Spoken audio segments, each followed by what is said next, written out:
can hear them applauding him inside.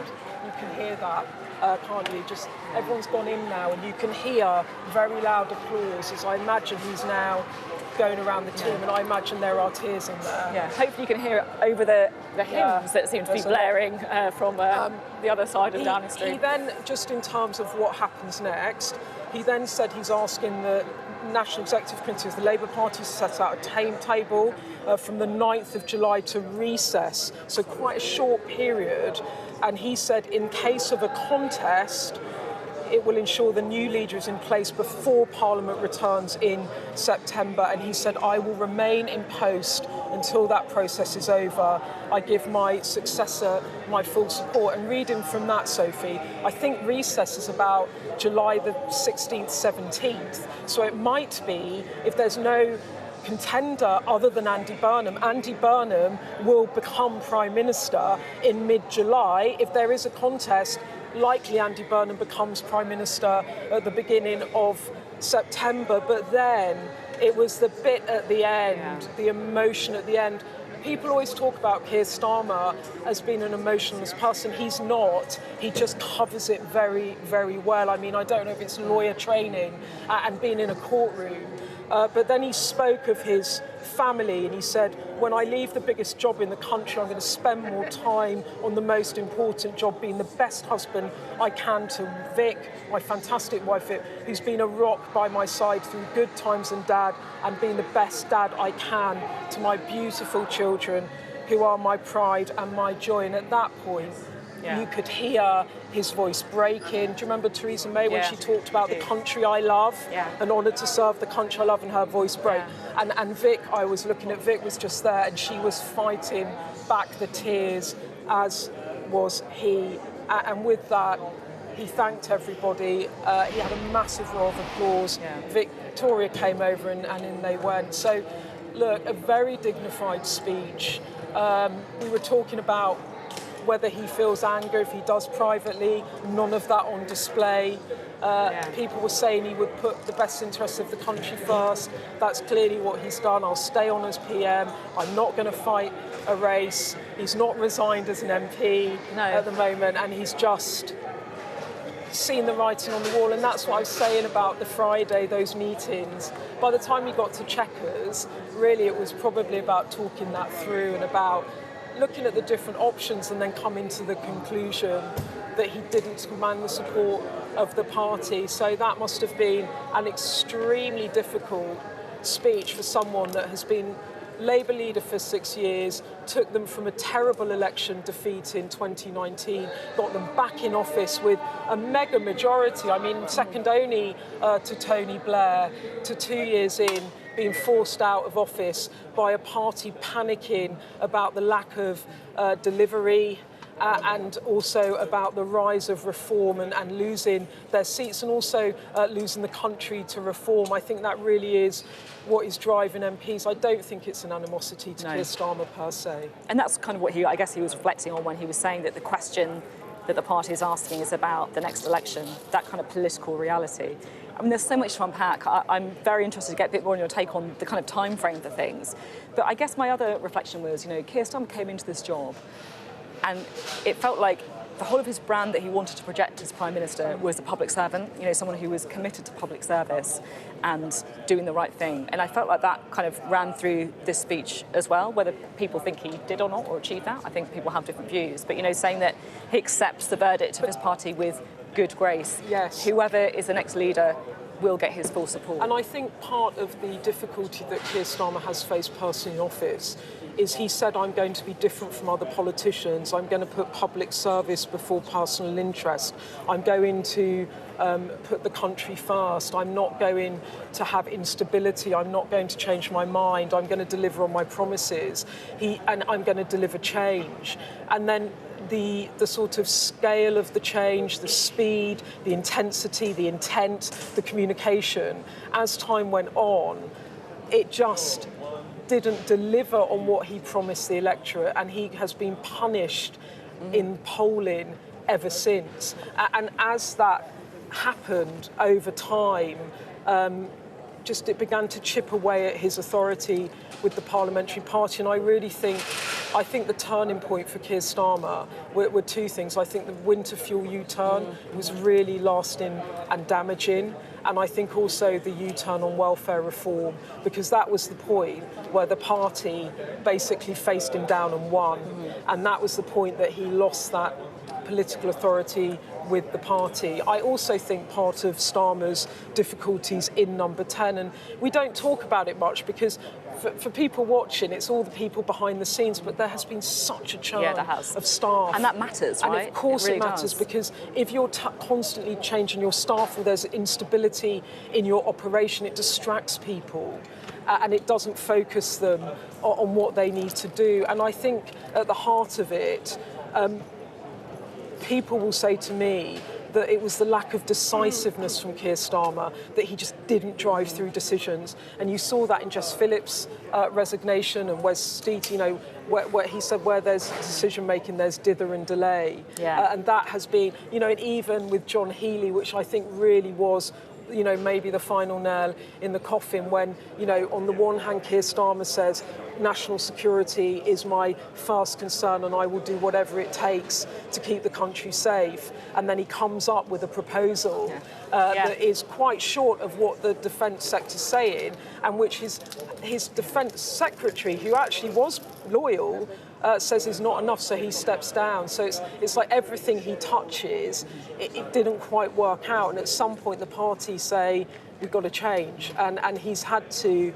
reluctantly accept that. I think even a week ago, if he could have carried on, I think he absolutely would have carried on. And as I said earlier, genuinely, I think when I've had private conversations with those around him, that he thinks, given what's going on in the world with the Iran conflict, with Ukraine still going on, the oil crisis, the Strait of Hormuz, the complexity around that, I think he really thinks that he is the man to lead the country through that. But that was the argument he wanted to make to MPs. But when you lose your defence secretary over not keeping the country safe to the extent the defence secretary thinks you should, that blunts that argument as well. This is it. Beth, I know you'll be staying with us throughout the day as we get more reaction to the resignation of Keir Starmer. I still can't quite believe it, saying it, the resignation of Keir Starmer, because this is what has happened this morning. Keir Starmer saying today, that podium moment, flanked by his wife and his closest members of staff and members of the cabinet, that he has listened to his MPs, that he's going to stand down. Because look, politics at the end of the day is a numbers game. The first rule of politics, it's a cliche, but it's true, is learning how to count. And Keir Starmer, the man who wanted to fight, the man who was determined to continue, I guess knew that it was inevitable that he would have to step aside after speaking to members of his cabinet and his MPs and his party as well. Let's go now and get the latest from his former Director of Communications, James Lyons, who joins us. James, what did you make of the speech? Well, Sophie, we were talking around an hour ago about what we thought might happen, and as I said then, I thought that the Prime Minister would put the interests of the country first, and I think that's exactly what we've seen today. And it's clear from not just what the Prime Minister said, but the way he said it, that this has been an incredibly difficult decision for him. I think you could hear the emotion in his voice at the end of that, and that comes in stark contrast to at least one of his predecessors. You'll remember David Cameron almost skipping out of Downing Street while humming a tune after making a very, very similar statement. Yeah, it's quite interesting, the comparisons to the different people over the years. Theresa May, of course, welling up, Gordon Brown having quite an emotional resignation speech as well. It was inevitable, I guess, but do you think that Keir Starmer changed his mind over the last few days even because of the political reality? Well, look, I actually found myself at a party on Saturday night with some of the people who were stood in the street applauding just now, and the direction of travel was clear from their faces. But I said, back when Andy Burnham was given the green light to stand in Makerfield just over a month ago, that I thought it was inevitable that if he won that by-election, the Prime Minister's days were numbered. And I predicted then that we'd see a coronation and not a contest, and I think that's still where we are. Can I ask about the timetable of what happens next? Because we got a bit of a sense of it, didn't we? That Keir Starmer said that he would stay on as the Labour leadership contest was sparked. How quickly do you think we could have another Prime Minister in position? Well, I think he said the deadline for nominations was July the 9th, which would suggest that, if there isn't a contest, things could move very quickly after then. He may wish to stay on until, the beginning of the summer recess or whatever else, but, clearly they're going to have to be conversations between him and Team Burnham. But look, I think, you've seen over the last sort of 72 hours, some of the problems that Andy Burnham and his team face, the speculation around who's going to be Chancellor, for instance, what is going to be his approach to some of the really pressing problems the country faces, which, do not go away. In some ways, it hasn't always looked like this over the last sort of week or so, but changing leaders, the easy bit. The problems that the country faces remain. And I think, the longer the gap between Andy Burnham getting into Downing Street behind you and tackling these problems, I think, the more the speculation will come and the more that risks chipping away at his momentum and his authority. There's going to be so many days and weeks ahead where we're talking about Burnham. What kind of Prime Minister could he be? What's Burnhamism? All that kind of stuff. But I guess today the question I want to ask you is, how do you think Keir Starmer will be remembered as Prime Minister? Well, look, the Labour Party and the country owe a huge debt of gratitude to the Prime Minister. He took the party back from the hard left and made it electable and delivered a landslide in one parliamentary term, which nobody thought was possible. He did in one parliament what it took Neil Kinnock and Tony Blair and John Smith 3 parliaments to achieve. So I think he will be remembered for that rather than his time in office. James, always good to talk to you. I'm sure we'll be talking a lot in the days ahead as well. James Lyons there, former Director of Communications to Keir Starmer. Well, Keir Starmer has resigned as leader of the Labour Party. He says that a contest will be sparked in July, and he will stay on as leader until that process has concluded. It is quite a moment here in Westminster. 7 Prime Ministers in 10 years. Let's have a listen to how it all unfolded.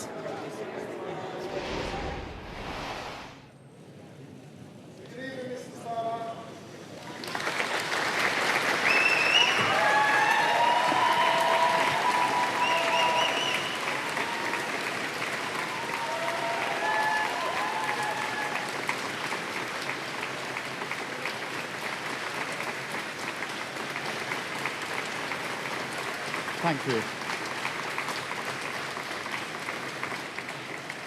Thank you. Walking up this street 2 years ago was the proudest moment of my life. A new Labour government, the first in 14 years. A page in our country's history turned after years of disappointment and despair. The chance to change the lives of millions of people for the better. That's what I came into politics for. The journey to that point was not easy. 6 years ago, I inherited a Labour Party that was politically, financially, and morally bankrupt. I was told time and time again that my party was finished, that we were consigned to history, that a majority at the general election, let alone a landslide majority, was impossible. But we proved those people wrong because we changed our party, ripping out the poison of anti-Semitism, restoring trust on the economy, defence and national security, and becoming a party that once again stood proudly with, not against, our national flag. The hard work of change was with a singular purpose, not power for power's sake, but to change Britain for the better, to build a fairer country with dignity and respect, where everyone is seen, everyone is valued, wealth and opportunity for all, not just the privileged few. And look at what we've achieved in just 2 years. An economy that is stronger, growing faster than our peers. Wages rising faster than inflation in every single month since we came to power. Investment secured, infrastructure being built. An end to austerity, with the fastest fall in NHS waiting lists for 17 years. The biggest improvement in rights for workers and renters in a generation. The biggest uplift in defence spending since the Cold War. Small boat crossings falling. Asylum hotels closing. Protecting young people from social media.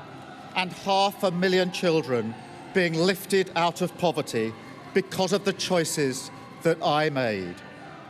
Our reputation in the world restored, with Britain once again standing up for decency, respect and the rule of law, securing trade deals, standing with Ukraine, standing up for our values and rebuilding our relationship with our allies in Europe.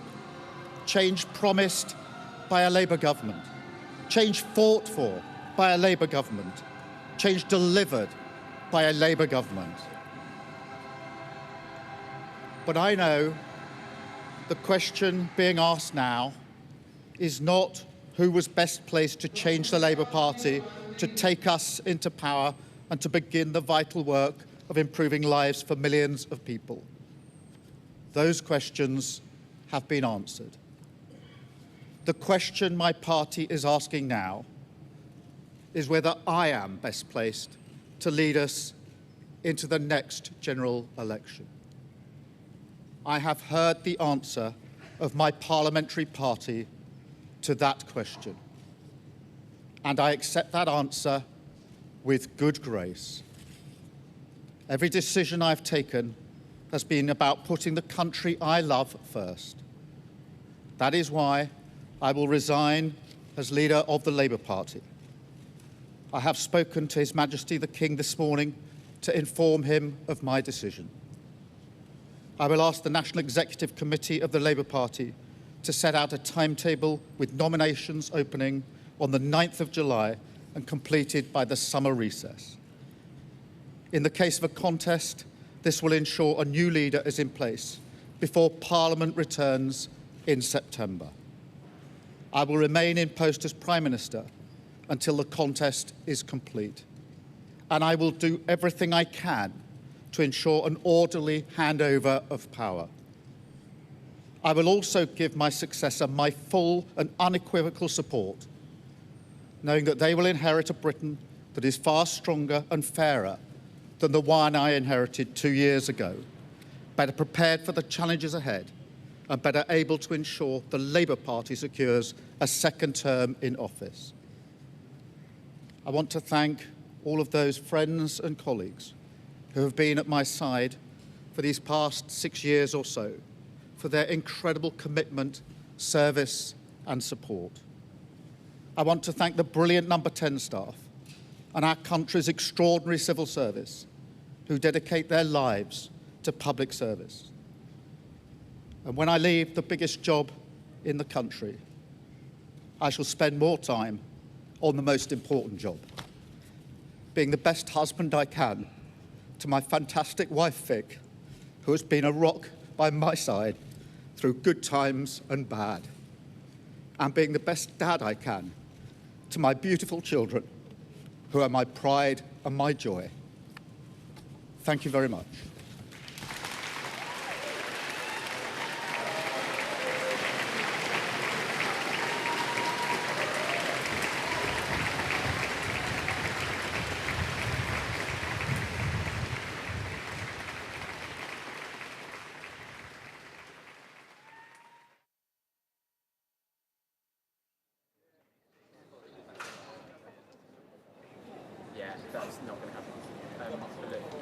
Keir Starmer resigning as leader of the Labour Party. A leadership contest, he says, that will begin in July. Of course, if there's only one contender, Andy Burnham, then that could conclude pretty fast. We could be in a situation where we have a new Prime Minister by the end of next month. It was a very emotional speech from the Prime Minister. You just heard it, of course. He was listing his some of the achievements he felt he had as Prime Minister. But he then went on to say, the question my party is asking is whether I'm best placed to lead them into the next election. I've heard the answer and I accept it with good grace. And that, I think, was the tone of the whole of his speech. I think it's the end bit that most people will remember, though, talking about his wife, talking about his family. It was an emotional moment, a very emotional moment here on Downing Street. The upshot, though, is Keir Starmer resigning as Labour Party leader.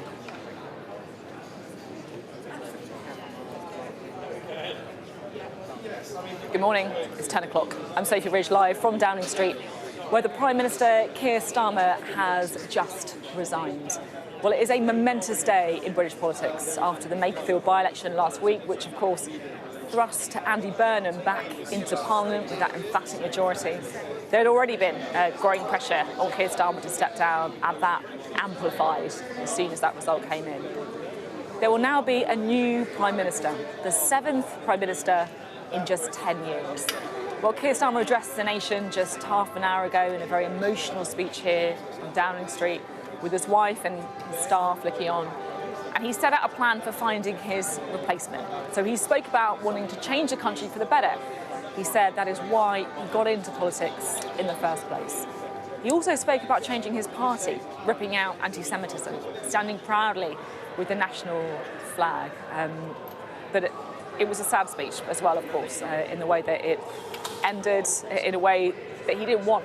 He wants to stay on. But the political reality caught up with Keir Starmer in the end. Well, our political editor, Beth Rigby, is here with us.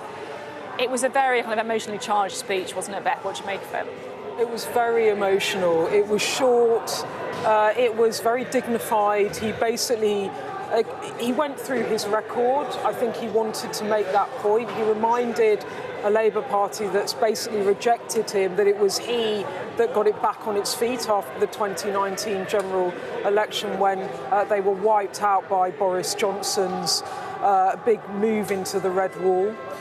He then listed his achievements. He talked about small boat crossings coming down. He talked about lifting the two-child benefit cap, something actually he pointedly didn't put in the manifesto. And I remember pressing him on why he hadn't, but in the end he did decide to do that. And now he says it's one of his greatest achievements. And he talked about falling NHS waiting lists. He basically went through some of the things that are, in fairness to him, beginning to come a bit good now after 2 years of his government.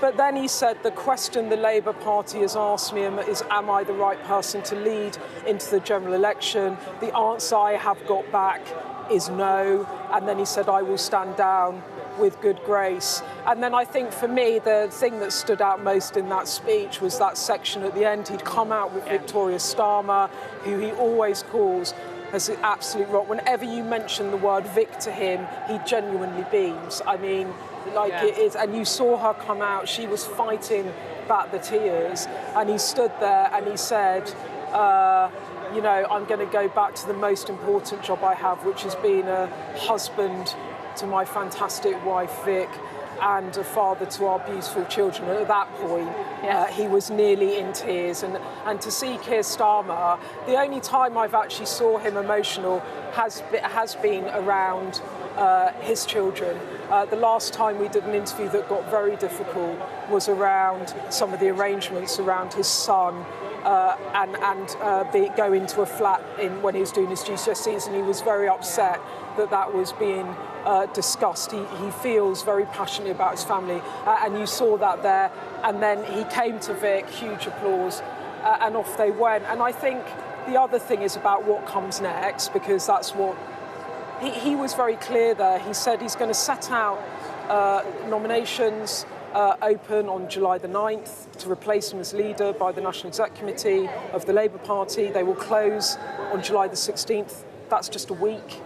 And if there is no contender, that will mean that Andy Burnham becomes Prime Minister. But if there is someone else that contests, it runs long. And actually talking to someone in Andy Burnham's camp about that, they said it is possible that this could go long if Keir loyalists unite behind another candidate. So let's just not like jump to. We don't know what's going to happen. Yeah. Certainly, I spoke to a couple of MPs yesterday who are Starmer loyalists, who were furious and said absolutely there should be a contest. So I don't think we can just assume that there will not be a contest and there will be a coronation. But certainly, I think it's fair to say that the majority of the Labour Party PLP would probably want Burnham in. They also, I'm told, that Starmer and Burnham have not yet spoken. Wow, that's interesting. Nothing yet nailed down, but they haven't directly spoken yet. Nothing nailed down, but it's expected that they will speak. And that is interesting because Cabinet ministers over the weekend were saying to me, well, hopefully they will meet and they'll have a conversation and they will come to an accommodation between each other, and Starmer will agree it with Andy Burnham, and that's not what happens. He's gone away and he's decided the terms on which he's going to leave. It's really interesting, isn't it? The other thing is, as well, is there has been a lot of chat from Team Burnham that they wanted things, I guess, the handover to be longer, that they wanted him to kind of not be Prime Minister until September, use conference as a bit of a launch pad for his new team. We don't really know exactly the ins and outs, but speaking to that, it felt like it could be a lot quicker than that. Yeah, look, I think if you kind of get into the perspective of Andy Burnham's team, they tried to run in Gorton and Denton. They got blocked, so he was not coming back to Parliament. They then got Josh Simons to stand down in Makerfield because it was clear that there was going to be a contest. They won that by-election. They have fought like anything to win that by. I've been up there a number of times, and that was not an easy seat to win. I think 50% of the vote went to Reform in the local elections. Reform would have been nailed on to win that in any other time. And also, governing parties tend to not win by-elections, so to actually boost your growth. But I'm telling you, it was an operation. I was up at Stubshaw Cross, which was the community centre. It was an operation. Andy Burnham was out knocking the doors. They got round. They just worked like crazy to win that by-election. They're exhausted. They've now got a Greater Manchester mayoral race that some of his team have to organise, and they're also trying to prepare for a leadership race or for government. So of course they would have wanted a bit more time.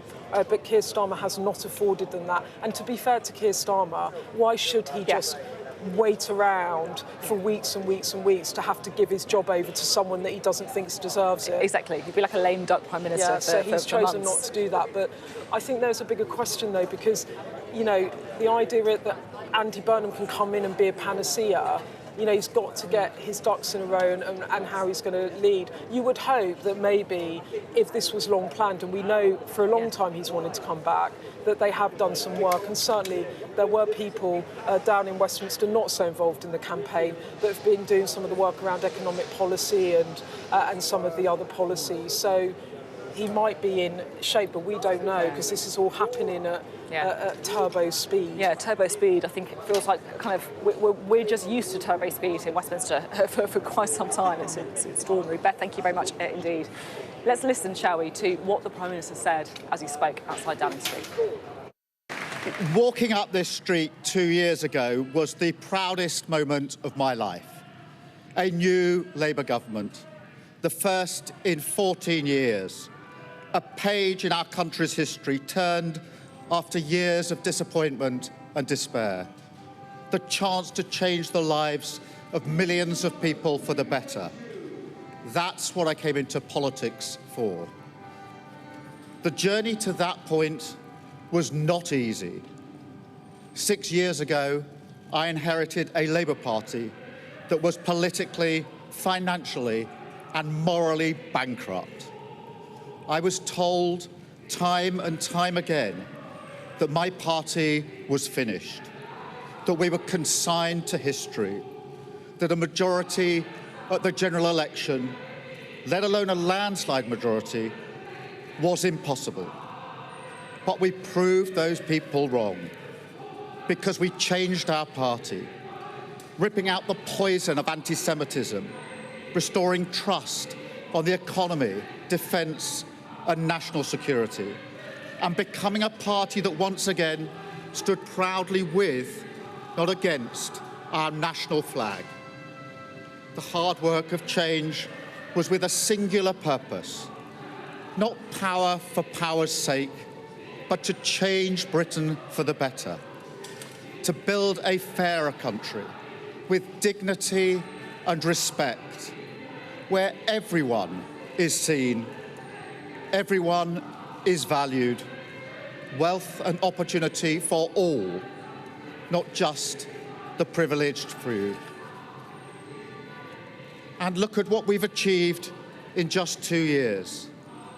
An economy that is stronger, growing faster than our peers, wages rising faster than inflation in every single month since we came to power, investment secured, infrastructure being built, an end to austerity, with the fastest fall in NHS waiting lists for 17 years, the biggest improvement in rights for workers and renters in a generation, the biggest uplift in defence spending since the Cold War, small boat crossings falling, asylum hotels closing, protecting young people from social media, and 500,000 children being lifted out of poverty because of the choices that I made. Our reputation in the world restored, with Britain once again standing up for decency, respect, and the rule of law, securing trade deals, standing with Ukraine, standing up for our values, and rebuilding our relationship with our allies in Europe. Change promised by a Labour government, change fought for by a Labour government, change delivered by a Labour government. But I know the question being asked now is not who was best placed to change the Labour Party, to take us into power and to begin the vital work of improving lives for millions of people. Those questions have been answered. The question my party is asking now is whether I am best placed to lead us into the next general election. I have heard the answer of my parliamentary party to that question, and I accept that answer with good grace. Every decision I've taken has been about putting the country I love first. That is why I will resign as leader of the Labour Party. I have spoken to His Majesty the King this morning to inform him of my decision. I will ask the National Executive Committee of the Labour Party to set out a timetable with nominations opening on the 9th of July and completed by the summer recess. In the case of a contest, this will ensure a new leader is in place before Parliament returns in September. I will remain in post as Prime Minister until the contest is complete, and I will do everything I can to ensure an orderly handover of power. I will also give my successor my full and unequivocal support, knowing that they will inherit a Britain that is far stronger and fairer than the one I inherited 2 years ago, better prepared for the challenges ahead, and better able to ensure the Labour Party secures a second term in office. I want to thank all of those friends and colleagues who have been at my side for these past 6 years or so, for their incredible commitment, service and support. I want to thank the brilliant Number 10 staff and our country's extraordinary civil service who dedicate their lives to public service. And when I leave the biggest job in the country, I shall spend more time on the most important job, being the best husband I can to my fantastic wife, Vic, who has been a rock by my side through good times and bad. Best dad I can to my beautiful children, who are my pride and my joy. Thank you very much. We're just in Downing Street, and Lord Hermer, who is one of Keir Starmer's closest allies in Cabinet, has just come to speak to us. Lord Hermer, thanks for joining us on Sky News. We've just listened to the Prime Minister's speech there. He was nearly in tears at the end, talking about his kids and about his wife Vic. How are you feeling? How is he? Well, look, I don't know about you, I thought that was a moment of extraordinary dignity from the Prime Minister, showing his true decency, the kind of qualities that I've seen actually since I've known him for 30 years, but I've seen day in, day out for the last 2 years. So I think he left the podium, walked through the door, showing the same values, exactly the same values he displayed when he walked in 2 years ago. He talked about accepting with good grace the fact that he'd lost the support of the parliamentary party. Is that how the decision was made in the end for him? I don't know. Look, I mean, Keir will obviously speak in due course about the kind of past few weeks and few months. I mean, that's not really what today is about. I think what today is about is recognising the decent, dignified Prime Minister we still currently have, recognising what he has achieved over the last 2 years, which is an extraordinary amount, and as a governing party, pulling together, because we've still got 3 years in power. We've got to focus on delivery for the British people. He wanted to fight on. He told me at the G7 in Evian last week he wanted to fight on. He said it on Friday morning. What changed? Well, look, he is a fighter, right? Since the day I first met Keir, he is a fighter, but he is someone who has always put country first. And I think he made the decision that fighting on would not serve the party, would not serve, more importantly, the country. In his private moments, is he also angry or frustrated? He'd be forgiven if he was. Sure. Look, I would be, but I don't think he is. I think he is someone who is genuinely focused on the country and doing the right thing. And you saw that on the podium today, I think. I know you've got a dash. I just have one question I might be able to ask. Kind of zooming out, 7 Prime Ministers in 10 years. Do you think this country is becoming ungovernable? Look, firstly, we are not ungovernable as a country, but I think we can do better. I think 7 Prime Ministers over that period of time doesn't reflect well on us. We are a huge, important nation. We need stable, strong government. It will continue. Whoever takes over as Prime Minister will continue providing a stable and strong government. But I don't think people in this country, looking at this kind of almost regular event on the steps of Downing Street, think it's a good thing. Thanks for coming out, by the way, fronting our big moment. We appreciate it. Thank you very much. I appreciate that. Thanks very much. Thank you. Beth, just reflecting on that, I mean, one of Keir Starmer's closest allies there, we learned quite a lot, I think. Yeah, and interesting as well, because I asked Lord Hermer just before he came on air whether he'd been at Chequers, and he said, no, I hadn't. Genuinely, Keir Starmer was there with Vic and the children, deciding what to do. And Lord Hermer has been one of those in Cabinet that have been advising Starmer, wanted him to fight on, making the arguments behind the scenes with the parliamentary party as to why he thought Keir Starmer should fight on. But he said there clearly, you know, the time was up. It was clear what was happening. And interestingly, when I said to him, is he not frustrated or angry, which would be the most natural of emotions, he said I would have been. Yeah, that was interesting. But he said, I genuinely don't think Keir Starmer is. So I think also, you know, he didn't want to be drawn into what happens next or what, you know, why did the Prime Minister take the decisions he took. He obviously wants to come out and kind of advocate for his friend, because sometimes when you're Prime Minister and everyone's talking about you and making just sort of assuming what you're thinking, he hasn't had many outriders in the past couple of weeks coming out for him. So clearly, Lord Hermer wanted to do that. It's so interesting, isn't it? Because it's unusual. You know, I don't think I've seen it before. A resignation speech, then you get someone come out. We've had it a bit at cabinet meetings as well, and actually, it's quite refreshing. Actually, you think, you know what? All these people talking about us all the time in there. Let's just go out and talk to them. No, and this is when we were here the other day, and this was in that point where it was. You know, it looked like Wes Streeton was going to resign, and was it all going to come tumbling down? We had, didn't we, 5 or 6 cabinet ministers coming out. Steve Reid, Peter Carl, Liz Kendall, Pat McFadden, Jenny Chapman came out. to advocate for Starmer, and Lord Hermer's come out today to do the same. He seemed quite frustrated, though, didn't he? Because I thought there was two things that kind of stood out. First one to you when he was like, "I would be angry," and also when you were saying, "Look, yeah, we're not ungovernable, but we can do better." It feels like among at least Keir Starmer's allies there is a frustration at how it's all unfolded. Yeah, there's a frustration, but look, ultimately, you asked me that question earlier about when I asked Starmer about his regrets.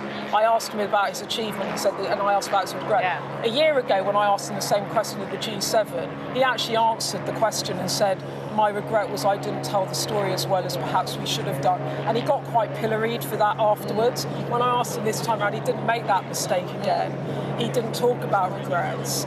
He sort of said people make mistakes, we all do, but he wouldn't get into the specifics of that.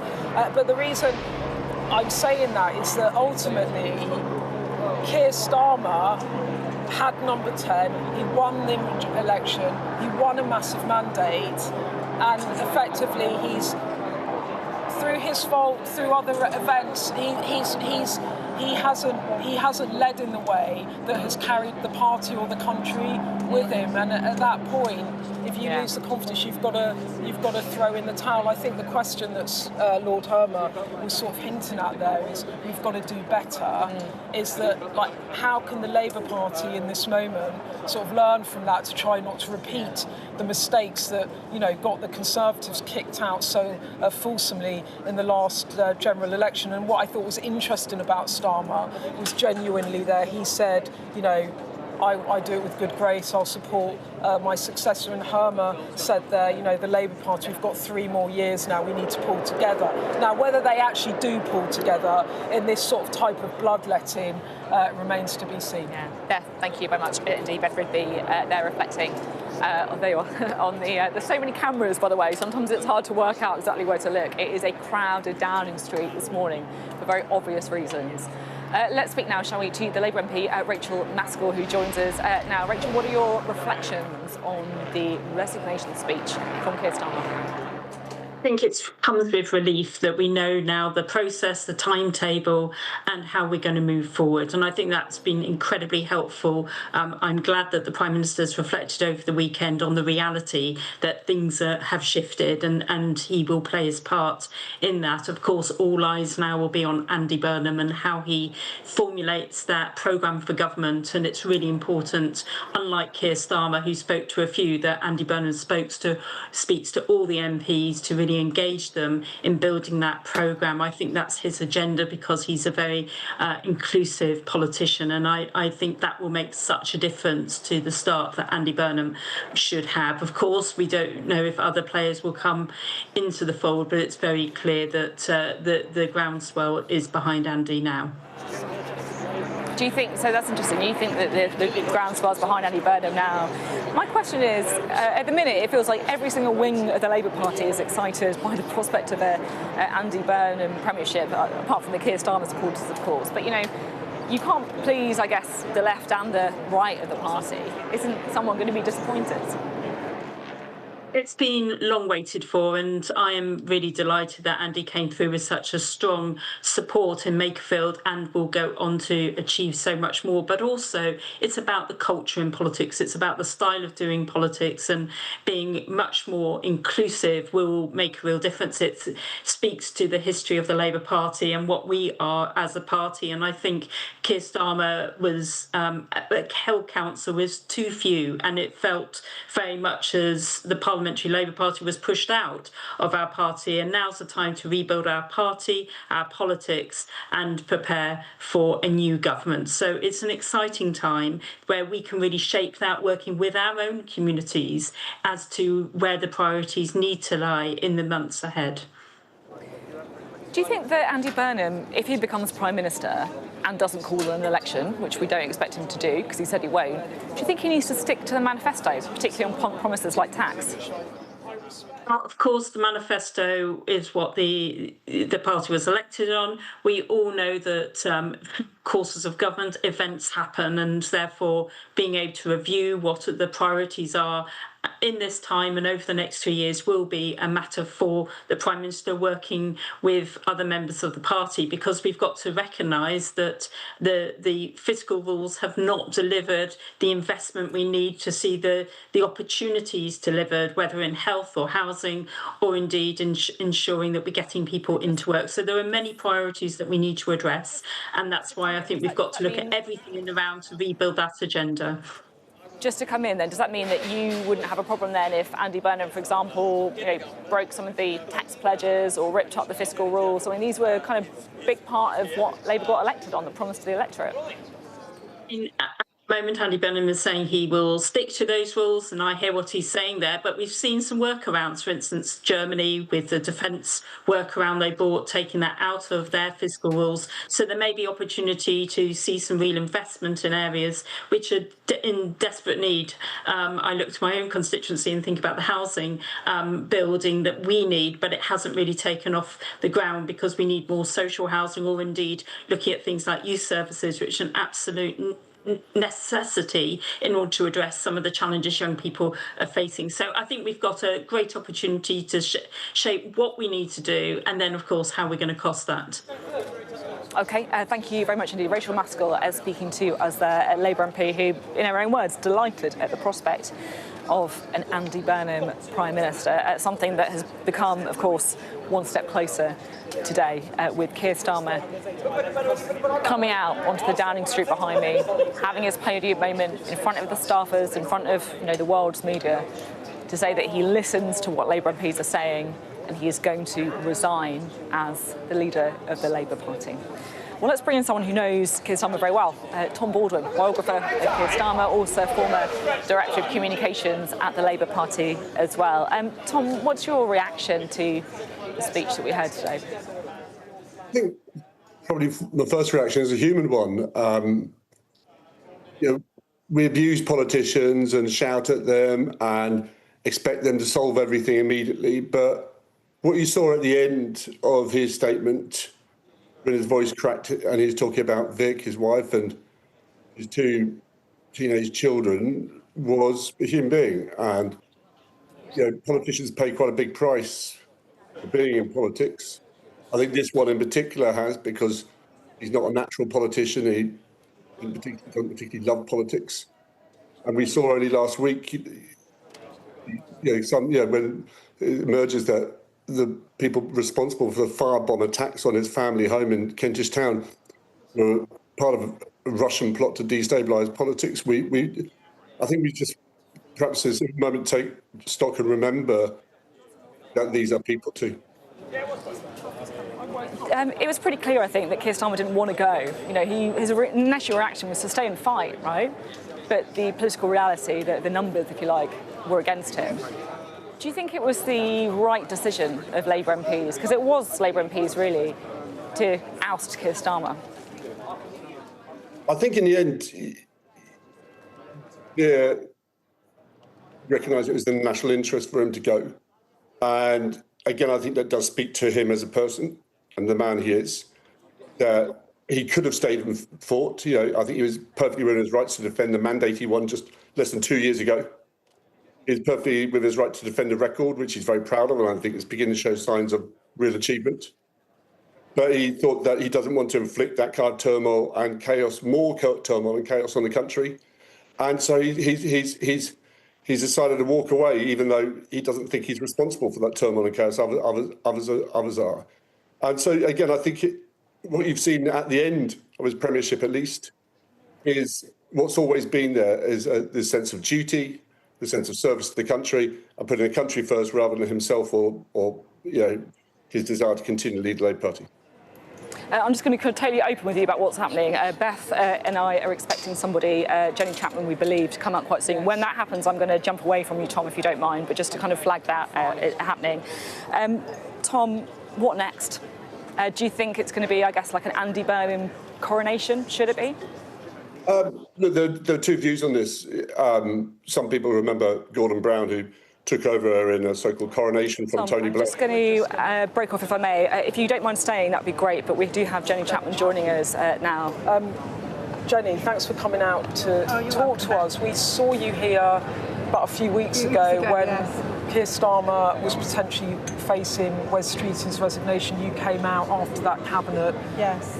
You're here again, but in a very different situation. Yes. How are you feeling? Well, it's a tough day. I don't, pretend otherwise. This is not an easy thing to be part of. But we carry on. It's important for the country that we do. We've got a majority of 150. There's important work still to be done. I think the words that Keir Starmer said this morning accurately reflect the approach that he has taken since he became leader of the Labour Party. I'm pleased for him that he was able to speak to them in the way that he did today. He's made a decision. I respect that decision. And we need to now move on as a government. Did you agree with that decision, or did you want him to fight on? He's a fighter, there's no question about it, but he looked at the political reality of where we are. He listened, because he's also somebody who listens and thinks leads a big team. And he made a choice, and I think he made the right choice for him. And he made really the only choice that he could today, given the conversations that he had over the weekend. I take no pleasure in that whatsoever. I think this is a really difficult moment. But we must look forward now. The country does not want to see us descend into chaos. They want to see a government that continues to lead. We've got much to be proud of as a Labour government, and we've got a lot more left to do. And would you serve in an Andy Burnham government? Any Labour Prime Minister who asks you to serve for the good of the country, to my mind, you say yes. And Jenny, can I ask you this? It's a bit difficult, but there's been lots of rumours going around that Keir Starmer is going to also stand down as an MP. Do you have any insight into that?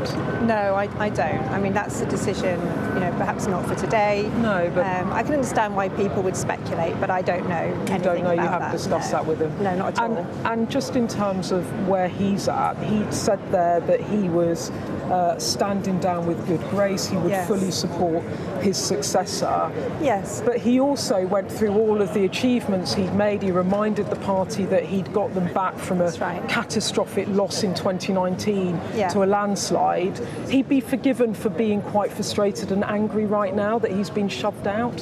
I don't see an angry man. I see a team of people led by an accomplished leader who are proud of the achievements that they have been part of and that he has led. There will be another Labour Prime Minister. The reason there will be another Labour Prime Minister is because of what Keir Starmer did in changing the Labour Party and leading us into a historic victory. And I think what's important now is, yes, we recognise what's been done and the achievements that have happened and taken place, but that we look forward, and I think that's what Keir would want us to do. Just one other question, if I may, before I know you kind of have to slip off. There's a lot of speculation, of course, about what next, and I get it, this is Keir Starmer's day, obviously, but he won that big majority on the back of a manifesto that people liked. Yes. Whoever comes next, how important do you think it is that they stick to that manifesto? Well, I think obviously there's going to be a new Labour Prime Minister, and it's up to that Prime Minister to make those sorts of decisions. We did win on a manifesto, we won big, and we won big because of Keir Starmer's leadership. So the new Prime Minister gets to build on that, and that's something that, take a step back. Forget about what's got the ins and outs, who's up, who's down in the Labour Party. What really matters is that we pull together for the good of the country. And I look around my colleagues today, and some are hurting. And I've got as much reason to feel that as anybody else. Yeah. But it really matters that we pull together for the country now. We can do that. How are you feeling? I mean, it's a sad day. Excuse me. It's the pollen, it's terrible in Downing Street, isn't it? Yeah. It is a sad day, but you can't wallow in these sorts of things. You've got to acknowledge how you're feeling, support the team around you, which I am doing today, and many others are too. But what you've got to do is look forward, because we're not here for ourselves. Keir's not here for himself, never has been. It's all about service to the country, and there's a lot that needs to be done. So we have to lead that team forward. Thank you for coming out. To fronting it out. We appreciate it very much. No, you're welcome. Thank you. Thanks, Sophie. Thank you. Thanks, Jay. Appreciate that. Thank you. Thanks for your time. Beth, you can see the emotion. It's fair to say, isn't it? Yeah, and it's interesting. Jenny Chapman, Lord Hermer are actually it's Baroness Chapman. They are. Get the name right. Yeah, I shouldn't call him Lord and not acknowledge that she is a Baroness. they are his two closest allies, so it doesn't surprise me that they have come out. And, you know, she talked about the sadness, but again, she said that she hadn't sensed anger and that he had taken that decision because he could see the writing on the wall. I've just spoken to another of his key allies in cabinet that has been talking to him over the weekend, and they told me that there had been a degree of sadness. I asked about the timetable and why Keir Starmer hadn't given his successor more time, and they said, I think Keir Starmer did not want to be a caretaker Prime Minister. He's just not going to do that. He will do NATO, he will run through recess, but he's not going to hang around sitting there like a lame duck waiting for someone else to come in. Just on that as well, it's just, you know, it's interesting that Andy Burnham's team were kind of putting it out there without having spoken to him, which, you know, you picked up that they haven't had a conversation. They haven't yet had a conversation, but also what's interesting is that Keir Starmer also unilaterally decided what Keir Starmer was going to do. There wasn't a conversation. And actually, the person that I spoke to, who had been seeing him, I think, on Friday and then conversations over the weekend, said that when the scale of the Burnham victory came in, he kind of knew at that point. So he was coming to terms with the fact that the scale of the victory meant that it was going to be very hard for him to persuade MPs to stick with him, and actually he then wanted to work out if he couldn't fight on, which I think was then the realisation, like what the timetable would be. And talking to someone that has discussed it with him, they're pointing out to me that if there isn't a contested race, then Burnham would be Prime Minister by July the 20th, they said. And if there is a contest, then September the 1st is when we would have a new Prime Minister. And at that point, Keir Starmer will stand down. And I pressed this person, I said, come on, he must, because no one's saying he's angry. And maybe it's because I get angry a bit, I don't know. He must be a bit angry, but surely? I just cannot imagine the frustration and the anger. And, you know, you heard Jenny Chapman there talking about how he's a fighter. People always talk about how Keir Starmer loves a fight. And if you read his, well, I know you have, his biography by Tom Baldwin, it talks a lot about that competitive nature. And that's kind of why he's so competitive about football as well. He's so competitive, he hates losing. Classic Arsenal fan. Of course, he's he'll have more time to go there, won't he? He'll be able to go back to, he might even be able to go back to his season ticket seat. But they said, you know, that there is a mix of emotions going on for him. When I asked this person about whether they thought he was going to resign his seat, Jenny said now's not the day, and she's right in a way, but it is being discussed. They said that they don't think he would, but again, they don't know. Big day. So, yeah, a big day, and it's interesting though, because what his allies are now saying and what he said is that he certainly doesn't want to. He doesn't want to stoke the fires, it doesn't seem, at the moment. He kind of wants to leave. And I think this is also about a legacy. He wants to have a legacy that's intact. He's done the social media ban, he's made that announcement. You know, he wants to try and drive through his defence investment plan. I don't know if that will come off now. And he wants to, you know, leave whatever has happened in mid-term for him. He is, a Prime Minister that won a landslide majority. You know, he's one of the very few Labour leaders that have been able to do that. So he has got a legacy, and I think part of this is that he wants to keep that intact. If he went into a leadership race that he could not win, and then everyone was ripping apart his record, that would not be a good way to end. And also it would plunge the country into the chaos that he says he wants to avoid. Beth, thank you very much. Beth Rigby there with her analysis on, I mean, I can barely believe it, another prime ministerial resignation. There's been a lot of reaction, including from the Reform UK leader Nigel Farage. He wants to see a general election off the back of this. He was writing on social media and said that Reform demands an election and we are ready to deliver radical change. If Labour thinks it can shove another professional politician into number 10, it has another thing coming. And that is a post there from the leader of Reform UK. We've also heard this morning from The leader of the Liberal Democrats, Ed Davey, also reacting on social media, where he said this. He said, the British people are sick of being let down by an endless merry-go-round of prime ministers, while nothing really changes for them. This time must be different. It can't just be about changing who's in number 10. It has to be about changing our broken politics so we can fix our country. That means tackling the cost of living with a bold New Deal with Europe, fixing social care at long last to end the NHS crisis, and giving power back to people by voting reform and giving communities more control. Not voting reform UK, but voting reform, I think he means, to how people actually cast their vote. Whoever becomes Prime Minister needs to drop the caution and complacency and show the ambition our country deserves. The next bit of reaction to bring you is from the leader of the Green Party, Zach Polanski. He's posted to say, bills up, wages too low, record profits for oil and gas, 50 richest families with more wealth than 50% of the population, pensioners jailed for protesting, migrants thrown under the bus, supporting a genocide. That is Starmer's legacy. The London Mayor, Sadiq Khan, has also reacted, posting on social media to say Keir Starmer has been a friend and colleague for over 3 decades, ever since our time as young lawyers. He's a man of great integrity who's devoted his career to public service. He then goes on to say, we still have more than half of this parliamentary term left with a huge mandate. The local election results showed that people are impatient for the change that was promised. And a Labour government that holds firm to the progressive values of our party was established to promote. This should be the focus of the next Prime Minister. One other bit of reaction to bring you is from the Energy Secretary, Ed Miliband. Someone an awful lot of people have been talking about in reaction to Andy Burnham, of course, a key ally of his. He said Keir Starmer can be immensely proud of his achievements in bringing Labour back to power and leading 2 years in government to make Britain a fairer and stronger country. Today's statement showed the great dignity and integrity that is the mark of the man. The President of the European Commission, Ursula von der Leyen, has also reacted to the news. We've got a lot to update you on, as you can see.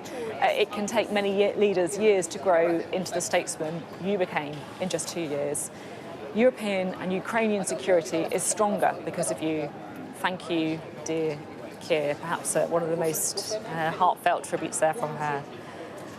Just reflecting for a moment on what we've seen today, it feels like we've been moving at breakneck speed. It really is, I think, worth pointing out that I cannot remember another by-election that has had such a momentous change as this, because really, Keir Starmer, I think, went from someone who believed he could fight off a leadership challenge, or at least, I guess, asking people to put their money where their mouth is, come and have a go, if you think you can beat me. But the size of that victory by Andy Burnham meant that that was impossible. And since then, Friday morning, things have moved very fast indeed. Yeah, we can talk now to Sam White, who's a former Chief of Staff to Keir Starmer, and joins us now. Sam, what did you make of the speech? Hi, Sophie. Yeah, it's a sad day for many people seeing Keir make what was a very dignified speech. I think kind of typifying his attitude to public service, which is he's in this to be a public servant and do what he thinks is right for the country and the party and people in general. So I think there's a lot of sadness among people who worked for him, with him, among his family. There's also a very human level to this thing where you have invested vast amounts emotionally in doing this job, which is a pretty relentless job, and then you have to at some point make the decision, actually, I'm going to let go now, I'm going to move on. And just the personal impact that'll have on him and others. But let's not all forget the personal effect it'll have on so many staff, hundreds of them who work for MPs and constituency offices and in Downing Street, who work so hard to get a Labour government. And of course, the tens of thousands of Labour members who've been out on the streets over many, many years, helping Labour sort of win votes and persuade people. All the Labour family will be feeling a lot of emotion today, and I suspect much more broadly in the country itself. I mean, we are seeing a sadness, of course, from Keir Starmer's allies. I think it's fair to say there are others in the Labour Party who seem pretty cock-a-hoop at the thought of an Andy Burnham Prime Minister who could turn things around. But the sadness certainly being felt as well. How do you think Keir Starmer's feeling? Because his allies are saying that, he's not angry. He's kind of showing some resilience, I guess, but he must be frustrated, right? Yes, I would imagine he is. I suspect history will be a lot kinder to Keir than the sort of current or recent feeding frenzy of sort of piranhas around him has felt to him. I think people in time will recognise that actually we as a country owe him a huge debt for dragging a Labour Party back from a near extinction level defeat in 2019 back into government and starting the turnaround process. There's plenty of things his government's got right, plenty of things his government's got wrong, but growth was at 0.6% in the first quarter of this year. That is like, on an annualized basis, that would be up to the sort of trend rate of growth of 2.5% that we had in the Blair years. So that is very good. Of course, it won't be at that rate due to the Iran war, but a huge amount of progress has been made. But at some point, momentum shifted with the public, and Keir became someone who they're no longer listening to. And I think that's probably what has driven him to take what I imagine has been a painful decision to announce his resignation today. Because whether you're right, whether you're wrong, there's a point at which, if people have stopped listening to you, people have stopped listening to you, and there needs to be change. Do you think that we've become almost ungovernable as a country, that we've almost got hooked on this kind of sugar rush of new leaders being disappointed by people, getting them out, getting a new guy in? Is this a problem? Yeah, I do. I do think it's a problem. I do think that Keir will come into a lot of problems. The state of the economy, the inheritance, terrible, but also a new kind of mood in the public where social media moves at a pace that is impossible for concrete delivery of real change to keep up with. If you're going to improve productivity in the UK, which is instrumental to growth, you need to build productive infrastructure. And building something like Crossrail, a project I was involved in government in the Blair Brown years in 2004, only opened 2 or 3 years ago as the Elizabeth line. That's the sort of scale and timescale you need to really build the big stuff. And at the moment, social media, expectations of the public, it's moving so fast that there's a danger no one is going to have the time or the space to govern, which what this country probably needs is a period of continuous, stable government that, crucially, is willing to do some of the unpopular things that put the country on the right road. Ironically, much of what this government was doing was that, but they haven't been able to take the public with them. And ironically, the country feels poorer. Why do they feel poorer? A large part of it is due to Brexit, Nigel Farage's big idea. Other parts down to a long period of underinvestment by the last government, and this government is eating the pain for that, unfortunately. Look, it's been really interesting to get your take on this. Thank you very much for being with us. Thanks for having me. Well, it's been a momentous day here in Downing Street. Keir Starmer coming out to say that he is going to stand down as leader of the Labour Party, that there will be a new leadership contest that will kick off in July. If it's uncontested, that means that Andy Burnham could be in that door behind us by the end of July. Quite remarkable, kind of breathtaking stuff. Our deputy political editor, Sam Capes, joins us now. Sam, what are your reflections on the speech we heard from Keir Starmer? Well, politics is brutal, isn't it, Sophie? Really, this moment has been almost a year in the making. I think the seeds were really sown back when Keir Starmer lost that welfare vote before the summer of last year. That was the moment where we spied that actually the Prime Minister wasn't in control of Parliament, wasn't in control of his own parliamentary party majority, and never really was able to regain that across multiple resets, across multiple moments in the subsequent months. He started churning through staff inside Cabinet and outside Cabinet. That huge reshuffle at the start of September that was triggered by the resignation, sacking really, of Angela Rayner as Deputy Prime Minister, but also lots of turmoil in terms of the staff immediately around him. Towards the end, I mean, it was pretty threadbare inside Number 10. He didn't have a permanent Chief of Staff. He didn't have a permanent Director of Communications. For weeks, the writing has been on the wall. So on one level, when we woke up this morning, we weren't quite sure that Keir Starmer was going to go. But the bottom line, Sophie, is that Keir Starmer also just simply could not continue because he didn't have the confidence of his parliamentary party. And in all honesty, he didn't have the confidence of key members of his own cabinet. You have to sort of do a double take at moments like this, at some of the, and I'm going to say it out loud, crocodile tears of some colleagues that you're hearing at the moment. I think particularly of the lavish praise being heaped on Keir Starmer by one Ed Miliband, a figure that helped Keir Starmer into Parliament, was an early ally, was a strong supporter as he went into government. Of course, it was Ed Miliband who was telling Keir Starmer to go, telling Keir Starmer that for the good of the party and the country, he could no longer remain Prime Minister just a few weeks ago.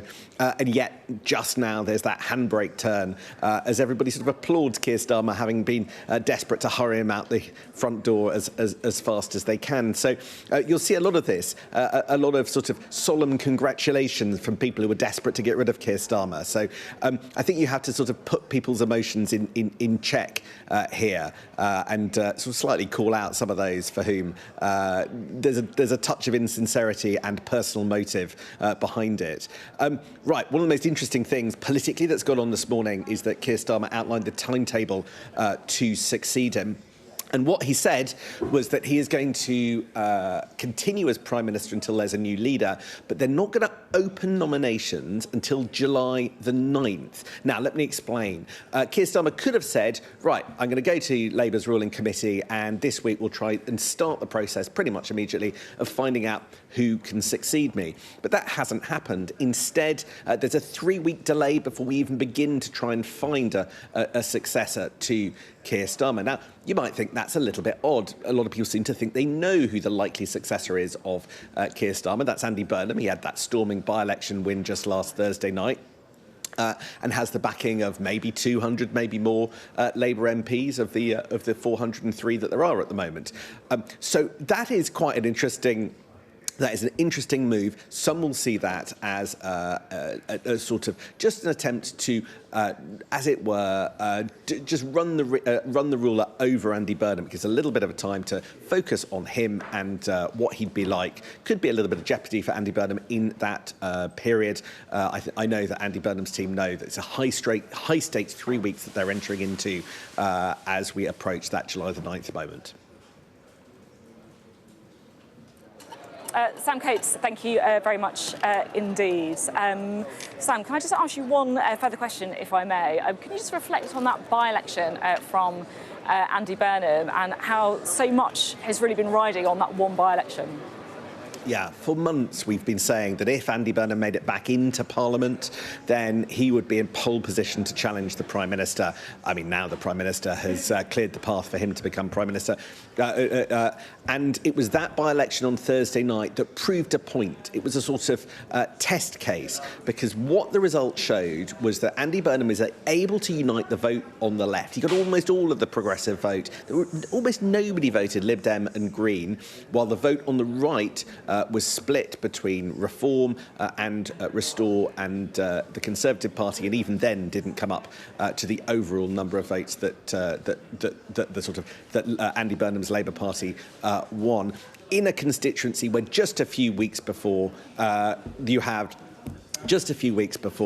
Reform won every single ward. So quite a remarkable result for Andy Burnham, and he will use that as proof of concept as what he can do if he's able to take over the Labour Party. Sam Coates speaking to us, their reflections on a pretty dramatic day, another dramatic day here in Westminster, one that is going to have huge consequences for every one of us in the weeks and months going forward. Let's talk now, shall we, to the Deputy Leader of Reform UK, Richard Tice, who joins us now. Do you feel sorry for Keir Starmer?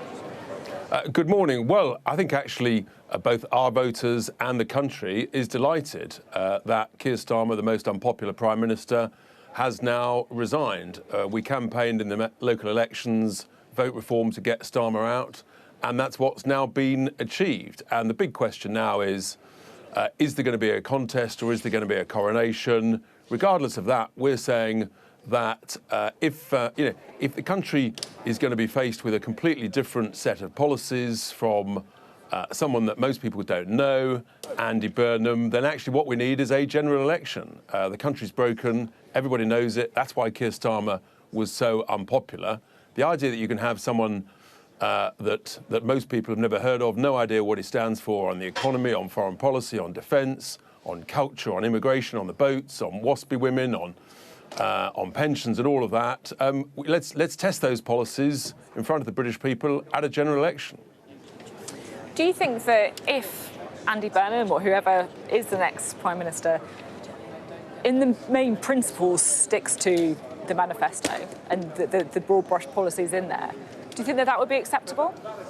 Well, he's already said that he wouldn't. He's already said that this is Labour's last chance to change. So we know that the only thing we know about Andy Burnham is he wants to change the policies that have been but we brought don't forward. We don't know specifically. He hasn't said anything in the manifesto. I will exactly. Change that thing, That's right? the whole point. I mean, it's quite a broad brush manifesto, isn't it? I mean, it could be that he just changes things within the manifesto. Well, he might not, obviously, but you've confirmed my point, which is we don't know what he stands for. Who is Andy Burnham? What have you ever stood for in your life? We call him King of the U-turn, Captain Flip-Flop. He's just vacuous in everything he says. But the key thing he did say on Friday morning in his victory speech was that Labour needs to change and it's their last chance. Well, that confirms that he's going to be changing the policies they've been bringing forward. Well, you can't do that without the mandate from the British people. So bring it on. Let's have a general election. We're not afraid of anybody. You say that he's completely vacuous, but, the guy hasn't even started yet. I mean, isn't that a bit presumptuous? Give him a chance. Why should we give him a chance? There's a country to run. The country's now completely rudderless. Figures out last Friday showed that we borrowed 23 and a bit billion pounds in just 1 month, way more than the OBR forecast. The economy is heading in the wrong direction. Job numbers are heading in the wrong direction. Confidence on the markets is plummeting. Actually, what the country needs is some stability from a general election and a reform government that can fix a broken Britain. You say bring it on when it comes to a general election. If there is a general election, which, by the way, Andy Burnham has said that he doesn't want to call one, if there is a general election, is reform really ready? That would be an awful lot of candidates you've got to vet, that you've got to get ready and prepared for. Oh, have no doubt we will be ready, absolutely. It's interesting that the Tories haven't called for a general election because they didn't have one when they were in power, and they're obviously not ready. The Lib Dems are not calling for one because they're not ready. So we'll be ready, and we would, I'm convinced, set out a great plan to save Britain, to fix Britain, and that's what the country wants. OK, thank you very much, Andy. Good to speak to you. Richard Tice from Reform UK there. And actually, to be honest, talking about something that I think there will be pressure on Andy Burnham on whether or not there is a general election called if the next Prime Minister, the next Labour leader, does decide to depart considerably or substantially from the Labour manifesto. And these are just the kind of questions that whoever is behind the door from us on number 10 will have to grapple with pretty quickly. I think that is perhaps why Team Burnham were hoping for a slightly longer transition of power, not so much a coronation, if you like, but certainly a longer period of Keir Starmer effectively standing in to be a caretaker leader, where they could grapple with exactly these kind of questions, the kind of policy questions, talking to perhaps to the civil service, working out who would be in that cabinet, all of the big moments ahead for whoever takes over from Keir Starmer. Let's bring in Beth Rigby at this point, shall we? Let's take a breath. I can't quite believe we're here again, is my kind of overriding sort of emotion, I guess, from this morning. Yeah, it was a very emotional Keir Starmer there, and he, his voice broke.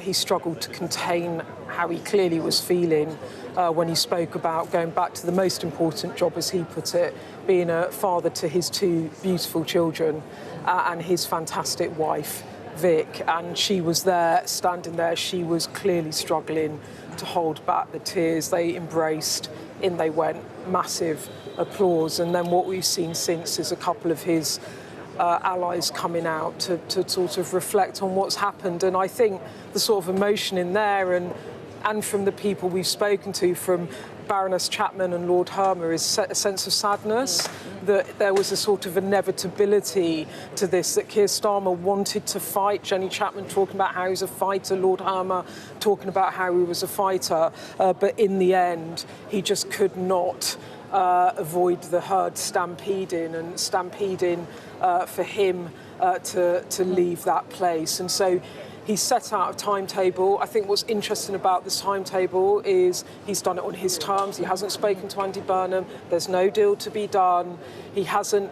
Andy Burnham's team had no idea what was going on with Keir Starmer, and I actually think partly the reason that he stopped perhaps talking to anyone but those who he really, really trusted was that he didn't want anything to be leaked back to Burnham's camp, which is why it was so tightly held. And I imagine the two people that came out to speak here were probably, along with Ben Nunn, who's Rachel Reeves' Chief of Staff, former Director of Communications for Keir Starmer, probably they were amongst the handful of people that knew what was going on. But in terms of setting out the timetable, as one of his allies I spoke to on the phone said, I said, why didn't he give Burnham a bit longer to get ready, so because he's not going to be a caretaker Prime Minister. So he set out a timetable where if there is an uncontested election, so Andy Burnham stands and there's not a challenger, it will be decided by recess on July the 16th, and Andy Burnham will be Prime Minister the 17th and 18th of July. That is, but I actually know even what date it is now. That is less than a month ago. I can't actually believe it. I think it's June the 21st or 2nd. That's less than a month away. I can't believe it. It also means Keir Starmer won't be doing his big European summit, which he had planned for July the 22nd. If someone does stand and contest the election, then that will be the 1st of September. We'll have a new PM. Beth Rigby, thank you very much indeed. So much to digest here. We are getting a bit more of a sense of how things unfolded, and I think the size of that result in Makerfield made it inevitable. Keir Starmer perhaps realised before we really actually realised ourselves, and then those conversations with his wife over the weekend to this inevitable conclusion here today.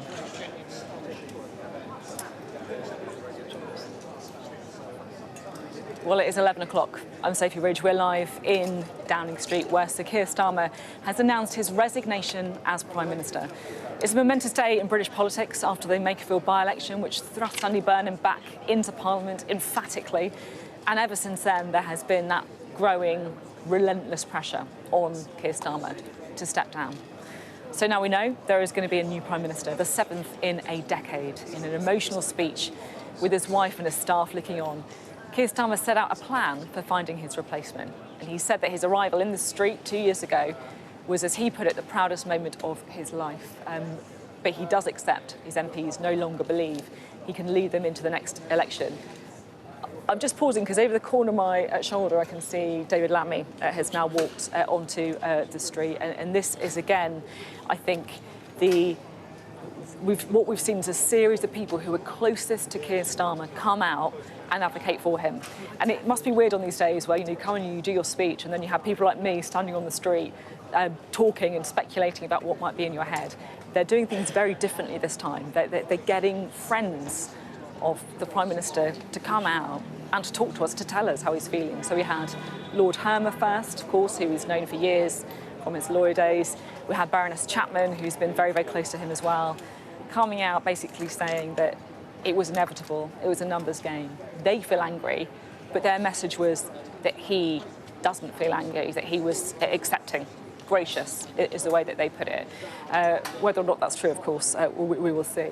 But now what we're getting, you can see there David Lammy, I'm keeping going because I'm just going to wait until he kind of comes over towards us till we can speak to him. But we're getting those key members of the Cabinet who are close to Keir Starmer and crucially have stayed loyal to him as well, hasn't been tempted by the thought of an Andy Burnham Prime Minister who might give them a job, but have tried to stay loyal to him as well.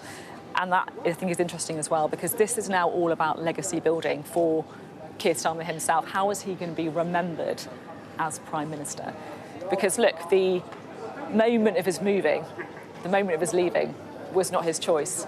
I think it's pretty clear that if it was up to Keir Starmer, he would not leave his job. He would still be Prime Minister. He didn't want to leave, but the numbers were against him. The thing he can control now is firstly the timing of when he's departing, and he's setting his own timetable. He's not being swayed by Andy Burnham. He doesn't want to stand around and be a caretaker leader, but also the manner of his leaving as well. I think these are the key things to do. I might try and bring Beth in at this moment as well. We're awaiting David Lammy, aren't we? We've got an eye on David Lammy. We can't let him back in the building without coming on Sky News. Yeah, exactly. So we're kind of poised, David, would you mind having a quick word with us? Thank you, sir. Sure. Thank you, appreciate that. David, you are one of Keir Starmer's closest friends and allies. What's this weekend been like? How is he, and how are you feeling? Well, look, I have known Keir Starmer for many, many years, first as a lawyer before he became a politician. I think he is a decent, good, principled man. And today we have seen, in the manner of his resignation, putting the country first. And when you reflect on his legacy, lifting the Labour Party from a devastating defeat, the worst since 1935, rooting out anti-Semitism that had offended so much of the country, getting us back into contention, and then in office, again, restoring our image on the world stage, and it's been a privilege to work alongside him, stabilising our economy, those waiting lists falling, small boats crossings coming down, and lifting 500,000 people, young people, out of poverty. That is a tremendous legacy. It's been the honour of my life to work alongside him. Everyone knows I've been very loyal to Keir Starmer, as I have every Labour leader, and I'll be loyal to the next. But today, we reflect on my dear friend's legacy. I think it's immense, and I think many people will be reflecting on that across the country. David, do you think the party's made a mistake then? Well, look, politics is what it is. We are where we are. We live for another day. But I reflect on the last 2 years, the decency of the man, his resilience. I've watched him day after day, week after week, month after month, sometimes going without sleep because he was determined to put the country and public duty first. That is what he's done. And I think today it's right to reflect on what he has delivered for the United Kingdom. And of course, we go forward, we go on, and parliamentary colleagues will reflect on the process to select a new leader. We could have a new Prime Minister by mid-July. It doesn't give Andy Burnham, if he does succeed Keir Starmer, much time. Did Keir Starmer reflect on that when he was taking his decisions? Well, look, he has set out the timetable. It's the right timetable, I think, for the country. It means that the Prime Minister will represent us at NATO, and having been Foreign Secretary and Deputy Prime Minister, that is important. And it gives the NEC and the Labour Party time, if there is to be a contest, to set that out, and that will get us to September. If not, then I think we will see before, or just as we recess for summer, a new leader in place. And why should he hang around, really? To others. But why should he hang around? I leave that to others. But today, I think we have seen the decency of the man, and I'm very proud to have served with him. And can I just ask you, did you spend some time with him over the weekend? What did you counsel him? Look, I of course, Keir Starmer and I have remained in close touch, as I have with Cabinet colleagues and others in the Labour movement. It's hugely important for the sake of this country that this next stage is orderly, and the interests of the British people we are keeping front and centre of our mind. That has been his guiding compass. It's certainly been mine, and I'm sure parliamentary colleagues respect and understand that. Can I just have one very quick... David Lammy speaking to us there. Because he said that he'd been in close contact with Keir Starmer, didn't he? Which I thought was interesting, unlike some of the others, perhaps. Yeah, I mean, he also. Let me put this down. Sorry. He also was on. He was on a visit with Keir Starmer on Friday morning. So as that result came in, David Lammy and Keir Starmer were out visiting a housing development in North London. So he would have spent quite a lot of time there. And you'll remember when Keir Starmer was fighting for survival back in February, he was the one doing the ring-arounds with the Cabinet, trying to get people to stay with him. So he's a very, very loyal Cabinet Minister, and you saw it there. He didn't really want to be drawn on what had been going on or why Keir Starmer, because actually Keir Starmer hasn't really, he says, I accept the decision of the party with good grace, but he also is not going to hang around, and I was trying to get a bit of that out of him, but quite rightly, really, he's like, today is actually about allowing Keir Starmer a moment where colleagues that support him are able to, you know, talk about what they appreciate about him rather than they don't really want to get into the next phase of the debate about what happens next. Yeah, we've got a bit of reaction that we did want to bring you now. The first is a tweet from Andy Burnham that I think we can bring you. You know what, it's not on my auto cue, so I'm going to try and find it on my phone. Hang on. It's a smooth operation here on Downing Street. There's always an element of chaos. My wonderful producer is now lifting up his laptop. Oh, also, can I just sorry, I've got some breaking news here about Wes backing Andy. Yeah, we were going to do that. I've got. Yeah. Oh, okay, I've got it here.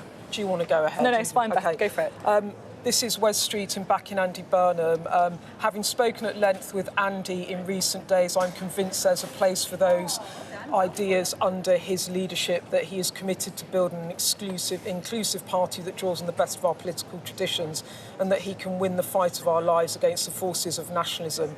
We could spend the summer exaggerating small differences, or roll up our sleeves and help him deliver the change our party and country needs. That is the choice I am making, and I hope that everyone else will back Andy. We're elected to change our country, to show politics can be a force for good and spread opportunity for everyone. With Andy, we can. So Wes Street in there, as I was saying earlier, they'd had a conversation on Friday. I think they'd spoken yesterday. Wes Street in there saying that he will not trigger a leadership race. There've been lots of questions about whether he had the numbers anyway, and he's saying there that he is going to fall in behind Andy Burnham. They've clearly done a deal, and so now the question is, in terms of a challenger, is it that some of Keir Starmer's supporters club together and try and trigger a race? But I think that would be quite something if they do that, if Keir Starmer's not going to stand on. So breaking news, that's quite a big deal. Wes Streeting is not going to fight the Labour leadership race. So basically, at the moment, Andy Burnham has a clear run. Yeah, and that, of course, has a huge amount of implications for the speed of which this could happen as well. Keir Starmer, of course, laying out the timetable even in July if it is uncontested, and of course Wes Streeting up until now has been saying he will fight it. If it is uncontested, we could have Andy Burnham in number 10 in the next month. I am going to now bring you, if I may, the tweet from Andy Burnham, unless you got it, Beth. I haven't, but here we go. So Andy Burnham says, I'm reading it off the laptop. Keir has given huge service to our country, and I want to thank him for his leadership and dedication during such a challenging period. His decision marks the beginning of a transition, and it is important that this process is conducted in an orderly and responsible way. I will put myself forward as part of this process. The country expects stability, seriousness, and a continued focus on the issues that matter most, and that is what it will get. He goes on to say the priority should be to work together. The Labour movement has been its strongest when it looks forward. Two things what I would say. Wes Streeting and Andy Burnham, both messaging very, very close to each other, which feels coordinated. Andy Burnham saying he will stand, Wes Streeting saying he won't stand. There's a lot of rumours flying around, including even that word Chancellor, that some kind of accommodation has been made. I spoke to someone close to Wes Streeting about this over the weekend, and I said, come on, what job is he getting? And this person said, honestly, at that point, they might have had another conversation on Sunday that I'm not privy to, that there wasn't, it was more about progressive ideas, and I think having progressive people in the cabinet, i.e. Andy Burnham creating a cabinet where different sides of the party are represented. There is lots of talk about whether Wes Streeting becomes Andy Burnham's Chancellor. Now, on the one hand, that would make sense, because what Andy Burnham does not want to do is spook the bond markets. That's been much discussed. Does he know the fiscal rules? Is he going to borrow more? Should he borrow more to invest? This is all, and he has been very clear that he is backing the fiscal rules because he doesn't want to spook the bond markets. And you remember he made those remarks in the autumn of last year about the government being in the hock of the bond markets. That went down like a bucket of sick with the bond markets. And given how much the UK government borrows, if bond yields go up, your cost of borrowing goes up, so it hits his government. So he really needs to not spook the market. So could Wes Streeting, who is on the right of the party, be an obvious Chancellor? That's going around. It's a discussion.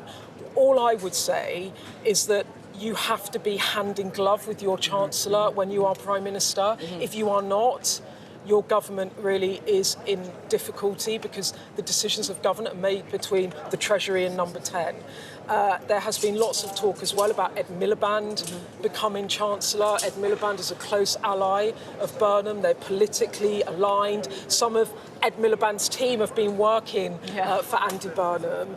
But again, on a business side, there's a lot of nervousness about Ed Miliband becoming Chancellor because they think they'll be too left-wing. Shabana Mahmood has been talked about being Chancellor, but as I understand it, she wants to remain as Home Secretary. There's also Pat McFadden, the safe pair of hands, who was Cabinet Minister to Starmer, now doing work and pensions. He would not spook the markets, and even John Healey. So, yeah, there is a lot of talk about Wes Streeting becoming Chancellor. I don't know what's in Andy Burnham's mind, and I'm not going to pretend to guess. All I would say is that it's quite a gamble to put someone in that is not like your right-hand man or woman into that position, because you have to work together and you have to have someone that does not undermine you. I mean, the other thing is, a lot of this might not have been decided, right? You know, they wanted them to go long. They were hoping to have, you know, a summer to work all the stuff out, to kind of use conference as a launch pad, and things are having to be perhaps done more quickly. I think that's absolutely right, and this is where the Westminster bubble and chat will move to now about who gets what jobs. But I think that is right, that lots of this will not have been decided. I do imagine, though, that if Wes Streeting is folding in order to support Burnham, he will have a place at the top table. You have to remember that some of what people are doing at the moment is manoeuvring in order to get a top place at the top, you know, to keep a place at the top table. Also, I'd also say that there will be other people coming back. I think Angela Rayner, Ed Miliband, I think, will be prominent. Louise Haigh, the former Transport Secretary, Lucy Powell, the Deputy Leader, very close to Andy Burnham, Lisa Nandy, who's the current Media Secretary of State, very close to Andy Burnham. So I think we'll see a new group of Annalise Midgley, who is a really close ally and helped mastermind the campaign. She will be coming back, I am sure, in some sort of role. So we've got to wait to see how that pans out. But also for Burnham, he doesn't want bloodletting. Like, the last thing he wants is the party fighting again when he, if he becomes Prime Minister. I shouldn't count all my chickens because they have not hatched. It's absolutely right, but it has a sense of inevitability. It does, because what's happened is you've probably got 150 plus MPs now in Burnham's column. They could put up, you know, there was talk at the weekend about Darren Jones being put up. As I understand it, I'm not sure Darren Jones is as keen on the idea of being put up for leadership as some of the people that were touting his name about. But, you know, at this point, it's like, yes, you could try and run a leadership race, and there will be members that want it, and there will be MPs that are very unhappy that is what's going on, and they will want it as well. But would it be in the interests of the country and the Labour Party, actually, to have a race in which kind of the victor is pretty much nailed on? And it might be that, in the end, no one else stands. You need 81 MPs to stand. That is a lot of MPs. So, they tighten the rules to make it harder for people to stand. So we'll have to see. We shouldn't jump the gun. But I think the big contender was always Wes Streeting. I mean, he's been going on for months about how he's going to fight the leadership race, and now he's folded. Must have been offered something. Beth, thank you very much indeed. Well, look, what do we know? This morning, the news has moved at breakneck pace. Keir Starmer standing down as Labour leader. He said that a leadership contest will be sparked in July. We know Wes Streeting is not going to stand in that leadership contest. We know Andy Burnham is. And right now, there is a sense of almost inevitability. Not a word I like to say, to be honest, given recent years in Westminster. But it really does feel like that drumbeat, that momentum of Andy Burnham as Prime Minister, perhaps by the end of July, is almost becoming a certainty. Well, let's bring in our political commentator, Adam Bolton. Adam, what are your reflections on this morning's events? Well, my first is rather hard-hearted. I don't think we should be too sorry for Keir Starmer. People will have their own views of his personality. But the fact of the matter is he has been removed by his own party because his premiership was seen to be failing. Labour in third place behind in the opinion polls, absolutely beaten in the local elections. And then on top of that, in policy terms, Keir Starmer, although he points to economic indicators, he said, have improved marginally, none of them dramatically. He hasn't addressed the cost of living crisis. He hasn't answered the own challenge he set himself. He claimed he'd restored defence and national security. Well, I don't think the chiefs of staff of the British military would agree with that. He did not appear to have the qualities of leadership in terms of picking people or indeed knowing how to lead them. I mean, he talked about the marvellous civil service this morning. Not so long ago, he was talking about them bathing in the warm bath of complacency. Likewise, in order to preserve himself until now, he's thrown an awful lot of people overboard. You know, one thinks of Morgan McSweeney or Ollie Robbins or Sue Gray, and then one thinks of his, apparently totally nonchalant lack of due diligence in making the fatal mistake of appointing Peter Mandelson. So, it hasn't gone well over the last 2 years, and it's perfectly understandable that the Labour Party would want to look for a new leadership. And frankly, in Andy Burnham, they've gone for someone who is a much more experienced politician, having held 3 posts in the cabinet, as well as being Mayor of Manchester. And that possibly was the fault with Starmer, that he wasn't a political animal, that he was a by-the-book lawyer. Adam, you obviously have known Andy Burnham for a while now, right? He's, as you said, he has had experience in Westminster, and you, of course, have been in and out of Westminster, the heart of Westminster, for many years. What do you make of Andy Burnham? Well, Andy Burnham, it's interesting because I think we are going to discover quite a lot about him. I think the attempts to portray him as some kind of loony lefty are certainly not borne out by the record. Yes, it's true that he worked briefly in Jeremy Corbyn's cabinet, shadow cabinet, but before that, of course, he'd been a minister under Tony Blair, he'd been a cabinet minister under Gordon Brown, and he came into politics as a protege of the ultra-Blairite, the late Tessa Jowell, working for her. And in Manchester, we've seen him really go for public-private partnership in terms of restoring growth in Britain's second city.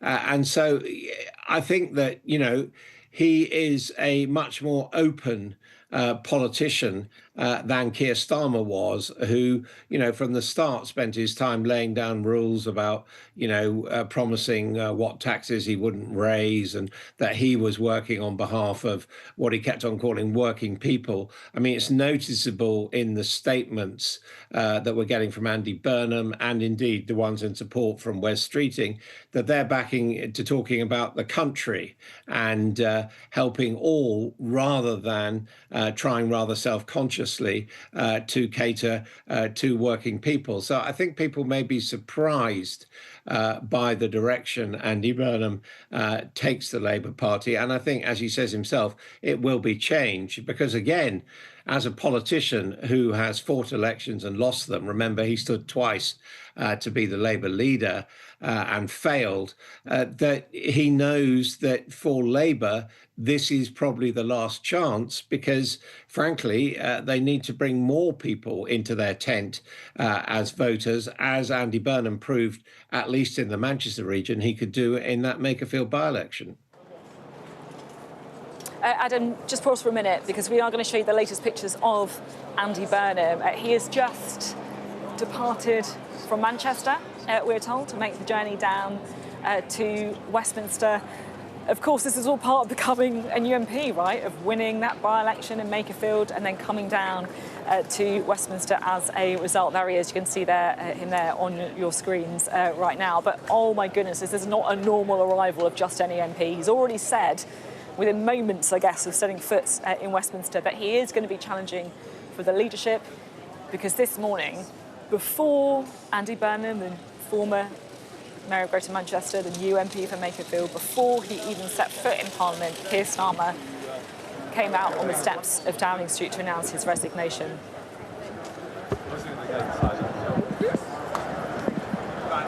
Sorry, this is more than you bargained for. Sorry, are you preparing for a contest or a coronation? Thank you, everyone. There you go. Is it going to be a contest or a coronation? He didn't reply. You can see him there making that journey through central London to getting on the tube. There you go. Getting on the tube, man of the people, Andy Burnham. I think perhaps all part of the different, I guess, tone that we know he's going to set, because we don't know what policies Andy Burnham's going to bring in yet. We're going to find out soon, of course, if he becomes Prime Minister. But we do know the tone of a man who is, not often seen in a tie or a shirt. He's there in a T-shirt, in jeans, wheeling a suitcase and making his way to Westminster, where I have to say all of the talk now is about that man, whether or not he will be Prime Minister, whether or not he will be in the steps of number 10 within the month. I'm going to bring you now the tweet that we have heard from Andy Burnham this morning in response to Keir's resignation. He said, "Keir Starmer has given huge service to our country, and I want to thank him for his leadership and dedication during such a challenging period. His decision marks the beginning of a transition, and it is important that this process is conducted in an orderly and responsible way. I will put myself forward as part of this process." That's the key bit. The country expects stability, seriousness, and a continued focus on the issues that matter most, and that is what it will get.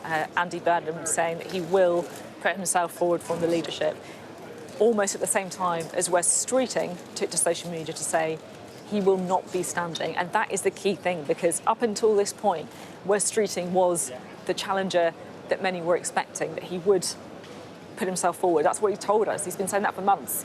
He resigned as House Secretary in order to run for the leadership. But today he's changed his mind. And I think that will lead to a lot of speculation that he has reached some kind of accommodation with Andy Burnham. Adam Bolton, I think, is still with us. Let's bring Adam back in, if you can hear me, Adam. I guess the next step is who Andy Burnham might choose for his team. I mean, I know we're jumping ahead, but it does feel almost an inevitability that he's going to be Prime Minister. Yes, I think so. We're not quite clear whether there's going to be a contest, although I think it's extremely unlikely. My own view is that Wes Streeting has always been what we might call a stalking horse for Andy Burnham.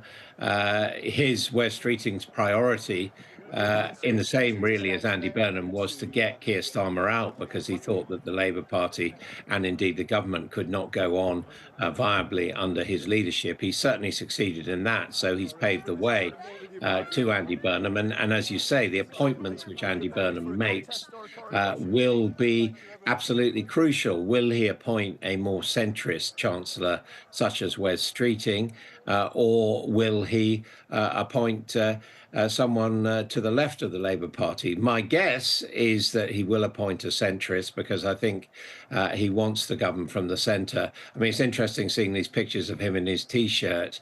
Andy Burnham was actually asked at one point what he would wear as Prime Minister, and he said, well, I think Prime Ministers dress rather differently from mayors. So the indication is that he will put on a suit and tie by the time he's sworn in this afternoon. But I suppose it's always possible that he does a Zelensky and kind of keeps on his sort of wartime uniform to make a point. But I don't think he's going to do that. As far as the other appointments, I think he's got some awkward choices to make, because as Beth was listing, there are a lot of people who've been close to him, particularly from the Manchester area, who've supported him during this campaign. And as I look at it, I don't see enough room in the cabinet for all of them to get top jobs. He may well want to keep some ministers in the interest of the country who are already in their jobs, who are proving pretty competent. And that could disappoint people quite early on. So I think he will want to preserve his confidence as to who he's going to appoint for as long as possible, although he may, perhaps in the area of Chancellor, make a key decision fairly early on. It also, clearly, there are going to be some vacancies. I mean, one looks at people like David Lammy or Darren Jones, who've been so loyal to Keir Starmer, or Steve Reed is another person who's mentioned. They may well be people for which there's a vacancy. Also, of course, there's the question of Rachel Reeves. She's clearly going to be moved out as Chancellor. Will she be moved out of the government? What happens to Yvette Cooper? You know, there are a lot of question marks, but I think Andy Burnham will want to keep it broad on the policies to interest the country rather than the personalities, because the one thing he needs to avoid between now and taking over as Prime Minister is very clear sectarian splits emerging in the Labour Party, which might force him to take positions. Adam, thank you very much indeed. Adam Bolton there with his analysis on another absolutely breathtaking day here in Westminster.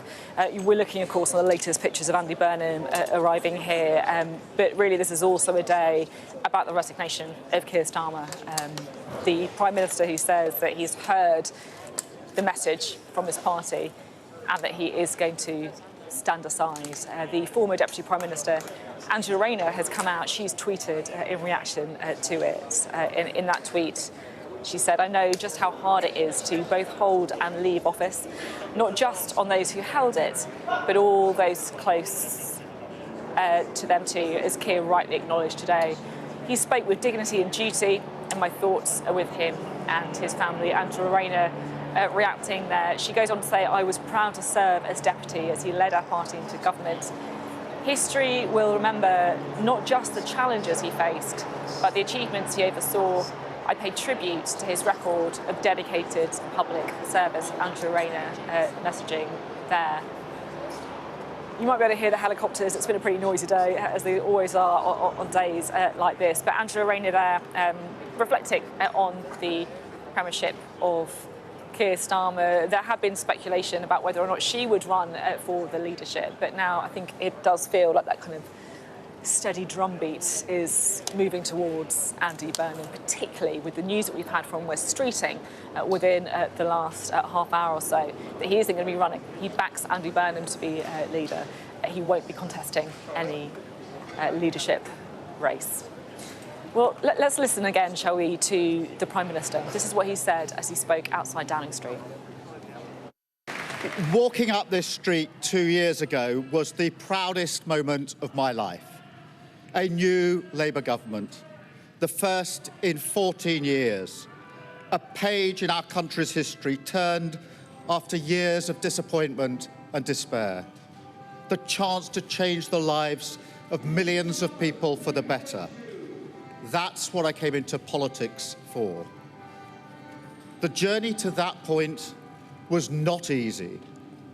6 years ago, I inherited a Labour Party that was politically, financially, and morally bankrupt. I was told time and time again that my party was finished, that we were consigned to history, that a majority at the general election, let alone a landslide majority, was impossible. But we proved those people wrong because we changed our party, ripping out the poison of anti-Semitism, restoring trust on the economy, defence and national security, and becoming a party that once again stood proudly with, not against, our national flag. The hard work of change was with a singular purpose, not power for power's sake, but to change Britain for the better, to build a fairer country with dignity and respect, where everyone is seen, everyone is valued, wealth and opportunity for all, not just the privileged few. And look at what we've achieved in just 2 years. An economy that is stronger, growing faster than our peers, wages rising faster than inflation in every single month since we came to power, investment secured, infrastructure being built, an end to austerity, with the fastest fall in NHS waiting lists for 17 years, the biggest improvement in rights for workers and renters in a generation, the biggest uplift in defence spending since the Cold War, small boat crossings falling, asylum hotels closing, protecting young people from social media, and 500,000 children being lifted out of poverty because of the choices that I made. Our reputation in the world restored, with Britain once again standing up for decency, respect, and the rule of law, securing trade deals, standing with Ukraine, standing up for our values, and rebuilding our relationship with our allies in Europe. Change promised by a Labour government, change fought for by a Labour government, change delivered by a Labour government. But I know the question being asked now is not who was best placed to change the Labour Party, to take us into power and to begin the vital work of improving lives for millions of people. Those questions have been answered. The question my party is asking now is whether I am best placed to lead us into the next general election. I have heard the answer of my parliamentary party to that question, and I accept that answer with good grace. Every decision I've taken has been about putting the country I love first. That is why I will resign as leader of the Labour Party. I have spoken to His Majesty the King this morning to inform him of my decision. I will ask the National Executive Committee of the Labour Party to set out a timetable with nominations opening on the 9th of July and completed by the summer recess. In the case of a contest, this will ensure a new leader is in place before Parliament returns in September. I will remain in post as Prime Minister until the contest is complete, and I will do everything I can to ensure an orderly handover of power. I will also give my successor my full and unequivocal support, knowing that they will inherit a Britain that is far stronger and fairer than the one I inherited 2 years ago, better prepared for the challenges ahead, and better able to ensure the Labour Party secures a second term in office. I want to thank all of those friends and colleagues who have been at my side for these past 6 years or so, for their incredible commitment, service and support. I want to thank the brilliant Number 10 staff and our country's extraordinary civil service who dedicate their lives to public service. And when I leave the biggest job in the country, I shall spend more time on the most important job, being the best husband I can to my fantastic wife, Vic, who has been a rock by my side through good times and bad. Best dad I can to my beautiful children, who are my pride and my joy. Thank you very much. It's an emotional end to Keir Starmer's resignation speech. I think it is fair to say that this is a speech he did not want to make, but after the emphaticness of Andy Burnham's victory in Makerfield and then the increasing drumbeat of MPs, ministers, members of the cabinet coming forward to say they no longer had confidence in Keir Starmer's leadership, it was an inevitability. So today he makes way, he says he is stepping down as Labour leader. He says there will be a leadership contest that will start as early as the beginning of July. So that means we could have a new resident in Number 10 by the end of July. And I have to say there is one person who it is pretty clear is a front-runner, maybe the only candidate in that race, Andy Burnham. I think we can bring you footage of Andy Burnham, the new Labour MP for Makerfield, leaving Manchester. This is him at Manchester Piccadilly Station, probably about 45 minutes or so ago, about to get on that train and make the journey down to London, where I'll be honest, here in Westminster, Andy Burnham is a name that is barely off anyone's lips at the minute. It is all anyone is talking about today. And I think the attention very quickly turning to what is next. Keir Starmer, I think, was clear, didn't want to obey Andy Burnham's timetable. Andy Burnham's team would have preferred to have seen a lengthier handover of power with their candidate ideally becoming Prime Minister in September.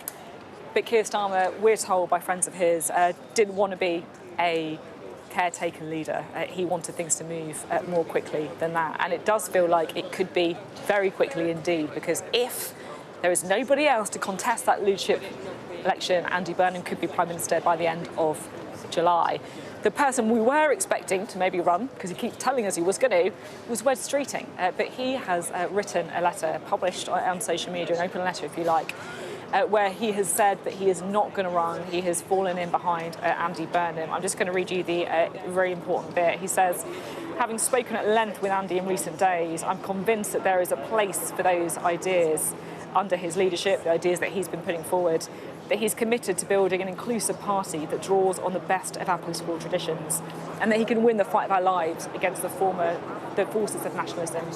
We could spend the summer exaggerating small differences, or we can roll up our sleeves and help him to deliver the change our party and our country needs. That is the choice that I am making, and I hope everyone else will back Andy too. So Wes Streeting there, falling in behind Andy Burnham. And I think this is the interesting thing, because what we have now with Andy Burnham is a candidate who has been welcomed by the soft left, so the kind of Lisa Nandis of the world, the further left of the Labour Party, so the John McDonnells, the Richard Bergens, and also those seen as on the right of the party as well. So the Wes Streeting, the Josh Simons, who even gave up his seat in Makerfield for him. And I guess the challenge is, if he is to become Prime Minister, is he going to be, I guess, the first Labour leader to find a way of uniting the entire party behind him, the broad church of the Labour Party, or is he somebody where at least one of those groups are going to be disappointed by what they see? There's a lot of big decisions. I think the one that perhaps we'll be able to read a lot behind is who Andy Burnham decides to appoint as Chancellor if he does become Prime Minister. But look, let's pause to reflect on the outgoing Prime Minister, on Keir Starmer, because soon after he announced his decision to step down as Prime Minister, something quite unusual happened. We saw his allies coming out onto the street to talk to us, the waiting media. This is the Attorney General, Lord Hermer, possibly the very closest person to Keir Starmer around the cabinet table. Let's listen. I thought, I don't know about you, I thought that was a moment of extraordinary dignity from the Prime Minister, showing his true decency, the kind of qualities that I've seen actually since I've known him for 30 years, but I've seen day in, day out for the last 2 years. So I think he left the podium, walked through the door, showing the same values, exactly the same values he displayed when he walked in 2 years ago. He talked about accepting with good grace the fact that he'd lost the support of the parliamentary party.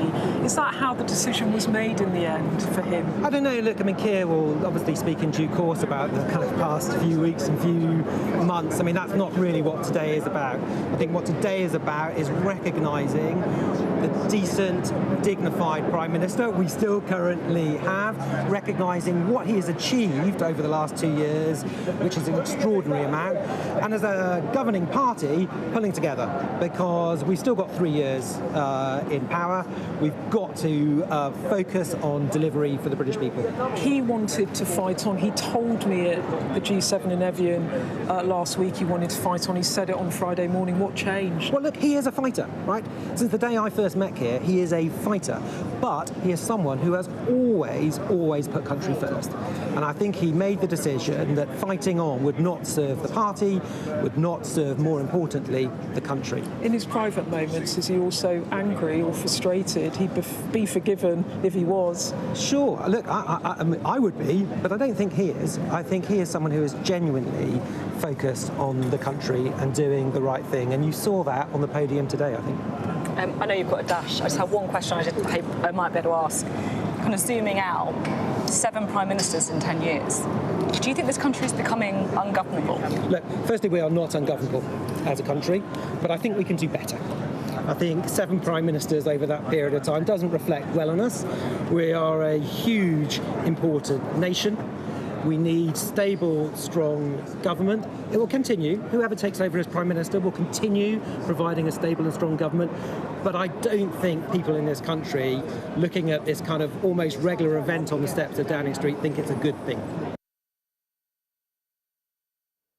Lord Hermer speaking to us there on Downing Street. Let's go, shall we now, to the Conservatives. We can talk to Alex Burkhardt, the Shallow Northern Ireland Secretary, who is standing by for us. Do you welcome the decision made by Keir Starmer?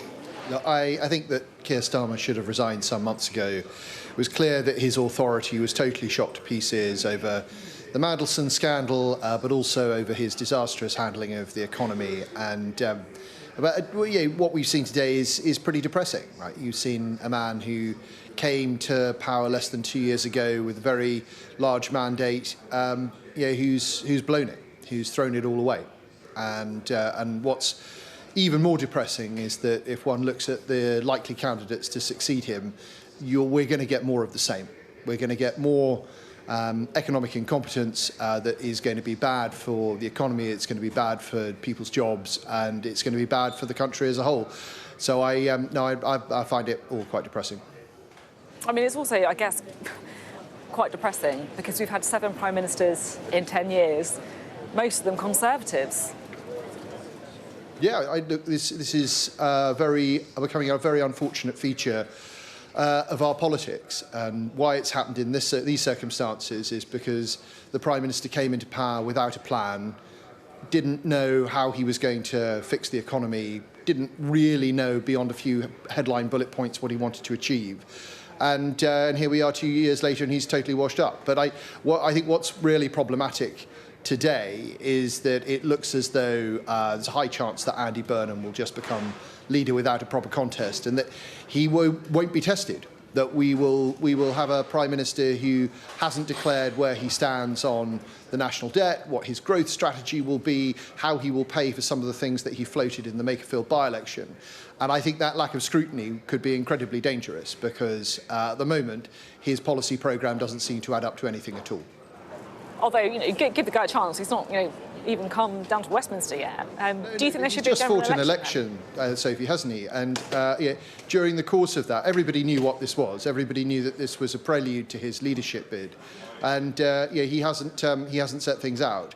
And I think if there was a full contest, if the contest went over the summer, there'd be time for those things to be dragged out of him. But if this process collapses in the space of a few weeks, maybe there won't be, and maybe we'll end up with a Prime Minister who, who not only doesn't have a mandate, but hasn't set out what he wants to do.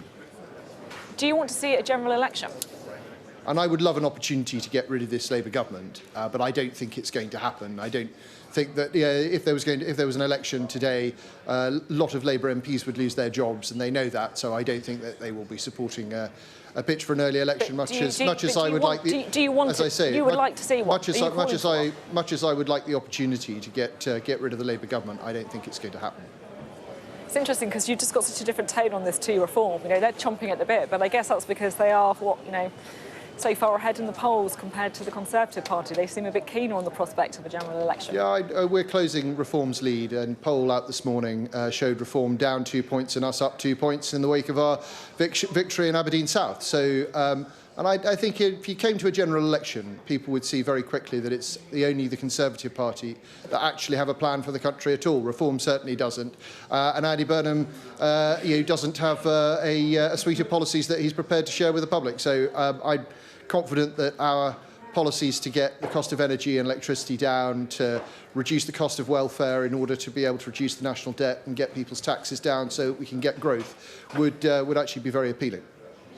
OK, well, we may see, or we may not see. Alex Burkhardt, good to have you on the programme today on a huge day here in Westminster. Let's bring in, shall we, our political editor, Beth Rigby, who has been standing here with me throughout the morning. we had kind of radio silence, didn't we, for so long, and then the silence almost became like deafening. So we're like, something is going to happen, and then very suddenly we saw, of course, the podium out, and then since then things have moved so quickly. Yeah, it really has been quite an incredible morning, hasn't it? Look, I was hitting the phones all weekend. I learnt that he'd been told by the Cabinet really on Friday that he didn't command their support anymore. The PLP were now jostling, agitating for him to stand down, and then he went off to Chequers with only his wife Vic and their children. They had Father's Day there. He obviously told a very small handful of allies. I think the ones he told has come out onto camera today: Lord Hermer, Jenny Chapman, and then of course David Lammy. And then maybe some of his advisors. And it was sort of, the writing was on the wall, I think, by Saturday night, Sunday morning. Rachel Sylvester at The Observer, she got the scoop. I mean, she called it and said he's expected to resign on Monday. Saturday night, Downing Street was saying that they didn't, that the position was unchanged, and that what he said on Friday morning about fighting on still stood. But when you saw Peter Kyle, the business secretary, on the sofas doing the round on Sunday morning, he was clearly reflecting the conversation he'd had with Keir Starmer on the Friday, when he'd obviously talked to him about what he thought his predicament was, and Keir Starmer was reflecting on what he should do. Then you had Jackie Smith this morning saying the same thing. And really, by that point, even though there was radio silence from Downing Street, I think everyone had arrived at the point that this guy was probably going to come out and resign, and that is what he did, and that's why, you know, the world's media is here in Downing Street with us today. And things could change rapidly as well, because look, there had been all this talk about kind of the caretaker leader over the summer, Andy Burnham maybe coming in the autumn, but actually things could move a lot quicker than that. Yeah, look, I mean, I think there's so much go, because we're already like kind of taking in Keir Starmer's resignation, and then we're like moving on to what's next, which is sometimes the way politics work. But you know, the herd has moved, and now they are looking to succession and what comes next. And look, the really crucial thing that's happened subsequently is Wes Streeting has come out and confirmed he will not challenge Andy Burnham. He's not going to run in the leadership race. The nominations will open on the 9th of July. People can put their names forward. You have to have 81 MPs. Ballots close by July the 16th. Now, if no one else stands against Andy Burnham, and the guy that was definitely apparently going to was Wes Streeting, it could be that Andy Burnham comes in and becomes Prime Minister by July the 17th, 18th. But I have to say, I have got MPs saying that they don't think it should just be a shoe-in. You had Jess Phillips on the BBC yesterday morning talking about at least some sort of hustings amongst the Parliamentary Labour Party. Harriet Harman talked about that on our podcast, Electoral Dysfunction, last week, because I think there is a sort of sense of a lot of the Parliamentary Party don't know Andy Burnham. He left Westminster in 2017, he became Manchester Mayor, so he could be Prime Minister in 3.5 weeks, and no one really knows what his policy platform is, what is his cabinet. You know, it's quite a lot. So there's a lot of discussion about that, but look, from my view, the fact Wes Streeting is not contesting it, it kind of looks quite nailed on now that Andy Burnham's going to become Prime Minister. Like, the black swan would be if enough of Keir Starmer's allies feel angry enough and aggrieved enough that they try and throw someone into the race to at least force a race. But from what his allies are saying there and how Keir Starmer behaved, it doesn't look like a particularly vengeful Prime Minister. I remember Boris Johnson, you know, when he kind of had a little bit of a, you know, his fingers over the subsequent leadership race when it came to him. But with Keir Starmer, I'm not left with the impression that he is kind of minded to put someone up as a stalking horse for Burnham, particularly if Burnham is pretty nailed on to win. To actually win, this is it. You were just saying there, Beth, about how, you know, quickly we move on in a day like this. And, you know, actually that is worth reflecting on, actually. It's true, isn't it? Because, look, you kind of had this deeply emotional speech by a guy who's been Prime Minister for 2 years, and then straight off, you know, the bubble kind of moves on. But let's just pause for a minute and think about Keir Starmer, shall we? I mean, how do you think his premiership will be remembered? I think I think that Keir Starmer over time will probably get a lot of credit for putting the Labour Party back into contention. And yes, he was helped by lots of failings of the Conservatives, but you cannot deny him the second biggest Labour majority. You know, he became a Labour Prime Minister, he won from opposition, and he did win a landslide, and he got Labour from a disastrous election defeat in 2019 back into office, you know, after Tony Blair. So that is a massive achievement for him. I think in terms of his premiership, actually, the thing that must be frustrating for him is there are some green shoots in terms of the delivery promises they made. You'll remember that very controversial budget where they raided NI on employers. It was deeply unpopular because it was not really in the manifesto. I know they said they wouldn't raise NI for working people, but they did raise it for business. It was deeply unpopular. But actually that money went into the NHS and waiting lists are now falling. Small boat crossings are beginning to drop. He has, reluctantly, I have to say, but he has lifted the two-child benefit cap, which certainly, as you were pointing out at the G7 interview last week, he said it was his greatest achievement in office. He's about to implement that social media ban. I don't imagine a successive Prime Minister to Keir Starmer will withdraw on that. So I think over time there will be things that perhaps he's looked more favourably on, and actually how he navigated the early years of Trump and Ukraine and the Iran war, and just taking those decisions. I think he will have like ticks in the boxes, but the problem is that they came into government. They fought so hard in the campaign, and then when they actually got power, there was not a decisiveness about leadership. You know, there were the sort of the 5 first steps that they wanted to make, and then the priorities kept changing. There was too much going on. The U-turns came in, the staff changes came in. There was reset after reset after reset. The Peter Mandelson thing was personally devastating for Keir Starmer, because it really sort of spoke to his integrity, that he campaigned as a Prime Minister full of integrity, and yet he'd put this person back into government knowing the risks that came. And it's like, well, what does that say about you, Keir Starmer? And he had a lot of pressure over that. So I think he will be remembered as an election winner for sure.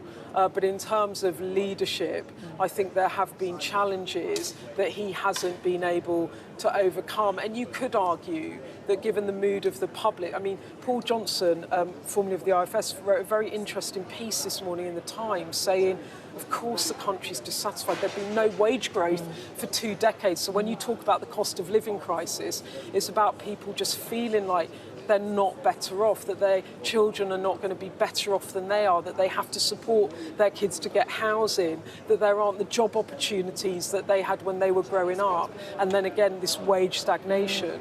So he came in with a series of substantial problems, but they also weren't straight in the general election. Yeah. You and I have talked about this. True. Big problem. They basically said we can not have austerity and we can also increase spending because we're going to grow the economy. And you know, and yes, there have been external headwinds with Trump and trade wars and Iran. There have been massive economic external headwinds, but also there's things that they did themselves on U-turns, and that affects market confidence, on lifting taxes on business, which business themselves says, you know, dampened growth. So, yeah, I mean, I think we'll be chewing over Keir Starmer's legacy for a long time, but I think for him, it must be very difficult to leave office halfway through a term with a job half done, feeling that you were never given the opportunity to prove your doubters wrong. Yeah, and just listening to you there, like talking about what he came into office promising, because I remember, like, it was like yesterday, like just sitting here and then doing the speech on the gates of Number 10 for the other reason, about to go in there. And the one thing that he said again and again was that he wanted to stop the Tory chaos. Yes. And we've got another Prime Minister coming. We don't know who it is. We think it'll be Andy Burnham. But he didn't even deliver on that. No, and I think there's 2 things to say that. Firstly, he did create some of the chaos. And it might be that it was his team around him, not like looking around corners. It might have been he wasn't politically astute. But they did create chaos. I mean, if we go back to welfare reform, the decision to cut the welfare bill to actually fit into the spending rules for Rachel Reeves without selling the reforms to the party, and that massive rebellion, that really, I think, was the beginning of the end for Keir Starmer. That triggered the chaos. But the counterpoint to that, and also made the party more ungovernable. But the counterpoint to that is actually what he's doing now is trying to not stoke more chaos. Because he could have left in a way where he just went, I'm resigning, David Lammy, the Deputy Prime Minister is now Prime Minister by. He could have done that, But he's actually, or he could have tried to fight even though he knew he couldn't win. I think that actually he is at least giving the party an opportunity to not have more chaos in terms of a leadership race.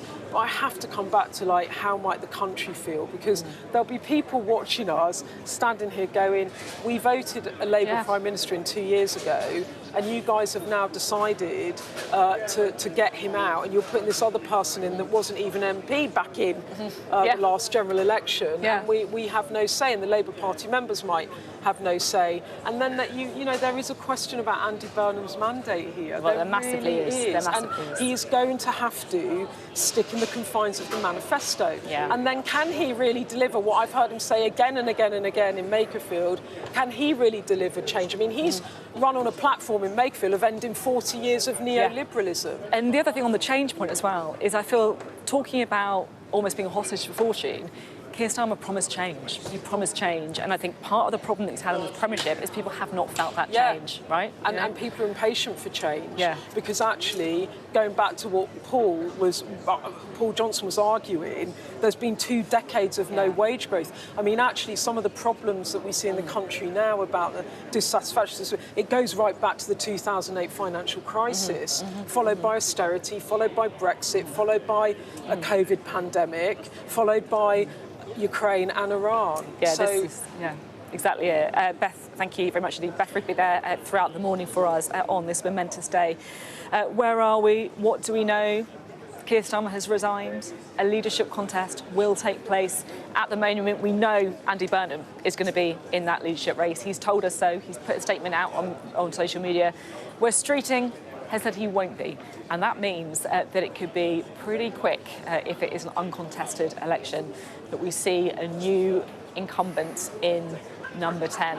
And then there's a whole load of questions to answer about mandates, about policies, about personality. Well, it's 12 o'clock. This is Sky News. We are live in Downing Street, where Keir Starmer has announced that he is going to resign as Prime Minister. Well, after days of speculation about his future, Keir Starmer admitted his MPs no longer believed that he could lead the party into the next general election in an emotional speech this morning. I will resign as leader of the Labour Party. I have spoken to His Majesty the King this morning to inform him of my decision. The Prime Minister said that walking into Downing Street after his huge election victory was the proudest moment of his life. Now, just 2 years on, he's stepping down, and that means the UK is going to have its 7th leader in 10 years. And attention quickly turns now to who will replace him. Well, Andy Burnham is returning to the House of Commons this afternoon, and he has confirmed he wants to be the next leader. Mr. Burnham, are you preparing for a contest or a coronation? Thank you, everyone. Andy Burnham's path to power could be a clear one, because Wes Streeting, who was previously seen as his potential biggest rival, he's announced this morning he is not going to run. He's backing Andy Burnham. We're going to be live throughout the afternoon with the latest news and reaction on what is a momentous day here in Westminster.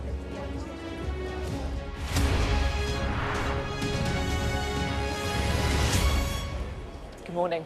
Welcome to Downing Street, where Keir Starmer has announced his resignation as Labour Party leader and Prime Minister as well.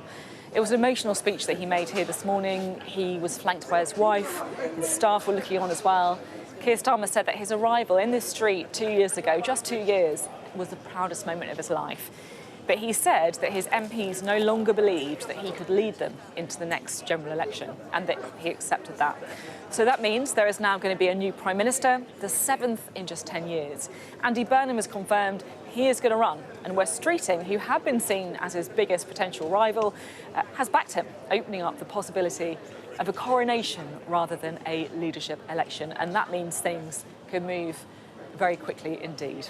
Well, in the last hour, we've seen Andy Burnham getting on the train in Manchester. You can see him there, making his way to Westminster. He's going to be sworn in as an MP in the House of Commons this afternoon after that absolute thumping victory in the Makerfield by-election. Will you announce your intention to stand today? I'm going to get onto the platform, I think. How's it again? Sorry, this is more than you bargained for, isn't it? Mr. Burnham, are you preparing for a contest or a coronation? Thank you, everyone. Well, our political editor, Beth Rigby, is here. I mean, that was a question that Andy Burnham didn't answer. Is it going to be a contest or a coronation? Feels like it could be a coronation. It feels like it could be a coronation because Wes Streeting, who was the contender, who has been saying for weeks now that there had to be a contest, it was going to be a battle of ideas, has folded, saying he's spoken to Burnham, there's only small differences between them, and that he is not going to contest or challenge Burnham. And that has led to lots of rumours that he might have been offered a very big job indeed not to do that. I have to say, sources close to Wes Streeting have told me that there is no deal. They say that Wes hasn't done this because he's been offered a job. He's done it because it's the best way forward for the country. But another source says to me that Wes capitulating so fast when that wasn't necessarily where he was over the weekend makes them think that it might be that he has been offered a big job. I don't know. I mean, look, we don't know. My kind of source in the Burnham camp is saying that his name was coming up yesterday, that they were talking about it yesterday. So really about Chancellor. About Chancellor. I mean, it's totally, yes. Who knows? Well, it's all unconfirmed. Well, they've basically kind of this is what I mean about Wes Streeting talking about small differences and basically laying out the same economic argument. Now, it might be that if Burnham doesn't want a contest, which of course he wouldn't want, he did want a coronation, that you might offer Wes Streeting a job that big. But again, I go back to what we were talking about earlier.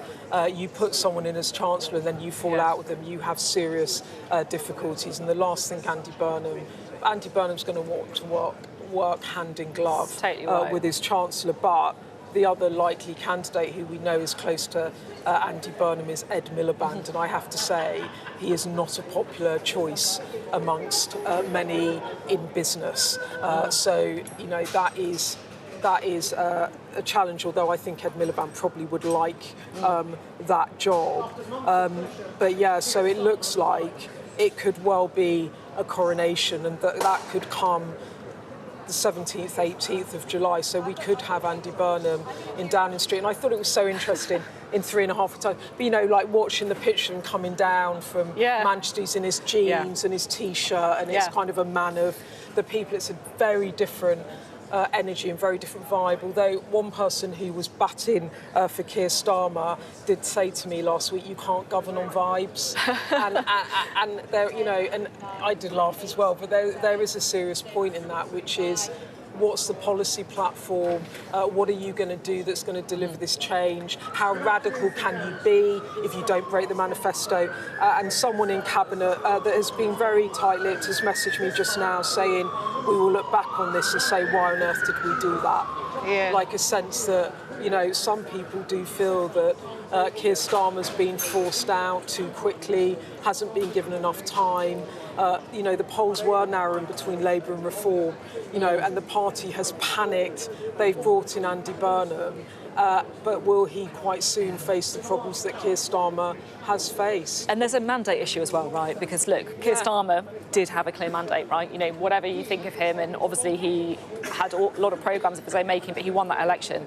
And I just feel the focus on, as you've been saying, Beth, throughout the morning, on Andy Burnham is, if you want to change and have that radical change, how do you do that without breaking the manifesto commitments? Yeah, I mean, there's been some little hints about things he might do. So he talked to me a bit about land value taxes, land taxes, or taxing wealth more instead of income. So the manifesto says, you know, we won't raise tax on working people, on income tax, on VAT, on what's the other one? I've forgotten. Oh, national insurance. It's been a long morning.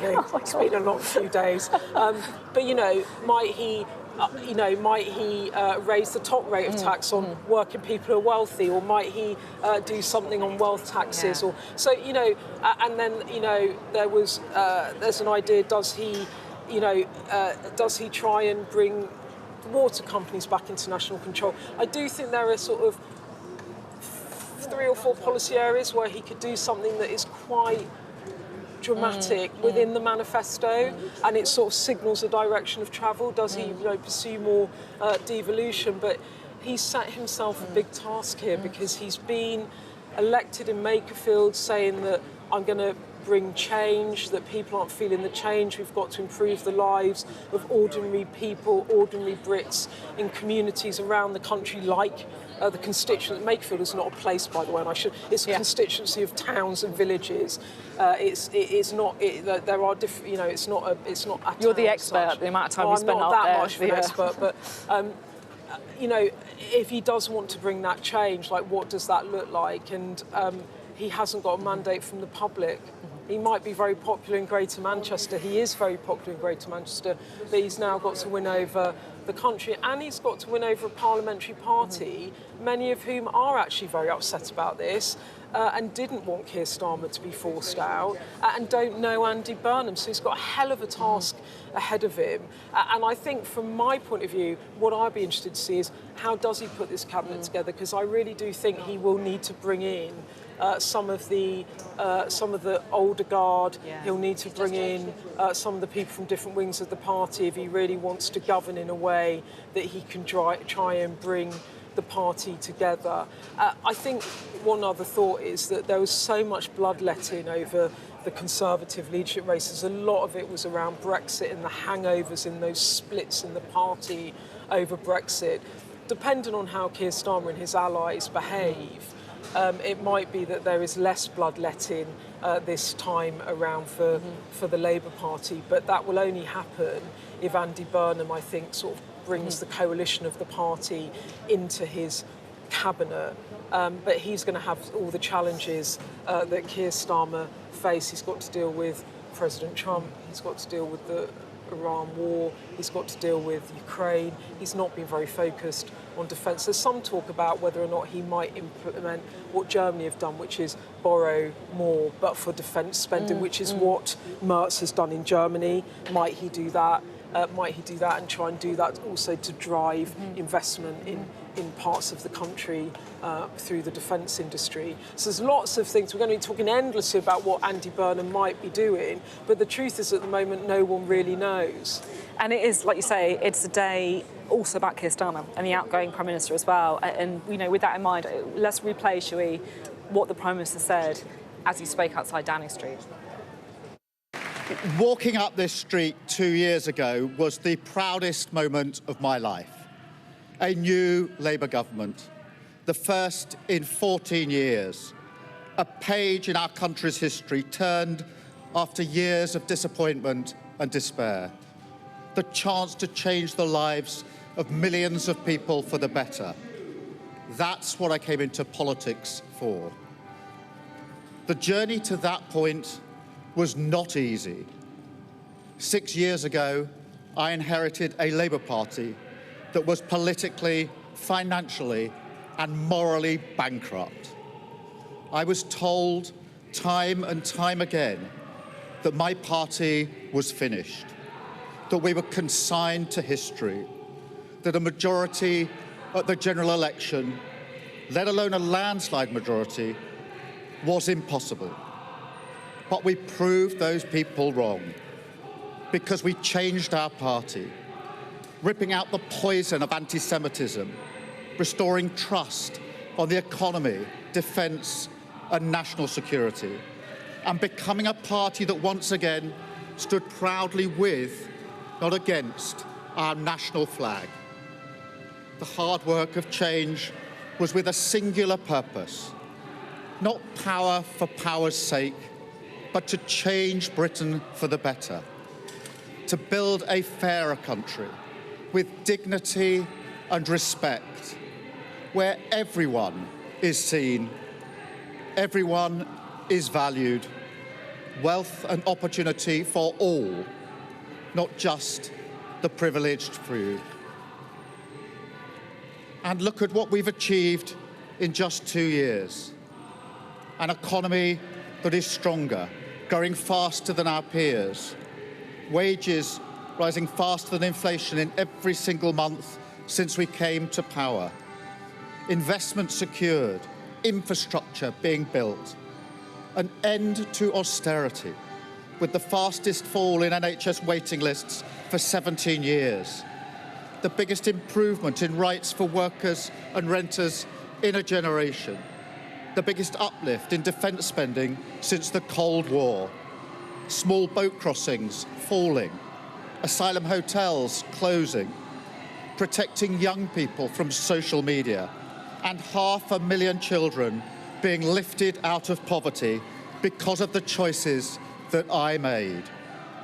Our reputation in the world restored, with Britain once again standing up for decency, respect and the rule of law, securing trade deals, standing with Ukraine, standing up for our values and rebuilding our relationship with our allies in Europe. Change promised by a Labour government, change fought for by a Labour government, change delivered by a Labour government. But I know the question being asked now is not who was best placed to change the Labour Party, to take us into power and to begin the vital work of improving lives for millions of people. Those questions have been answered. The question my party is asking now is whether I am best placed to lead us into the next general election. I have heard the answer of my parliamentary party to that question, and I accept that answer with good grace. Every decision I've taken has been about putting the country I love first. That is why I will resign as leader of the Labour Party. I have spoken to His Majesty the King this morning to inform him of my decision. I will ask the National Executive Committee of the Labour Party to set out a timetable with nominations opening on the 9th of July and completed by the summer recess. In the case of a contest, this will ensure a new leader is in place before Parliament returns in September.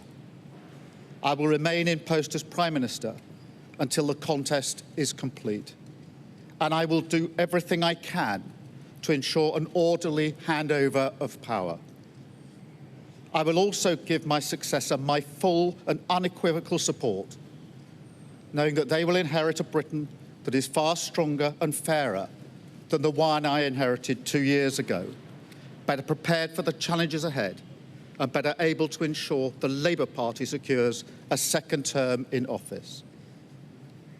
I want to thank all of those friends and colleagues who have been at my side for these past 6 years or so, for their incredible commitment, service and support. I want to thank the brilliant Number 10 staff and our country's extraordinary civil service who dedicate their lives to public service. And when I leave the biggest job in the country, I shall spend more time on the most important job, being the best husband I can to my fantastic wife, Vic, who has been a rock by my side through good times and bad. best dad I can to my beautiful children, who are my pride and my joy. Thank you very much. Keir Starmer, in an emotional speech there on the steps of Downing Street, 7 prime ministers in 10 years. And here's a fact for you. Harry Kane, it is now the 3rd time that we've changed prime ministers while he's been playing in an international tournament, which I think gives you a bit of a sense about the churn that we've been going through. And this has an impact on the economy, right? So that is why I wanted to bring in now our economics and data editor, Ed Conway, who joins us now. Ed, how do you think the markets are reacting? How is business reacting to the kind of extraordinary churn in prime ministers that we've been seeing? I mean, we've all seen in the last few years, and I think many of us know kind of to our cost, that this political instability that we've had in the UK, which, you know, if you look back at kind of recent history, certainly going back to the 1990s, you know, is relatively unusual. Usually, you know, the UK, or at least in recent decades, would have kind of seen itself as a beacon of stability, looked across to countries like Italy, which seem to be churning through prime ministers, through leaders, at a matter of kind of months almost, and then been relatively smug about it. Well, the tables have turned, and now Italy has a more stable political system, at least right now, than the UK. The UK is churning through prime ministers. We have seen, you know, in recent years, obviously, we all remember what happened when Liz Truss came into office, what happened to bond markets at that point. We remember the dramatic lurches that we saw in the interest rates that are charged to the government. And I think a lot of people have been looking and wondering to themselves, with Keir Starmer now finally kind of resigning, would we see the same kind of reaction from markets? And the short answer is no. There's been basically very little. I've been kind of looking at the monitors, trying to get a sense as to whether the currency market, because that's one way you could see it, or the bond market would have a big reaction. And, you know, a lot of people might make the case that maybe there should be some sort of a reaction, given that we're going to have a new Prime Minister who potentially might want to borrow more, might want to change the nature of economic policy in the UK. But to be honest with you, throughout that resignation speech that we've just seen, throughout the news that we've seen this morning, including Wes Streeting essentially saying that he's not going to be challenging Andy Burnham, we haven't seen a dramatic reaction from markets. The 10-year bond yield, which is the thing that most people kind of pay attention to, it's actually down a bit, but to be honest with you, it's down a little bit in Germany as well, so it's more or less in lockstep with everyone else. I think the deeper questions people will be asking, and I think these are questions that they're going to be pondering out there in financial markets, but also here in Westminster as well, is what is the economic policy of Andy Burnham going to be? How dramatically different or otherwise is it likely to be from Keir Starmer? If there's going to be another leader, potentially, where would that take the UK? Because we face deep-seated economic challenges, to some extent greater than in many other countries in the world. You know, enormously high energy costs. We are deindustrialising. We've had relatively weak economic growth. Actually, it hasn't been that bad over the course of Keir Starmer's premiership in comparison with recent years. But look, cast your mind back to the kind of 1990s, and it has been very weak in comparison with that. And living standards have been squeezed, and they continue to be squeezed at the moment, with inflation slightly above target. So put all of that together, and added to that the fact that the public finances look like they are challenging as well. The national debt is rising. The rate of taxation in this country is rising to the highest level that it's ever been before. Government spending is rising to a high rate. Welfare spending is very high indeed. You have various promises that government after government has made, for instance, on things like the triple lock, on pensions.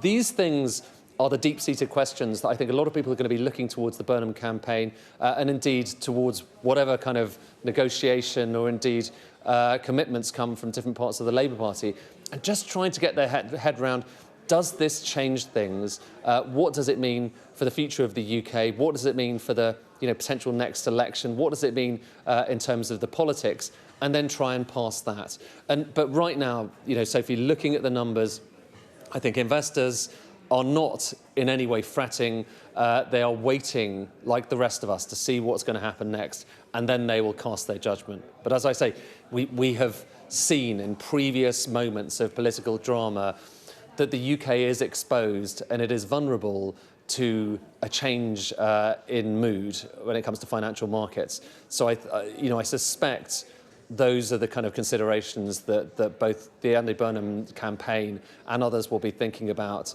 The bond markets, like it or not, it'd be nice not to be in hock to the bond markets, but when you have an enormous budget deficit as the UK has, when you have enormous current account deficit as the UK has, you are just inherently dependent on borrowing that money just to keep the state going from elsewhere around the world. And so these things do sadly matter, and it'll be the bond markets casting judgment in the coming weeks and months, as well as the rest of the Labour Party. Ed, so interesting. And look, you're right, aren't you? We're all kind of tightly coiled springs, so waiting to hear a bit more about the economic agenda of Andy Burnham. Ed Conway there, discussing the market reaction. It's a big day, of course, for Keir Starmer, to say the least, his resignation. But with the kind of pace of political change, thoughts already, I think, changing to what comes next, which could be a lot more rapid than perhaps we even thought. Because if this is uncontested, we could see Andy Burnham as Prime Minister by the end of the month even, the end of the next month. Well, let's talk to now our Deputy Political Editor, Sam Coates, who joined us now in Downing Street. And I guess this is the question that we're all grappling with now. What does an Andy Burnham premiership look like if it happens? So we have had hints in the last few weeks. We've seen this moment likely to come, so people have been pressing him for answers on a whole range of topics. And one of the things that makes Andy Burnham a popular politician, and to me there's no doubt that he is a popular politician, is that he sided with lots of underdog causes over the years, but quite a lot of those come with quite big spending pledges attached. He appeared to suggest he could compensate WASPy women, those who lost out from national insurance changes, had to row back on that. There are other campaign groups, Infected Blood, that he has leaned into. These come with big price tags as well. He's a sympathetic guy, but often sympathy in politics comes with quite a big spending tag. Over the weekend, we looked in some detail at the track record in Manchester and the kind of people who are actually going to be advising him now. Jim O'Neill, a big figure from Goldman Sachs, who is a minister and very much a northern powerhouse, sort of northern politics professional, if you like it. And he was saying, look, I think there is an argument to borrow more to fund a kind of investment infrastructure programme for the country. So Ed there was talking about an uncertainty in the markets about what a Burnham premiership would look like, and I think that's absolutely right.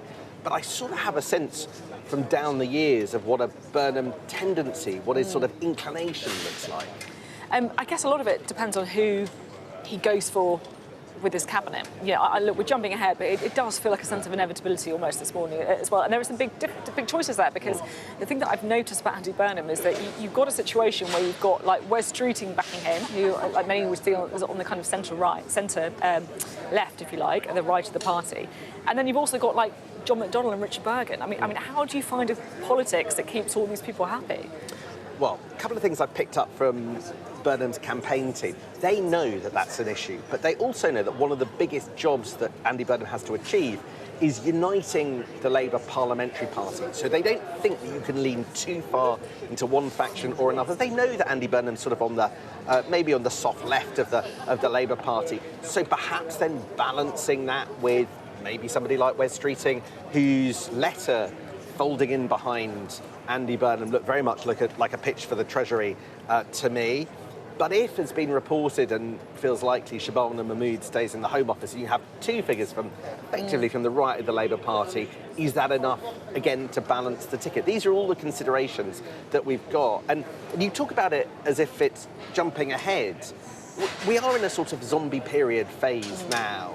There is nothing really effective that the guy still sitting in the building behind us can do anymore. He is, to all intents and purposes, given up his power this morning. And we all are just going to look at probably Andy Burnham, if it's a coronation, and quite legitimately ask, well, what do you think? Where are you going? And what are you going to do? Because there isn't going to be much coming out of this place that matters in the next few weeks. And also, it's like the timetable that was set out could it could all move really fast. I mean, it could be done before the summer recess, right?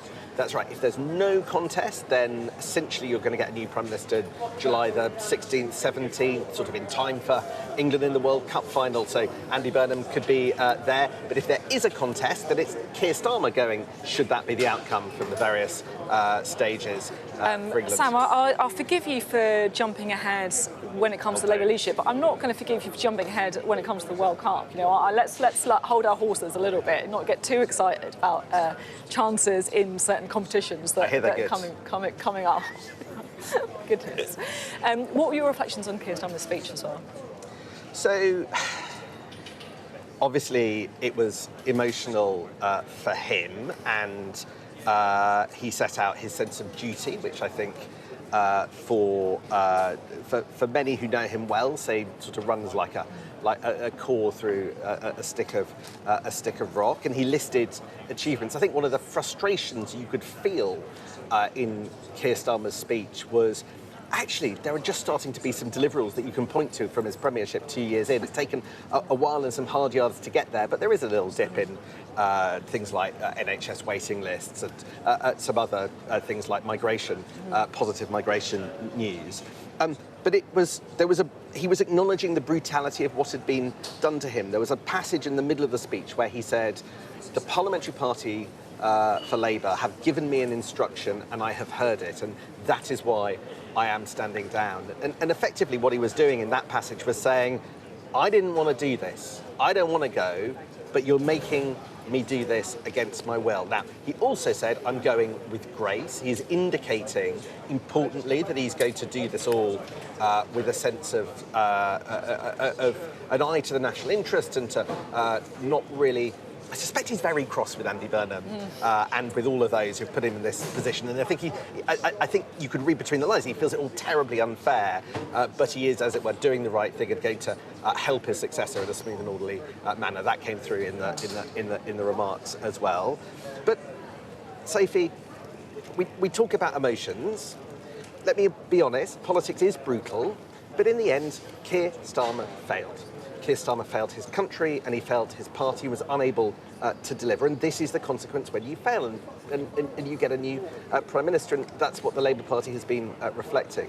And so I asked whether the sadness is the guy when talking about his family in front of number 10, or the sadness is for the country, because one of the things that when you change Prime Minister is that Britain's intractable problems that it needs politics to solve, well, they all get put on hold for months. You know, the courts crisis, whether or not we can sort out special educational needs. None of these things have been assisted by the fact there's a psychodrama at the top of the Labour Party. So where is the sadness really today? I would argue the sadness is for those who want Britain's problems to be fixed, rather than those who get particularly tearful over the psychodrama in Downing Street today. I think it's a very fair point. Sam Cates, thank you very much. Sam Cates reporting there, giving his take on an absolutely momentous day here in Westminster this morning. Sam was talking there about the kind of intractable problems that have been made it more difficult to fix there, and one of them, of course, is defence. It is a particularly precarious place that the world finds it with, and one of the reactions that we've just had in the last few moments is President Zelensky of Ukraine. He has taken to social media to react to the resignation of Keir Starmer. He said, "Keir, thank you for all our cooperation, your support, and the joint decisions that have helped make our Europe and our protection of life stronger." The United Kingdom has been, is, and will remain among the world's leaders here in Ukraine. We deeply value Britain, and every meeting and every conversation we have always had has always been filled with real substance. Thank you for always being in touch, always engaged, and always striving to do what is needed and what will truly help. I wish the United Kingdom and all British people every success as well as realisation of your national goals.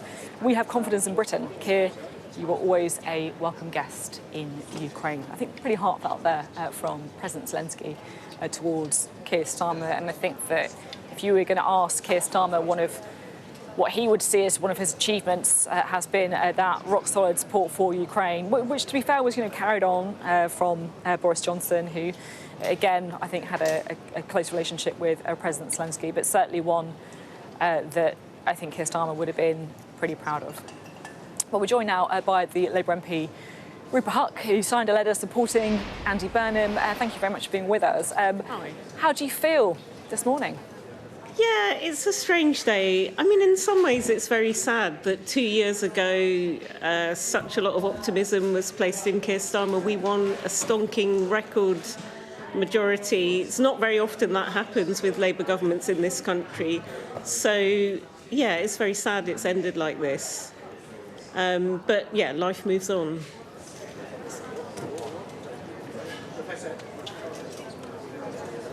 Apologies, Rupert, can you hear me okay? I think if I do this, it's carry on. Sorry. No worries. Yeah. You say it's a sad day. Many people, I guess, close to Keir Starmer would be pretty angry at what they would see as Labour MPs ousting one of their own. But do you think that, I guess, the situation had become untenable for Keir Starmer?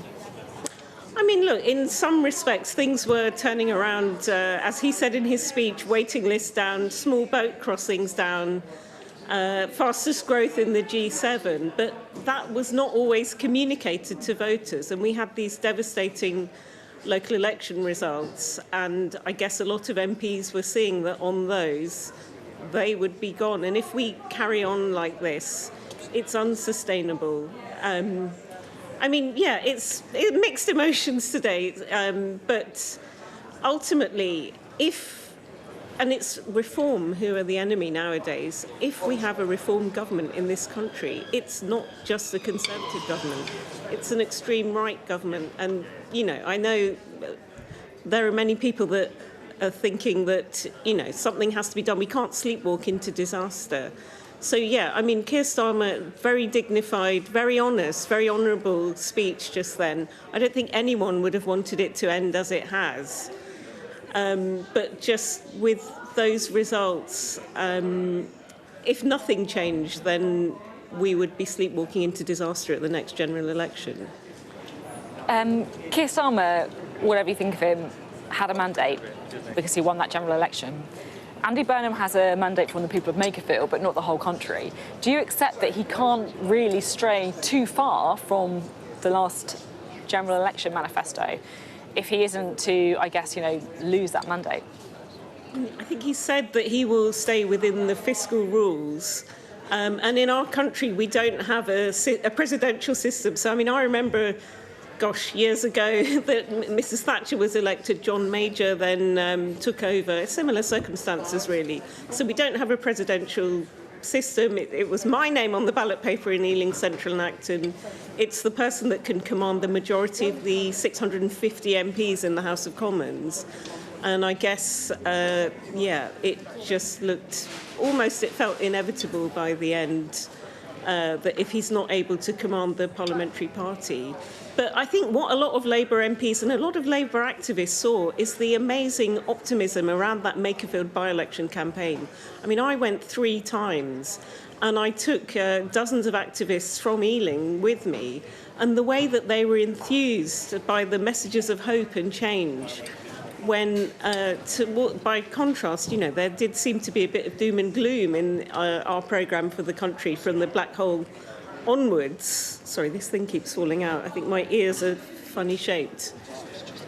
So I think that just really fired up a lot of people that had their heads turned. I think on election day itself, there were 2,000 volunteers from all over the country and all over the party, left and right, north and south. They were talking to 120 voters a minute. That's broken all records. So I think people are looking at Makerfield and thinking that if he's someone that can unite the party and also smash, at one stage they were saying reform, restore, they might mess it up. I mean, he could come through the middle. He beat all of them put together. It was a record-breaking result. So, Rupert Huck, we're going to leave it there. Don't worry about it. I have the same thing, by the way, with earpieces. Yeah, it's my ears. And airports as well. Optimism as well as very frustrating. Thanks very much, Andy. Rupert Huck speaking there. Let's take a breath, shall we? Because it has been a pretty momentous morning and a pretty momentous afternoon that we'll have as well. What has happened so far? Well, after radio silence around the weekend, Keir Starmer walked out in front of his wife Victoria, in front of members of his Downing Street staff, and announced that he is going to resign as Labour leader and also as Prime Minister as well. And it's going to be a pretty quick timetable. He said there'll be a contest that will start at the beginning of July, and that means if it is uncontested, then we could have a new Prime Minister by the end of July. It really is pretty stark. Andy Burnham, of course, has said he is going to fight it. He has left Manchester. He is on the train down to London. We don't think he's arrived in London yet, but he is hot-footing it down to Westminster. Wes Streeting has said he will not stand against him. And so I have to say, you never want to say things look inevitable in politics, but there is a kind of inevitability happening. It does feel like that in Westminster this morning. But let's reflect, shall we, on Keir Starmer for a moment. Rob Howell, our political correspondent, has been looking back at his premiership. The lawyer turned politician celebrating in Downing Street as Labour's first Prime Minister in 14 years. A sea change in British politics, a promise of a new age of sense and stability. Now, all over. Raised in Surrey, Keir Starmer was born to a working-class family. His mother, an NHS nurse, suffered from lifelong chronic illness, and his father was a toolmaker, something Starmer would later say shaped his political outlook. But as an MP, his frequent mentions of his dad's profession would trigger mocking. But when I grew up, my dad was a toolmaker. He worked in a factory. It's true. My mum was a nurse, and actually we couldn't make ends meet, which actually isn't a laughing matter. We couldn't make ends meet. A keen musician, Starmer was politically active at a young age too, joining Labour at 16. He attended a grammar school, which led to university in Leeds, then Oxford, and a career as a leading human rights barrister. That would take him to Northern Ireland, where he served as an advisor to the police in the years after the Good Friday Agreement. And he worked pro bono in Uganda to overturn the country's mandatory death penalty laws. It was while a lawyer that he met his future wife, Vic, a solicitor turned NHS worker with whom he'd have 2 children. A keen footballer, Starmer carried on playing Sunday games while Prime Minister and maintained a love of Arsenal, holding a season ticket for the club. It was in 2008 that his profile really began to rise, when he was appointed Director of Public Prosecutions, aged just 45. I see the CPS as a modern, transparent prosecuting authority. Here, he pushed through prosecutions for the racist murder of Stephen Lawrence and oversaw legal action against MPs for expenses fraud. He spent most of his time prosecuting journalists and failing to prosecute Jimmy Savile. But after the crimes of Jimmy Savile came to light, Starmer was forced to apologise for institutional shortcomings after a failure to prosecute the paedophile media personality. After closing his term in charge in 2013, Starmer was knighted and began to look to the future. That would bring him to Westminster as the MP for the safe North London seat of Holborn and St Pancras.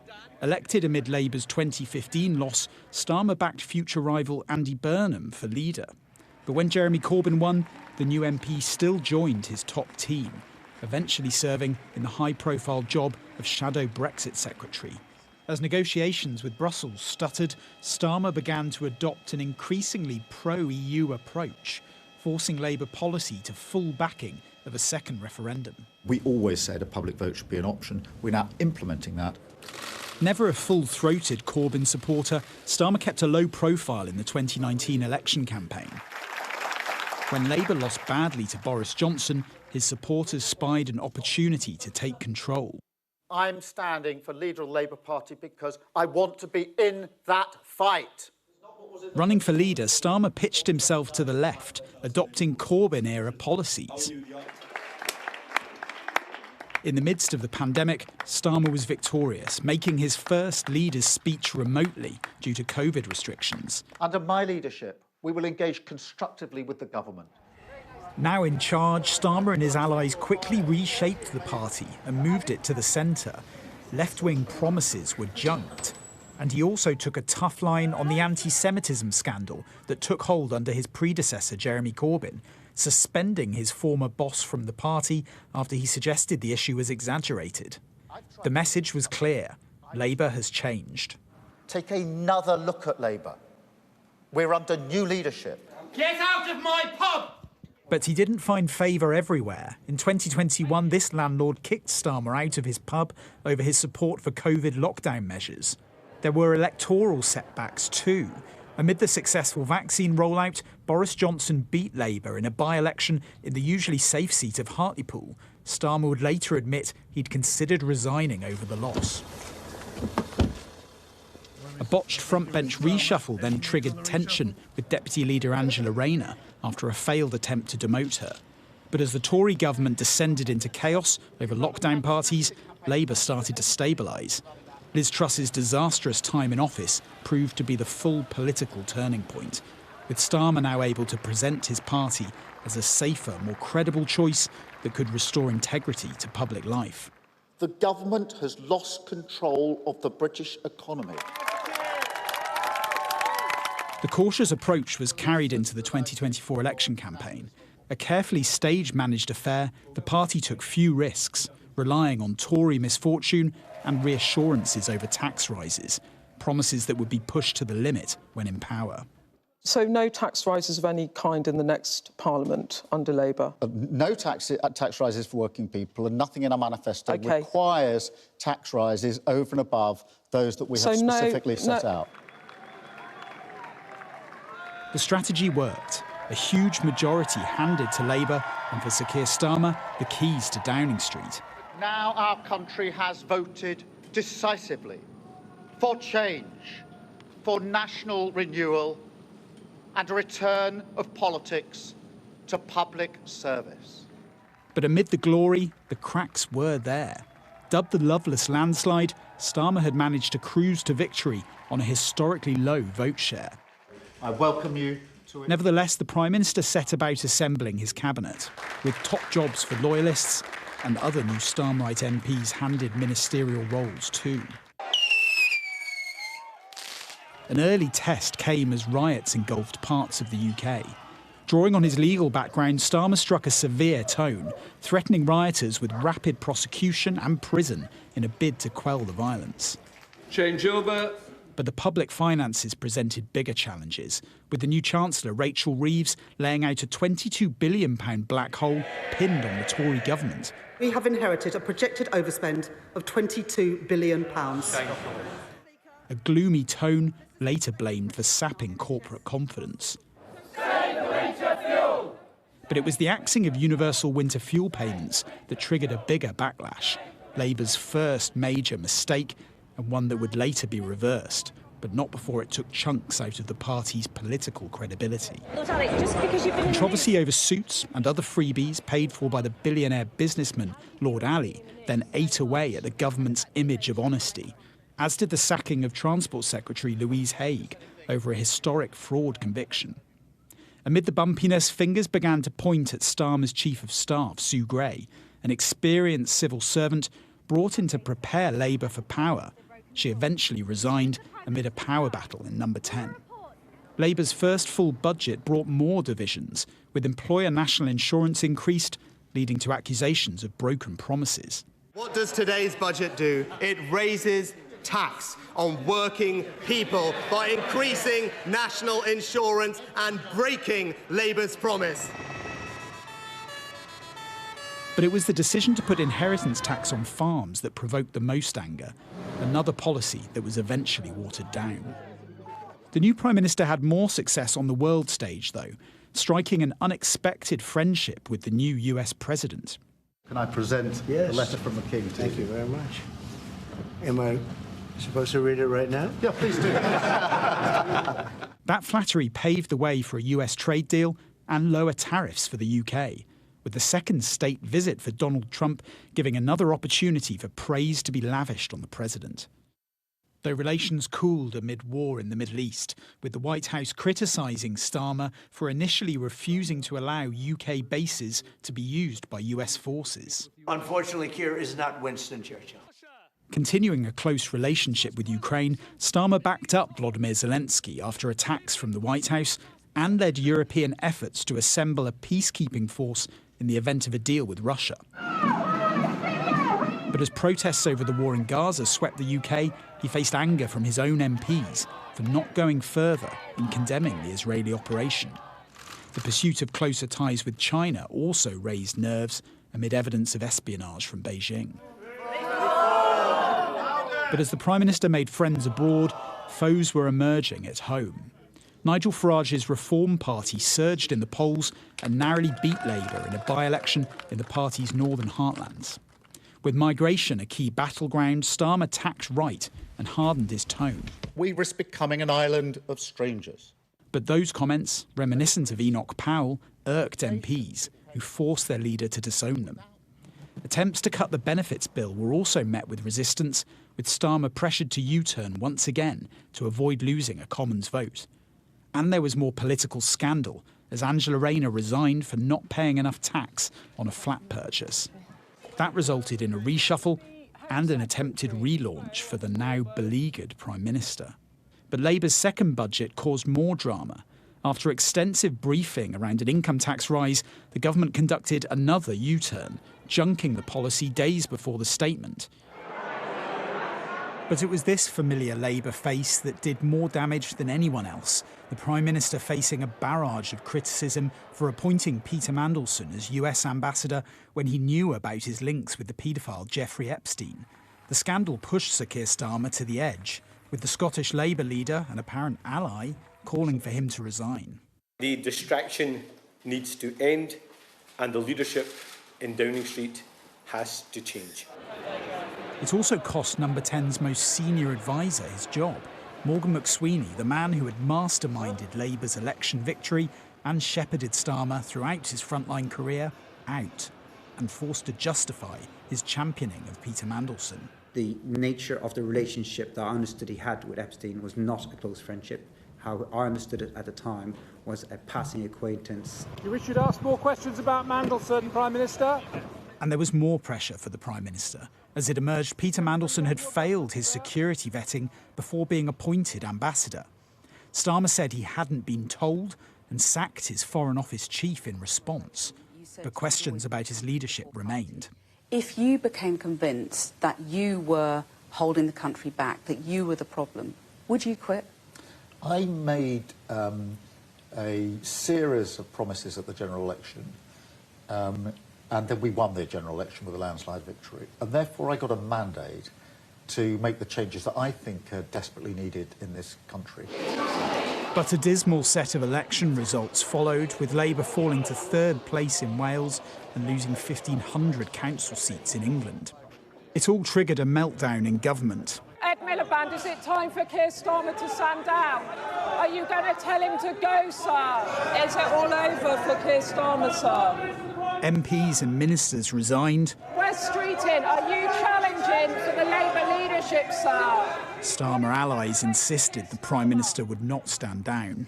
The Labour Party has a process for triggering a leadership election. That has not happened. This government will do what we were elected to do, which is serve the British people. Are you going to stand for the leadership, Mr. Streeting? But rivals also started to circle. The Health Secretary, Wes Streeting, quit, saying he'd lost confidence in the Prime Minister. I do hereby declare that Andy Burnham is duly elected. Thank you. And after previously being blocked by Number 10 from coming back as an MP, Manchester Mayor Andy Burnham was allowed to stand in the Makerfield by-election, beating his Reform opponent convincingly and winning admirers across Labour in the process. His return to Westminster has now triggered the exit of the sixth Prime Minister in under a decade. Sir Keir Starmer, the lawyer who leapt to power but didn't know how to use it. The politician who never quite seemed at home in politics. Rob Powell, Sky News in Westminster. Let's just take a breath, shall we? Because things have been moving at a pretty unbelievable pace this morning. We are having our seventh Prime Minister in 10 years. Just to get a bit of context for that, Harry Kane is the third time he's been playing in an international tournament when there's been a change of Prime Minister. And look, this is particularly rich, given the fact that this is a Prime Minister who came in, Keir Starmer, promising to stop the chaos that we've seen in recent years with the churn of Conservative Prime Ministers. He failed to do that. And I think that is going to be something that perhaps weighs pretty heavily on his mind as well. By the time of the World Cup final, we might have a new Prime Minister. Things are going to move very, very quickly indeed. It was an emotional speech that he gave. He talked about the achievements of government. It was a legacy speech. that he wanted to get across. It was also a speech where he accepted the inevitable. And I think that perhaps was the most painful moment because, look, this is a speech that he didn't want to give. It was a kind of defiant speech. He'd been dragged to this moment, and there was that moment with his wife as well, which was pretty moving. But it was inevitable because what had happened on Friday morning when we got the results of the Makerfield by-election, and it was emphatic. It was at that moment, I think, that it dawned on Keir Starmer that it was only then a matter of time. He went to Chequers with his wife. They had those difficult conversations, and the conclusion of those conversations was made clear this morning. When the herd moves, it moves quickly. And I guess the brutal thing about Westminster is that already thoughts will be changing to what happens next, or who comes next. Perhaps we know the answer to that. Perhaps it is Andy Burnham, but what are his policies going to be? How is he going to unite the right and left of his party, all of whom seem to be expecting something from an Andy Burnham Prime Minister? That those intractable problems will still be there, whether it's defence, whether it is special needs, whether it is the economy, whether it is the war in Ukraine, defence spending. These will all be hurdles that the new Prime Minister will have to overcome. I think the thing that does feel almost inevitable now that West Streeting isn't going to contest it is that will be Andy Burnham. And I have to say, he is not going to have long to answer some of those questions, because the thought I want to leave you with this morning is that in just 4.5 weeks' time, we could have a new Prime Minister. That is how fast things are moving. Let's listen, shall we, to Nigel Farage, the leader of Reform UK, who has been reacting to the resignation of Keir Starmer. The Prime Minister was attempting to justify his time in office, to say we got a lot of things right, but it's moved on and I accept that. I think it would have been better to say, I'm a human being, I tried my absolute best and things didn't work out. I think it would have been easier for him to front it up like that. He was clearly very emotional at the end, and who could be surprised by that, because it must be the most all-consuming job in the world. But I thought what was dreadful was the fact that at the end of Downing Street there were people chanting, playing loud music, and they're the scenes that'll be viewed from all around the world. And yes, of course, people have a right to peaceful protest, but not to mess up an historical moment. Do you have a degree of empathy for the Prime Minister? Well, on a human level, it must be really hard, because you give up all your privacy, you don't see much of your family. You know, I mean, politics is tough anyway. Being Prime Minister, I can only imagine how tough it is. So on a human level, yeah, I'm sorry for the guy that he failed, but he did fail. And I think he'll be upset, but I think the British public will be upset.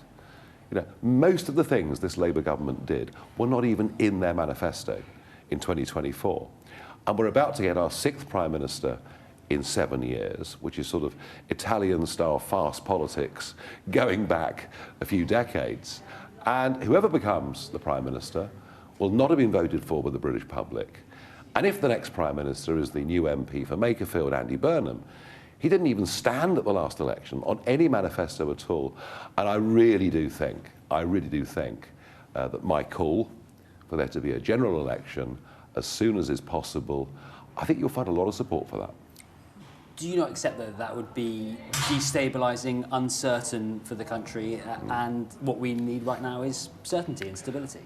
What is destabilising for the country is 6 Prime Ministers in 7 years. That's destabilising. I think the great British public deserve to give their opinion. I really, really do. You mentioned the rate of turnover in prime ministers. Do you accept a degree of responsibility for that? Because that happened since the Brexit vote, which of course you were a big advocate for. Yes, I mean, I suppose I forced David Cameron into a referendum that ended his career. I launched the Brexit Party and got rid of Theresa May. And on May the 7th this year, what happened, as Reform campaigned under a slogan of vote Reform, get Starmer out, we swept the board in the North East, Yorkshire, the North West, parts of the West Midlands and parts of South Wales. So, yeah, I mean, there would have been no Makerfield by-election if Reform hadn't dealt Labour such a heavy blow. So do I accept some responsibility for Prime Ministers resigning? Yes, but... And the instability that causes? Well, hang on. You know, 10 years ago tomorrow, the country voted to leave the European Union. For 10 years, We've had half of the political class fighting against it, looking for a second referendum, or in the case of Keir Starmer, trying to realign. And the other half, who finally, begrudgingly, after 3 years, accepted it, and a Conservative government under Boris Johnson that didn't implement the wishes of the people. And so I think much of what you're seeing is an earthquake that took place 10 years ago. These are still the aftershocks, and the two-party system still can't cope with that result 10 years ago. This is the first opportunity we've had to question you since the Makerfield result last week, which must be very disappointing for you. Did you pick the wrong candidates? You know what? I thought we'd get 18,000 votes. That was my target to begin with, and I thought with the campaign we fought we'd get 18,000 votes. We didn't. We got 16,000 votes. Was I disappointed? Yeah, I was a bit disappointed, of course I was. But could we have stopped the surge that went to Andy Burnham? And I met voters, said, look, Nigel, we like what you say, but we want to get rid of this Prime Minister. So, look, he's also a local mayor. As we saw with Boris Johnson years ago, mayors are a civic, not a political role. They tend to be very popular people. So there's nothing, it wouldn't have mattered who'd stood for us, Burnham would have won. But you said you were disappointed. Who do you blame? What's your analysis of what went wrong? Was it your candidate, or was it some of the things you've been saying? Look, some historic tweets from Rob Kenyon emerged, and you know what? He's a rugby-playing, ex-army reservist, plumber, who likes the beer. He's one of the boys. So it was his fault? Well, I'm not saying it's his fault, I'm not saying it's his fault, but it wasn't an easy campaign for him. One final question, just on, do you now think that your party has peaked? Oh, we've peaked. Reform has peaked time and again. Time and again, reform has peaked. We'll be written off. We'll be told there's a chemie bounce. What did the Conservatives get in Makerfield? 2.2%. They might have won in Aberdeen, but if you look across the board, which is the political party that in all parts of the UK is competitive in elections, it is reform. One final question. How concerned are you by Rupert Lowe and Restore chipping away at your vote on the right? Well, I think, Restore expected to get a massive score in Makerfield. It didn't happen. It didn't happen. But it was still more than it ought to be. And look, he's on a mission, but I think in the end, we will reach out to people who are favouring Restore by saying, look, we understand what you're saying, but actually, with us, there's a team of people, only we can win the next election. Sarah J. Mead taking over from Sophie here at Downing Street. What did I miss? Deputy Political Editor Sam Coates is here. We just heard Nigel Farage's reaction to what's been unfolding here on Downing Street this morning. Your snapshot. Talking a lot about Makerfield, which really is the trigger for why we are standing here today. Nigel Farage saying change of Prime Minister means we've got to have a general election. SJ is all change now. Keir Starmer saying he is going to resign. There will begin the Labour leadership contest formally on the 9th of July. We could have a new Prime Minister in 4.5 weeks by the back end of July. And if there's a contest, it'll happen right at the start of September. It's been a huge day. We're heading into this 7th Prime Minister in 10 years. What is it about Britain that just can't keep the show on the road for successive Prime Ministers? I'm sure we'll pick over a lot of that in the months and weeks and indeed hours to come. But the bottom line is now, we are now looking for a replacement for the guy in there. It's almost certain to be Andy Burnham. We're following his journey down from Manchester today. We'll see a little bit from him later. OK, Sam, thank you. Sam Coates, our political editor, with me here on Downing Street for the rest of the afternoon. It is 1 o'clock. You're watching Sky News. We'll have more on who will succeed the Prime Minister in just a moment. As Sam said, Andy Burnham on a train from Manchester to London. But first, let's bring you, in case you missed it, the Prime Minister's speech a little earlier this morning. Walking up this street 2 years ago was the proudest moment of my life. A new Labour government, the first in 14 years. A page in our country's history turned after years of disappointment and despair. The chance to change the lives of millions of people for the better. That's what I came into politics for. The journey to that point was not easy. 6 years ago, I inherited a Labour Party that was politically, financially, and morally bankrupt. I was told time and time again that my party was finished, that we were consigned to history, that a majority at the general election, let alone a landslide majority, was impossible.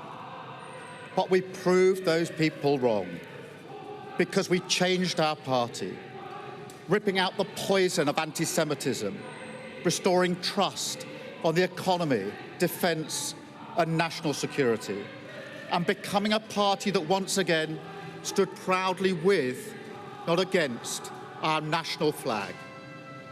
The hard work of change was with a singular purpose, not power for power's sake, but to change Britain for the better, to build a fairer country with dignity and respect, where everyone is seen, everyone is valued, wealth and opportunity for all, not just the privileged few. And look at what we've achieved in just 2 years.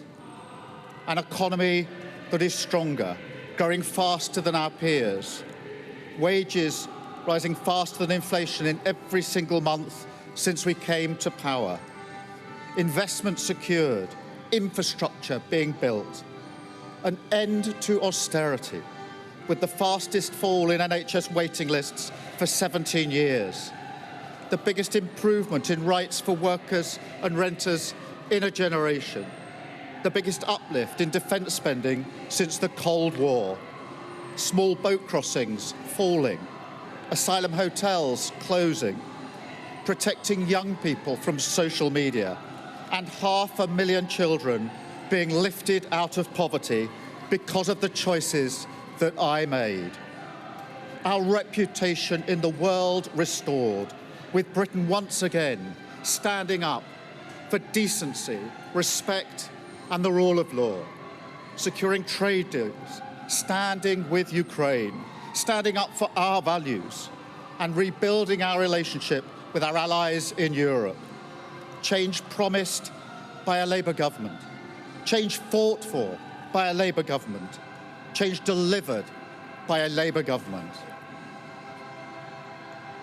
But I know the question being asked now is not who was best placed to change the Labour Party, to take us into power and to begin the vital work of improving lives for millions of people.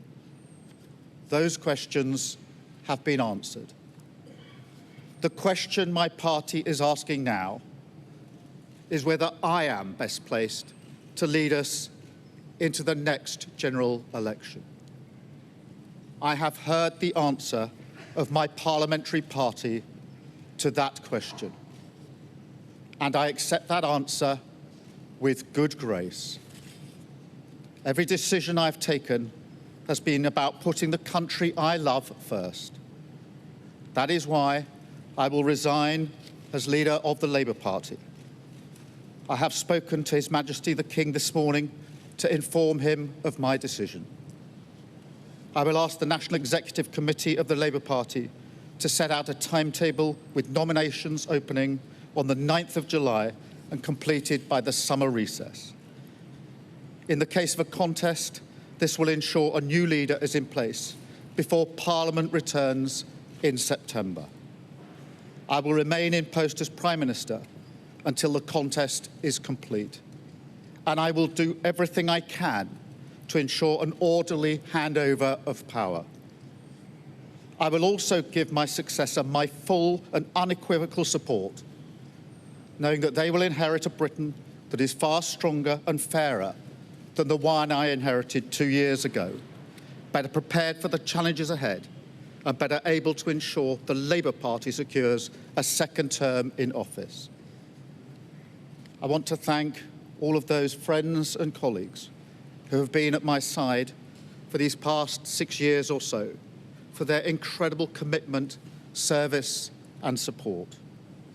I want to thank the brilliant Number 10 staff and our country's extraordinary civil service who dedicate their lives to public service. And when I leave the biggest job in the country, I shall spend more time on the most important job, being the best husband I can to my fantastic wife, Vic, who has been a rock by my side through good times and bad. Best dad I can to my beautiful children, who are my pride and my joy. Thank you very much. An emotional Sir Keir Starmer there as his resignation speech came to an end here on Downing Street just a couple of hours ago. Let's bring in our Deputy Political Editor, Sam Coates. How much sympathy is there around for Sir Keir Starmer today? Because just 2 years ago, he was the man that overturned a Conservative landslide with one of his own, and now he's resigning. Yeah, I mean, them's the breaks in politics. The bottom line is he lost the support of his party, was unable to go on governing the country. Therefore, on political terms, he had failed, and therefore he has to leave. So I'm sure it's a sad day for him and his family. It's also a sad day for the country. There are quite a lot of intractable problems in Britain, big things that it needs politics to fix. A change of Prime Minister simply means that the work of getting to grips with those big challenges is delayed as we go through yet another period of psychodrama. So, yes, sadness, but I think, you know, we can balance off the reaction to a wobbly lip and some crocodile tears from colleagues who were trying to get him out just hours ago with the very real consequence of this, which is to push the problems, as it were, to the right, delay the solutions to big things. You heard a sort of element of bitterness in Keir Starmer's speech in the sense that he clearly resents what's happening. He said in the key bit in the middle, I have heard the instruction of the Parliamentary Labour Party and I accept it. He did say he was going to go with grace and not cause a problem with his successor. But the frustration you could also hear in the way he began that speech by leaning into the things that were just starting at this point to go slightly better for his premiership, the gentle decline in NHS waiting lists, the fact that small boat numbers were starting to come down as well. I think, again, that sense that actually we were just turning a corner with his stewardship. But that's not how politics works. That the lack of confidence of his own side means that he cannot do difficult things, could not do difficult things in Parliament, which is why his premiership had to come to an end. So here we are once again with the change that Keir Starmer promised 2 years ago we weren't going to see. Yeah. As you said, here we are again, and we may have a new Prime Minister as soon as July, but in the meantime, he's essentially the caretaker Prime Minister, and you wonder how much we will see him. We understand that there is a statement to be read in the House today about the recent G7 summit. It was expected that the Prime Minister would deliver that, but we understand that's not going to be the case. No, that's right. The G7 statement will now be delivered by David Lammy in his role as Deputy Prime Minister rather than Justice Secretary. I think this is the first of several signs that we're effectively entering a period of zombie government until the question of leadership is resolved. I think nothing really substantial can be done by this lot. We will know who the next leader of the Labour Party is, maybe by towards the end of July if there's no contest, and basically it's Andy Burnham. Or if there is a contest by the 1st of September. There'll be a few moments where Keir Starmer appears on the world stage at NATO summit. There will, of course, be a domestic farewell, but substantial change is just going to be hard in the next 4.5 weeks. Yeah, well, reaction still coming in to the news that Sir Keir Starmer is resigning as Prime Minister and a Labour leader. We just had reaction in from the Conservative leader, Kemi Badenoch. Well, we need to ask why he set out this timetable. What are we waiting for? There are critical decisions that need to be made, and the Prime Minister is setting out his farewell tour while Andy Burnham wants a summer holiday. It's really, really important that we ensure that the country is being governed. Keir Starmer has had to resign because his Defence Secretary said he was not looking after national security. Whatever happens now, we need to make sure that national security is the #1 agenda. And that means that Andy Burnham needs to explain where the money to fund our defence is coming from, and he needs to cut welfare to pay for defence. Do you think there should be a contest? Should Andy Burnham have to prove himself and his ideas? Well, winning an election and winning contests is not the same as having a governing agenda. I set out at the beginning of this session some urgent things that really needed to be done. Drilling our own oil and gas in the North Sea, backing British energy, lowering bills, getting people off welfare and into work. That's what Andy Burnham needs to be talking about right now. But the Defence Investment Plan is very urgent. There is no point the Prime Minister going to NATO summits when he's not paying for our defence. What's Andy Burnham going to do about that? He hasn't said anything. I'm quite worried that the focus is all on the Labour Party, not on the country. And the fact is that whoever is the leader, we still have the same problem. Those Labour backbenchers who are not interested in defence and who refuse to bring down the welfare bill, It sounds like you'd like to see a coronation, and quickly. What I want to see is the country's priorities being put first. That is what the Conservative Party has done. We have laid out the issues which we think need resolution: getting people into work, funding our defence, backing British energy, drilling our own oil and gas in the North Sea. We've just won a historic by-election on this basis. It is very important that the Labour Party gets serious and focuses on what the country needs. What we don't need is Keir Starmer's farewell tour or Andy Burnham having a summer holiday when these critical issues need to be dealt with. So yes, you're saying a coronation would be preferable if it happened quickly. What is important is that we get someone in who understands what governing is about. I'm not interested in providing a commentary on Labour Party internal matters. What I am interested in is making sure that urgent things, like looking after our national security, are dealt with right now. My job as leader of the opposition is to make sure that the country is being governed properly and holding the government to account. It's not about dealing with the personality contest between various Labour leaders. Why aren't you calling for a general election? If Andy Burnham is not able to fund the Defence Investment Plan, then we should have a general election. The reason why Keir Starmer has had to resign is because his Defence Secretary said he was not looking after national security. This is something which I've raised with Keir Starmer again and again. His hiring of Peter Mandelson put a national security risk in our most senior intelligence post. His not drilling our own oil and gas in the North Sea, relying on oil from elsewhere, from Russia even, is a national security issue. Not funding a defence investment plan is a national security issue. So if Andy Burnham doesn't have any answers on national security, then we should have a general election now. Immediately? We should have a general election if Andy Burnham is not able to set out how he is going to keep our country safe. I am very worried that no one is talking about the substantial issue of why the Prime Minister had to resign, because his Defence Secretary said he wasn't looking after national security. We need to make sure that we deal with that. You've set out your own plans for defence spending. If you're so confident about those, why are you not calling a general election now so that you can put those in place? Because every leader of the opposition is happy to have a general election. I think I have a better agenda for the country, but I think what the country wants to see is us being serious and working hard to deliver on defence, on national security. That is why I have made an offer to Andy Burnham, saying I will help him with 117 Conservative votes, because we know that the Labour Party is now the welfare party. Most of their backbenchers only care about welfare, not defence, so I'm happy to work with him on that. But if he won't do that, then yes, let's have a general election. But this is not a game. We need to bring some common sense back. We need to get Britain working. We need to unite our country. That is why I'm offering now to help Andy Burnham, to work with him. If his backbenchers won't play ball, Conservative MPs will. But at the end of the day, what is the highest priority is looking after this country's national security. And Andy Burnham hasn't said a word about that. Is the reality that you're fearful you'd lose to Reform in a general election? Well, given that I just won a historic by-election last week and beat Reform into third place and beat them in the other by-election in Scotland, I'm not worried about a general election. Reform does not even have a defence spokesman, does not have a foreign affairs spokesman. They think that they're ready for a general election, but they're not ready for governing. And the reason why we keep running into these problems with prime ministers is that all they care about is elections rather than having a plan for government. I have laid out what our governing agenda would be. I set it out in the Alternative King speech. I have put out bills. I've talked about backing British energy. I've talked about making sure we drill our oil and gas in the North Sea, fund our defence, bring down the welfare bill, and so much more.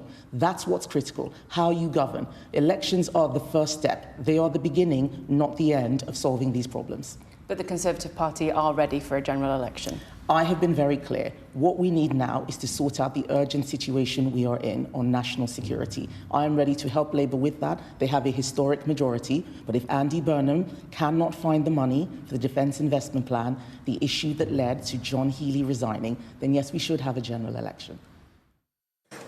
The Conservative Party leader speaking a little earlier on. Let's bring in Sam Coates, our deputy political editor. It's interesting, isn't it, Sam? So Keir Starmer only resigned a couple of hours ago, and already we're looking 2 steps ahead. We're looking ahead to Andy Burnham possibly coming in at the earliest of July, but also ahead to the next general election. Reform really want one. Kemi Badenoch, they're a little bit more cautious. Yeah, I think more or less it's the double. Kemi Badenoch as well as Nigel Farage do want a general election sooner rather than later, certainly sooner than the maximum 5 years you get in a parliament. And, you know, they would say that, wouldn't they? I think it's pretty much common refrain from opposition parties when there is a change of Prime Minister mid-Parliament. Here's something to note. Andy Burnham made that call for a change of, for a general election when there was a change of Tory Prime Minister. At the time, this was in kind of 2022 from memory. At the time, somebody pointed out to him on social media, look, when Tony Blair handed over to Gordon Brown, you weren't calling for a general election then. And Andy Burnham said, well, there was a substantial change of programme between the Tory leaders this time. That's why you need to do it. So presumably, he is going to couch any change of leader well, if he is the change leader, he is going to try and keep like what sounds like the same programme that was elected in the that Labour was elected on in the manifesto. So he's not going to be able to, by that logic, stray too far from Labour's plan as a way of insulating from calls to a general election. Of course, maybe in a year's time, he might think it's in his interest to have one early if things are going well. We just don't know yet. Sam, I'm just going to draw your attention to what's on our screen right now. We believe this is the train that Andy Burnham is on from Manchester to London. I understand they've just got through Watford Junction. The train is running on time. It's still moving. It's still moving, yeah. You wouldn't. I think it's now a nationalised company. You wouldn't want it to slow or stop. I hope he's in an air-conditioned carriage because things are heating up in Westminster. Andy Burnham is down here on official business, of course, today, not just because the Prime Minister's resigned. He was coming down anyway. That's right. As of this moment, Andy Burnham is not an MP. That will change in the next couple of hours when he's sworn in to Parliament. That's what I still find remarkable about this. He's still not an MP and he could be Prime Minister in a month. 4.5 weeks, exactly. I mean, welcome to the British unwritten constitution. What he'll do is that the swearing-in ceremony will happen, and then at the invitation of the Parliamentary Labour Party, there'll be a photo call.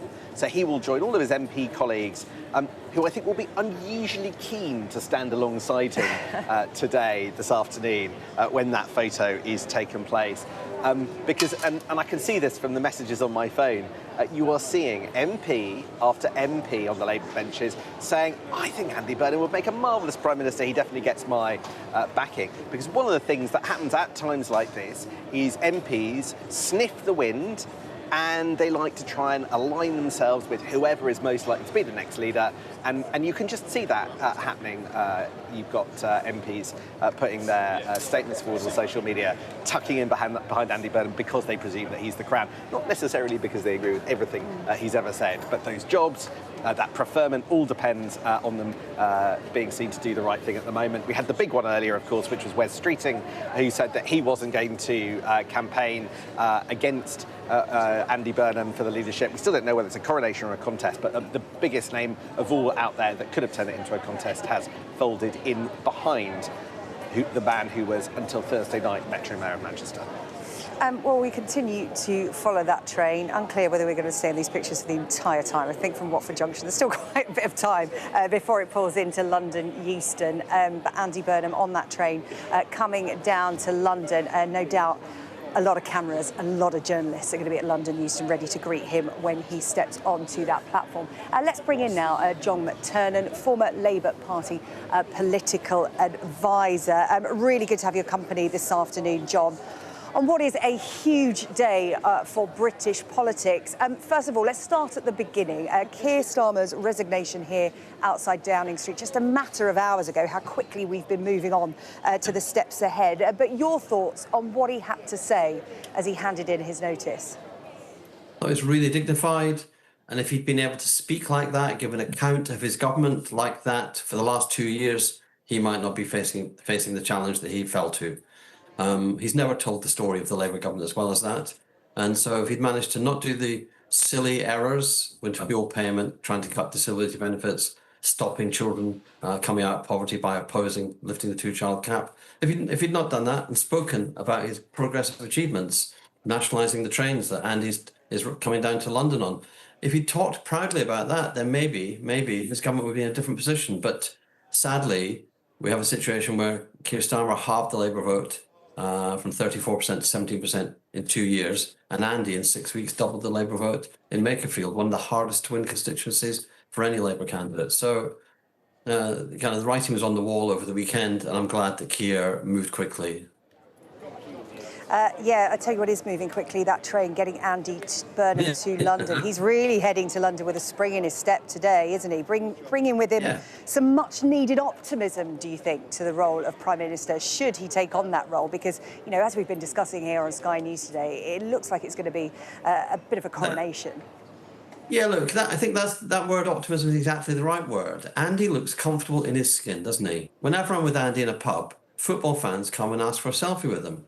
And that, a politician who people want to be with, that's a difference. And his positive attitude, I think he's absolutely right to say, yeah, we should revive the idea of HS2. We should take it to Manchester. We should get businesses to pay for it because they're going to benefit from it. And that kind of can-do attitude, that partnership attitude, that's really important. Because for me, it was so depressing when the Tories decided that Britain, who invented the railways, decided that we couldn't afford to build a new one. We weren't able to build a new one. So I think the positive attitude is massive. And I think his view of devolution is really important. Scotland shows how great devolution is. The greatest cities outside London in the country are actually Glasgow and Edinburgh, as well as Manchester. And there's 2 cities in Scotland that benefit from devolution. Let's see devolution really spreading the benefits to all the cities and towns in England. So I feel that he's got an agenda, an approach, and I think myself, I think appointing Ed Miliband as Chancellor would be the absolutely best move. We're in the middle of this unprecedented heatwave in London, in France, across the continent. It's the second heatwave already this year, after May, which was spring heatwave. Climate crisis here. We need to double down on net zero. We need to get people off the addiction to fossil fuels. And doing that, you can cut the bills for running your car if it's electric, cut your bills for running your van if it's electric by 90%. And on top of that, if we got renewables installed, got solar panels installed on council houses in working class communities, they'd see their bills fall to negligible amounts. A really substantial contribution to cutting the cost of living permanently. And all of these kinds of things you think are possible, partly because of the positive attitude, partly because of the partnership, but partly because of the leadership. This is a shift. It's going to be a soft left government that's proud of being soft left. And that's why Ed Miliband's got to be standing there side by side with Andy. Yeah, so much to do. You mentioned Miliband there for Chancellor. West Streeting today coming out backing Andy Burnham. You'd have thought there would be a conversation between the men. I mean, West Streeting said he's been speaking to him in recent days. So for West Streeting to go, actually, I'm not going to run for leader, I'm with Andy Burnham. There's a conversation there been had about a top job. And what do you think that might be then? Look, my own view is that Wes is the ideal person to take on defence. Wes spent 2 years modernising the NHS, and we can see the results already. He shouldn't go back there. He should go to modernise the one unmodernised department in the whole of the United Kingdom, the MOD. They're confused in the MOD. Do they need more money? Well, look at what they've done in the last 50 of the last 52 major capital projects they've overspent on. They're an overspending department, not an underfunded one. So Wes going there to sort out procurement, to sort out modern defence, and also to be the great communicator. If there's going to be a need to increase taxes to pay for defence or cut spending elsewhere to pay for defence, why not have our greatest communicator outside Andy, have him there? And I think a major office like defence would be brilliant for Wes, and I think that gives you a proper role for a really serious talent. Yeah, defence really has been a thorn in the side of Sir Keir Starmer over the last few weeks and months. One of many, you could argue, but that the most recent one. True. You were talking there about Andy Burnham and optimism, coming to London with a spring in his step. He's the kind of person that people want to go to the pub with. Andy for us was the campaign slogan, wasn't it? Locally, it really worked in the Makerfield by-election, but does it translate nationally? You talked there about the fact that, you know, this is going to be a soft left government, but as part of this, he's appealed to the right, the left, the somewhere in between. How does he please everyone if or when he gets into number 10? Because we know as Prime Minister, you can't please everyone all of the time. That's just a fact. Well, so I do think there's become a really miserablest approach to politics in the UK. The idea, it's become fetishized, that being Prime Minister, you can't inspire people. You've only got to punch them in the face. You know, that first action of Keir Starmer, taking away winter fuel payments from 9 million pensioners and then expecting he'd be popular. Like, the thing about hard choices, the country's been living under hard choices for 20 years. Tory austerity, no pay rise for 20 years. You have to do things with people and for people and not get into this idea that the only way to be successful is to be unpopular. Andy can use his popularity to say, if we do these things on the net zero, on the green transition, we'll generate more jobs and we'll cut living standards and we'll cut costs to business. If we do these things with devolution, we know that we'll have better local labour markets, we'll reduce the number of NEETs, the number of young people who are not in education, employment or training, and that way we'll actually reduce welfare bills. We can do all of these things, we can reform social care, and then maybe we can have a conversation with pensioners about, will the triple lock be needed beyond 2029? After 20 years of the triple lock, hasn't it done its job? Shouldn't there then just simply be an earnings link so that pensioners never fall behind workers? There's all kinds of ways of doing this, and all these, the way I put them, they're not about picking a fight. They're about making an argument. And if you make an argument, you can bring people with you. People don't always have to believe, people don't always have to agree with the politician. They have to believe that the politician is honest in the arguments they make, sincere in them, and they have to believe that they've had their voices heard. People don't want to just get their voices replicated. They don't like government by focus group. It's got to be government by, in a way, ideology. A soft left ideology, one that believes that government can make things better, government can shape things, government can redistribute. The government, just as in COVID, government had the country's back. Taxes were raised and borrowing was done to keep us in our jobs and to keep us healthy in our houses. It was also money was spent on innovating to create the COVID vaccines that were then spread around the country so quickly.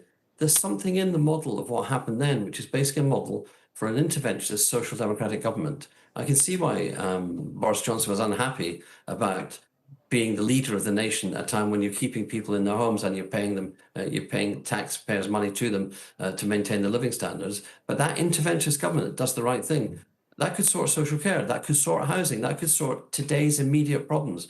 You start to deal with today's immediate problems and people go, well, do you know what? I believe in a progressive future. I believe in that. And when it's done with optimism and communicated, then I think that pulls together as a kind of coherent programme. Hello, John. It's Sam Coates. My question, though, is how Andy Burnham maintains momentum rather than slowing down, which, by the way, incidentally, for those watching the screen, can see. Hello, John. It's Sam Coates. My question is, hi, Sam. How does Andy Burnham ensure that he doesn't lose momentum, rather like the train that you can see on your screen slowing as it comes into London? But you mentioned big changes that he could do, like the triple lock. But Andy Burnham has promised not to touch the triple lock, not to touch the fiscal rules, not to renegotiate in a big different way our relationship with Europe. He's pulled back from promising to help WASPy women. He is constrained by a manifesto. What can he do that represents change? He's promised not to do things in the next 3 years. He's promised to go back to the Radical Manifesto. The manifesto gives you so much space for the green transition, so much space for stripping more of the bureaucracy out of, the red tape out of planning, out of development, and out of infrastructure development. So if in the next 3 years you can start to see the first reservoir being built, that's a down payment on the type of Britain that Andy would lead. And in the manifesto in 2029, you can say things like, well, it's time to add 4% back to our GDP. How do you do that? Well, join the single market. It's time to sort social care. How do you do that? In this way. that some people will have to pay from the properties that they own, but there'll be other trade-offs. In essence, my view is, you see in Australia, Anthony Albanese, the Labour Prime Minister, had a not very happy first term in government. His second term, he won a landslide, and that's because he offered a new social contract. I think in the second quarter of the 21st century, it's time to offer a new social contract that deals with redistribution of wealth and power between the ages. You know, older people are getting a better deal than young people. How about dealing with that inequality? Some regions of the country are doing less well than others. Well, how about dealing with that regional inequality? What if you had a government that simply said, our North Star will be devolving power in order to decrease inequality and to increase sustainability? I think we can all see how that would do things. And then in 3 years' time, Andy goes, I've done all these things, and now my manifesto has these proposals. If you vote for them, we can make these changes. And I think the idea that you're trapped statically, there's £49 billion in a housing bank that aren't being properly used, the National Housing Bank. What if that was directed to building council houses? What if government land was given? We really are moving. We really are moving ahead, aren't we? In terms of looking at what Andy Burnham does at the next general election. That's just how quickly things are moving in politics at the moment. John McTernan, thank you so much, former Labour Party political advisor. The King of the North has arrived. Andy Burnham has just pulled in to London Euston Station. John McTernan talking the train in there. Our deputy political editor, Sam Coates, has got his nose pressed up against the screen here at Downing Street, waiting for that first glimpse of Andy Burnham as he steps off the train. Possibly from platform 13 or maybe 12 from Euston Station. Oh, let's hope it's 12. Nobody likes the number 13. And you will be able to see just in the distance the first passengers disembarking, including the King of the North heading south for the second. It is platform 13, Sarah Jane. I'm not superstitious anyway.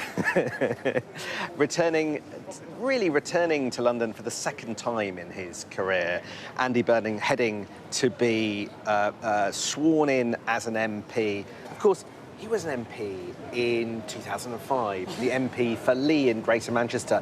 His seat of Makerfield now covers some of that seat, but this is a return in a different context, a return. Somebody who is not currently an MP could in 4.5 weeks' time be Prime Minister. And he spent the weekend, Andy Burnham, with close family in order, I think, to just take a pause before this momentous moment where he steps off the train in London. I think very deliberate to have chosen to come on public transport using a train where, as you can see, loads of ordinary, everyday commuters, passengers. That's Lucy Powell, dressed in blue, the deputy Labour. A lot of other people looking very bemused by what's going on. Leader. There's something of a scrum there. And Andy Burnham choosing to be alongside everyday passengers, sending a very clear and I think clever signal that he doesn't require fancy cars to take him down to London, but is just happy to take the train. And you can see there just the scrum, people emerging from platform 13 at Euston Station. Yes, confused people in casual wear, wondering maybe why quite so many cameras are pointing in their direction. Where does he head from platform 13, Sam? So there must be, I would imagine at this stage, a waiting car that will whisk Andy Burnham from Euston down to just over the road from where you and I are standing, Sarah Jane, into Parliament, to the Houses of Parliament, where a little after 2:30 he will be sworn in as an MP. He will be required to take the oath as an MP, and from that moment on, he will be the representative for Makerfield and able to sit on those green benches. But first he's got to emerge from that train. As we were saying a moment ago, we saw Lucy Powell, but did Andy Burnham... But we don't think that Andy Burnham's off the train yet and is still coming. A little wave for the cameras for some of the bemused commuters who are making the most of their moment in the spotlight. Some not wanting to be filmed. Yes. And who will he have with him, Sam? So, Andy Burnham's team, it would appear that he's got quite a new team around him. They won't have come with him from the Mayor's office. He won't be bringing anyone on board from there. His very long-standing aide is a guy called Kevin Lee, and we believe that Kevin is largely going to stay in Manchester to oversee the sort of hunt for an election of a replacement, because there's actually going to have to be another election in Manchester, in Greater Manchester, to replace Andy Burnham. That will take place, I believe, on July the 30th. So his longest-serving aide, Kevin Lee, will oversee that. The team that won the by-election, well, that's a couple of well-connected MPs. Louise Haigh, once Transport Secretary, really the mastermind both of the campaign and now of potentially the team that will look after Andy Burnham and the transition into power. Annalise Midgley, another MP that Andy Burnham worked closely with over Hillsborough, she was also part of the team. So they could be the figures that are accompanying him as he emerges off the train when we finally get a glimpse of him. But it was quite conspicuous that there were, that it is a new team. It'll be interesting to see whether he brings any of his family with him, either now or in the future. I was talking to long-term friends of Andy Burnham in recent weeks about if what's now come to pass happened and whether or not he would enjoy the transition moving from Manchester down to London, because I mean he is one of those politicians with an overriding sense of place. He although a Liverpudlian, he's actually born in Aintree, very much identified as somebody who who really put Greater Manchester on the map, particularly during COVID, and you could see that. Just the pleasure he took from life in the Northwest, his love of the culture, the music, and the sense of place that he did. But now he's having effectively to leave that behind. Of course, in 4.5 weeks, he could actually be living in Downing Street in the building behind me, having to live in London. How much of a wrench would that be for somebody? And right, we've got a little bit of intelligence. So obviously you are looking at the view as they emerge into Euston Station, but we've just heard that Andy Burnham is making his way down the platform. Not sure why our cameraman's heading away from there, but maybe you know something we don't. What I do know is that is a regular sight at Euston, the crush there of people as you get as you try and sort of embrace the scrum. In these moments as a journalist, it's actually often quite wise to follow the crowd. Because well, that's the thing. We're now thinking that someone at home spotted him and we've missed him. Sam, we're as closer to a tiny screen as we can. Maybe people at home have spotted him and we missed him. They're probably shouting at their TVs, "You've missed him." Coming out onto Euston Square, which is a sort of open area with cafes. There's another exit, Sam. That's what I'm thinking. There's another exit. He's gone out a side door, so off we go. We're going to find him, Sam. The hunt is on. It is, but we know where he's going. He's coming to see us in Westminster, so we look forward to him joining us, coming over the road. I mean, look, it is... when you're Prime Minister, you probably wouldn't sit in a normal carriage in a train. Prime Ministers do travel by train, but they usually sort of reserve off spaces for them because of all the attendant security that you get. It's no surprise he'll have had to go out a side door, because from this point on, it is just probably quite sensible to. It's just quite sensible to take him out a side exit. I know that one. That's by the M&S. I've used that before as the shortcut, Sam. It is. When you go to get your Uber, those are the steps that you go down out of Euston Station. Whether or not Andy Burnham will be travelling by electric hire vehicle, or whether or not there's something put on for him by the Labour Party or it's a long day. One of his donors. He probably picked up a meal deal before he got into the car, Sam. Yes. OK, so he's in London. He's heading here to Westminster, where he will officially become an MP. Then what? Right, we now know the timetable. So in 3.5 weeks' time, nominations open for the new Labour leader. They'll be open for roughly about a week. And if Andy Burnham at that point remains the only nominated figure, and to be nominated you need, well, himself and 80 other Labour MPs, and if he's the only one at that point, he will become Prime Minister pretty much the next day. So that's looking like the 16th or the 17th of July.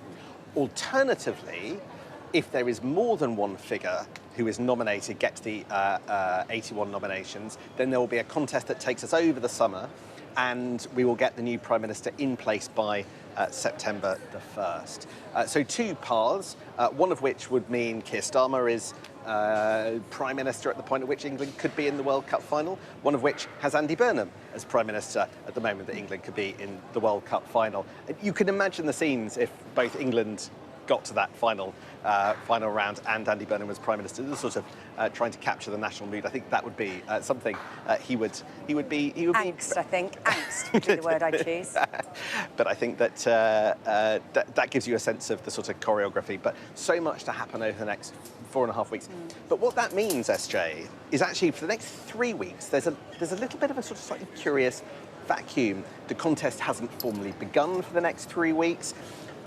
We won't know who is in Andy Burnham's team, his cabinet team. We'll just be trying to find out who his kind of key staff members are. He will presumably be able to potentially talk to some of the people in the civil service about the plans that he has, and we'll be trying to eke out some of his policy suggestions and ways of doing things differently. But there'll also be, I think, quite a concerted effort. Since he is the guy who we all think is overwhelmingly likely to be our next Prime Minister, I think there will be quite relentless scrutiny for Andy Burnham in the 3 weeks before this process. Slightly. So I think that is going to be. I think that's going to be quite tough for him because there'll just be such a forensic focus on what he's done in Manchester and beyond and through his career and what he might do. Yeah, Manchester and beyond. We've been racing ahead, haven't we, Sam? Because there are so many steps ahead that we're looking at. One of them is the general election. Nigel Farage, Kemi Badenoch, both talking about the possibility of calling a general election. There was a journalist on the train with Andy Burnham that asked Mr. Burnham, would he call a general election? He said, that is just a little bit too far ahead at the moment. So that's word from the Manchester to London train from Andy Burnham. But of course, he says he's not thinking about that, Sam, but that is one of the things he will have to think about in the coming months, right? Absolutely. Look, I do buy that is a few steps ahead. However, yeah, he's not thinking about it today. Yeah, there were some stories about would Andy Burnham call a general election in the autumn or not in the run up to the Makerfield by-election, and his team kind of gently tried to shoot that down just because there's a level of absurdity to get to the point where you're calling a general election. Things would have to be going quite well for things to be going quite well. You need to have a cabinet sorted, a policy platform sorted, and you need to be an MP first, for example. We're not even there yet. But I think that in many respects, the first job for Andy Burnham is to just get the right people around him. One of the persistent questions in Westminster is who's going to be his chief of staff? Yeah, who's going to be friends here in Westminster, Sam? Who's he going to bring in, do you think? So that's a very good question. One of the things that's been really notable through the by-election campaign is that the people helping Andy Burnham haven't been lifelong friends. They haven't been lifelong allies of his. Take Louise Haigh, who was the campaign chief in Makerfield. She kind of got to know him really only over the autumn. Take Annalise Midgley, the other campaign chief. She only really got to know him through the course of the local elections, which was just a matter of 5-6 weeks ago. So the people who have delivered Andy Burnham to this place here today are not people who have gone on a 20-year journey with him. And as I was researching the film that we released over the weekend on Manchester and Manchesterism, it didn't strike me that there was a huge cohort of people sort of ready to go from his time as Greater Manchester Metro Mayor that he would bring down to London. So he is turning up and building a team while the plane is in midair with a very narrow landing strip, but using parts and using people that he hasn't spent a lot of time with. So that is a bit of a sort of risk for what's going on. Sam, thank you. Let's bring in Labour peer now, Lord folks. Good to have your company with us this afternoon. As we look at the streets of London, Andy Burnham is in the capital. His train arriving a few moments ago. He's heading here to Westminster to officially become an MP. But let's take a couple of steps back, if you wouldn't mind, Lord folks, and talk about Sir Keir Starmer's resignation, because that's how all of this drama started earlier on this morning. Your thoughts on what Sir Keir Starmer had to say in Downing Street earlier? Can I just mention first, though, you said that Andy Burnham might be Prime Minister when England are in the World Cup final. Scotland are also in the World Cup, and he's going to be Prime Minister of the whole of the United Kingdom. So don't forget Scotland. A very good point and very well made. Thank you for that. Thank you. But I thought Keir Starmer's resignation was dignified. It was typical of the man, and it was in the interest of the country as a whole. And I think now people are realising what a great Prime Minister he's been, and that he has had to go because of the relentless criticism from the right-wing media, from the Mail, the Express, the Telegraph, and many others, and that I think people in the Labour Party and in the Cabinet realised that this just couldn't go on like that. Hello, folks. We're just looking at a gate at the side of Euston Station. Bear with us a second, just trying to explain chaotic scenes that our viewers and you're looking at as well. This is a gate to the side of Euston Station. We understand Andy Burnham has got in a car, and that car will be leaving any minute now. I'm going to leave our deputy political editor, Sam Coates. He's a little bit below his pay grade, but he's going to watch the screen for us so we don't miss anything. But look, folks, in terms of but in terms of Andy Burnham, we were talking earlier on about the fact that he's come to London with a bounce in his step.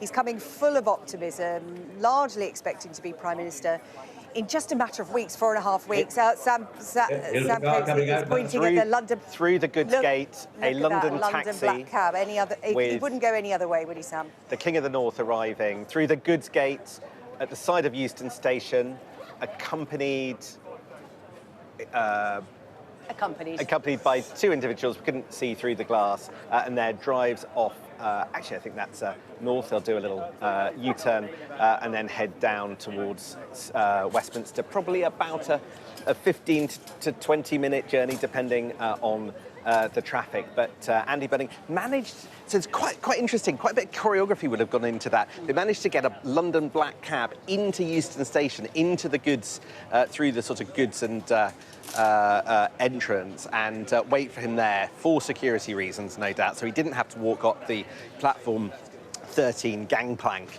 into the scrum that was waiting for him amongst all those rather bemused passengers who'd been on the same plane, been on the same train. So interestingly, of course, Lucy Powell isn't in the taxi, deputy leader. Just walking behind us, by the way, Lord Hermer, friend of Keir Starmer, who was at his, has been talking to him for a lot of this weekend. So an exit there from one of the people. Here in Downing Street, there is a lot. This afternoon. But so Lucy Powell not in the taxi with him. She's a long-term friend of Andy Burnham. She was the one person on the NEC that voted for Andy Burnham to contest that by-election a few months ago that he ended up being blocked for. That's a sign of the pair's strength of a relationship, and she's been involved in the Makerfield by-election quite heavily as well.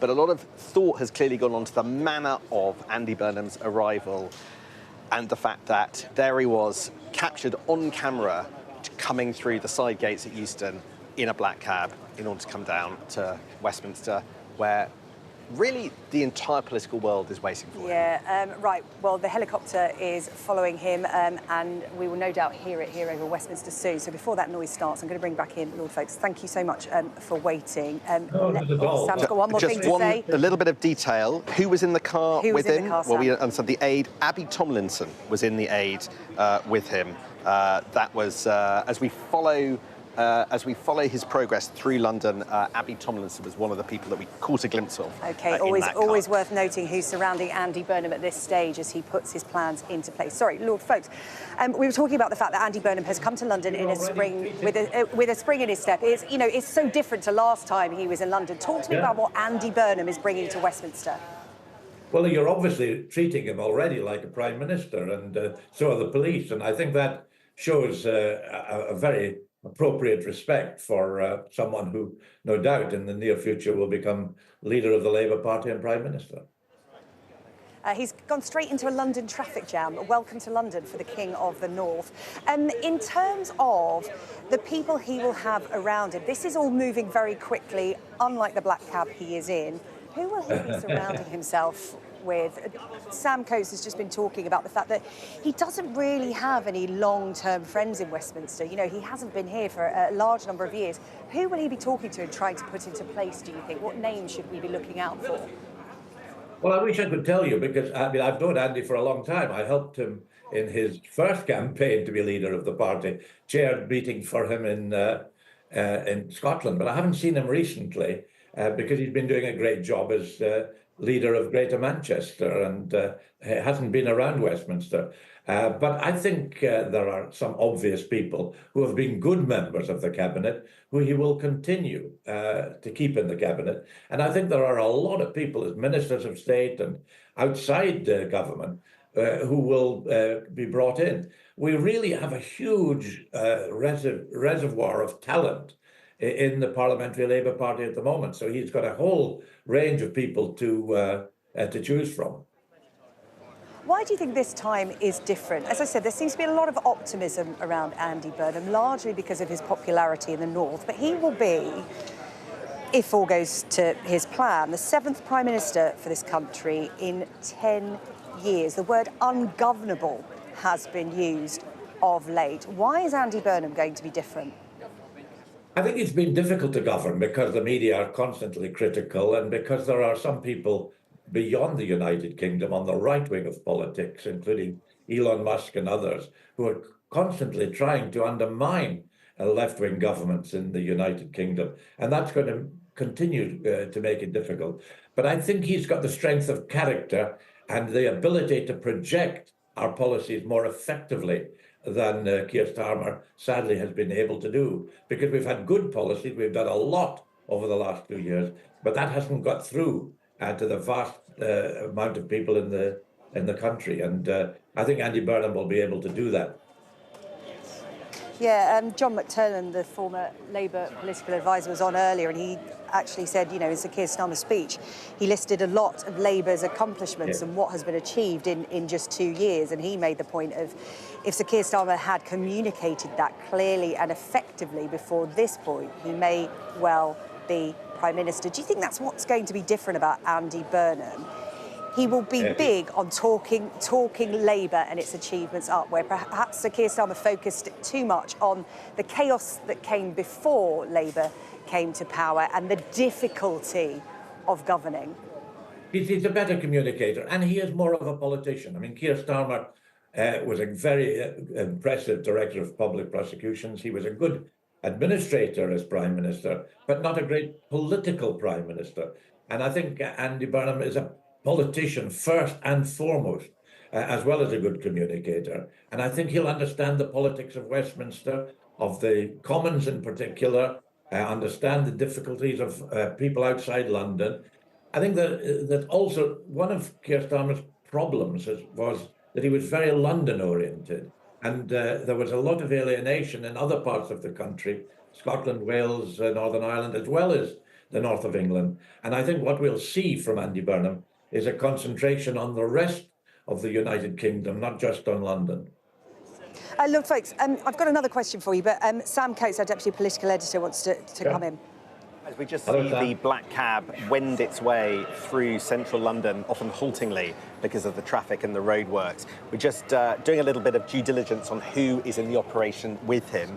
So I mentioned Abby Tomlinson. We believe she is in the car. So she's one of the people who's been part of the video team charting Andy Burnham's journey through Makerfield. She was working in Number 10, but she's gone to work for him doing that. She's one of the people. Another figure I believe is with him at the moment is Jo Platt. She's a neighbouring MP. She has been with him through the day and is likely to be there.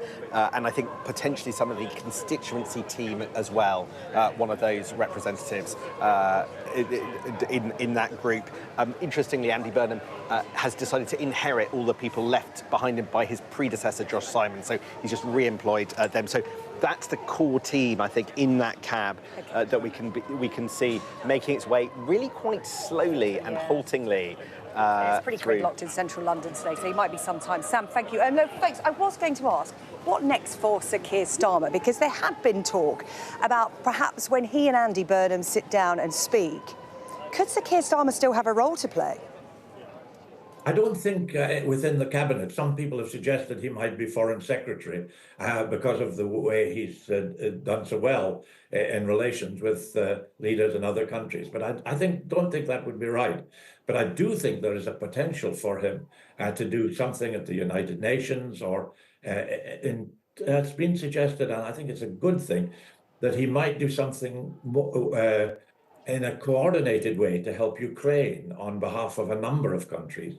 So I think there are all sorts of interesting things he could do. He is, of course, a very talented lawyer, so he could do something in the legal sense. But there certainly will be no shortage of people asking him to take over and do something effective. Oh, yeah, I bet Andy Burnham's phone has been buzzing on that journey from Manchester to London.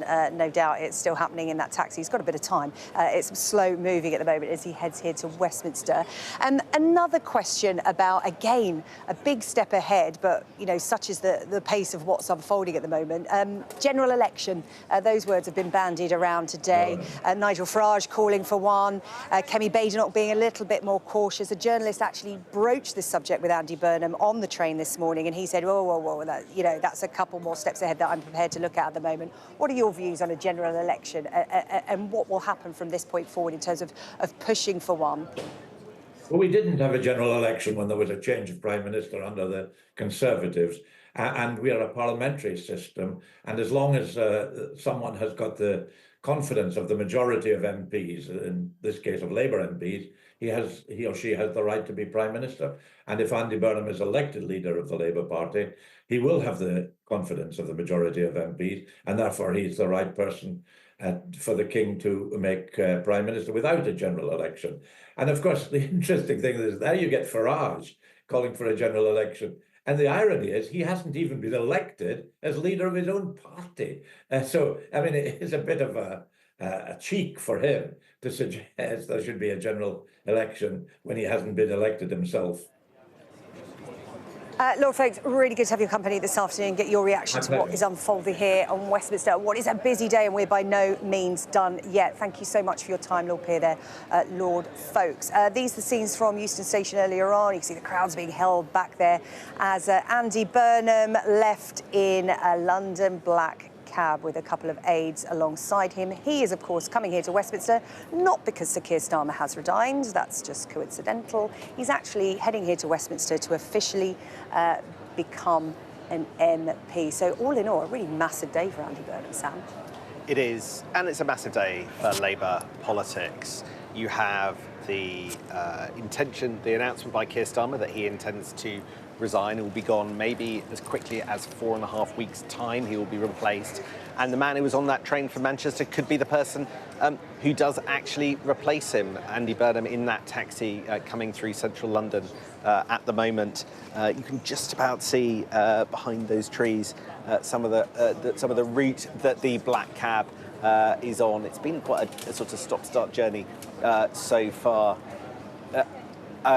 We've lost him, Sam. Just heard from our producer. He's scuppered us. He's given us the slip. That's the wrong taxi. What we do know is that Andy Burnham is in a taxi, if not the taxi that you're looking at, returning to Parliament 25 years after he first became an MP. 25 years ago, he was sworn in as MP for Lee in Greater Manchester, which is just a little bit to the northwest of his Makerfield constituency, where in about an hour's time he will officially be the MP for, and therefore having formally returned to Parliament once again. It's a journey that initially, when he became Metro Mayor of Manchester, he said he would never make. On taking up the job of sort of this, at the time, new role of head of the 10 councils in the Manchester region, he said he wasn't intending to come back to London, to Westminster at any point. But as the years progressed, as he went through COVID, as he got that reputation as the King of the North, which he really got by taking on Downing Street, his political reputation grew and grew and grew. And as Keir Starmer's problems grew as well, increasingly popular with the people, popular with Labour members, he has looked so much like, particularly this year, the answer to Labour's problems. Will he be? We will see. We will see once he gets here. He's on his way. He certainly is. He's somewhere there on the screen. He's managed to give us a slip. That's the thing, isn't it? We've seen this in heist movies, haven't we, Sam? Where you get into a taxi, they all look the same, and we can't find the right one. It is 2 o'clock. You're watching Sky News. The King of the North, Andy Burnham, has arrived in London. He's due to be sworn in as a Labour MP this afternoon here in Westminster, and the timing is such that it's on the same day that the Prime Minister, Sir Keir Starmer, resigns. Sir Keir Starmer resigning here outside number 10. Early this morning, we're still here at number 10, gauging reaction to not just that, but what is quickly unfolding. My deputy, well, not just mine, Sky News, our deputy. I am always your deputy. You're mine this afternoon, Yes, that's for sure. Sam Coates is here with me because such is the nature of things at the moment. We are looking not just 1, but 2, 3 steps ahead. Where do you want to pick up on? 2 years after Keir Starmer entered Downing Street, because it is about 2 years since that general election that put an end to 14 years of Tory rule. 2 years ago, Keir Starmer made a promise in the street that we're standing on at the moment that he would try and ensure that politics tread more lightly on everybody's life. He wanted to draw a line under the turmoil of British politics that we've seen over the last decade. Sadly, for Keir Starmer, he has not been able to do that. We're heading into our 7th Prime Minister now in a matter of weeks. And really, where we are today raises big questions about whether British politics can ever calm down again, whether or not we can have a sustained period of government that helps really focus on the challenges facing the nation. Because in the end, Keir Starmer succumbed to internal political pressure inside the Labour Party, with a party who were just dissatisfied with the direction that the man still occupying the building behind me was taking it in. The pressures of office, the speed of the news cycle, the dissatisfaction of MPs, all coalescing. He became the most unpopular Prime Minister in history, and the consequence is where we are and where we find ourselves this morning. So once again, we roll the dice, like we did with David Cameron into Theresa May, Theresa May into Boris Johnson, Boris Johnson into Liz Truss, Liz Truss into Rishi Sunak, Rishi Sunak into Keir Starmer, and today Keir Starmer into, well, we don't know for certain, but as it stands, Andy Burnham, the man somewhere in the shot below the helicopter, who is approaching Westminster as we speak, is the absolute #1 front runner to take over.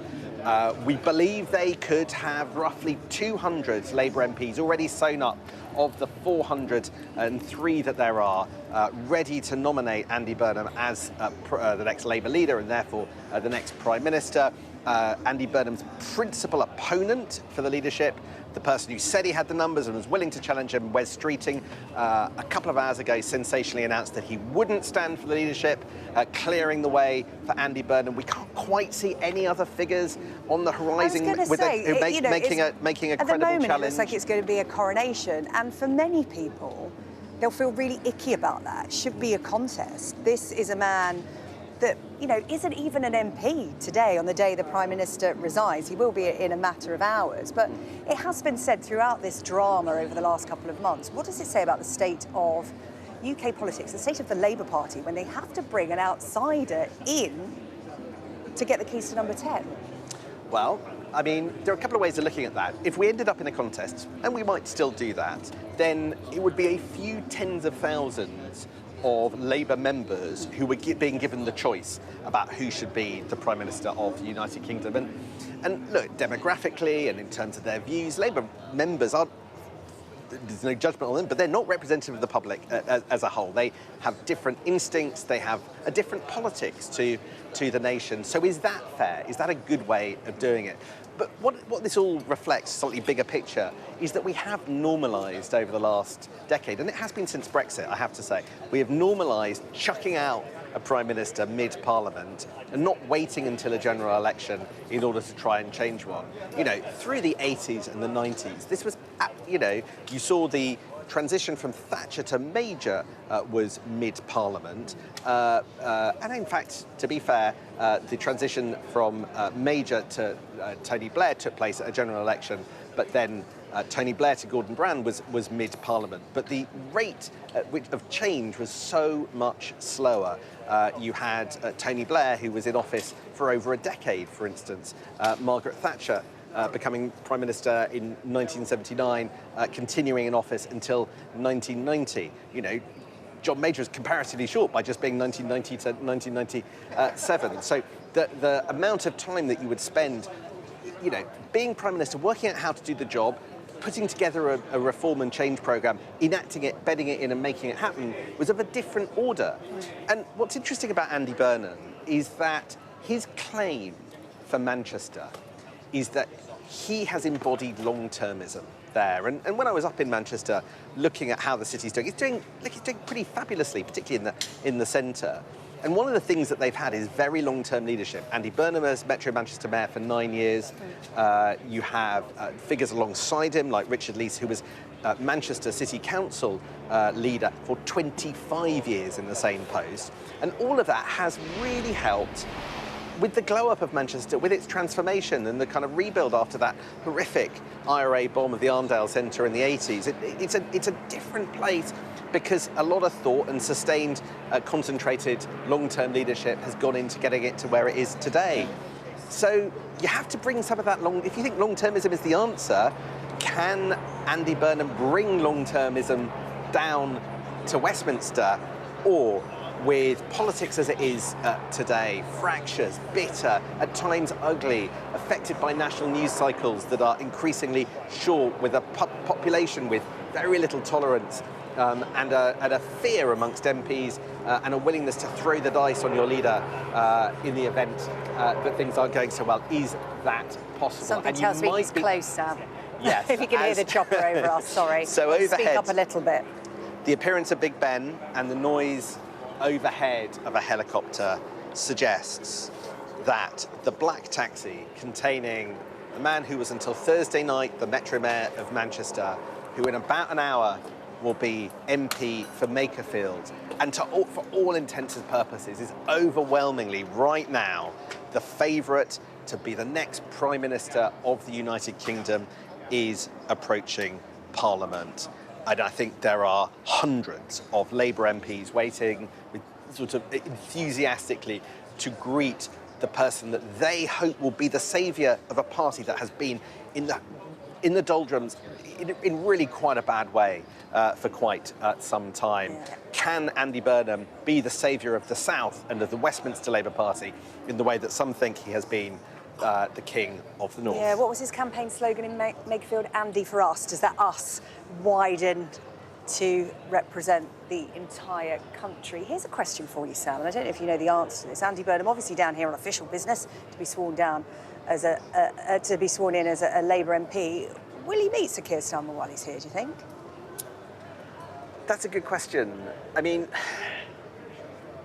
it's quite notable that as of this morning, my understanding was that there hadn't been any phone calls between Andy Burnham and Keir Starmer. In fact, the pair hadn't spoken for really, I think, a number of years. But they were in contact over the by-election, weren't they? They were. But I don't think there's been I don't think they've chatted. Oh, their teams have spoken. Their teams have spoken. And there's plenty of backroom communication. There was backroom communication over the weekend.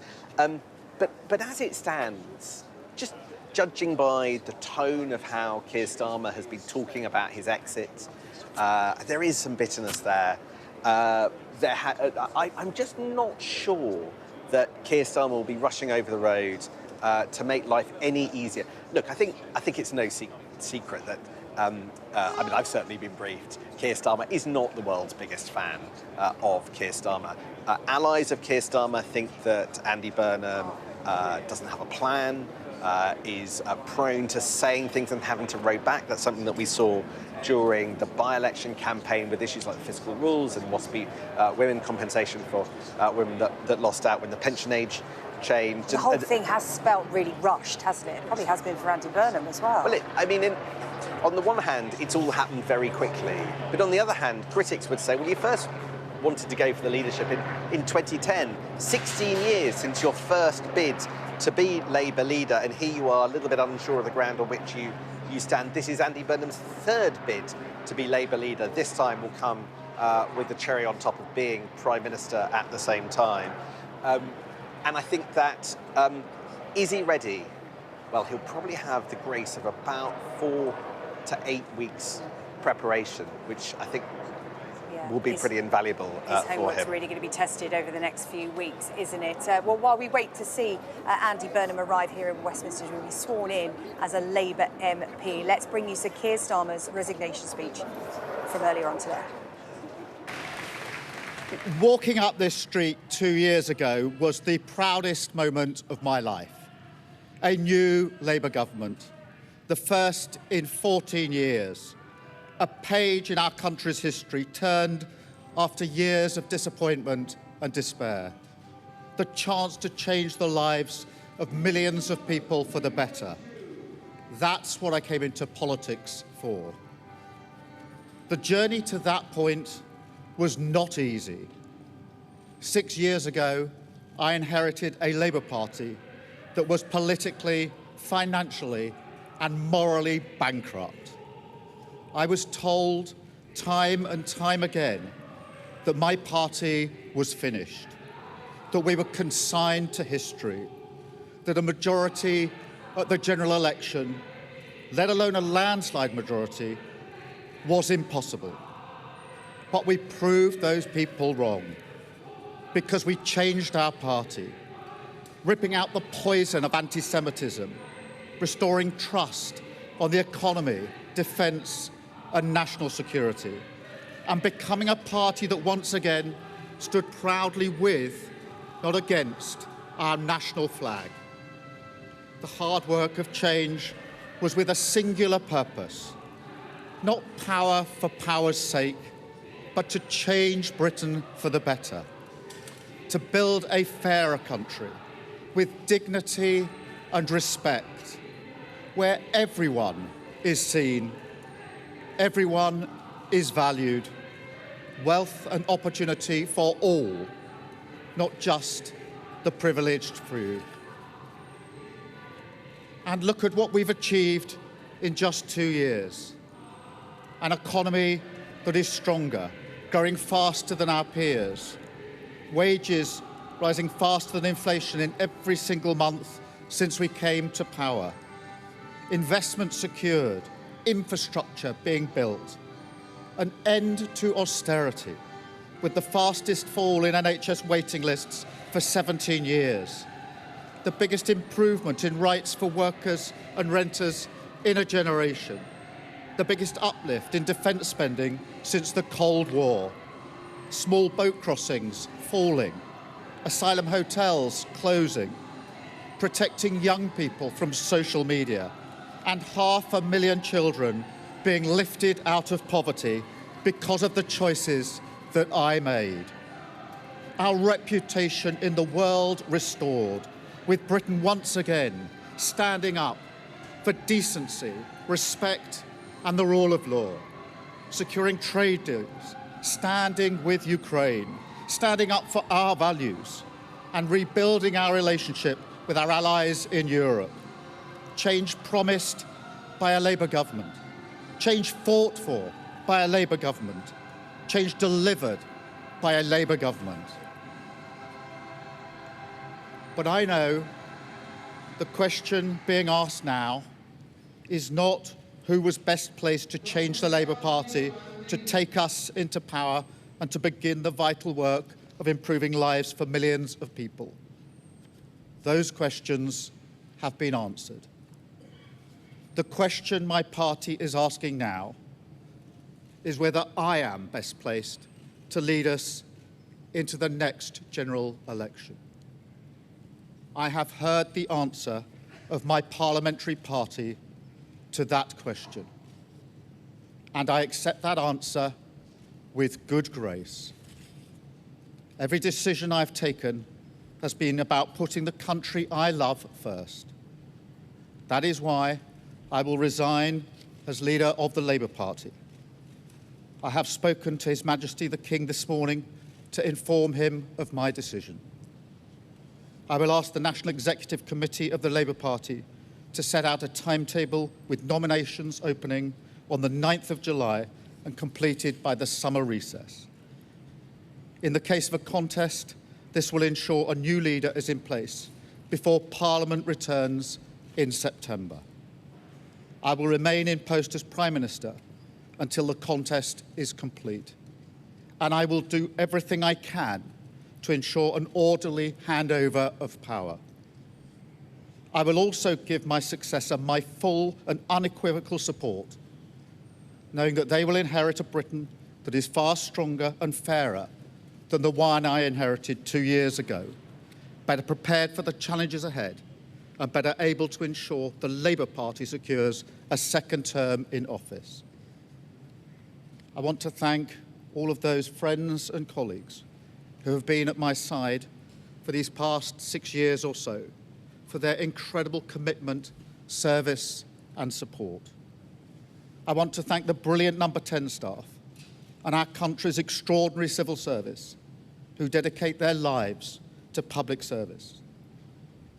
And when I leave the biggest job in the country, I shall spend more time on the most important job, being the best husband I can to my fantastic wife, Vic, who has been a rock by my side through good times and bad, and being the best dad I can to my beautiful children, who are my pride and my joy. Thank you very much. Sir Keir Starmer there outside Downing Street a little earlier on today. Our Deputy Political Sam Coates, Editor Sam Coates is with me. Sam, you've got some texts coming in that will be of interest to us. I believe that Andy Burnham's black taxi is about 2 minutes away from arriving 2-minute warning in Westminster. His demeanour, I think quite clearly I've got a source in the cab. Is it the driver? We're not commenting, we never comment on our sources, but Andy Burnham's demeanour I've asked about. He is calm. He is there with MP Sally Jameson, who is one of the neighbouring MPs. He's there with Grace Pritchard, who is his newly appointed Director of Communications, and he's there with a member of staff for his constituency work. So that is the core team. I believe, just like the by-election there with a female surrounded by a female team in that cab. You can probably hear overhead the helicopters that have been following the journey. They've been following Andy Burnham's cab, and then subsequently they've been following a plethora of black cabs as we tried to work out which one he was in. But now we are told that he is very close and he is going to arrive. And then the first thing that will happen when he arrives, because I suspect the black cab will come up to Parliament Square and turn in through the heavy fortified black gates of the Houses of Parliament, go in. There he was likely to get out. Very much the first thing he will do once he walks into the Parliament building will be to go and be sworn in as an MP. This is a return to Parliament for Andy Burnham, his second stretch as an MP. He first became an MP in 2001. Here we are in June 2026, becoming an MP for a second time, but with a different level of ambition. Yeah. Other new Labour MPs, or other new MPs being sworn in today as well. There were 3 by-elections on Thursday night. The other 2 in Scotland, one held by the SNP, one actually won by the Conservatives. Quite a lot of spring in the step of the Conservatives because they won the Aberdeen South earlier, didn't we? Aberdeen South victory. They campaigned hard on oil and gas and managed to unite Unionist vote against the so 3 SNP. MPs being sworn in today. Andy Burnham, of course, the focus because of what happened here this morning. Sir Keir Starmer tendering his resignation. He is now essentially a caretaker Prime Minister until everything is sorted out, because, of course, officially a contest for a new Labour leader hasn't started yet. What are those steps? Sam? So we heard from Keir Starmer in his speech where he announced his intention to resign as Labour leader, the timetable for what's about to happen. On July the 5th, I think they will open nominations for the contest to be the next Labour leader. Now, if at that point Andy Burnham is the only MP to get 81 nominations, that's 80 plus Burnham himself, then he will become Prime Minister and Labour leader pretty much when that nomination period ends, which means we could get a new Prime Minister on July the 16th or 17th, so just after the end of the parliamentary term. If, however, there is more than one candidate and somebody steps up to challenge Andy Burnham and has 80 different signatures backing an alternative, then in that case there will be a contest over the summer and on September the 1st we will get a new Prime Minister. We don't have any other names other than Andy Burnham. Keir Starmer not so long ago was saying he was going to fight. And he's back down. He's not. Wes Streeting has now hopped over into Andy Burnham's camp. So it seems at the moment like it's a clear run for Andy Burnham. However, as you said, there's still a couple of weeks. Could a dark horse enter the race? And I'm hearing from colleagues, Andy Burnham has now made it into Parliament. We have, and we will shortly have, footage of Andy Burnham entering Parliament. I think there's a pause in us showing that footage because as Andy Burnham was going in, there was some bad language from members of the public. So I think we're just going to have to review that footage before we show it in. But Andy Burnham is now in Parliament. He has returned to the House of Commons, where he first arrived as an MP in 2001.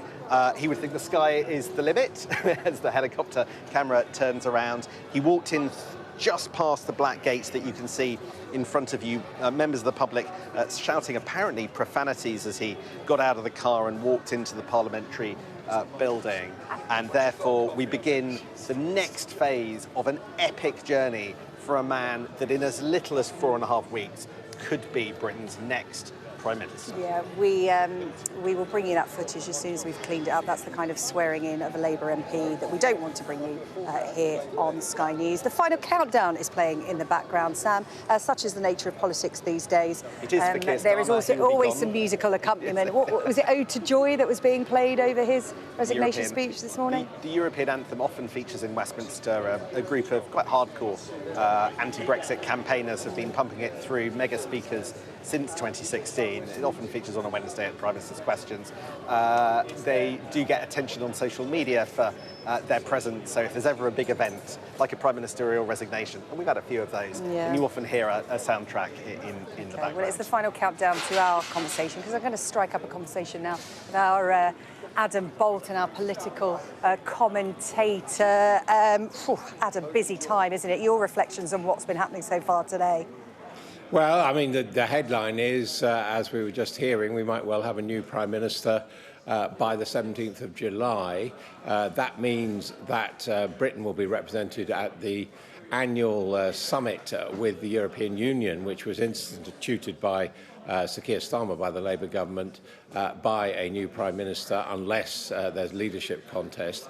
Also means Sir Keir Starmer will represent the UK at the NATO summit, which I think could still be awkward for him, given the level of financing which he and the Chancellor, we could probably safely say the outgoing Chancellor, Rachel Reeves, have managed to find.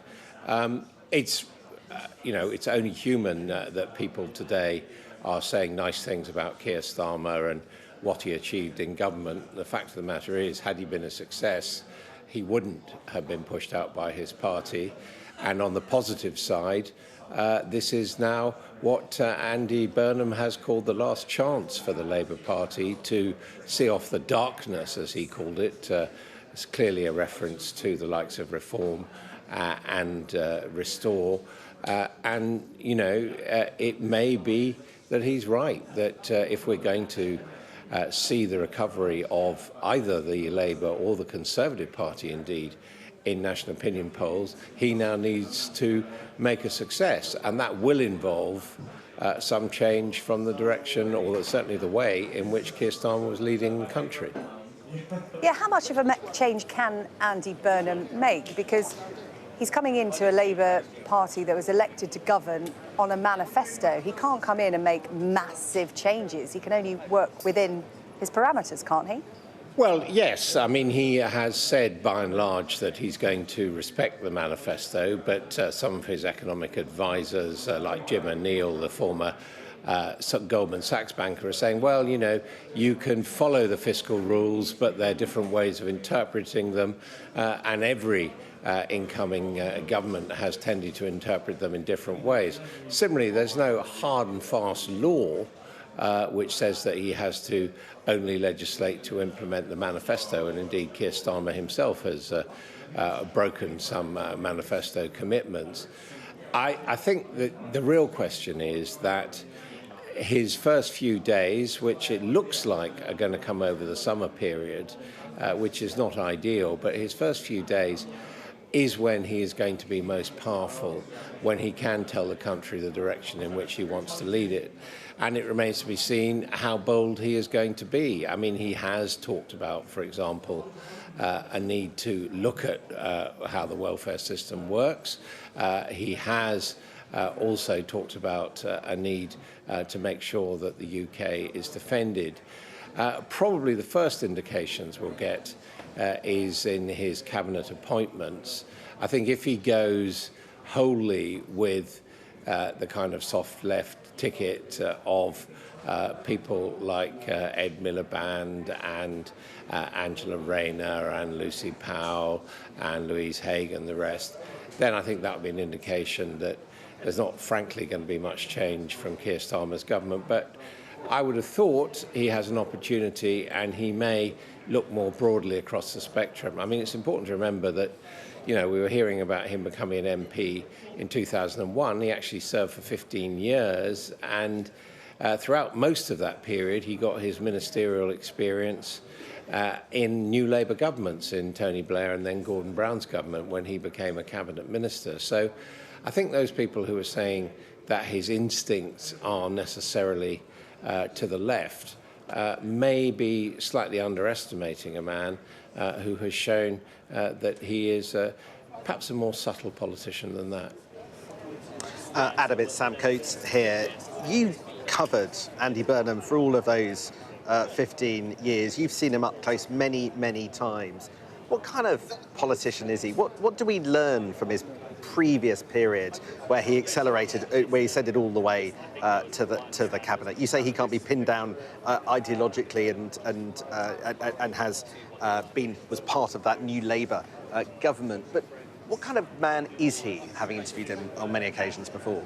Well, I think if one looks at his career, and in the cabinet, of course, he was Chief Secretary to the Treasury, which is probably quite useful experience. He was also Culture Secretary, and of course we know about his interest in particular in sport, his campaigning subsequently for the Hillsborough victims, and you know, but he also read English at university, so he has culture in him as well.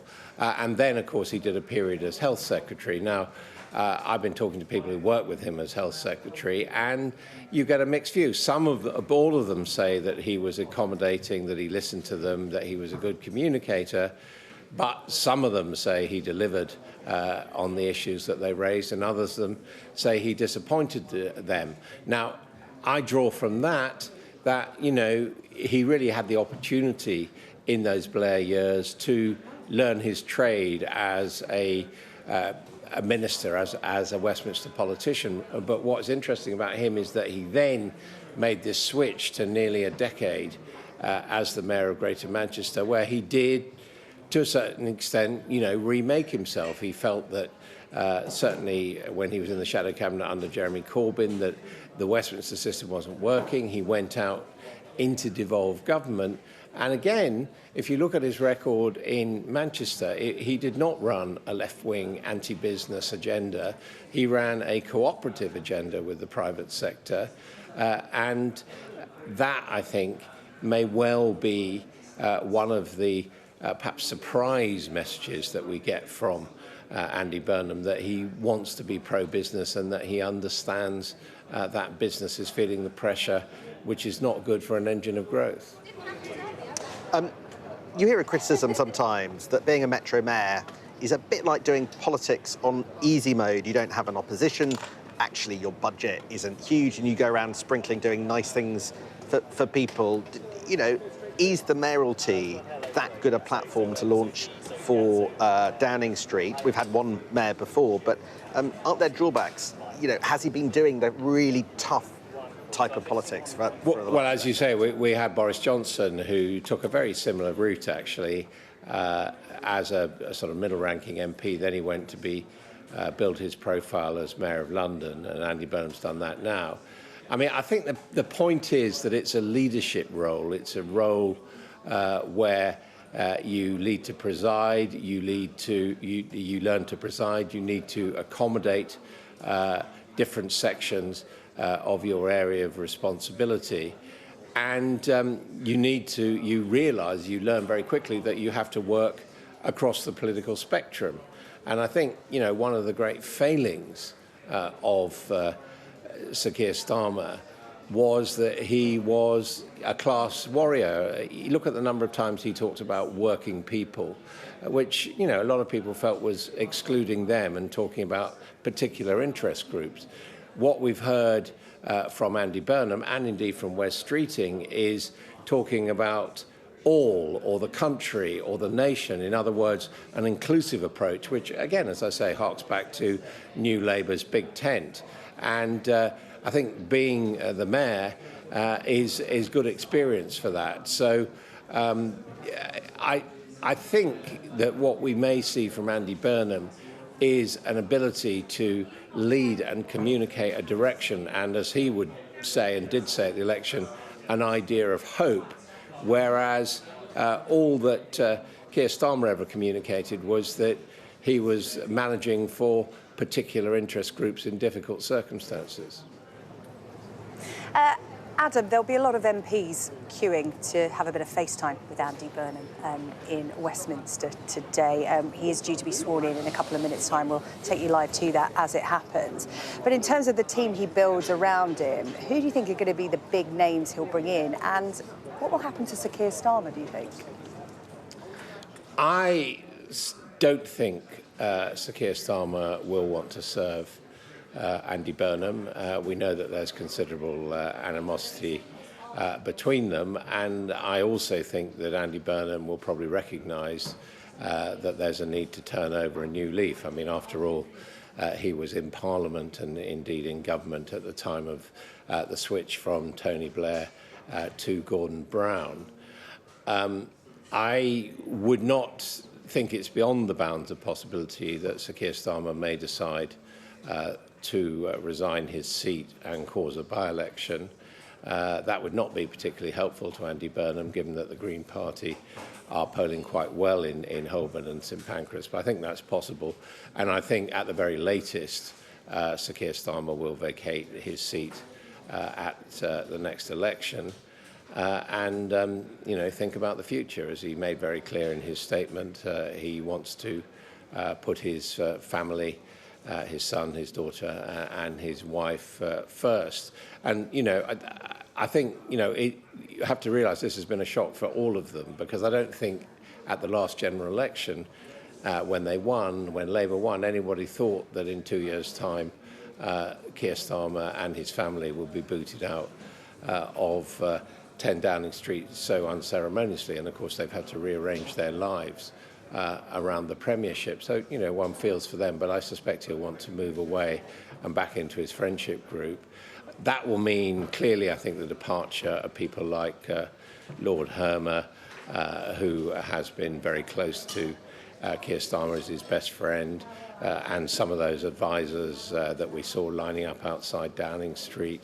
I wouldn't expect that David Lammy would stay on as Deputy Prime Minister, but I also do not anticipate a bloodbath. I mean, Andy Burnham has made it clear he doesn't want to do that. He wants to be a uniting figure, which may actually give him some difficulty in terms of... Adam, just interrupting you because we can take you now live to the Commons. Andy Burnham, one of 3 new MPs being sworn in today. Let's listen into the Commons. Well, we don't have any sound at the moment, so that would stop us from listening in. We'll watch and let Sam Coates take it away. So what you're going to see is the swearing in of 3 MPs. Andy Burnham, of course, for Makerfield. Lara Bird, Arbroath and Broughty Ferry. She is the SNP representative for that seat. And Douglas Lumsden is the third, the Conservative victor. They took that seat off the Aberdeen South seat off the SNP. And there's the Speaker. Will the members wishing to take their seats please come to the table? Laura Bird, member for Arbroath and Broughton Ferry. Broughton Ferry, in fact.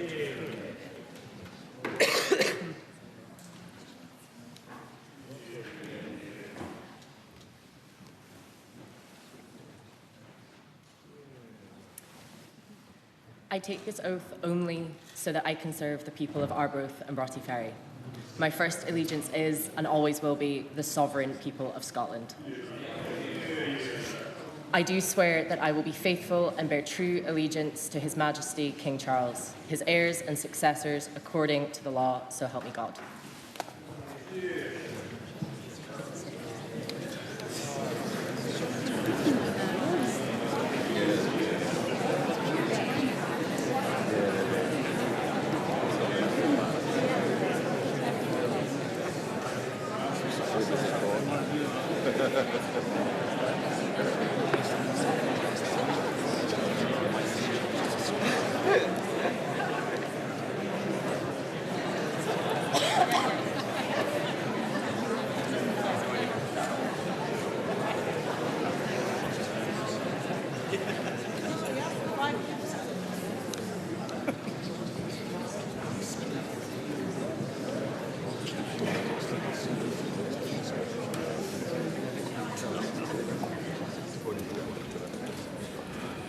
Douglas Lumsden, member for Aberdeen South.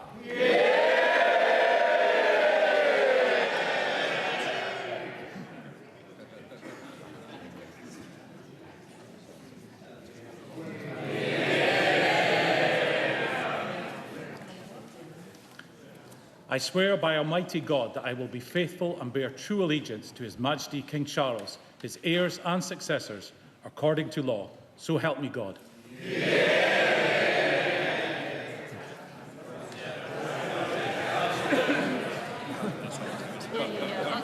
That's a proper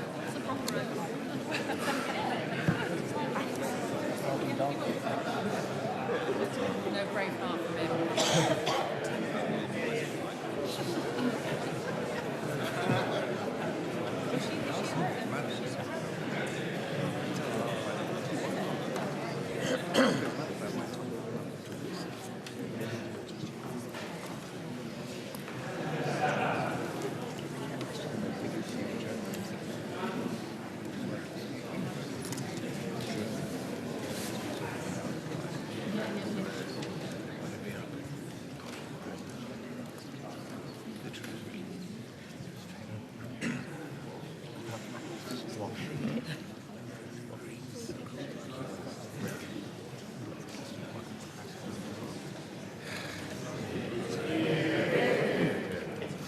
We now come to Andy Burnham, member for Makerfield.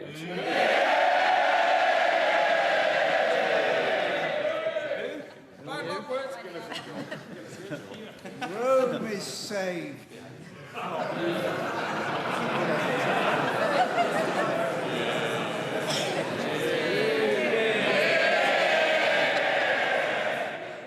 I swear by Almighty God that I will be faithful and bear true allegiance to His Majesty King Charles, his heirs and successors, according to law. So help me God.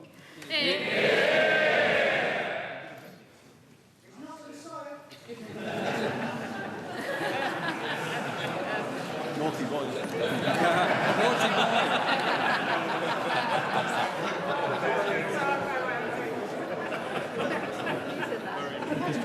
I didn't hear the Turn the water into wine.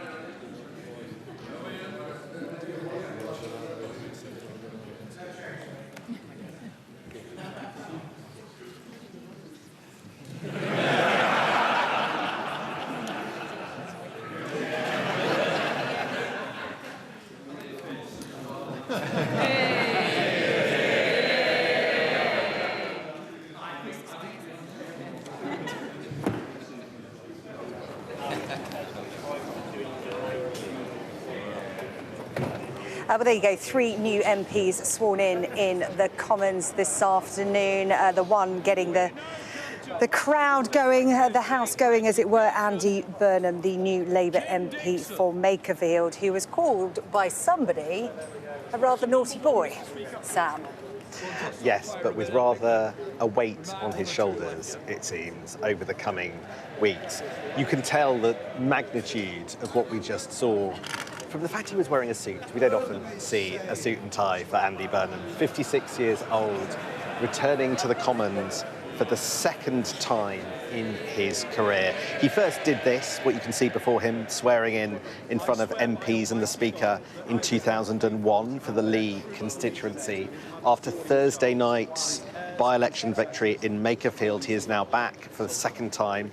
On the screen, you could see him flanked by 2 MPs. They're going to be pretty important MPs, I suspect. One was Annalise Midgley, and the other is Joe Platt. They've been with him through a lot of the period that he was fighting the Makerfield by-election. You could see from the way that he carried himself, he is conscious of the extraordinarily unusual circumstances in which he finds himself in. I thought, just watching his face, he almost looked a little bashful. There was a sort of a jokiness with the Speaker that you wouldn't often get from a new MP. He seemed to pat Lindsay Hoyle, who he's known for the better part of 3 decades, patting him on the shoulder, not the normal relationship from an incoming MP to the Speaker. But this is a moment of enormous significance. I thought it was quite telling, Sarah Jane, about who was and who wasn't on the front bench through that period. The most prominent member of the government to be there greeting Andy Burnham at this big moment for him was Bridget Phillipson, the Education Secretary, somebody who I think more or less has been neutral throughout the last few weeks. She hasn't been calling for Keir Starmer to go in anything like the way that we know that Ed Miliband or Yvette Cooper has been. But there she was in pride of place, sort of at the dispatch box. You saw Johnny Reynolds, the Chief Whip, and you saw the Leader of the Commons there. But really there was not a large contingent from the Cabinet, definitely missing Keir Starmer and Rachel Reeves, who I'm told was in the building behind me, but went through the back door and chose not to be there for the moment that Andy Burnham arrived. Reports in the newspapers that she will lose her job. Let's listen to it all again.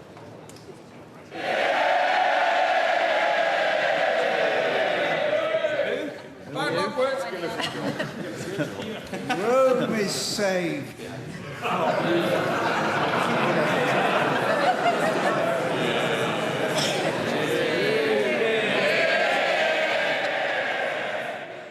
I swear by Almighty God that I will be faithful and bear true allegiance to His Majesty King Charles, his heirs and successors, according to law.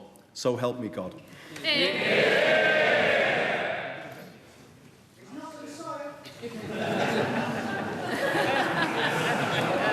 Naughty boys.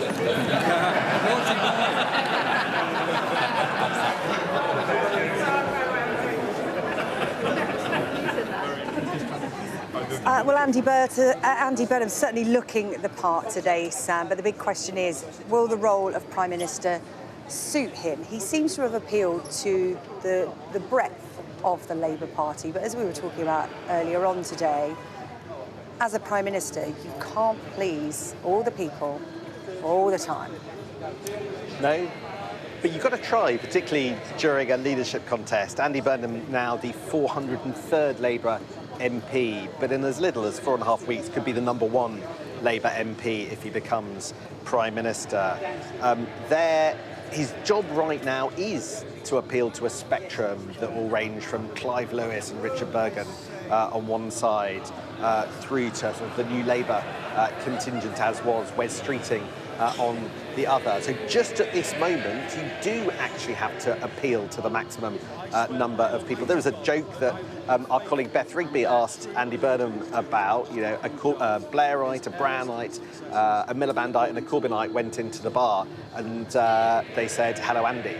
And actually, maybe that's the skill that you need right now. Andy Burnham, of course, doesn't like that joke because it suggests he's all things to all people. But as Adam Bolton was just saying, you know, he was the product of the Tony Blair years in government, who transitioned as Culture Secretary, Health Secretary to Gordon Brown's premiership, and then played this extraordinary role turning the Manchester Metro platform into a national platform post-COVID. I think he's got unusual political skills and political talents. The question is, do they translate into governing and reuniting a fractious parliamentary party?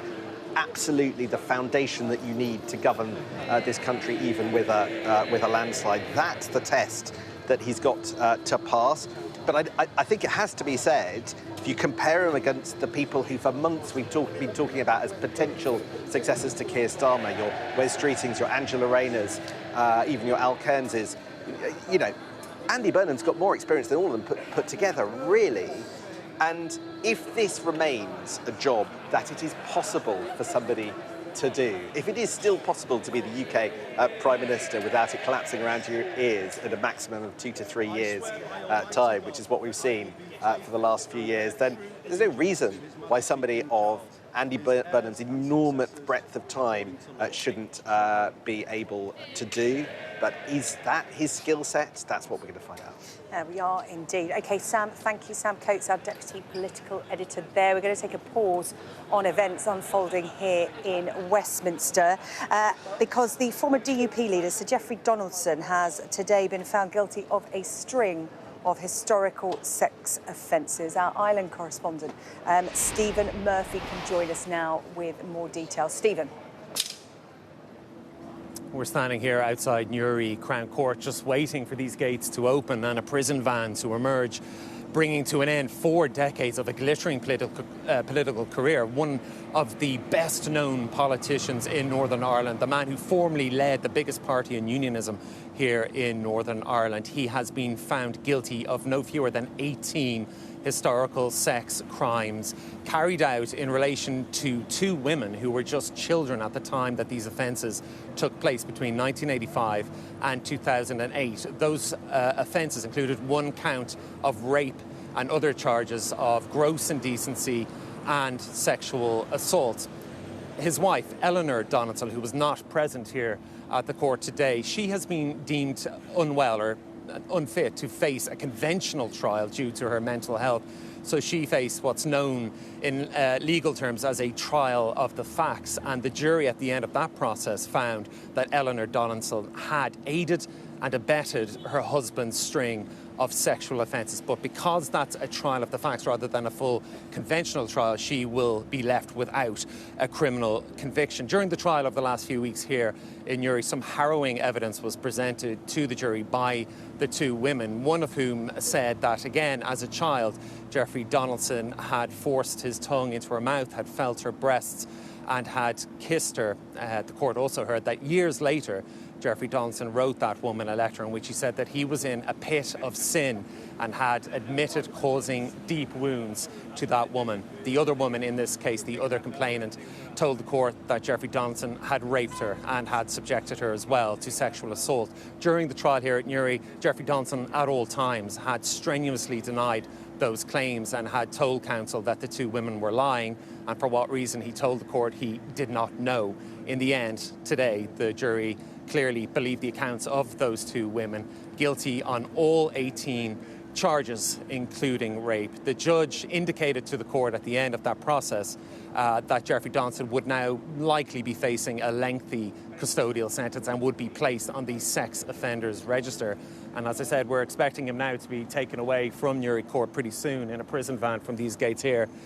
The sentencing matter won't be addressed until the end of the summer. It'll be mid-September before we get any kind of an indication as to what sort of sentence Geoffrey Donaldson may face. But it is hard, really, to understate the impact that this has in Northern Ireland, in politics and in wider society. When he was arrested just over 2 years ago on these charges, he was a man really at the peak of his political career, a leader of unionism. He had only just led the DUP, the largest unionist party here in Northern Ireland, back into a restored Stormont to wide acclaim. He had spent years at the forefront of the post-Brexit negotiations. When he spoke, people listened. He was one of the 10 DUP MPs in Westminster that were so crucial to propping up Theresa May's government. He had the ears of people right around the world. He was knighted, of course, by the Queen a decade ago. All of that came crashing down in March 2024 when these two women finally made their complaints to police, and he swiftly resigned his position as leader of the DUP and then did not contest the following general election that year.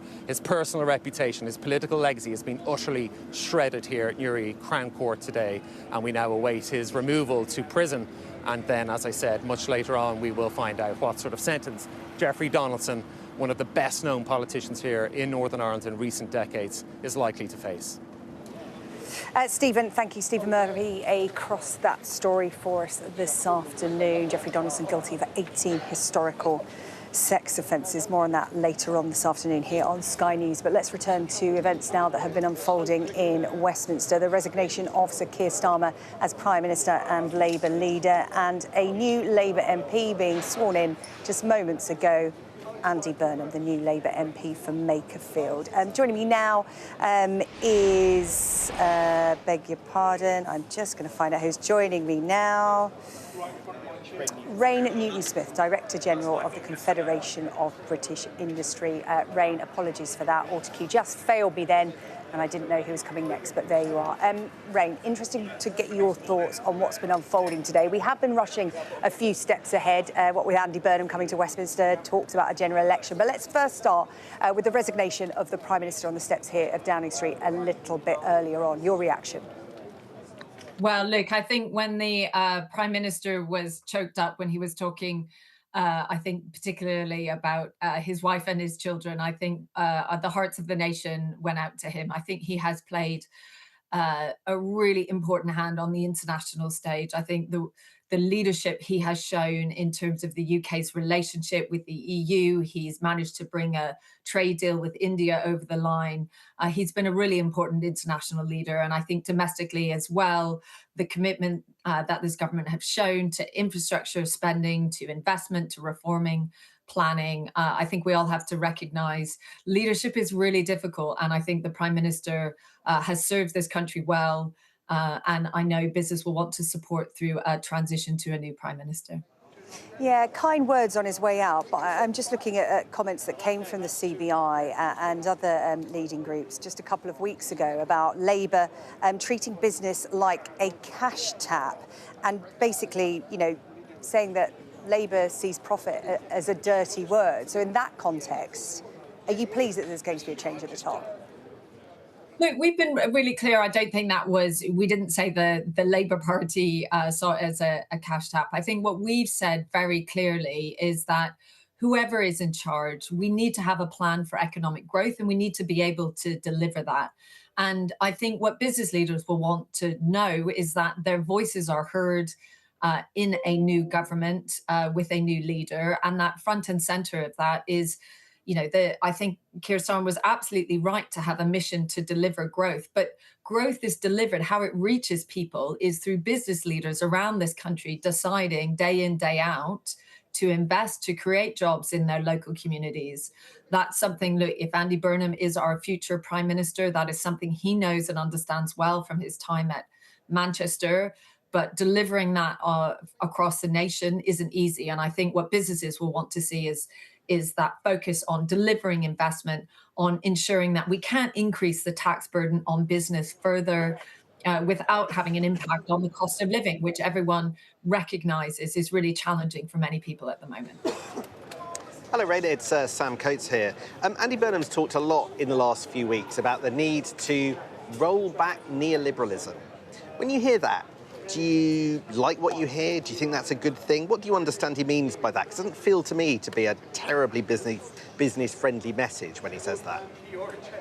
Yeah, that's a conversation I'd like to sit down and have with Andy Burnham. I don't think he probably himself doesn't know 100% everything that he means by that. I think what we need to do, and look, we've worked really closely with Andy Burnham as mayor of Manchester through COVID and beyond. And I think one of the things people will be excited about is there's a sense that, you know, Manchester has been a huge success story in terms of growth. It's grown by over 3%. And if we can replicate that across the country, that would be brilliant. But it's not going to be as easy as sort of copying and pasting that across the nation. But I think having more, continuing what this government have done and previous governments have done on increasing devolution, making sure that we are investing in our local communities, that is important. But what I would say to Andy Burnham is we also have to think about how we're competitive on a global stage. There's a global race out there to attract global investment, and we need to make sure that we get our share of that in the UK, and we've got to remain competitive. We can't make it harder for businesses to invest. So I think it's very early days, but these are conversations that will need to be had over time if that's who we take up as our future Prime Minister. One of the things that Andy Burnham did in Manchester was actually use public money to get private projects started. One of the things that Andy Burnham's advisors, like Jim O'Neill, say now is actually, even within the fiscal rules, you can do more borrowing to fund stuff. Do you think that we can use more borrowing to fund stuff, or do you think that that's a dangerous path for the economy? Well, look, as long as you have fiscal credibility and a clear plan and strategy and the markets believe it, then I think you do have space to invest more in public-private partnerships. In fact, we had a report out just last month which showed some of the examples where we could do a lot more of that in England. We need to build more reservoirs, we need more housing, we need more social housing, we need more big infrastructure projects. Those cannot be done by the public sector alone. That needs to be creative models of how we crowd in private sector investment. And look, we know the rest of the world have been carrying on with a lot of these big infrastructure projects, but we need to get better at doing that in the UK. And I think there is opportunity to do that. And that's something we would like to see delivered. Rain, I heard a quote earlier on today, and you'll forgive me, I can't remember who it was from, but I'm sure if they're watching, they'll let me know, that every time Andy Burnham opens his mouth, it costs £1 billion. And just looking ahead to what his plans may be for spending when he's Prime Minister, if you were to sit down in front of him, what would be the top 3 things he could do for business? Well, I think just some of that messaging really early on, just saying, I'm going to make sure that the UK economy is competitive internationally. I understand that international investors are watching what I do and business leaders around the country, and they want to have the confidence to invest and create jobs in the UK, and that needs to be the North Star. That is the only way that we will see rising living standards. I think also being really clear that he will follow through on some of the commitments that this current Prime Minister has made. Our relationship with the EU is critical. We should see the UK-EU summit next month. Now, that might get delayed a bit, but what is clear is that we need to reduce the trading frictions we see with our largest trading neighbours. So continuing on that path, I think, is really important. And also on the energy transition, we need clear signals that nuclear will be part of that mix, that it's about renewable energy, but also how we use current and existing resources within the North Sea, being really clear that that is part of our energy transition. I think some of the things he says early will be really important. And of course, we're still waiting for the defence investment plan. There's so many strategies that we're waiting for some key decisions. And I think the sooner he can, or whoever is in charge can get on and make those decisions, the more confidence business will have. Ray Newton-Smith from the CBI Director General there. Thank you so much for your time this afternoon on what is a momentous day. Sam, I felt a bit bad asking that last question, saying, you know, what would you sit down and ask Andy Burnham for? Because I'm talking as if he is the next Prime Minister. It's by no means done yet, is it? No, and it's true to say that we don't know that Andy Burnham will be the next Prime Minister, but you shouldn't feel bad, SJ, because what we do know is that the man who occupies the building is not going to occupy it for that much longer. The definitive decision taken today, communicated by Keir Starmer, is that he is going to leave office. And leave office maybe in about 4.5 weeks, or if there's a contest, in a couple of months. It was fascinating hearing the head of the CBI there. She was sort of hinting at this question that underlines a lot of this, which is, if we're going to go into our 7th Prime Minister in 10 years, then is there a question about whether or not any of this is really working, whether or not Britain is governable, whether or not, you know, politicians can come up with plans, but if they don't get more than 2 years in office, they don't really have time to properly enact them. And I think that question is one of the things that underlies uneasily a lot of the conversation at the moment. Are we just going to get another one who lasts, for instance, up to the general election, or just a little bit beyond? Politics is stuck. Well, because government can't make plans, politicians can't put plans into place. But people at home, ordinary people, can't make plans, whether it's, cost of living, their businesses. If you're a small business owner, how can you plan for the future? It's all of those kind of questions people at home watching today will be wondering about. For the next 3-4 weeks, what's going to be happening here? Is everything just on hold? Yes. Every time there's a change of Prime Minister, the biggest issues in our country get put on pause. And then when there is a new cabinet, there is a new sense of direction, then those figures have to start from scratch, working out what the issue they think is, what the solution might be, and how in practice to implement it, and then begin the process of putting that in train. What we've done, amongst other things, is press pause on solving the biggest issues in Britain today. And that's one of the tragedies of the political psychodrama, is that it does slow the ability to sort out intractable problems in the UK. And not just a pause today, as you've been saying, this is the 7th pause in the last 10 years. Sam, thank you. That's Sam Coates, our Deputy Political Editor, who's accompanying me here in Downing Street this afternoon. It's 3 o'clock. We're watching Sky News Live. Sir Keir Starmer announced his resignation earlier on today. He will no longer be Prime Minister or leader of the Labour Party, and the man who could replace him has returned to Parliament. We now come to Andy Burnham, member for Makerfield.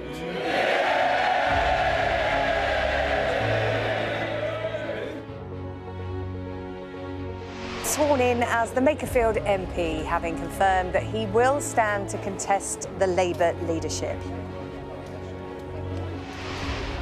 After days of speculation over his future, Sir Keir Starmer admitted his MPs no longer believed he could lead them into the next general election. In an emotional speech, I will resign as leader of the Labour Party.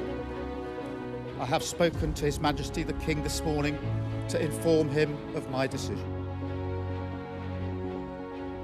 Said walking into Downing Street after his huge election victory was the proudest moment of his life. Now, just 2 years on, he's stepping down, and the UK will have its 7th leader in 10 years. West Streeting, seen as Andy Burnham's biggest potential rival, announces he won't run in a contest as he backs the former Mayor of Manchester.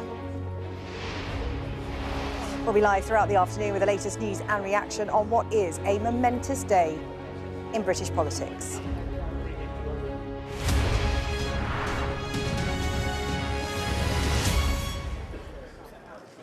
Well, good afternoon. It is a momentous day in British politics. There's really no other way to describe it. Here in Westminster, within the last few minutes, we saw Andy Burnham officially sworn in as a Labour MP. He is now the member for Makerfield.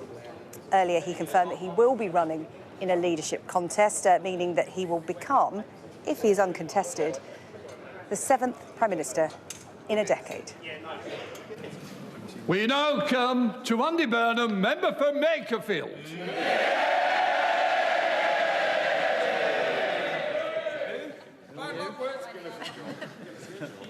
Rome is saved.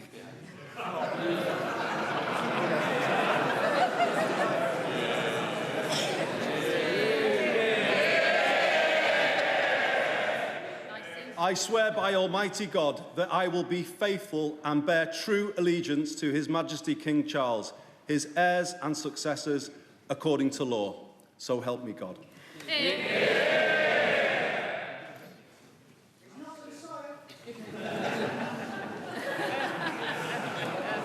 Naughty boy.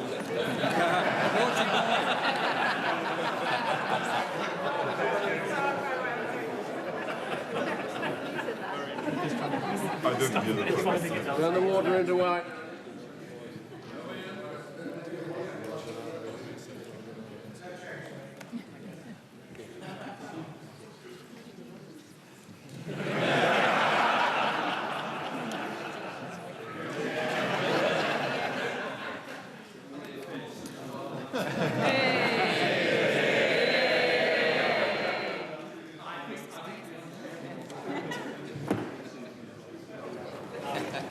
Well, just before heading into the House, our political editor, Beth Rigby, tried to have a chat with Andy Burnham.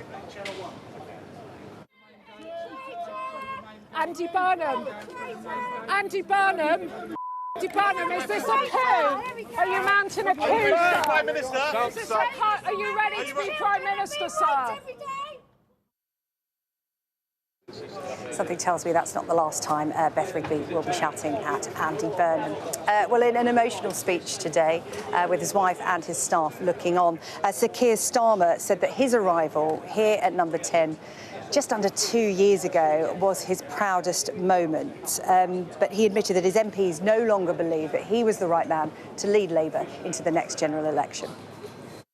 The question my party is asking now is whether I am best placed to lead us into the next general election.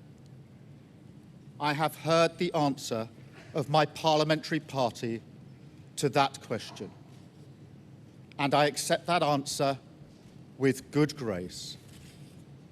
Every decision I've taken has been about putting the country I love first. That is why I will resign as leader of the Labour Party. I have spoken to His Majesty the King this morning to inform him of my decision. I will ask the National Executive Committee of the Labour Party to set out a timetable with nominations opening on the 9th of July and completed by the summer recess. In the case of a contest, this will ensure a new leader is in place before Parliament returns in September. I will remain in post as Prime Minister until the contest is complete. And I will do everything I can to ensure an orderly handover of power. I will also give my successor my full and unequivocal support, knowing that they will inherit a Britain that is far stronger and fairer than the one I inherited 2 years ago, better prepared for the challenges ahead, and better able to ensure the Labour Party secures a second term in office. I want to thank all of those friends and colleagues who have been at my side for these past 6 years or so, for their incredible commitment, service and support. I want to thank the brilliant Number 10 staff and our country's extraordinary civil service who dedicate their lives to public service. And when I leave the biggest job in the country, I shall spend more time on the most important job, being the best husband I can to my fantastic wife, Vic, who has been a rock by my side through good times and bad, and being the best dad I can to my beautiful children, who are my pride and my joy. Thank you very much. That's Keir Starmer getting emotional at the end of that speech earlier on this morning. Our Deputy Political Editor, Sam Coates, has been following events here on Sky News all day. And it's worth reminding people the significance of today. We're heading to our 7th Prime Minister in a decade, Sarah Jane. Now, when Keir Starmer came in 2 years ago, and it hasn't even been 2 years, one of the promises he made on the steps of Downing Street in front of us, or just behind us, was that he was going to end this kind of psychodrama. He promised, in his words, that politics would tread more lightly on our lives. And I think there was a feeling at that point that this business of changing prime ministers quite frequently was a peculiarly Tory thing. You know, David Cameron to Theresa May to Boris Johnson to Liz Truss to Rishi Sunak. It was a Tory disease, and that Conservatives were the ones that slung out their leaders quickly. 2 years is not a long time in office. You know, you had 11 years for Thatcher, you had 7 years for John Major, you had 11 years for Tony Blair. These are not substantial times, and I think you could hear in Keir Starmer's speech, he knows that he is having to bring down the curtains on his premiership a long time before he would have wanted to do that. And this will raise so many questions and probably quite a good deal of frustration on behalf of voters and viewers who are wondering what is going on in this postcode. Why is stuff just not working? And it's a great question. We will find out the identity of our next Prime Minister pretty soon, and we could have Andy Burnham installed inside Number 10 in 4.5 weeks. And there might be a contest, but even so, the man who was Greater Mayor of Manchester just a few days ago, is likely to be that person.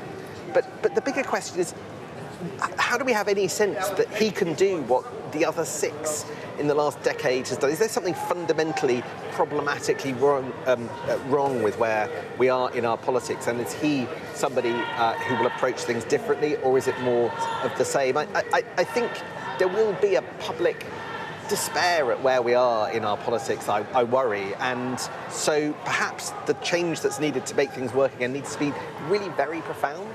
Yeah, where is this constant push for changes in leaders coming from? Is it from within the political space? We heard the Prime Minister reference the fact that, his MPs didn't want him to be in number 10 anymore. But, we've got protests, we can hear them there at the gates of number 10. There is a frustration amongst the public, and there has been for a decade now, changes that are promised by politicians not being felt at home, not being felt by them.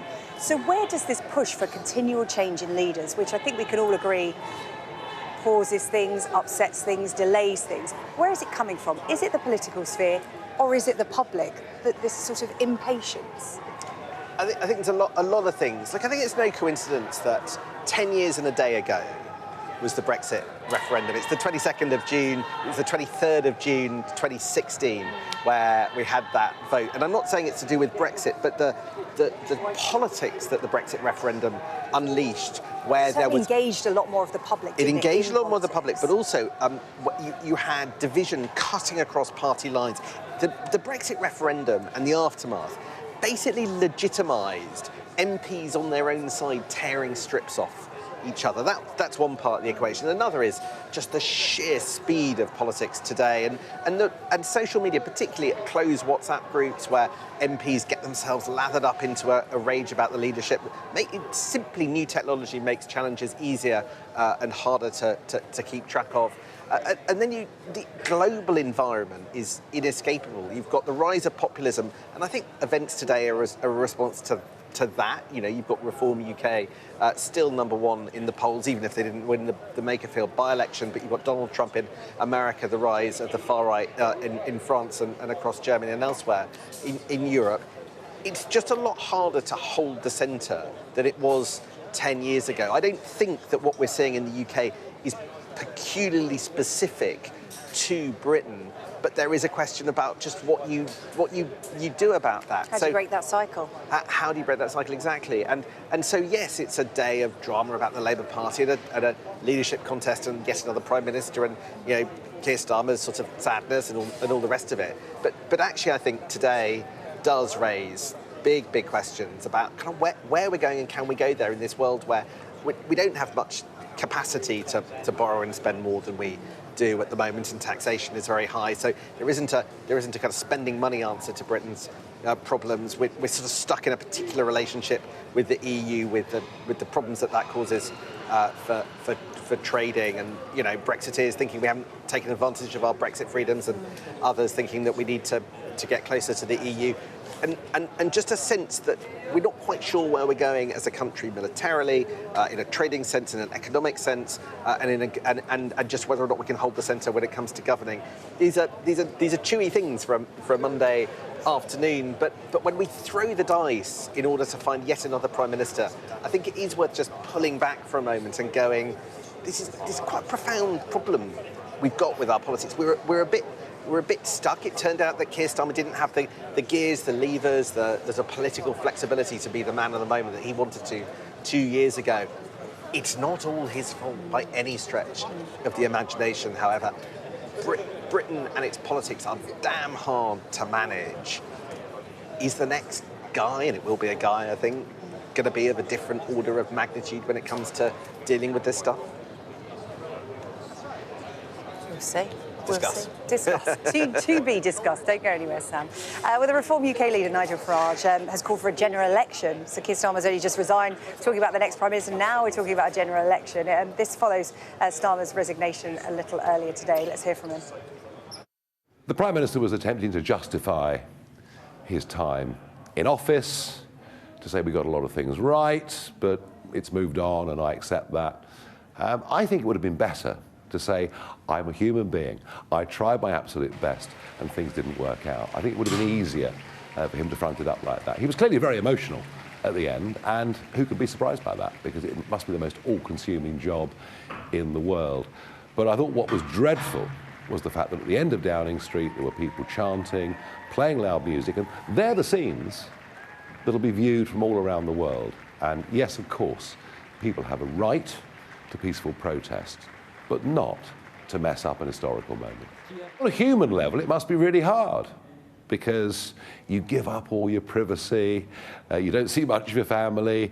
You know, I mean, politics is tough anyway. Being Prime Minister, I can only imagine how tough it is. So on a human level, yeah, I'm sorry for the guy that he failed, but he did fail.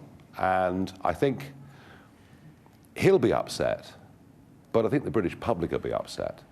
You know, most of the things this Labour government did were not even in their manifesto in 2024.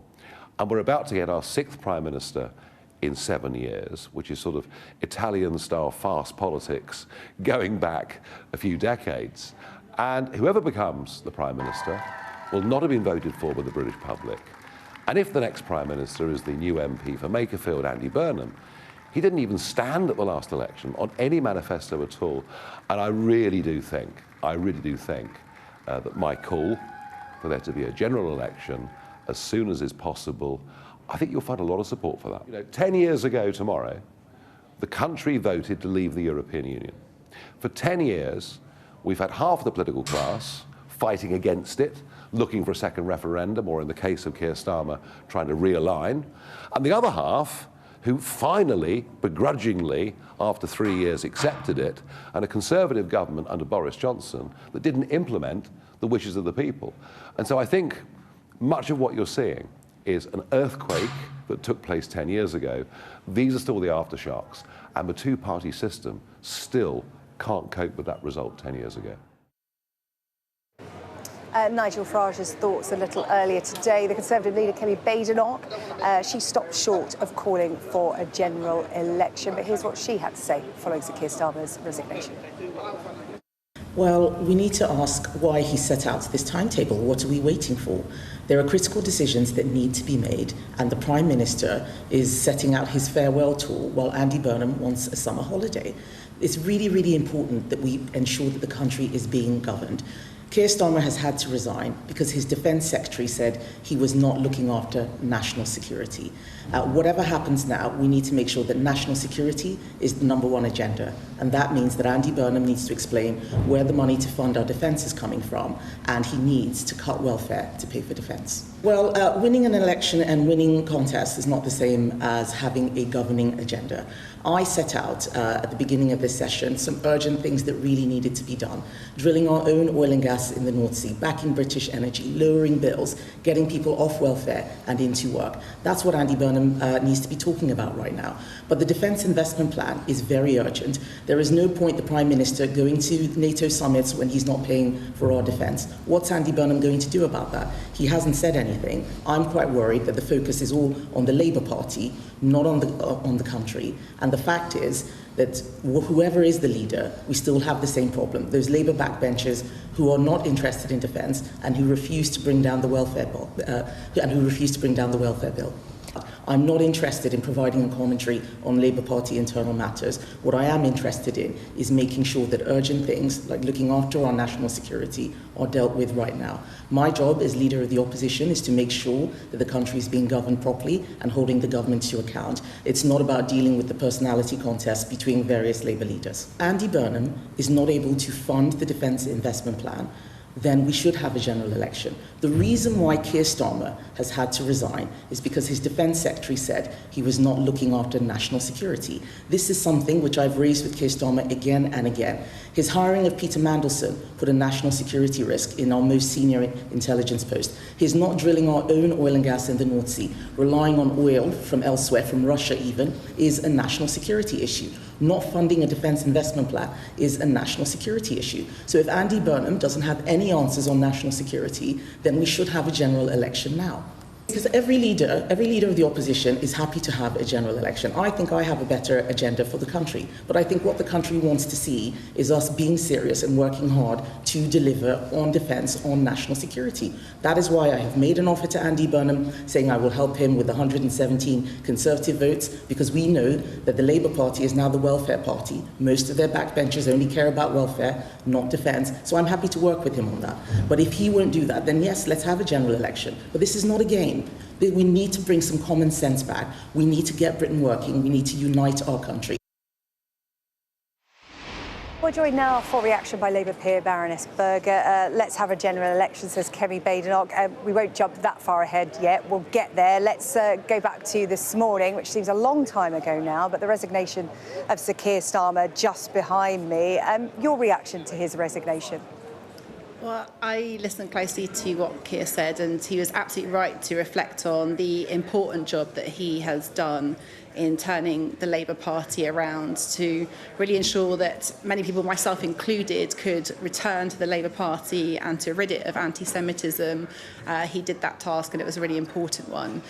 Again, I listened to his own reflections at the moment that we find ourselves in now, which is a very different moment.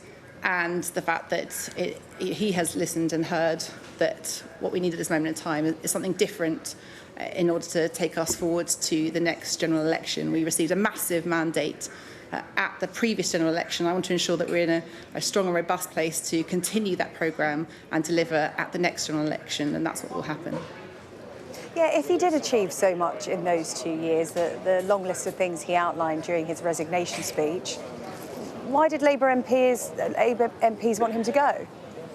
Okay, I reflect on the moment that we find ourselves in today, which is very different. If we look at both our national politics and we look at geopolitical events, the world is in a very, very different place to where we were at 2 years ago. We have to consider that and reflect on that and think about what needs to change and the urgency that is required at this time, the hope I think that's really required at this time, and the kind of passion that we need to take that forward, and that's the moment that we find ourselves in today. Is Andy Burnham your knight in shining armour? He came down on his trusty steed on the train today to be sworn in as a Labour MP, which was the next step he had to take in getting the keys potentially here to number 10. Is he the man that can save Labour? Well, I've just come from the House of Commons. I was in the gallery to see him being sworn in. The welcome and cheer that he received, not only in the chamber, but then you might have seen there was all the MPs came together to welcome him in Westminster Hall, and he was very, I think, significantly supported and warmly welcomed by all MPs from all corners of the party. And I think what everyone is united on at this time is about the future and ensuring that we are in a robust place to take this country forward. Yeah, a lot of reflection today about the fact that it's essentially looking like a coronation rather than a contest. Wes Streeting, seen as perhaps a rival to Andy Burnham, this morning saying, actually, Andy, I'm going to join your team. I want to be in your camp. So it looks like Andy Burnham will be the only person going for the position of Prime Minister. Why is he overall seen as the right man for the job? Where's he going to get it right that Sir Keir Starmer couldn't? There's a few things. I mean, first, if I can reflect on the letter that Wes published today, it's a really significant letter, and it reflects on his experience of going around the country and listening to the challenges that this country faces and what needs to change, and also the contribution that he can bring. In terms of Andy, I mean, Andy has such a long record of both being a Member of Parliament, having served in the Cabinet in 2 different positions. When I was formerly a Member of Parliament, I served with him when he was Shadow Secretary of State for Health. I've seen him up close and personal in the work that he does. I was also an MP in the North West and saw really close up the relationships that he built with the Hillsborough families and the work that he did to really affect change in that regard. And he now has a record, having served for a number of terms as the Mayor of Greater Manchester, and has a record to really lay out. So he has, I think, a very significant record as a politician, both locally and nationally on several fronts. He's also, I mean, again, it doesn't get spoken about very much, but he's the only mayor of any area in our country that's had responsibility devolved for our NHS and health. And again, looking very closely at what's happened in Greater Manchester, he's made some real tangible changes to the public health and the prevention of disease and the well-being of people in that area, which is significant. So I think he's got a very strong track record. I think all eyes on what's happened today, and the fact that people are really coming and coalescing around him is I think, indicative of the hope that he brings and that he set out in his campaign, and the fact that people are united to see a different course. Well, Brad Asperger, really good to have your thoughts on Sky News this afternoon. We can bring you that selfie you referred to there. Labour MPs queuing up to get a bit of time with Andy Burnham. Of course, the King of the North could be the kingmaker here in Westminster. Just look at that, the steps inside the House of Commons crowded there as Andy Burnham took that selfie. I wonder how many people he got in there. You'd be a bit gutted to be on the edges and be cropped out, wouldn't you? But that's an incredible selfie there from Andy Burnham. Let's hope he had one of those fisheye lenses on the super zoom. Let's bring in our political correspondent, Alex Rogers, who is in Parliament. And Alex, you were in and around that area at the time that selfie was being taken. What was the atmosphere like? It was pretty jubilant, Sarah Jane. Absolutely everyone seemed to be there, from Angela Rayner to Rachel Reeves to Wes Streeting. Andy Burnham almost felt a little bit like a celebrity, taking selfies, having hugs with MPs, and really embracing the fact that he is now back in the Commons after that historic win in Makerfield. I'm joined by an MP now who was on the steps with Andy Burnham in that photo call, speaking here to Joe Morris. Joe, you were a PPS to Wes Streeting. You were one of the first people to resign, I believe. What's your feeling today? First watching Keir Starmer resign, and now on the very same day watching Andy Burnham back in the Commons. I think that Keir's conducted himself with dignity today. You know, he could have made this a long, drawn-out, backward-looking process that would have been painful for the party and painful for the public to see, and he's done the right thing by stepping aside. And I think you've seen in Andy come today the overwhelming support he's now got within the PLP. I think that Wes Streeting earlier today did the right, honourable and decent thing by recognising that now is not the time for a divisive contest, and by recognising the need to bring the party together behind a new leader as quickly as possible. You're obviously a supporter of Wes Streeting. I hear you say he's done the right thing by avoiding a contest. What about those in your party who feel that without a contest, this is just a coronation of Andy Burnham, that he lacks legitimacy, that his ideas aren't being tested? Well, look, I think Andy's just been tested by the electorate in Makerfield. He's just demonstrated that he can take reform on, that he can take them apart, and that he can deliver thumping majorities in an area that Labour has lost to reform. I think also colleagues will be speaking to him, speaking to his team about his platform, about his policies. And one thing that was really missing from the previous or the current leadership was a willingness to listen to and engage with backbench colleagues. I think it's really important that that is demonstrated as part of what comes next. You say Andy Burnham has a mandate for Makerfield. That's not the same as having a mandate for the country, though, is it? Well, we live in a parliamentary democracy. We don't have a presidential system, as much as certain people in the last 24 hours might suggest that we move to one. And I think, you know, we have a proud tradition here of parliamentary politics, and we should embrace that. And there's a lot of talk about a deal between Andy Burnham and Wes Streeting, rumours that he's being made Chancellor. Have you got any insight on that, Joe? I've got no insight to add, I'm afraid. I haven't spoken to Wes about it. Do you think you'd be a good Chancellor? Do you think that's what Andy's trying to do, to unite the party and bring in different wings of it? Well, look, I think we have an immensely talented parliamentary party. We've got to bring in talent from every wing. Wes is, you know, one of the most talented communicators in the party. He's one of the best brains in the party, and it's really important that Wes and Andy and everyone from across the party plays a role in doing what we need to do, which is defeat the far right at the ballot box at the next general election. And finally, what do you say to voters who voted for Keir Starmer and Labour at the last election on the promise of an end to this chaos? You've just landed voters right in it all over again, haven't you? Well, I think this isn't chaos. You know, this is a managed transition between a party that knows how to conduct itself. You know, the Tories, it was transition after transition after transition, whereas now we can show people that you can transition between prime ministers without the bad feeling and bloodshed that the Tories showed. Joe Morris, thanks very much. Thank you. Just the view of one MP there, but it does feel like the mood of the parliamentary party is completely behind Andy Burnham, and there is unity over the need to avoid this contest and the chaos of one Prime Minister leaving and another ready to take over. Alex, thank you very much. Alex Rogers inside Parliament for us. Deputy Political Editor Sam Coates is here with me outside Downing Street, where it's the calm after the storm, isn't it? That resignation from Sir Keir Starmer here this morning.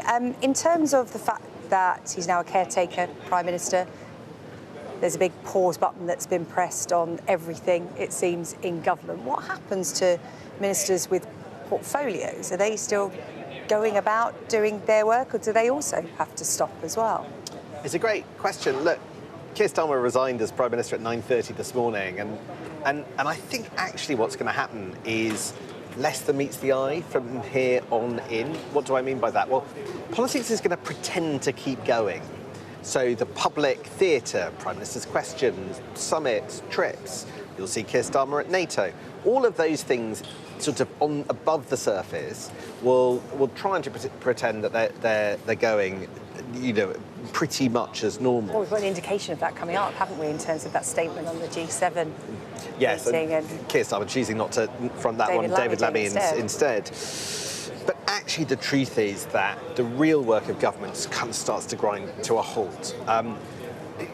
There's no point in the civil service doing large pieces of work for cabinet ministers that every indication is that they're not going to be here in quite short order. I mean, you couldn't look at somebody like Peter Kyle, you perhaps couldn't look at David Lammy and think these are figures that are necessarily going to make the transition into an Andy Burnham government if that's our fate as a country. And so, in effect, the process of making new policy and working out whether to put it before the Commons, all of that stuff goes on pause. And I can think of like big issues that we're waiting for, like the legislation to sort out special educational needs, right? We had a blueprint, we're now waiting for the legislation. Will that come before the summer? You know, I would say that there's less chance of that happening. It's incredibly contentious. You want to know whether Bridget Phillipson, who's the author of that legislation, remains in post, or whether or not there's a transition in that portfolio. If there's a new cabinet minister, do they want to do it as she did, or somewhat different? That's just one example of a piece of policy making that there's not really much point in doing it, but it means that solving the issues that it's looking to tackle doesn't happen any time soon. So that's what I mean by there is a sort of an attempt to make it look like it's all functioning normally above the surface, but really everything stops in any meaningful sense. And so we've got at least 4.5 weeks of zombie government, for want of a better phrase. But I think, and it could be up to sort of 8 weeks if this all goes until 8 a.m., if it goes through till September. But yes, we have a caretaker and we have a government on sort of half power. OK, Sam, thank you. How frustrating for all those affected by those issues you're talking about there. Sam Coates, our Deputy Political Editor. Let's take a break away from events here in Westminster. We're now going to speak to Stephen Murphy with news away from that regarding Jeffrey Donaldson. He has been found guilty of a string of historical sex offences today. Stephen has the details. One of Northern Ireland's most well-known politicians in recent decades has now been taken away here from the courthouse here in Newry in a prison van after being found guilty of 18 historical crimes of a sexual nature, including rape, gross indecency and sexual assault. And these crimes were carried out against two women who came forward 2 years ago. They were children at the time that these offences were carried out, between 1985 and 2008. Jeffrey Donaldson, the former leader of the largest unionist party here in Northern Ireland, the DUP, the Democratic Unionist Party, stood in court absolutely impassive, showed absolutely no emotion, with his hands clasped in front of him as the jury methodically read out guilty to each of those 18 charges. He then sat down as the judge continued with other matters, including his wife, Eleanor Donaldson. Now, she had previously been found unfit to face a conventional trial due to her mental state. So instead, she faced what's known in legal parlance as a trial of the facts. It's not a conventional trial, but the jury was asked, did she do the acts? And the acts in this instance were to aid and abet her husband's string of sexual offences. And the outcome of that here at Newry Court was that the jury also found that Eleanor Donaldson did aid and abet her husband as he carried out the string of sexual offences, including rape, during that time period. However, as it is not a conventional trial, Eleanor Donaldson will not be left with a criminal conviction. It's really hard to overstate the magnitude of this kind of case here in Northern Ireland. When he was arrested just over 2 years ago. It's arguable that Jeffrey Donaldson was probably at the peak of his political career. He'd spent 40 years at the front line of politics here in Northern Ireland. From 2017 onwards, he was one of those 10 DUP MPs you might remember in Westminster, so crucial to propping up Theresa May's government. He was right at the fore of scrapping for the interests of unionism here in Northern Ireland during the years of post-Brexit wrangling, advocating against a lot of what Ireland and the EU were trying to do in terms of establishing a border in the Irish Sea for goods and services. He really was somebody who commanded the attention here in Northern Ireland, also in London, in Westminster, and further afield. I watched him speak to a crowd, including the President of the United States in the White House. He was somebody at the top of his game 2 years ago, and Northern Ireland was simply shocked when it was revealed that he was now resigning in March 2024 as the leader of the largest unionist party here. He had just led them back into a restored Stormont executive at that time to widespread acclaim. He was stepping down to face these charges of historical abuse, and in the last 2 years he's kept a very low profile, really only being seen coming in and out of Newry Court, where that jury has now delivered the verdict. He was taken away in the prison van a short time ago in front of a large but largely silent crowd of onlookers, perhaps that sense of shock still permeating here in Northern Ireland. He will remain in custody right through the summer, the judge indicating that he will likely face a lengthy custodial sentence, but that sentencing matter won't be addressed here until mid-September, and he's also going to be placed on the sex offenders register, a most ignominious end to someone who for so many years commanded the respect of his community here in Northern Ireland. But now his legacy, his reputation, both as a politician and as a human being here, is utterly destroyed. Stephen Murphy, thank you. Let's return to events unfolding here in Westminster today. Just to let you know what's coming up, what you're going to see next. You're going to see David Lammy on his feet in the House delivering the G7 statement in Parliament. David Lammy, however, did not attend the G7 summit. No, he's attending because he's the Deputy Prime Minister and because I think that the Prime Minister didn't want to do it, if I'm being honest. It's been quite a big day for him. You saw how emotional he was towards the end of the statement that he gave announcing he was going to step down. Because it wouldn't just be delivering a statement, would it? It would be being heckled and being subjected to all of that, maybe? It is. You know, the Commons is a bear pit even on difficult days for people. And although I'm sure the Labour benches would be respectful, there's absolutely no obligation why the opposition benches, Tory MPs, Reform MPs and all the rest of it, should be similarly sort of understanding of the Prime Minister's clear and evident feelings about his predicament today. So I can understand why he's done that, but as we were saying a moment ago, it's symptomatic of the fact that this is not going to be government working at normal pace, normal speed and normal depth from now on in, because power has sort of draining away from the building behind me and policy making no longer being that hub. A lot of people just simply going to be watching to see and lobbying the likely Burnham government right now. Whether it's people posting how delighted they are that Andy Burnham's returned to Westminster, how they thrilled. turned out for a big selfie, didn't they? I tell you what, SJ, I was watching during the Makerfield by-election, and in their campaign headquarters there was a giant board, and it was quite funny to see that some MPs had gone up to campaign and they wrote their name in huge letters to make clear that they'd been there. So and so was here. Yeah, and there was a bit of my signature's larger than your signature. I know exactly who I'm talking about. I'm not going to name names right now, but some people wanted to show that they were up there and trying very hard for Andy Burnham. But I make light of something that is going to be quite a big feature of the next few weeks, which is, there are several Andy Burnhams in a funny way, and we don't quite know which one would emerge as Prime Minister if that's where we end up. We talk about the guy who was in the Blair Brown sort of cabinet years. There's the Metro Manchester and all of these different versions of Andy Burnham, even flip-flopping during his own campaign. So, right now, he is a person who has very carefully controlled his image. Even today, I think the pictures that we look at of him over in Westminster designed to tell a story, but what policy flows from that, what decision-making we get, that's less clear. Well, we can bring you some footage now. I do have to warn you that there's a lot of flash photography. Such is the interest in Andy Burnham today. Photographers were there in full force. This is Andy Burnham inside Parliament a little bit earlier on, just after he was sworn in as a new MP. Let's listen in.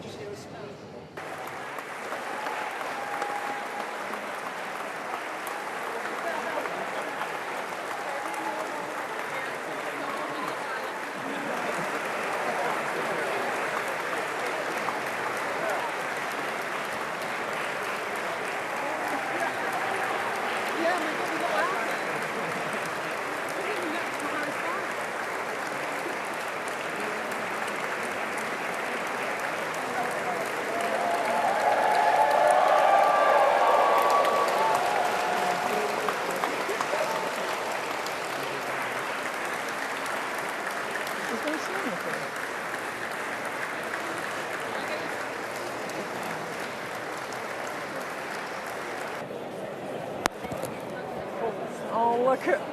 Oh, Paul, stop it. Look at him. Look at Paul. Beth, there's some people behind me. Well, there you have it. That is how that big group selfie taken by Andy Burnham was made in Parliament earlier Just today. listen to the cheers. Just listen to the cheers. Well, it's interesting, isn't it? Everybody will have wanted to have their moment there, I think. And it speaks to what you were saying earlier. There will be a lot of people trying to get in touch with Andy Burnham, trying to get a bit of FaceTime. Let's have that coffee we've always been talking about. There'll be a lot of that going on. It's a lot of I love Manchester going on at the moment. Yeah. But what's interesting is that the Manchester blueprint, which Andy Burnham is saying that he's going to take to London, to Westminster, that was an exercise in, getting public money to try and unlock private investment. Wasn't it started by a Conservative government? That's been pointed out to me a number of times, that the origins of that were sort of started by David Cameron and the like. So the devolution settlement that empowered Manchester to become what it is today, yes, that was George Osborne and David Cameron. But I think actually there's always been Manchester City Council Labour mayors. There are a couple of figures that really people name check as being behind that. Doing the hard work. Richard Lees, who was the council leader for 25 years up until 2020, and his sort of official colleague Howard Bernstein. They're the figures that lie behind that Manchester transformation. And Andy Burnham came along. He was there 9 years. That is a very long time in modern day political sort of time spans. But it was nothing compared to the figures who are on the ground for all of that. And Andy Burnham now says that was, he wants to take an exercise in what he calls, and I'm sorry for the sort of techie language, but he calls it rolling back neoliberalism, sort of undoing Thatcherism. I mean, if you watch and you look at Manchester under Andy Burnham, with its gleaming towers and its sort of Saudi and Emirati money that's caused all these big developments in the city centre, it doesn't look like he sort of rolled back Thatcher. It looked a little bit more like there was a sort of unusually successful sort of system to help the private sector do what the private sector does best. And it's not clear. We looked into this for a big film that we did for Sky News over the weekend, available on social media, about Manchesterism. It's not clear that everybody felt the benefits from that. Yes, there's been a big improvement in the city centre of Manchester, but do they feel that in Stockport, for instance, with one of the most deprived boroughs in the country? No, they don't, according to the people that I interviewed. But is Burnham popular up there across the 10 councils of Manchester? My goodness, yes. Popular on a scale that I can't remember seeing for a politician. And so, I think the unusual political skill of Andy Burnham as somebody who presents well, presents as this kind of approachable lad at times, football-friendly, easygoing political figure who has the ability to capture the emotions of a moment, his sort of Catholic upbringing, sort of not that far from the surface often, combined with a slightly more confusing, a sort of slightly contradictory picture in terms of the actual policy enacted in order to get him him through the last few years and to take Manchester to where it is today. Yeah, we're going to be talking about Andy Burnham a lot over the next few weeks. I've just had a comment on X from Clark. He says, "Can you please stop calling him King of the North? People who actually live in the North think it's daft." Noted. Okay. Let's talk about what does happen next, actually, because as I said, we've got a good few weeks of this to come, Sam. Andy Burnham down here, just sworn in officially as an MP. He's got a constituency to look after, of course. I'm sure he'll be heading back up north shortly. But what will he be doing while he's here in Westminster? Will he be putting those plans into motion for this coronation, is what it's looking like at the moment, to be the next PM? Oh, goodness, yes. Look, the jobs he's got to do in order are, first of all, appoint a core team, right? At the moment, the by-election...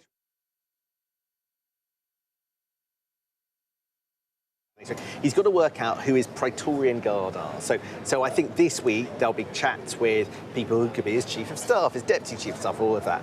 The second thing he's got to do is he's got to make sure, if at all possible, he avoids this contest by getting around as many Labour MPs as possible so that he has 200, maybe 300, maybe more of the 402 other, because he's the 403rd, Labour MPs backing him. Not sure he'll get Keir Starmer, but can he get most of the rest in order to avoid that contest? That's job number 2. Job number 3 is to work out what he wants to do in office. Saying that you're going to bring Manchesterism to Westminster doesn't solve big questions. There's all sorts of things on his policy agenda that look like flights of fancy to me.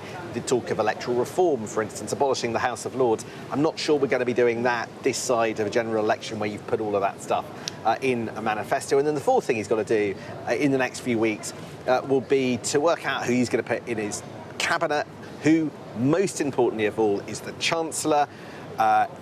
We're pretty certain he's not going to keep Rachel Reeves. That wouldn't be change of the sort that he's promised to bring to Westminster. But does he reach across the kind of political divide to a kind of Pat McFadden or a Wes Streeting, put somebody like that from the Labour centre, Labour right in there? Does he go for Ed Miliband, long-term friend, somebody who's like actively helped him get into the position that he's in today and has been advising him on economic issues? There's a whole kind of different set of calculations to make around just that job and then balancing the cabinet more widely. Because this is the thing, Sarah Jane. If I reflect why we are here today, why at 9:30 this morning Keir Starmer had to resign, it's because he failed to get his party on side. He failed to gather his MPs around him. In the end, his MPs were against him. That's why he's leaving. Rather bitterly, that's the point Keir Starmer made on the steps of Downing Street this morning. His MPs sent him a message. He had to listen. So, for there to be success, Andy Burnham, or whoever it is, but it's probably Andy Burnham, has to unite the parliamentary party. He has to get those people back on side. That's a tall order, but he's got really quite first-class interpersonal political skills. That's what I think I found when I was up in Manchester over the last month or so. He's well-liked. He's got an easy way about him. But then there's so much else as well. My goodness, it's a difficult job. But you wouldn't expect anything else of the job of Prime Minister of the United Kingdom. Wes Streeting, I mean, the news that he's not going to stand as a contender has sort of got lost in the wash of everything else that's been happening today. But that is another big bit of news, which if it had come out, on another day, we'd have been talking about that first and foremost. But, essentially he's gone from I'm going to challenge the Prime Minister to, oh, actually, I'm supporting Andy Burnham and I want to be on his team. What role will he have to play? Because to do that, he either hasn't got the numbers, which he was, out telling people he did have, or he's been offered a really good gig. So I think there's a middle way. I think there's a world in which Wes Streeting hopes that he gets a good job but can't be absolutely sure and hasn't banked it. No promises made just yet. It isn't at all clear that will have been definitively promised, and the campaign absolutely say no jobs have been offered. So, because you saw in the letter from Wes Streeting, him sort of outline the kinds of things he would think about Chancellor, and he was talking about prosperity being shared more widely. But does that mean it's in the bag? No, he might just be hinting what he wants rather than knowing that he's going to be Chancellor. But you're right, that was just one development of so many that we've had today. I know, it's hard to keep track, but thankfully you're here, Sam, and you can help me do that, because it has been a really busy day. And we are waiting for David Lammy to stand up in the House of Commons. He's delivering a statement about the G7 summit that he wasn't actually at, the Prime Minister was, but given the events of today, the Prime Minister resigning this morning, the Prime Minister has decided he's not going to deliver that statement. The Deputy Prime Minister is. While we wait for David Lammy to stand up, let's bring in Labour MP and Starmer ally John Slinger, who joins me now. Good to have your company this afternoon. Thank you so much. First of all, your reaction to Sir Keir Starmer's resignation, which seems like days ago, but was only this morning. I know an hour is a long time in politics, a minute is a long time in politics.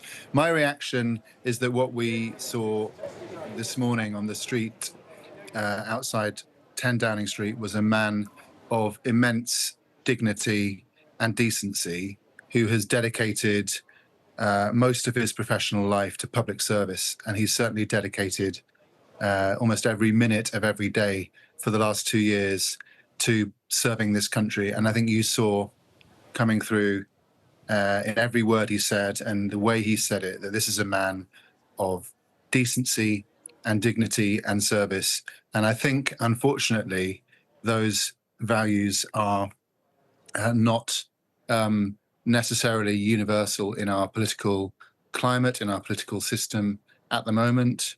And I think history will look back upon Keir Starmer's premiership, but also, more importantly, in the context of what's happening in the Labour Party, Parliamentary Labour Party, in the context of what Keir achieved as leader of the Labour Party, taking us from our worst election defeat to an enormous election victory in a few years. And it's an absolutely incredible record electorally, and it's also an incredible record around delivering the change that this country deserves and needs.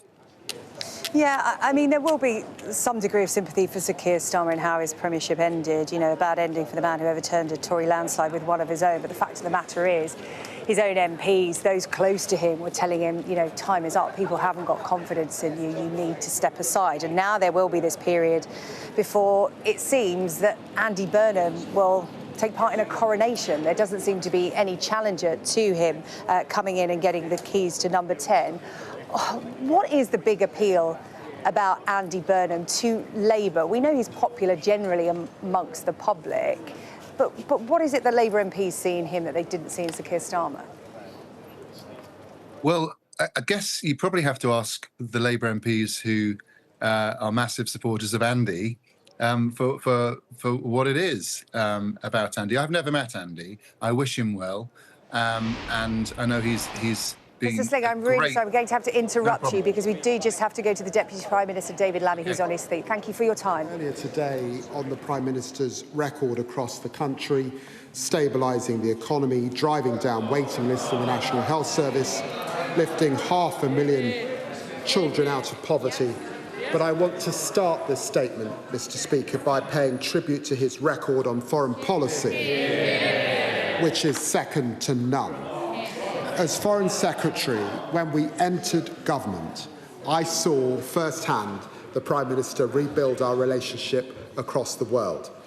The EU reset we led put Britain at the heart of Europe once again. Embracing President Zelensky on the steps of Downing Street on one of Ukraine's darkest days was symptomatic of the leadership he's shown across Europe and in relation to the threats from Vladimir Putin. Principled, courageous, and on the right side of history, he drove investment to working people with 5 trade deals in 2 years. And when it came to the most sober decision a Prime Minister has to make on a matter of life and death and war, when others were pushing for the UK to jump headfirst into another war in the Middle East, Keir Starmer stood strong, stood firm, and said, no, this is not our war. Putting British soldiers and the national interest first, he made Britain safer, rebuilt Britain's reputation around the world, and drove investment and growth that will support working families in Britain for decades to come. Regardless of your politics, Mr. Speaker, everyone in this House owes a debt of gratitude to the Prime Minister on foreign affairs. Mr. Speaker, I will turn now to the specifics of the G7 summit. Let me start with Ukraine. Mr. Speaker, once again, Russia chose to launch a huge attack on Ukraine on the eve of an international summit. In a show of their disdain for diplomacy, they killed innocent civilians in Kyiv and Kharkiv and hit the 11th century Pechesk Lvov, a sacred site at the very heart of Ukrainian culture. The G7 has a shared sense of outrage at Russia's conduct, but, Mr. Speaker, we also have a shared sense that this situation is changing too. Ukraine has a newfound momentum. They are increasingly able to push Russia back on the battlefield, and in Moscow, the mood is turning against the war. Almost 500,000 Russians have now lost their lives. Each month, they mobilise around 30,000 people, and each month they lose the same number on the battlefield with no progress to show for it.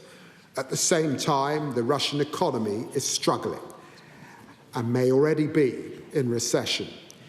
And so we will seize this moment by continuing our military support, providing more air defence missiles and our biggest package of drones to date, financed with the profits of seized Russian assets.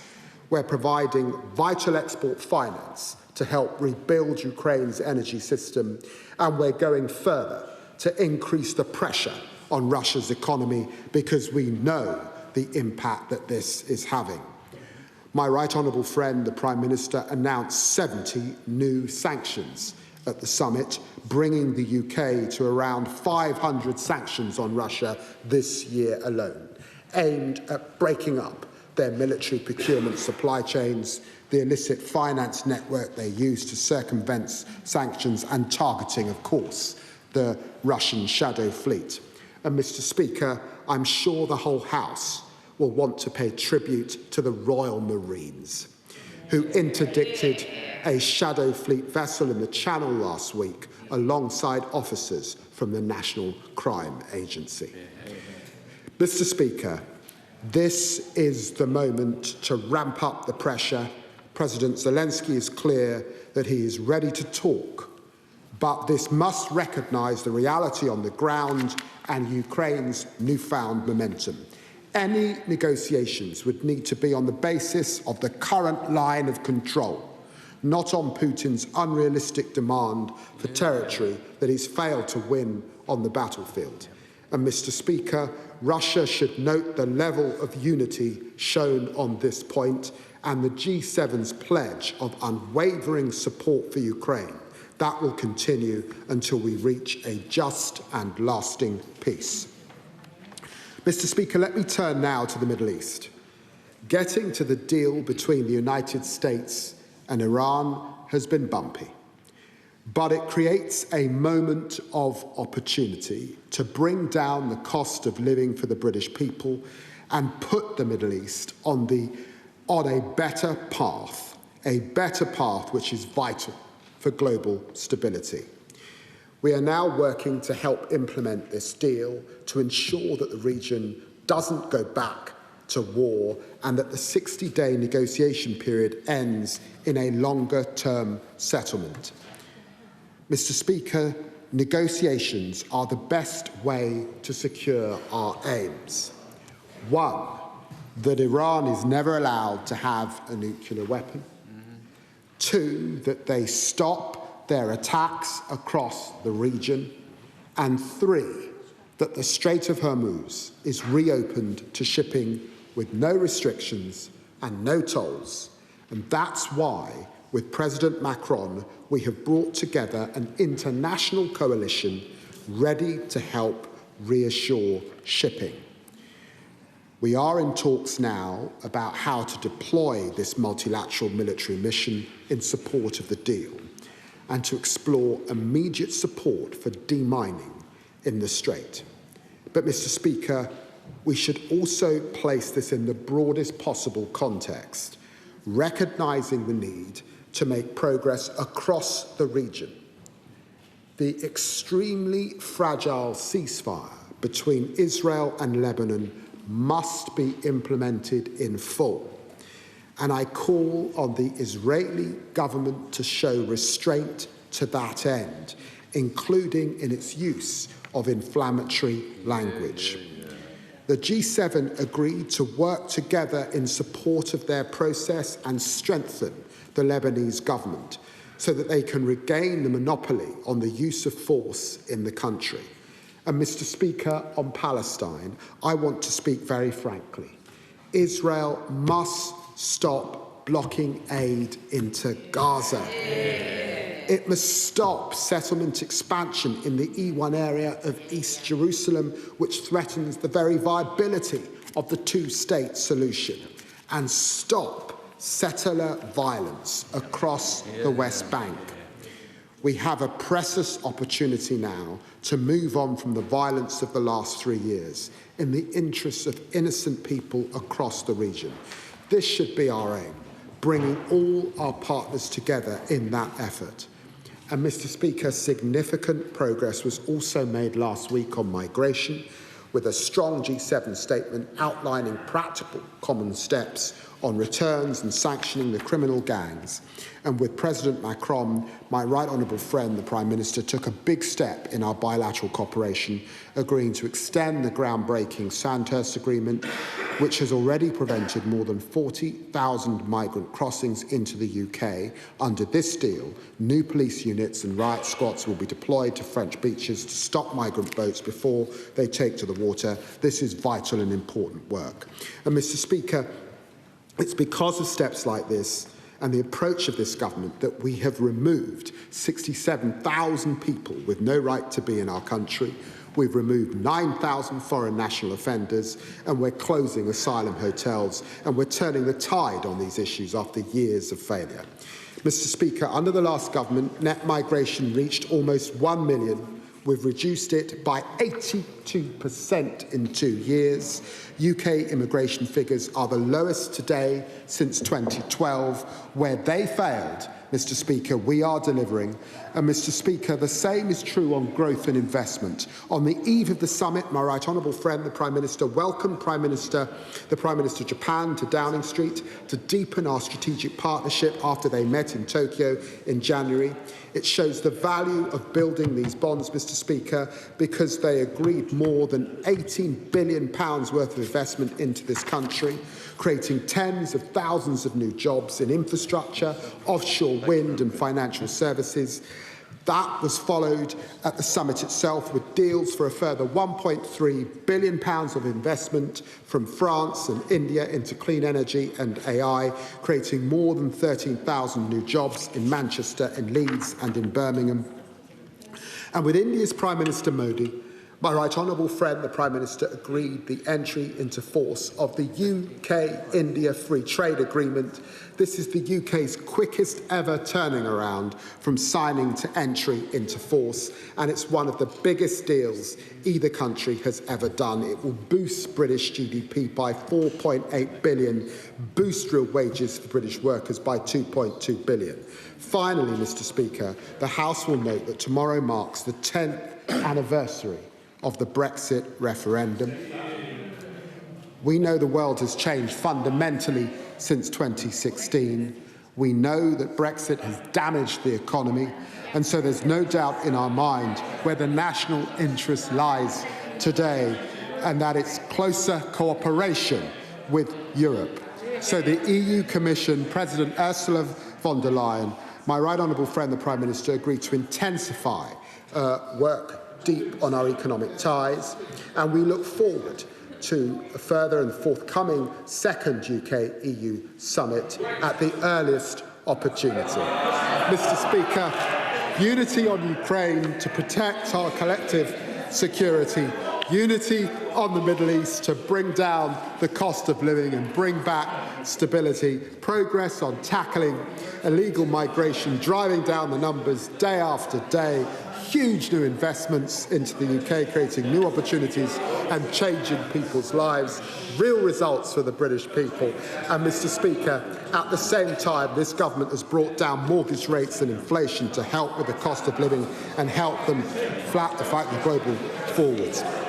We're supporting families with the summer savings package to spend time together this August, banning social media to keep our children safe, lifting 500,000 people out of poverty, boosting workers' rights and renters' rights, bringing down the NHS waiting list at the highest rate for 17 years. This government's focused on what really matters, serving the national interest, delivering for the British people, and I commend this statement to the House. Can I just say the extra time was given because I thought we'd a lot more on G7. I didn't know it was going to be on the whole policy. Not to worry, me and the opposition came in bed. No. Well, can I thank the Deputy Prime Minister for advance sight of his statement? And he is right, Mr. Speaker, when he says everyone in this House owes a debt to the Prime Minister, but it is most certainly not a debt of gratitude. It's the other type of debt that we owe. So the Right Honourable Gentleman has come to the House to update us on a meeting he did not attend. He stood in for the Prime Minister at PMQs during the G7. Now he is standing in again to tell us what happened at the G7. Where is the Prime Minister? Where is the Prime Minister? He says he needs to stay in post for 3 months, but then doesn't come to Parliament to do his job. He wants to go on a farewell tour, while the new member for Makerfield is asking for a summer holiday to work out what he thinks. In the meantime, no one is in charge and Britain is not being governed. The Prime Minister gave assurances at the G7 about military support to Ukraine. He gave those assurances after the Defence Secretary resigned because he was being forced to make decisions that would increase the risk to our armed forces. The Prime Minister gave assurances about sanctions on Russian oil and gas, while here the government was lifting those sanctions. He is saying one thing abroad, Mr. Speaker, but doing the opposite at home. And these are just some of the many reasons he had to resign this morning, but apparently for some mysterious reason he must stick around until September. Given the Prime Minister has resigned, why is he hanging around? The Deputy Prime Minister had to change his statement so that we all knew that the EU Reset Summit has been postponed. That's not happening anymore. So what's he hanging around for? Why are we sending a non-Prime Minister to the most important NATO summit in a generation? Why? It is because this psychodrama is about the Labour Party, not the country. Labour are still trying to tell us that everything is fine. That's what the Deputy Prime Minister was saying. Everything is fine. He's given us a statement telling us about a G7 summit he did not go to. The few Labour MPs who bothered to turn up were nodding along, pretending to be listening intently, but in a few minutes they will all scurry back to their offices and focus on their real priority, lobbying for jobs in the next government. So can I take the opportunity to congratulate the Right Honourable Member for Makerfield on his election, Mr. Speaker, but can I just point out that the new member for Aberdeen South is here. He is here. The member for Makerfield is not here because he is more interested in his leadership bid than Britain's national security. 2 weeks ago, the Defence Secretary and Armed Forces Minister as well quit the government because Labour's failure to fund defence is putting our national security at risk. This will not disappear from the member for Makerfield's in tray just because he won a by-election. If he becomes Prime Minister, he will be briefed by the heads of our military about Britain's reducing ability to defend herself, let alone Ukraine, as the Deputy Prime Minister said. In order to fund defence, we need more money, not more speeches at summits. He will find that Britain is not able to borrow any more money. He will find that it has all been spent on welfare. He will realise that this government is providing export finance to rebuild Ukraine's energy system while crippling our own, reducing sanctions on Russian oil while sanctioning oil from Aberdeen. Only one thing matters at the G7 and NATO summits, Mr. Speaker, and that is our collective national security. Sorry, the Minister is chuntering. Can he say anything about why the Defence Secretary resigned? If they're all living in la-la land, I'm going to wake them up. I'm going to wake them up to stop pretending that everything is fine, because it is not. Let me remind him, Mr. Speaker, that the Prime Minister is resigning because he failed on national security.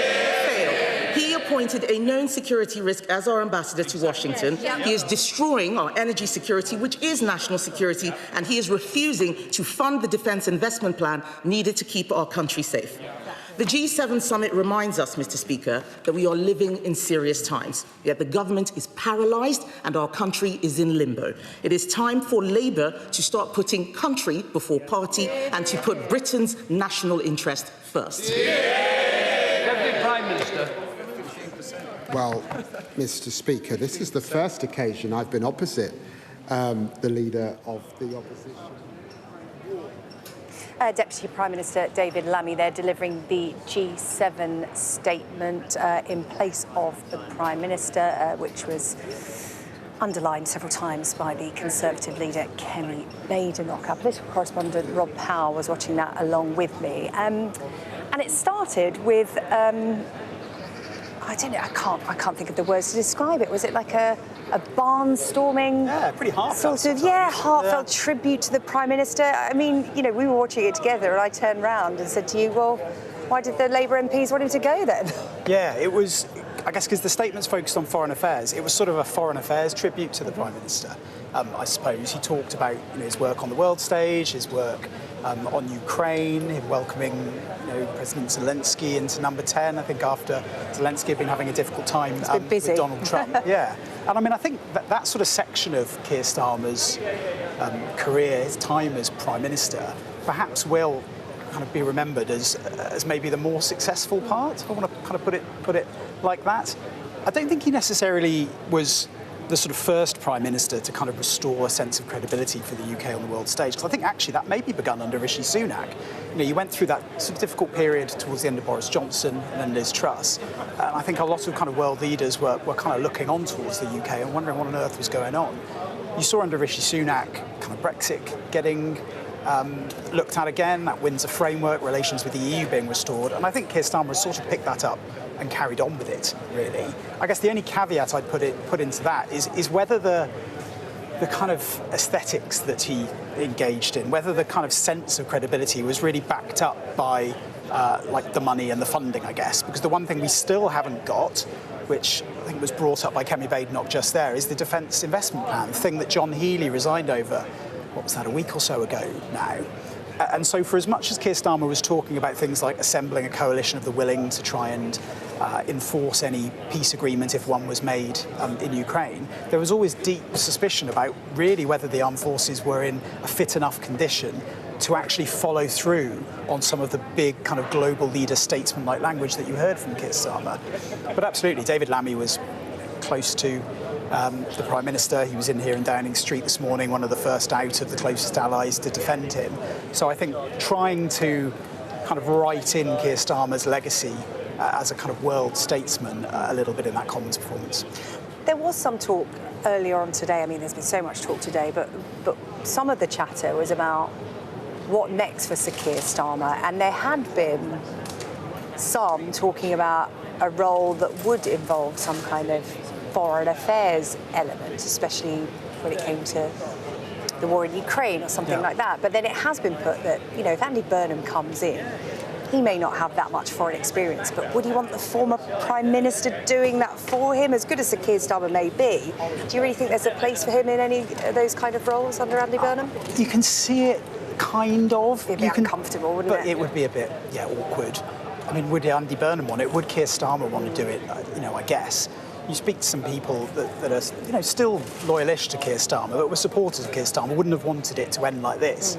And they're pretty angry about how this has actually played out. The way they frame it is you've got a guy that spent years in opposition, changing Labour into a party that could win again, won a general election less than 2 years ago, now being drummed out by a guy that's only been an MP for about 5 days. And he went for the leadership a couple of times and didn't get it. Exactly. So, as much as it was, quite a dignified exit speech from Keir Starmer this morning, I think they're feeling pretty bruised, and I'm not necessarily sure they would as much as foreign, if he was, say, foreign secretary, a lot of his time would be taken up flying around the world, attending diplomatic receptions. The kind of crowd that I've always sort of felt Keir Starmer probably feels more comfortable with, which is partly why he was quite good at the international stuff. He can kind of gauge that geopolitics on a global level better than he can the kind of tribal instincts of domestic politics in the Labour Party.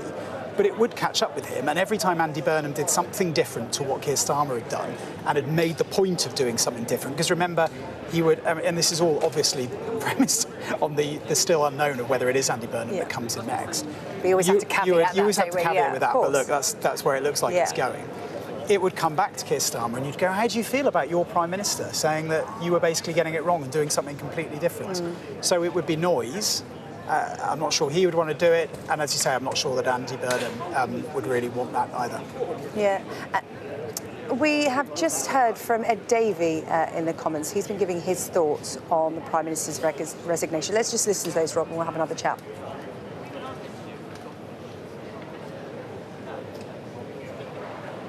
Mr. Speaker, can I start by recognising the courage it took for the Prime Minister to make his statement today? Politics can be brutal, but as we debate issues robustly in this chamber rightly, I think we can recognise that we're all human beings here and take account of that. But after years of this chaos, with multiple psychodramas and short-lived Prime Ministers under the Conservatives and now under Labour, the country is impatient for real change. It shows once again how broken our political system is, and that only by fixing that can we finally end this chaos and instability. Mr. Speaker, there'll be another moment to reflect properly, but can I now simply thank the Prime Minister for his service?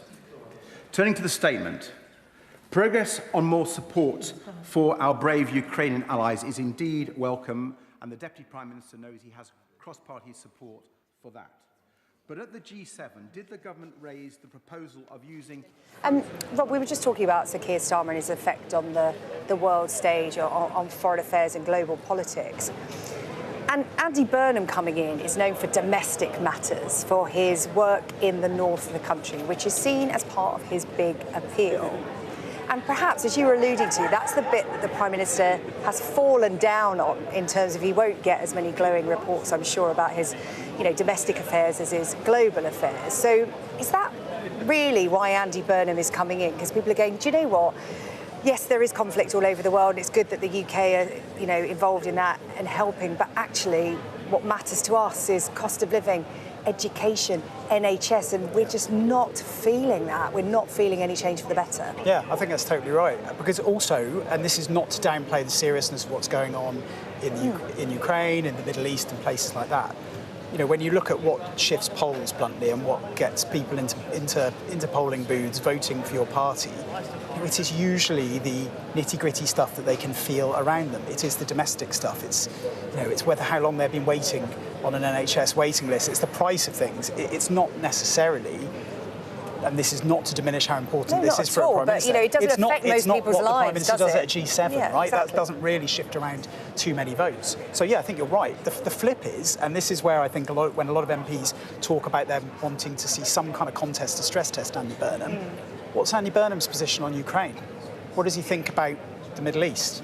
How will he approach NATO? How will he approach Donald Trump? What does he think about the rise of new powers in China and India? What does he think about artificial intelligence and how that slots in internationally as well? I don't know. And I think that's why some MPs are a little bit... Out in the next few weeks, I hope we will, hopefully. yeah. I think that's why a lot of MPs think that it's a sort of bit absurd, as experienced as Andy Burnham is, to have him coming in and managing a huge range of issues when we don't really have a Scooby what he thinks about half of it. Yeah, you can't have a two-tier Prime Minister, can you? One for domestic matters and one for foreign affairs. Oh, right, OK, well, we'll find out in the fullness of time, as you said. Let's bring at this point more reaction to Sir Keir Starmer's resignation. It happened early this morning. We've been getting reaction throughout the day, including from Nigel Farage. He's called for a general election following Sir Keir Starmer's resignation. The Prime Minister was attempting to justify his time in office, to say we got a lot of things right, but it's moved on and I accept that. I think it would have been better to say, I'm a human being, I tried my absolute best and things didn't work out. I think it would have been easier for him to front it up like that. He was clearly very emotional at the end, and who could be surprised by that? Because it must be the most all-consuming job in the world. But I thought what was dreadful was the fact that at the end of Downing Street there were people chanting, playing loud music, and they're the scenes that'll be viewed from all around the world. And yes, of course, people have a right to peaceful protest, but not to mess up an historical moment. On a human level, it must be really hard, because you give up all your privacy, you don't see much of your family. You know, I mean, politics is tough anyway. Being Prime Minister, I can only imagine how tough it is. So on a human level, yeah, I'm sorry for the guy that he failed, but he did fail. And I think he'll be upset, but I think the British public will be upset. You know, most of the things this Labour government did were not even in their manifesto in 2024. And we're about to get our 6th Prime Minister in 7 years, which is sort of Italian-style fast politics going back a few decades. And whoever becomes the Prime Minister will not have been voted for by the British public.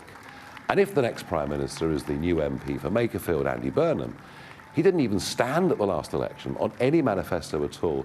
And I really do think that my call for there to be a general election as soon as is possible, I think you'll find a lot of support for that. You know, 10 years ago tomorrow, the country voted to leave the European Union.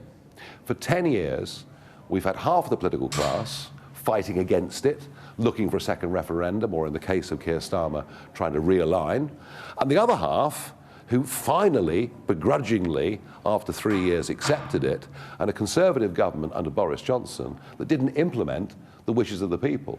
And so I think much of what you're seeing is an earthquake that took place 10 years ago.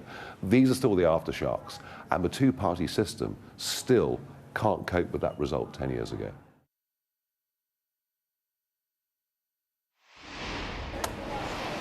We're joining me now, Madeleine Moon, former Labour MP and current President of the NATO Parliamentary Assembly. Madeleine Moon, thank you so much for joining us this afternoon.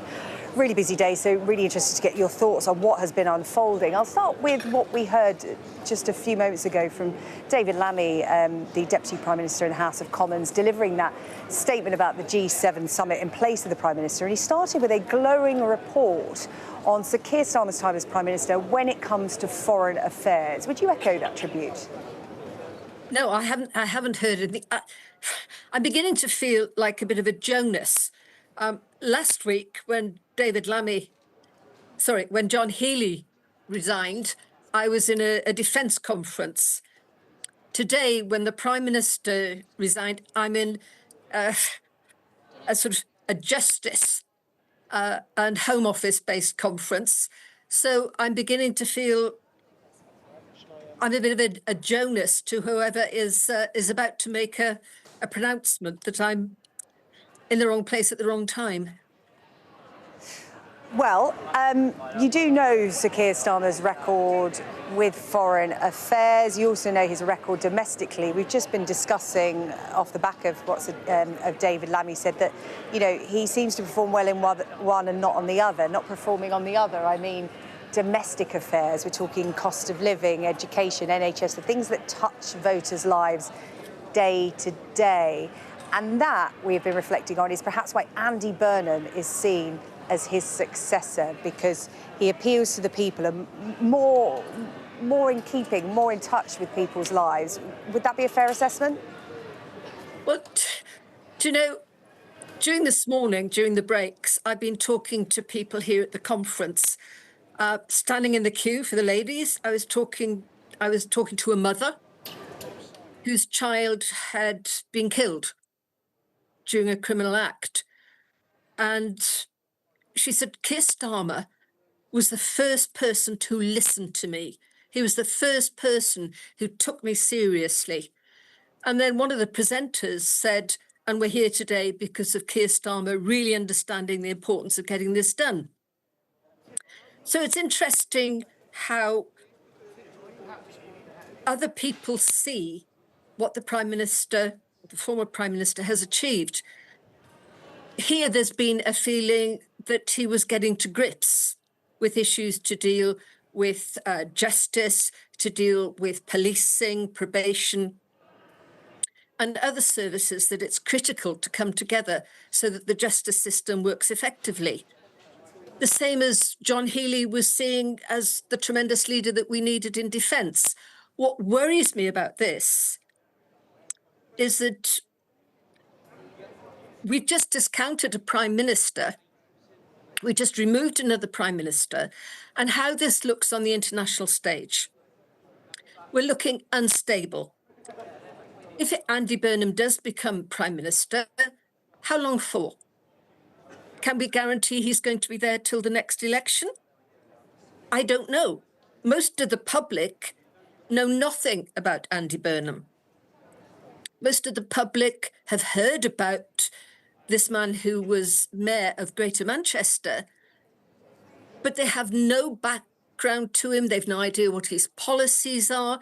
There hasn't been anything put forward to the public for them to make a choice. Neither do a lot of Labour MPs, you could argue, in terms of we don't know Andy Burnham's position on Ukraine, what's happening in the Middle East.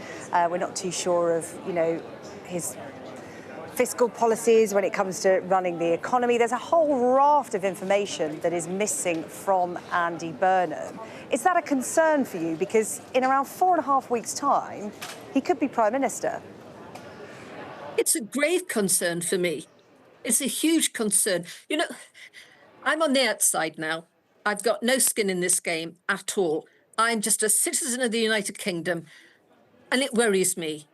Because what if the Labour MPs and the House of Commons decides they don't like Andy Burnham? Do they chuck him out and we get somebody else again? We can't carry on like this. This is absolute nonsense. Part of international affairs in particular is the trust that you build up when working with other people. It's your integrity that counts. It's your word as your bond that counts. We're at a very volatile stage in international politics with the uncertainty coming out of the US. And isn't it interesting, you could say the US has a leader who is less popular than our leader, but nobody's trying to remove their president. So I am just concerned that we are making ourselves look foolish, we're making ourselves look unstable, and more importantly, less trustworthy. And that is not just important in defence and security terms, it's important in economic terms and investment. Stability is important. And I think the British people should feel very sad today because yet again, like with Brexit, we've done ourselves some self-harm, I think.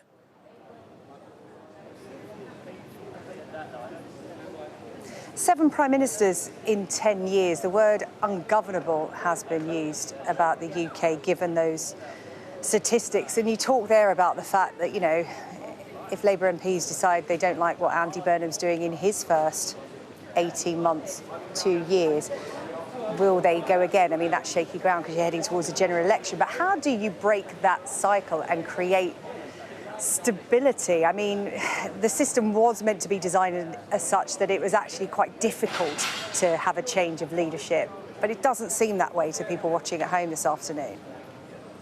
We've got an awful lot of people in the House of Commons right now who've never served in Parliament before. We've got a lot of people in the House of Commons, goodness, who've never served in any elected office before. Perhaps that's something we need to look at, that we need to have people come into Parliament with perhaps more experience and understanding of how Parliament works. But really, it's about things like loyalty. It's about trust. And it's about integrity. And in all honesty, I see Keir Starmer as somebody with great integrity, with great honesty. And I'm deeply concerned because who knows how Andy Burnham is going to go down with Donald Trump?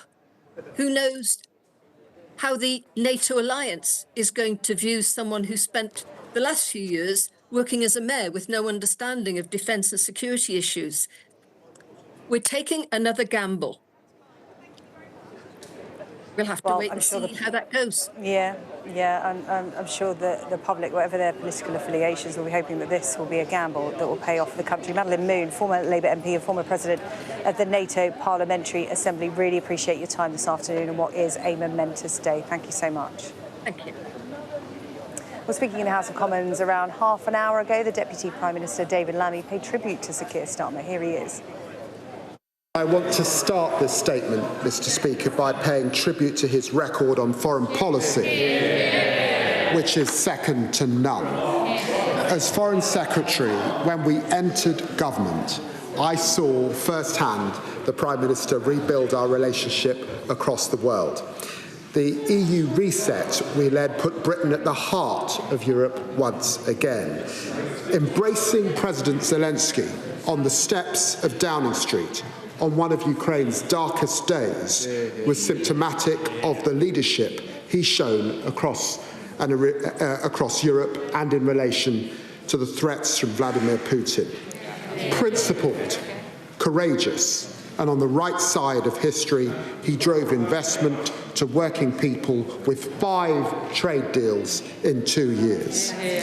And when it came to the most sober decision a Prime Minister has to make on a matter of life and death and war, when others were pushing for the UK to jump headfirst into another war in the Middle East, Keir Starmer stood strong, stood firm, and said, no, this is not our war.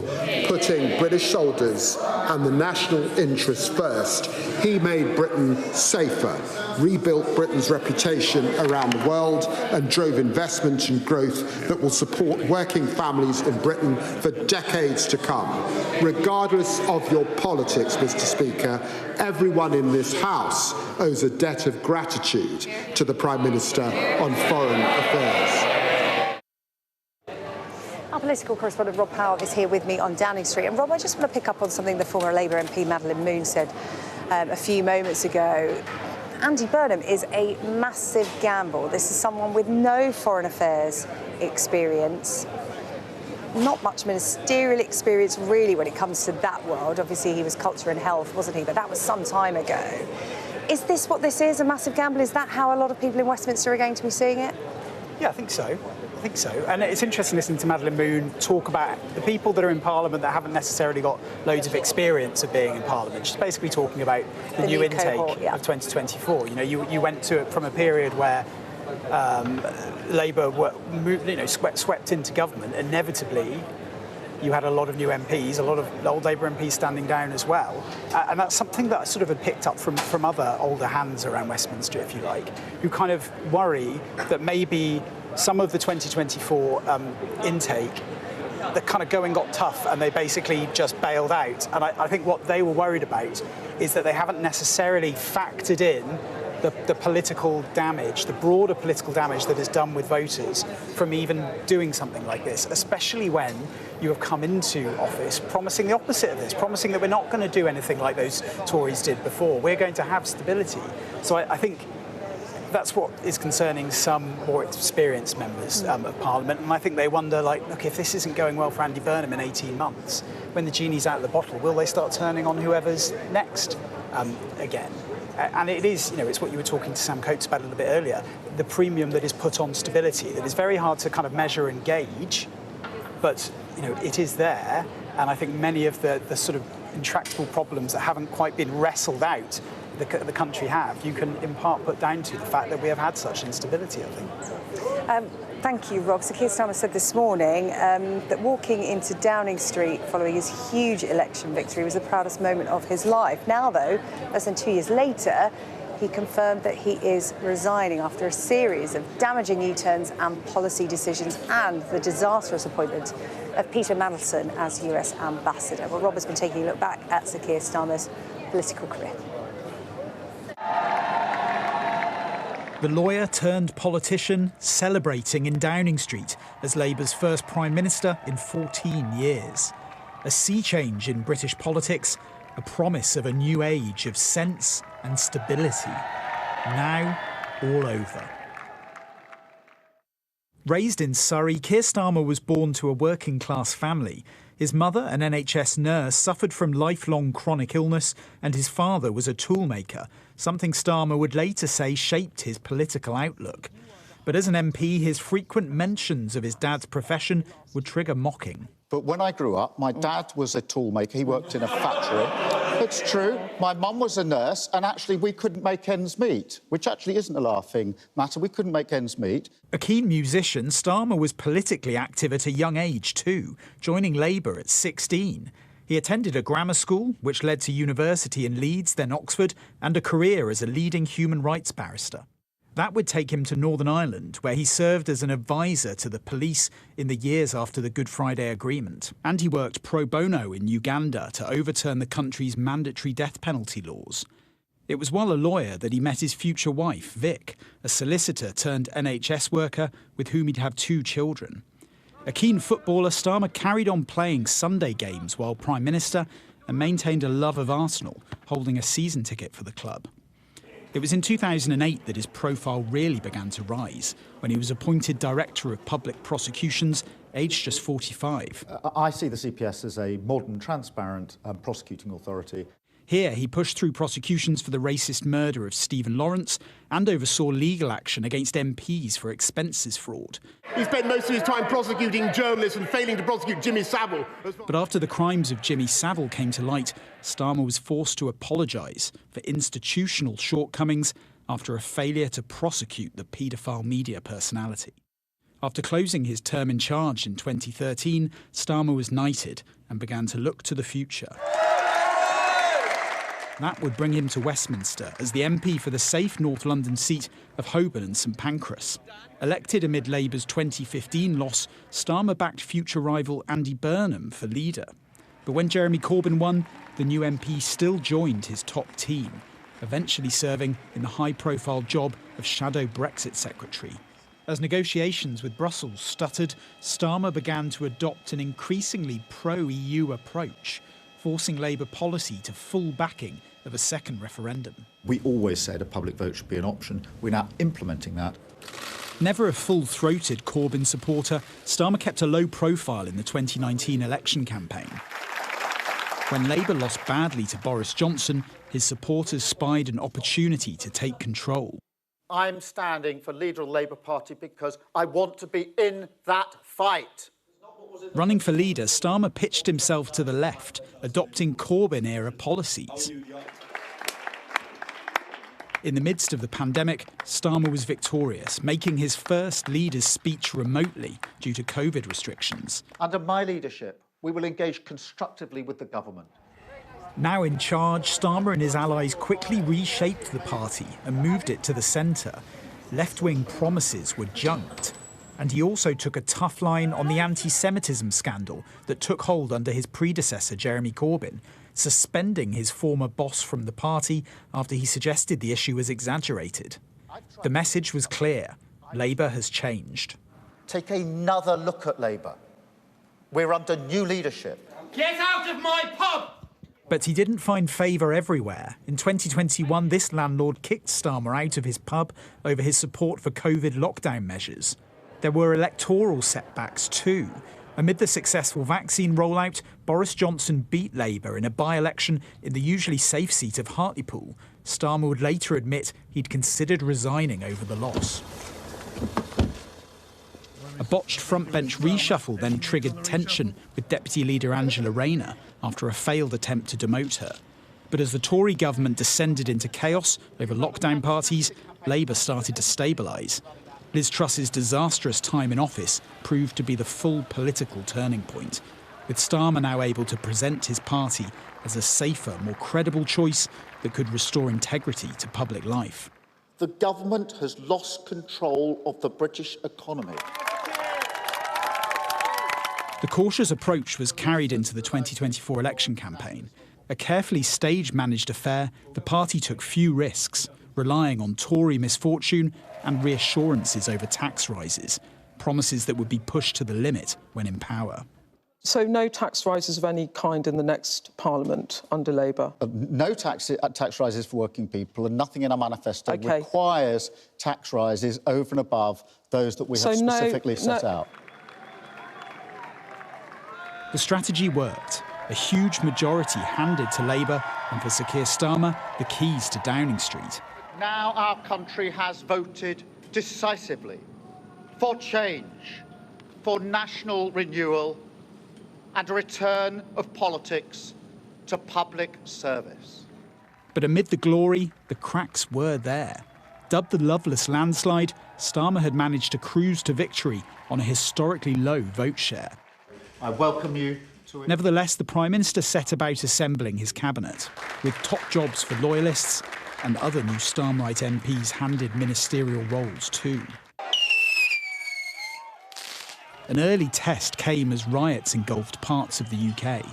Drawing on his legal background, Starmer struck a severe tone, threatening rioters with rapid prosecution and prison in a bid to quell the violence.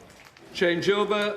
But the public finances presented bigger challenges, with the new Chancellor, Rachel Reeves, laying out a £22 billion black hole pinned on the Tory government. We have inherited a projected overspend of £22 billion.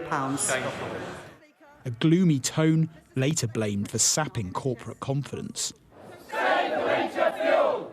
But it was the axing of universal winter fuel payments that triggered a bigger backlash. Labour's first major mistake, and one that would later be reversed, but not before it took chunks out of the party's political credibility. Controversy over suits and other freebies paid for by the billionaire businessman Lord Ali then ate away at the government's image of honesty, as did the sacking of Transport Secretary Louise Haigh over a historic fraud conviction. Amid the bumpiness, fingers began to point at Starmer's Chief of Staff, Sue Gray, an experienced civil servant brought in to prepare Labour for power. She eventually resigned amid a power battle in Number 10. Labour's first full budget brought more divisions, with employer national insurance increased, leading to accusations of broken promises. What does today's budget do? It raises tax on working people by increasing national insurance and breaking Labour's promise. But it was the decision to put inheritance tax on farms that provoked the most anger, another policy that was eventually watered down. The new Prime Minister had more success on the world stage, though, striking an unexpected friendship with the new US President. Can I present the letter from the King to you? Thank you very much. Am I supposed to read it right now? Yeah, please do. That flattery paved the way for a US trade deal and lower tariffs for the UK, with the second state visit for Donald Trump giving another opportunity for praise to be lavished on the president. Though relations cooled amid war in the Middle East, with the White House criticising Starmer for initially refusing to allow UK bases to be used by US forces. Unfortunately, Keir is not Winston Churchill. Continuing a close relationship with Ukraine, Starmer backed up Volodymyr Zelensky after attacks from the White House and led European efforts to assemble a peacekeeping force in the event of a deal with Russia. But as protests over the war in Gaza swept the UK, he faced anger from his own MPs for not going further in condemning the Israeli operation. The pursuit of closer ties with China also raised nerves amid evidence of espionage from Beijing. But as the Prime Minister made friends abroad, foes were emerging at home. Nigel Farage's Reform Party surged in the polls and narrowly beat Labour in a by-election in the party's northern heartlands. With migration a key battleground, Starmer tacked right and hardened his tone. We risk becoming an island of strangers. But those comments, reminiscent of Enoch Powell, irked MPs, who forced their leader to disown them. Attempts to cut the benefits bill were also met with resistance, with Starmer pressured to U-turn once again to avoid losing a Commons vote. And there was more political scandal, as Angela Rayner resigned for not paying enough tax on a flat purchase. That resulted in a reshuffle and an attempted relaunch for the now beleaguered Prime Minister. But Labour's second budget caused more drama. After extensive briefing around an income tax rise, the government conducted another U-turn, junking the policy days before the statement. But it was this familiar Labour face that did more damage than anyone else, the Prime Minister facing a barrage of criticism for appointing Peter Mandelson as US ambassador when he knew about his links with the paedophile Jeffrey Epstein. The scandal pushed Sir Keir Starmer to the edge, with the Scottish Labour leader, an apparent ally, calling for him to resign. The distraction needs to end, and the leadership in Downing Street has to change. It also cost Number 10's most senior advisor his job. Morgan McSweeney, the man who had masterminded Labour's election victory and shepherded Starmer throughout his frontline career, out, and forced to justify his championing of Peter Mandelson. The nature of the relationship that I understood he had with Epstein was not a close friendship. How I understood it at the time was a passing acquaintance. You wish you'd ask more questions about Mandelson, Prime Minister? And there was more pressure for the Prime Minister. As it emerged, Peter Mandelson had failed his security vetting before being appointed ambassador. Starmer said he hadn't been told and sacked his Foreign Office chief in response. But questions about his leadership remained. If you became convinced that you were holding the country back, that you were the problem, would you quit? I made a series of promises at the general election, and then we won the general election with a landslide victory. And therefore I got a mandate to make the changes that I think are desperately needed in this country. But a dismal set of election results followed, with Labour falling to third place in Wales and losing 1,500 council seats in England.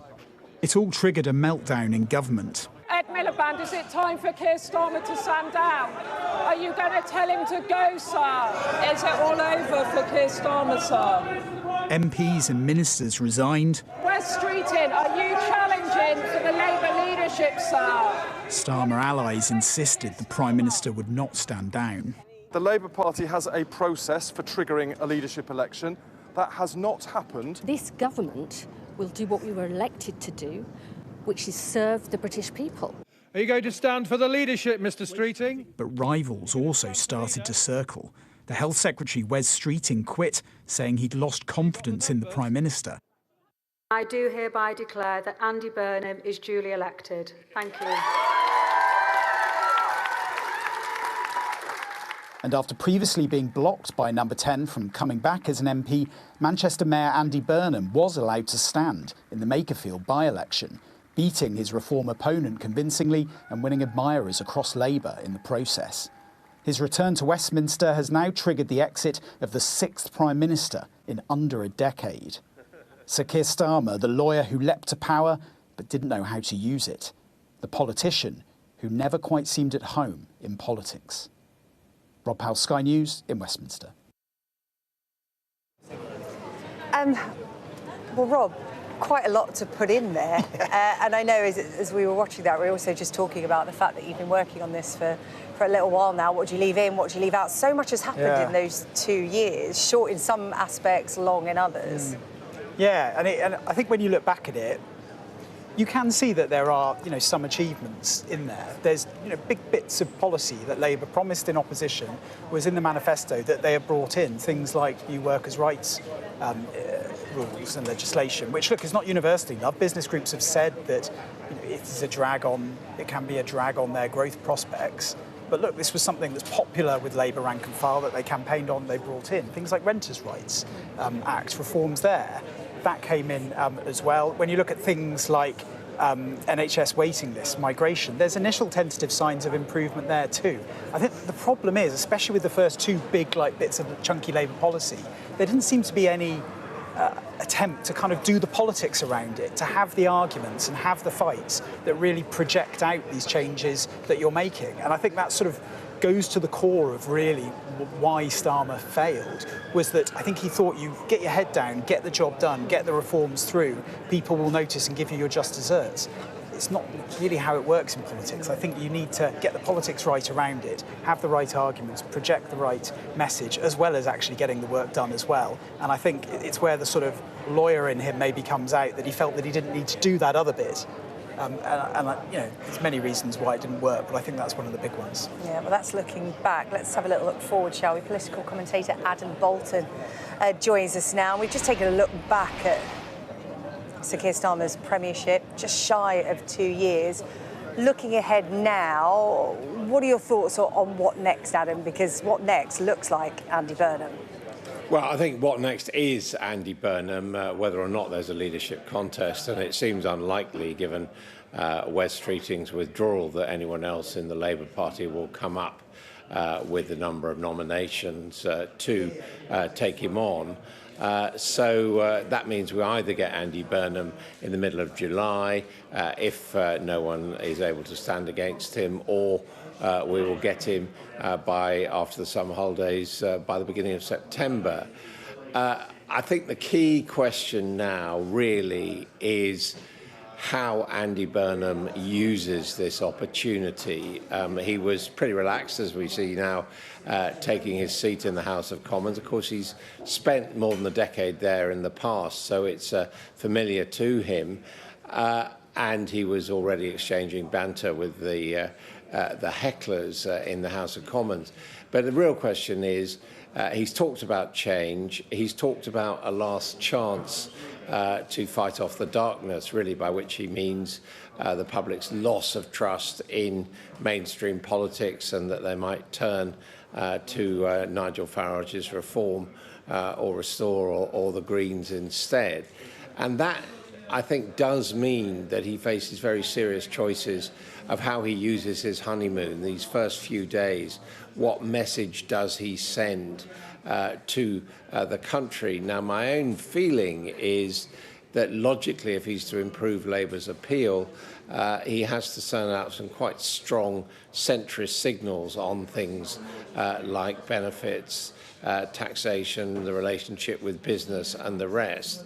But that, of course, the difficulty for him is that would very much go against the drift of his own parliamentary party and the Labour Party at the moment to the soft left. Now, he's in the position where they can't really sack him before he gets the job, so he could stake out those positions, possibly even challenge some of the things in the manifesto, or he could bend to the will of the party, appoint a roster of people on the soft left, including Ed Miliband, to senior jobs, at which point it wouldn't represent change and it might represent considerable drift.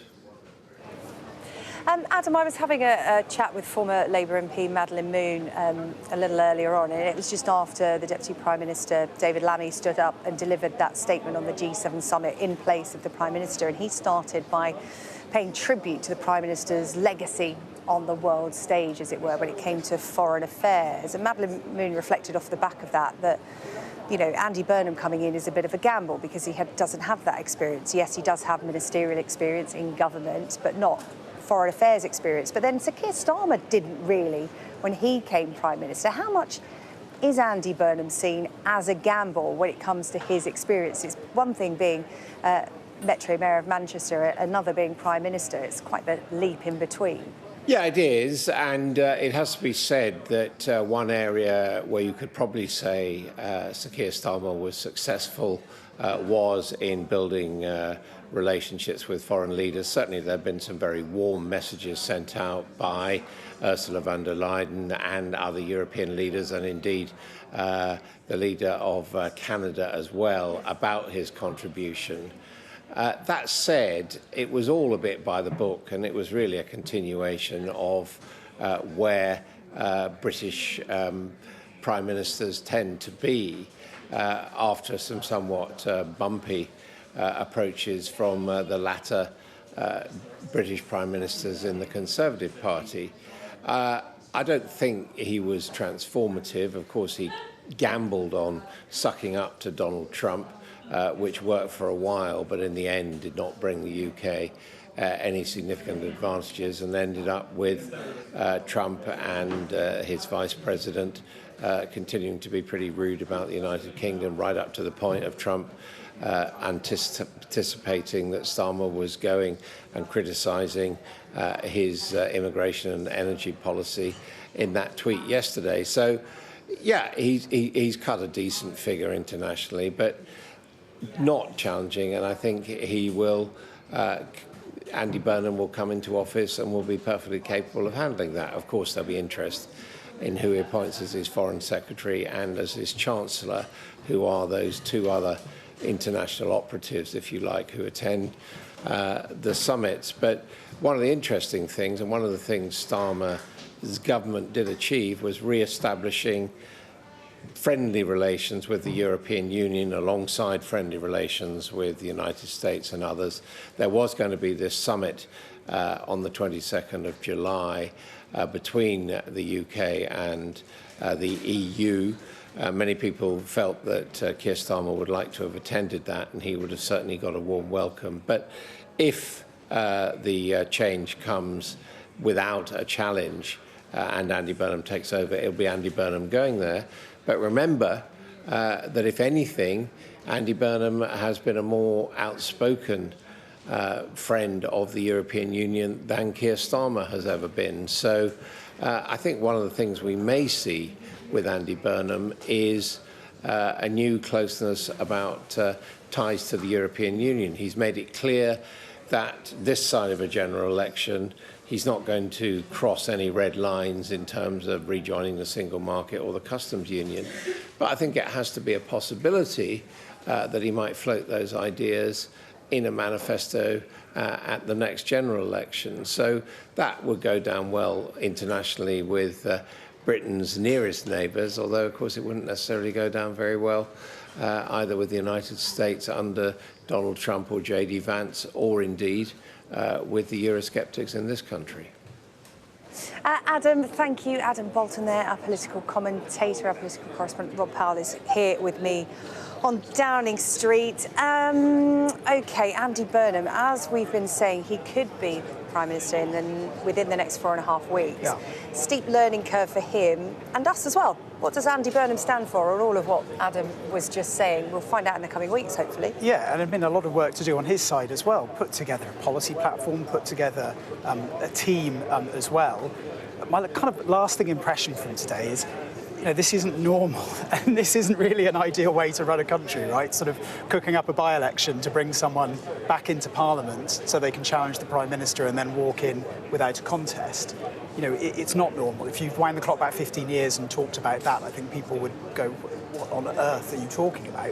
But I think the reason why it's happening is because Labour MPs feel that the political climate we're in now is not normal. The threats posed by reform, the threats posed by the Greens, they feel like, you know, bluntly, the next general election could be a real moment where the mainstream of British politics that has held, you know, for generations and generations starts to change, and changes irrevocably. And I think that's the reason why they are taking these absolutely extraordinary steps, because they believe this is the last chance to sort of safeguard what they believe they have created in terms of the mainstream political establishment. And they look at what Andy Burnham did in the Makerfield by-election, they look at what his polling says, they look at how he was able to sort of put together a coalition of voters in Makerfield, and they think, OK, that looks like a better chance than what we've got now. And I think faced with that quite unusual and unprecedented situation, that is why the sort of political system is moving in such an erratic and weird and abnormal way. But, you know, I think this is, they can't go through this and do this again. So, as you say, you know, we'll see, I guess. We've only got a minute to go, Rob, but your reflection on today, why is it so significant? I mean, it's significant for that very reason, that this is the sort of last go that I think Labour will have at trying to deliver that change that they promised in 2024. Like Keir Starmer's legacy will probably be the guy that promised change but really struggled to deliver too much of it. Andy Burnham is now running on exactly the same platform, and you can see, as you did in 2024 in the election, as we saw in the Makerfield by-election, it's a very effective campaigning tool. What's a lot harder is actually making it happen in government and then campaigning off that record in government. And we're about to find out whether Andy Burnham probably, if it is to be him, can do it. Well, that was the campaign slogan, was it, for the Makerfield by-election, Andy, for us? Does us include the rest of the country? Is he going to take everyone with him? Not so much a contest, more a coronation at this stage, but much more to come. We'll have more reaction to Sir Keir Starmer's resignation and Andy Burnham becoming a Labour MP next.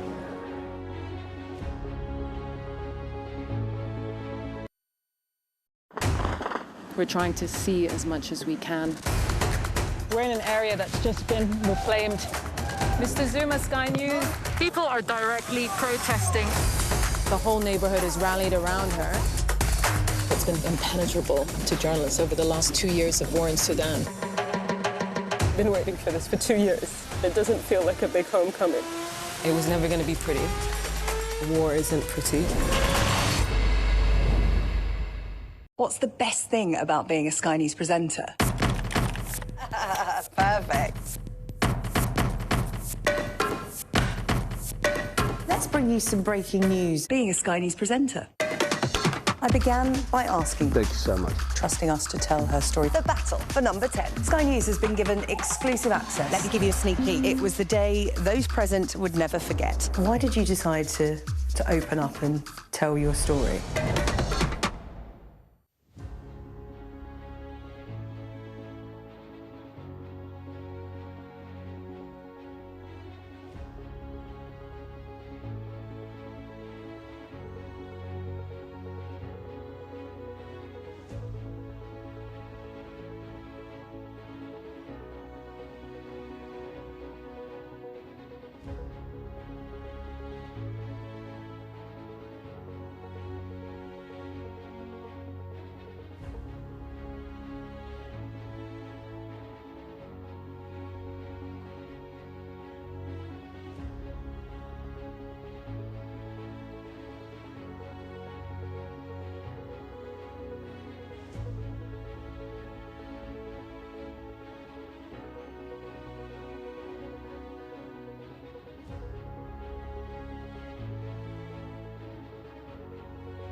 It's 5 o'clock. I'm Mark Austin, live from Downing Street on another day of high political drama.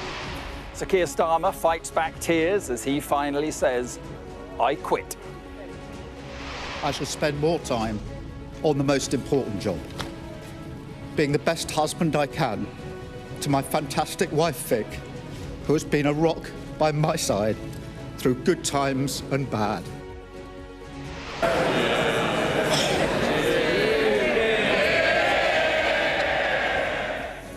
His likely successor, Andy Burnham, descends from the north to be sworn in as an MP.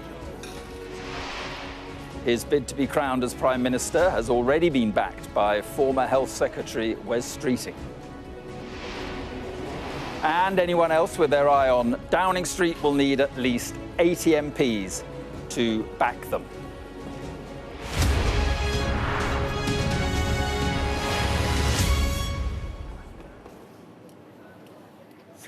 Good evening, then, from Downing Street. He's going. It was perhaps the least surprising prime ministerial resignation in modern political history. We have been told for weeks that Sir Keir Starmer was on his way out, and now it's happening. The country is preparing for its 7th prime minister in 10 years. Yes, 7. The next to have a crack at it will almost certainly be Andy Burnham, who has already made it clear that he wants the job and after his big by-election win is the clear favourite with many MPs. According to the timetable laid out today, he could be in Downing Street before the World Cup final on July the 19th. But first, here is the moment when Keir Starmer confirmed his departure. The question my party is asking now is whether I am best placed to lead us into the next general election. I have heard the answer of my parliamentary party to that question, and I accept that answer with good grace. Every decision I've taken has been about putting the country I love first. That is why I will resign as leader of the Labour Party. I have spoken to His Majesty the King this morning to inform him of my decision. I will ask the National Executive Committee of the Labour Party to set out a timetable with nominations opening on the 9th of July and completed by the summer recess. In the case of a contest, this will ensure a new leader is in place before Parliament returns in September. I will remain in post as Prime Minister until the contest is complete, and I will do everything I can to ensure an orderly handover of power. I will also give my successor my full and unequivocal support, knowing that they will inherit a Britain that is far stronger and fairer than the one I inherited 2 years ago, better prepared for the challenges ahead, and better able to ensure the Labour Party secures a second term in office.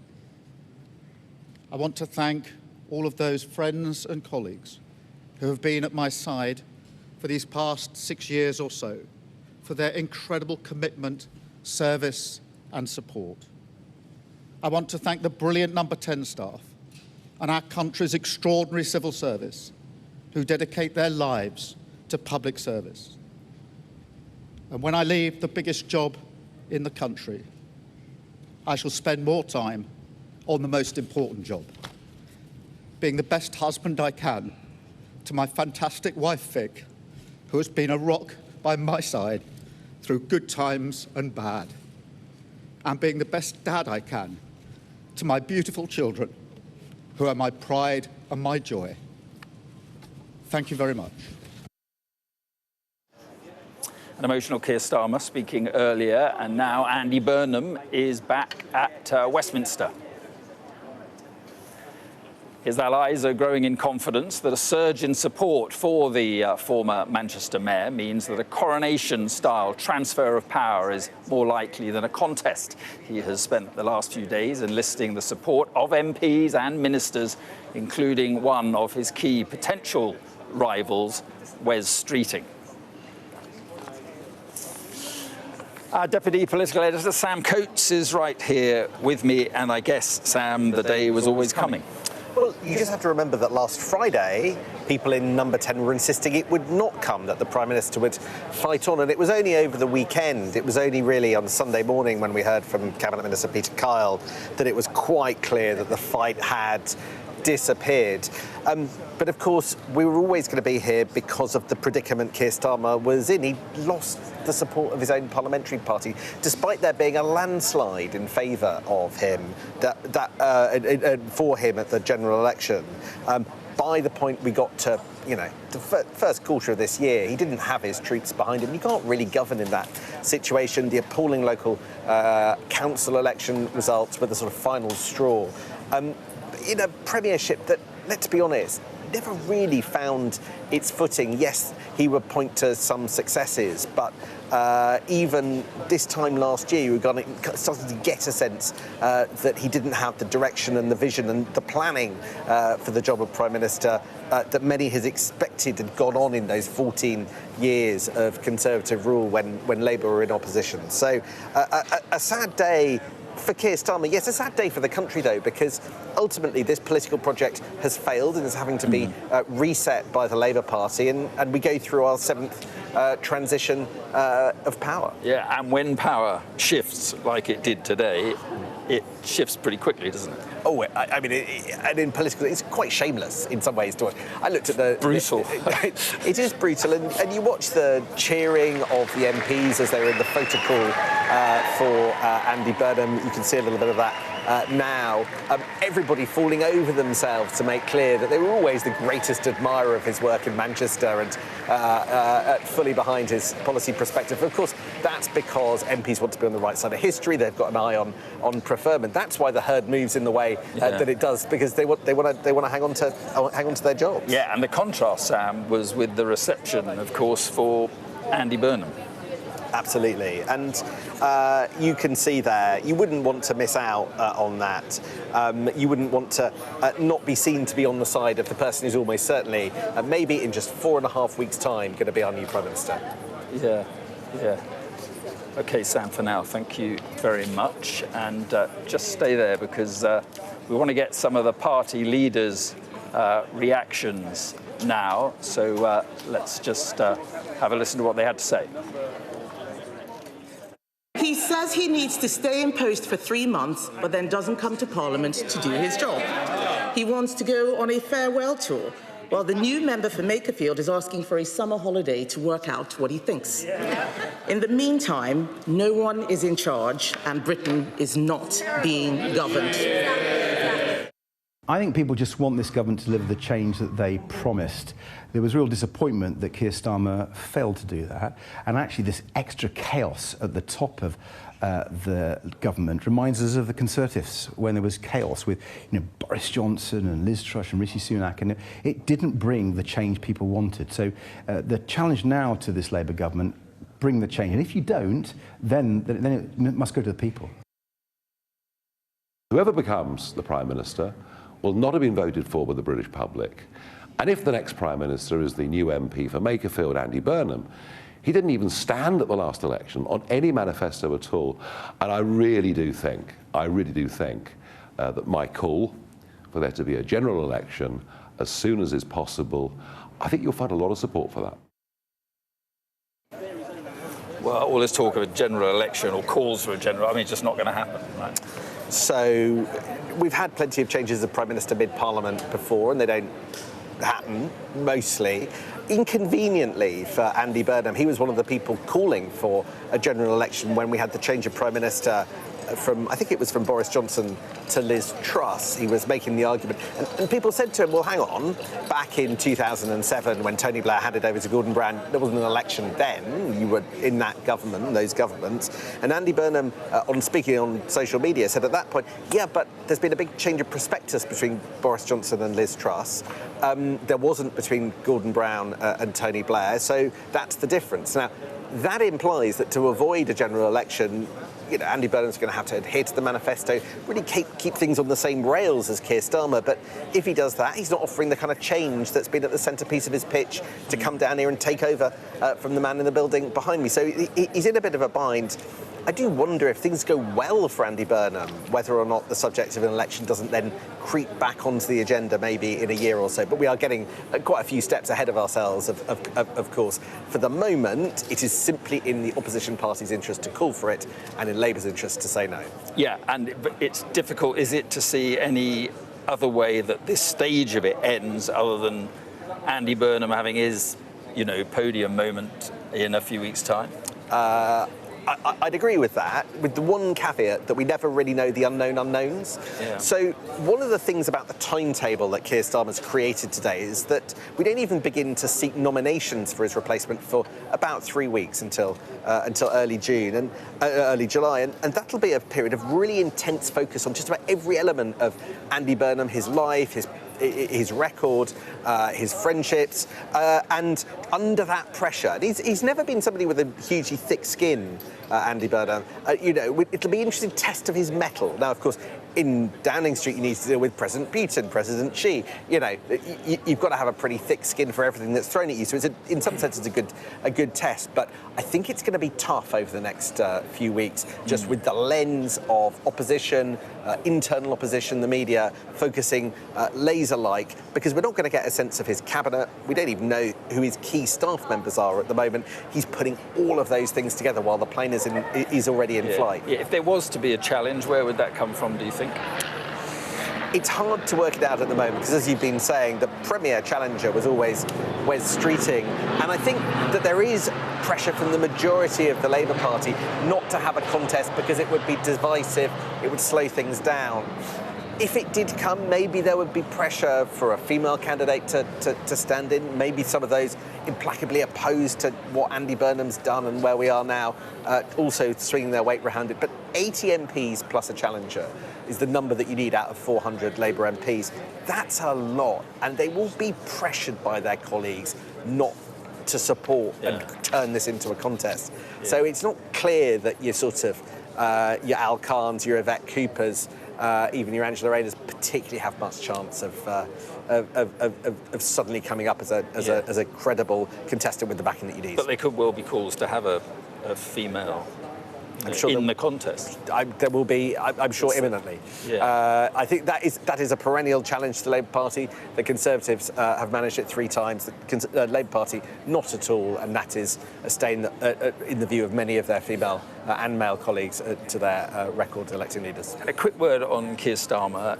Emotional at the end of his speech. These are difficult speeches, no doubt. But emotional at the end of it. Should we have sympathy? Should there be sympathy for him? No. Of course it's difficult. The issue is that Keir Starmer embarked on a political project and it failed. And bluntly, if there is a tragedy here, it's for the country. There are really tricky problems in British life that need politics to solve it. And yet another round of psychodrama is to delay the ability of politics to solve the problems in our country. So I think if it is sadness today, it is sadness for problems delayed, solutions unfound, and for issues ordinary people are feeling that ought to be fixed by our political leaders, but aren't, because everybody's got to be in the selfie with Andy Burnham because the previous guys just quit. Yeah, it's interesting on Keir Starmer. We've been getting a lot of online reaction from party leaders. Writing on social media, Andy Burnham, by the way, says Keir has given huge service to our country, and I want to thank him for his leadership and dedication during such a challenging period. His decision marks the beginning of a transition, and it is important that this process is conducted in an orderly and responsible way. I will put myself forward as part of this process. The country expects stability, seriousness, and a continued focus on the issues that matter most, and that is what it will get. In a, I suppose, surprising announcement, Wes Streeting has endorsed Andy Burnham in a lengthy letter posted on social media. The former Health Secretary said this: having spoken at length with Andy in recent days, I'm convinced that there is a place for those ideas under his leadership, that he is committed to building an inclusive party that draws on the best of our political traditions, and that he can win the fight of our lives against the forces of nationalism. He goes on, we could spend the summer exaggerating small differences, or we can roll up our sleeves and help him to deliver the change our party and our country needs. That is the choice that I am making, and I hope that everyone else will back Andy too. The former Deputy Prime Minister, Angela Rayner, said, I know just how hard it is to both hold and leave office, not just on those who held it, but all those close to them too. As Keir rightly acknowledged today, he spoke with dignity and duty, and my thoughts are with him and his family. I was proud to serve as deputy as he led our party into government. History will remember not just the challenges he faced, but the achievements he oversaw. I pay tribute to his record of dedicated public service. So, Sam, a lot of tributes to Keir Starmer. Yes, and I don't want to sound like the sort of miserable cynic of the day, but each one's got a different motivation. So Andy Burnham has just been hurrying Keir Starmer out the door. Now it is only for the perception of grace that he sends him good wishes as he goes on his way. And then when it comes to Wes Streeting and Angela Rayner, it's a race for jobs, right? Who can lavish the most praise? You know, there was always a suspicion that Wes Streeting never had the numbers, never had the 80 that he claimed he had in order to challenge Andy Burnham. You know, Wes Streeting and his team absolutely adamant. For weeks they're going to enter a contest. When it comes, it doesn't happen, throws his weight in behind it. Does Andy Burnham therefore need to give Wes Streeting a job? I mean, maybe, maybe not. I don't think it's nailed on. One of the observations of somebody around Andy Burnham to me is we cannot make this the project of a particular wing of the Labour Party that Andy Burnham comes from, what we call the sort of soft left of the Labour Party. And in that environment, is it really likely that all of Angela Rayner, Lisa Nandy and Ed Miliband all get very senior jobs? Probably not. So I think there is nervousness in the air. And that's why, you know, you're going to get cabinet ministers all of a sudden, who maybe were backing Keir, putting out their positive and fulsome views of why Andy Burnham is the man for the moment, because they've got an eye on that very first reshuffle when he enters number 10. And will his choice of Chancellor give the real indication as to where Andy Burnham is going to govern from in terms of the Labour Party? Absolutely, 100%. That, in many ways, it answers the question that's the biggest unknown about Andy Burnham. He could be a relatively fiscally conservative, in Labour terms, administration, or he could lean into the kind of spending that some of his advisors are borrowing, that some of his advisors are advocating. And I absolutely couldn't tell you where on the scale he's going to come out. But the moment we get that name, could it be Wes Streeting, could it be Ed Miliband, could it be a name that we don't know, Pat McFadden, could it be Darren Jones? That will be the moment where definition starts to be obvious about an Andy Burnham premiership. And the point you were making earlier is interesting about him coming in and saying change is what's needed, we're going to have to change. How do you actually do that without, as you pointed out, having a general election when you're, I guess, hemmed in by so much? I mean, how much does the current manifesto hem him in? Quite a lot, and he's hemmed himself in. He's hemmed in fiscally by saying he'll adhere to fiscal rules. And there's a bit of wriggle room that you can have, but not a lot. He's hemmed in by saying he's not going to change our relationship with Europe. He sort of hinted he might do big things, for instance, with WASPy women, but then had to retrench and retract because that would be costly. Look, where could he do things? That's an interesting question. He has hinted he's very interested in doing something on social care, an issue basically 20 years in the ignoring by Westminster. But where does he get the money? Does that mean more tax? Expensive. It's seriously expensive. He's been interested in this topic. He's done commissions on it, and he had a plan for it back when he was health secretary in the latest, in sort of the latter end of the Brown government. More tax on the agenda from some of those who are advising Andy Burnham, like Jim O'Neill. You might have seen our film about Manchesterism and the advice that he's getting now, which is we can borrow a bit more, or you might need to tax a bit more. But he's going to want to come in, and I talked to his team about this, he's going to want to come in and do something eye-catching. But eye-catching is either politically difficult or financially expensive. And it's like, which of those is it? And that's where, you know, in a way, Andy Burnham's sort of biggest weakness is also his biggest strength, which is you don't quite know. He manages to be all things to all people. That's a fantastic quality for a politician until it's not. Yeah, and I mean, we're going to hear from Lucy Powell in just a moment. But isn't this one of the problems with Andy Burnham, or that may show itself with Andy Burnham, that he does want to make people happy, he does want to please people, doesn't he? And I guess that could involve spending lots of money.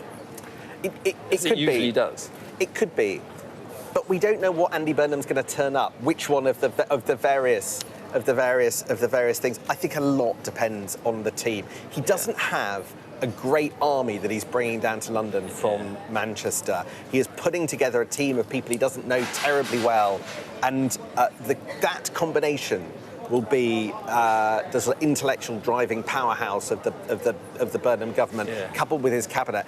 And I don't think he knows the identity of all of these characters that will shape our politics for the next couple of years. Right, we're just going to listen to Lucy. How key could she be in all this? I think maybe even slightly less key than she wants to be. She'll probably have a prominent role, and they've been friends for ages. But fascinating, she was just on a bit further out on the fringes of this by-election campaign, I think, than she would have wanted to be. Yeah, let's listen now then to Lucy Powell, who's been speaking to our political editor Beth Rigby. First of all, pay tribute to Keir Starmer, who has led the Labour Party brilliantly well for 6 years. He took us into that seismic and historic general election win, which people thought was not possible. And, you know, he's, I think, really represented us, particularly on the world stage, phenomenally well over the last 2 years and really reset our relations there. And as the deputy leader of the Labour Party, our party owes a huge debt to Keir for what he's done over the last 6 years.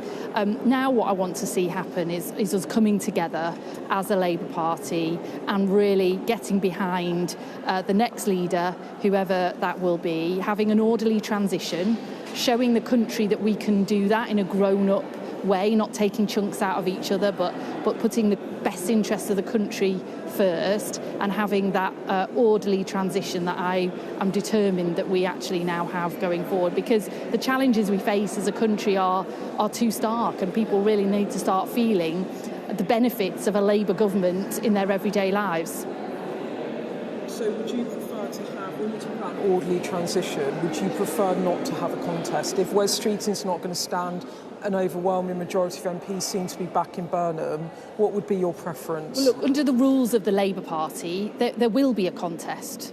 The first stage of that contest is where MPs decide which people they want to put forward. And it's a very high bar, actually, that's set by the Labour Party rules. You have to get at least 81 names. Having just gone through that process myself a few months ago, I know how hard that is to get that many colleagues. So there is a contest, and there is that opening phase of it, that first phase of MP nominations. Now, if at the end of that there is only one person who's managed to get over that very high bar, then it won't proceed to the next stage at that point, and we would then have a new leader of the Labour Party. So there will be a time, and there will be Parliamentary Labour Party will have hustings and all of that through that phase. So as the Prime Minister said today, you know, he wants that nomination phase to open on the 9th of July, and there will be some kind of contest in that phase. And is there a risk here that the Labour Party have clearly told the Prime Minister he can't continue as much as he wanted to fight on? He was clearly given the message over the weekend that his cabinet, that his parliamentary party did not support him. He was left with no option. But now we're in a situation where the country could be about to get a Prime Minister called Andy Burnham, who for a number of years has been the Greater Manchester Mayor, that lots of people won't know, and he doesn't have a mandate from the public. Well, look, I mean, we live in a parliamentary representative democracy, and the Prime Minister is our first among equals. That's our constitution of this country, and they are chosen by their parliamentary party to lead and to be the Prime Minister, and they have to have the support of the parliamentary party to do so. That is a long-established constitutional principle. You know, Prime Ministers in this country aren't directly elected. They're not presidents. They are MPs. They represent their own constituency. Then we all represent our constituencies, and we come together and we decide, as I say, first among equals, who amongst us is now going to go forward and be the Prime Minister. So that's a long-established principle, and we've seen that. That's why we've seen Prime Ministers change other times during a Parliament. And can I just ask you, did you advise Keir Starmer to stand down given what was going on in the party? You're the deputy leader, you're there to represent party members and MPs. And also, is Andy Burnham ready to take over in what could be a matter of weeks? Is he ready for it? Well, look, I mean, my conversations with the Prime Minister, I have always and will always keep private. I think that's absolutely the right thing to do. As you say, I'm directly elected deputy leader of the Labour Party, and it's my job to keep whoever is the leader of the Labour Party, to keep them in touch with the grassroots, keep the Cabinet in touch with the grassroots and the membership and what's happening out in the country, and to be that sort of political voice, if you like, at the top of our party. And I'll continue to play that role, and I've played that role since I was elected a few months ago. And look, Andy Burnham, he is at the moment the only declared candidate. As someone who sits on the NEC and the Procedures Committee, you know, I won't be publicly backing any one candidate in that race, but I have known Andy, as you know, for 30 years. I've worked very closely with him in a number of different roles, and I think, as I've said to you before on your programme, you know, Andy is a very popular politician. He's a very effective politician, and he's just won a by-election that many thought he couldn't win in his kind of hometown of Makerfield. And I think, as you've seen today, there's a huge amount of kind of positivity and enthusiasm around showing that we can win, we can take on reform in their own backyard, and we can beat them. And that's what I think everybody in the Labour Party wants a little bit of. And final question, what is it about Labour never anointing a woman, picking a woman to be a leader? Do you not think it would be good for the Labour Party to have a race in which a woman stood as a candidate? Well, look, politics is a difficult business. It's a difficult business, and as a woman in politics, in the senior in politics, you know, I've thought about these things, and you know, I personally wouldn't want the job of leader of the Labour Party or Prime Minister, because there is a lot that comes with that. You know, it puts a huge amount of pressure on your family. Being a woman in public life is particularly bruising, I think, for women. So perhaps it's something more about our political discourse in this country and politics in this country that means that women particularly are put off from really going to the very top. And I think that's something we should look at. Okay, Lucy. Sam Coates is still with me, and we're also joined by Rachel Sylvester, political editor of The Observer. Sam, very quickly, just on what Lucy Powell was saying, I mean, suggesting there'd be a contest, but also suggesting that I suppose the process itself, or the nominations process itself, is a sort of contest. Yeah, quite an interesting, newsworthy interview there by Beth Rigby. She was asked by Beth, should there be a contest? And she kind of said the nominations process is the contest. So that's basically saying, no, I'm quite happy without one. She said as deputy leader, she herself won't back anybody, even though clearly she's been friends with Andy Burnham for decades. And she was asked, isn't it time the Labour Party had a female leader? And she said she thinks about that often. Previously, she said she wouldn't do that herself because, like, there's just too much incoming to the role of Prime Minister. She really just wouldn't want the flack that comes with the job. So, you know, some indications from a key player as Deputy Labour leader. She's the second most important party figure. But if I were, the biggest sort of takeaway is you're getting no sense of anybody wanting a membership vote between different candidates right now, which means Andy Burnham's our next Prime Minister. Yeah, and Rachel, I mean, first of all, credit where credit's due, I think. I mean, absolutely. We read it first yesterday. Whopping great front page. Whopping front page of The Observer. So, I mean, just on that, you thought we've spoken before, you thought it was inevitable. Yeah, and it just became clear over the weekend when I was speaking to people that Starmer had resigned himself to that. That's what changed, I think, between Thursday, Friday, Saturday. As he spoke to his very loyal supporters, they basically said to him, you can't do this, you haven't got the numbers. He didn't have the MPs backing him, he didn't have the cabinet ministers backing him, so he concluded it was inevitable. Yeah. And I think it's worth sort of remembering there's a human dimension to this as well. You know, it's not just, we all get very excited about it as a story in journalism, but this is a man sort of struggling about what's right for his family, but more importantly for the country. I kept hearing these stories of, the most important conversation I've had with his wife and then I saw these reports his wife wants him to stay on and carry on. I mean, it's not absolutely clear that that's the case. No, I mean, we don't know what was said in Chequers at the weekend, but I think really what happened is the political realities spoke for themselves, and it just simply became impossible for Keir Starmer to carry on. Yeah, and do you broadly agree on this issue of the the contest or rather no contest? Yes, I think Wes Streeting pulling out of the contest and throwing his weight behind Andy Burnham was incredibly significant. He was the main rival, if you like, to Burnham. And if Starmer's not going to stand, he automatically would have got his name onto the ballot paper if he'd wanted to. But he's chosen not to put his name forward. And somebody who'd spoken to him told me that he said on Friday he didn't want chaos, he didn't want disruption for the country, and he concluded that actually him kind of contributing and joining a contest would add to the chaos rather than resolving it. So I can't think anyone else would get the 81 MPs that are needed. No. Sam, we're just chatting a moment. It seems a long time since Keir Starmer was standing here behind his podium. In fact, to be fair, a lot has happened. Andy Burnham has come down to London. He's been sworn in as an MP. He said he is going to take part in a process. Wes Streeting has said that he'll support Andy Burnham. But let's just go back to that moment this morning when Keir Starmer said that he was about to leave. The question my party is asking now is whether I am best placed to lead us into the next general election.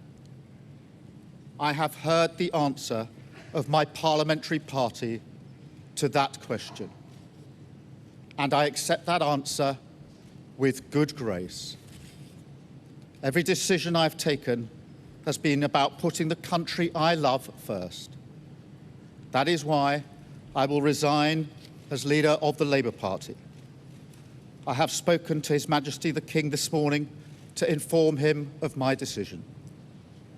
I will ask the National Executive Committee of the Labour Party to set out a timetable with nominations opening on the 9th of July and completed by the summer recess. In the case of a contest, this will ensure a new leader is in place before Parliament returns in September. I will remain in post as Prime Minister until the contest is complete. And I will do everything I can to ensure an orderly handover of power. I will also give my successor my full and unequivocal support, knowing that they will inherit a Britain that is far stronger and fairer than the one I inherited 2 years ago, better prepared for the challenges ahead, and better able to ensure the Labour Party secures a second term in office. I want to thank all of those friends and colleagues who have been at my side for these past 6 years or so, for their incredible commitment, service and support. I want to thank the brilliant Number 10 staff and our country's extraordinary civil service who dedicate their lives to public service. And when I leave the biggest job in the country, I shall spend more time on the most important job, being the best husband I can to my fantastic wife, Vic, who has been a rock by my side through good times and bad, and being the best dad I can to my beautiful children, who are my pride and my joy. Thank you very much. Well, Rachel, you were talking about the personal dimension of all this, and that really, at the end there, sort of proves your point, doesn't it? Well, and also the emotion that we saw there from Keir Starmer, if only he'd been able to show that as Prime Minister earlier on and sort of give people a sense of the human being. I think that was one of the problems he had, is he wasn't able to connect with the electorate on an emotional level, and politics is so much about emotion as well as policy. Yeah, I mean, is that the problem in the end, that he just wasn't really a connecting, an instinctive politician? I think it was his caution and lack of plan that ultimately undid him. And I take a slightly different approach to the speech. Yes, I was aware of the emotion in the final seconds of that speech. There was bitterness in there, though, as well.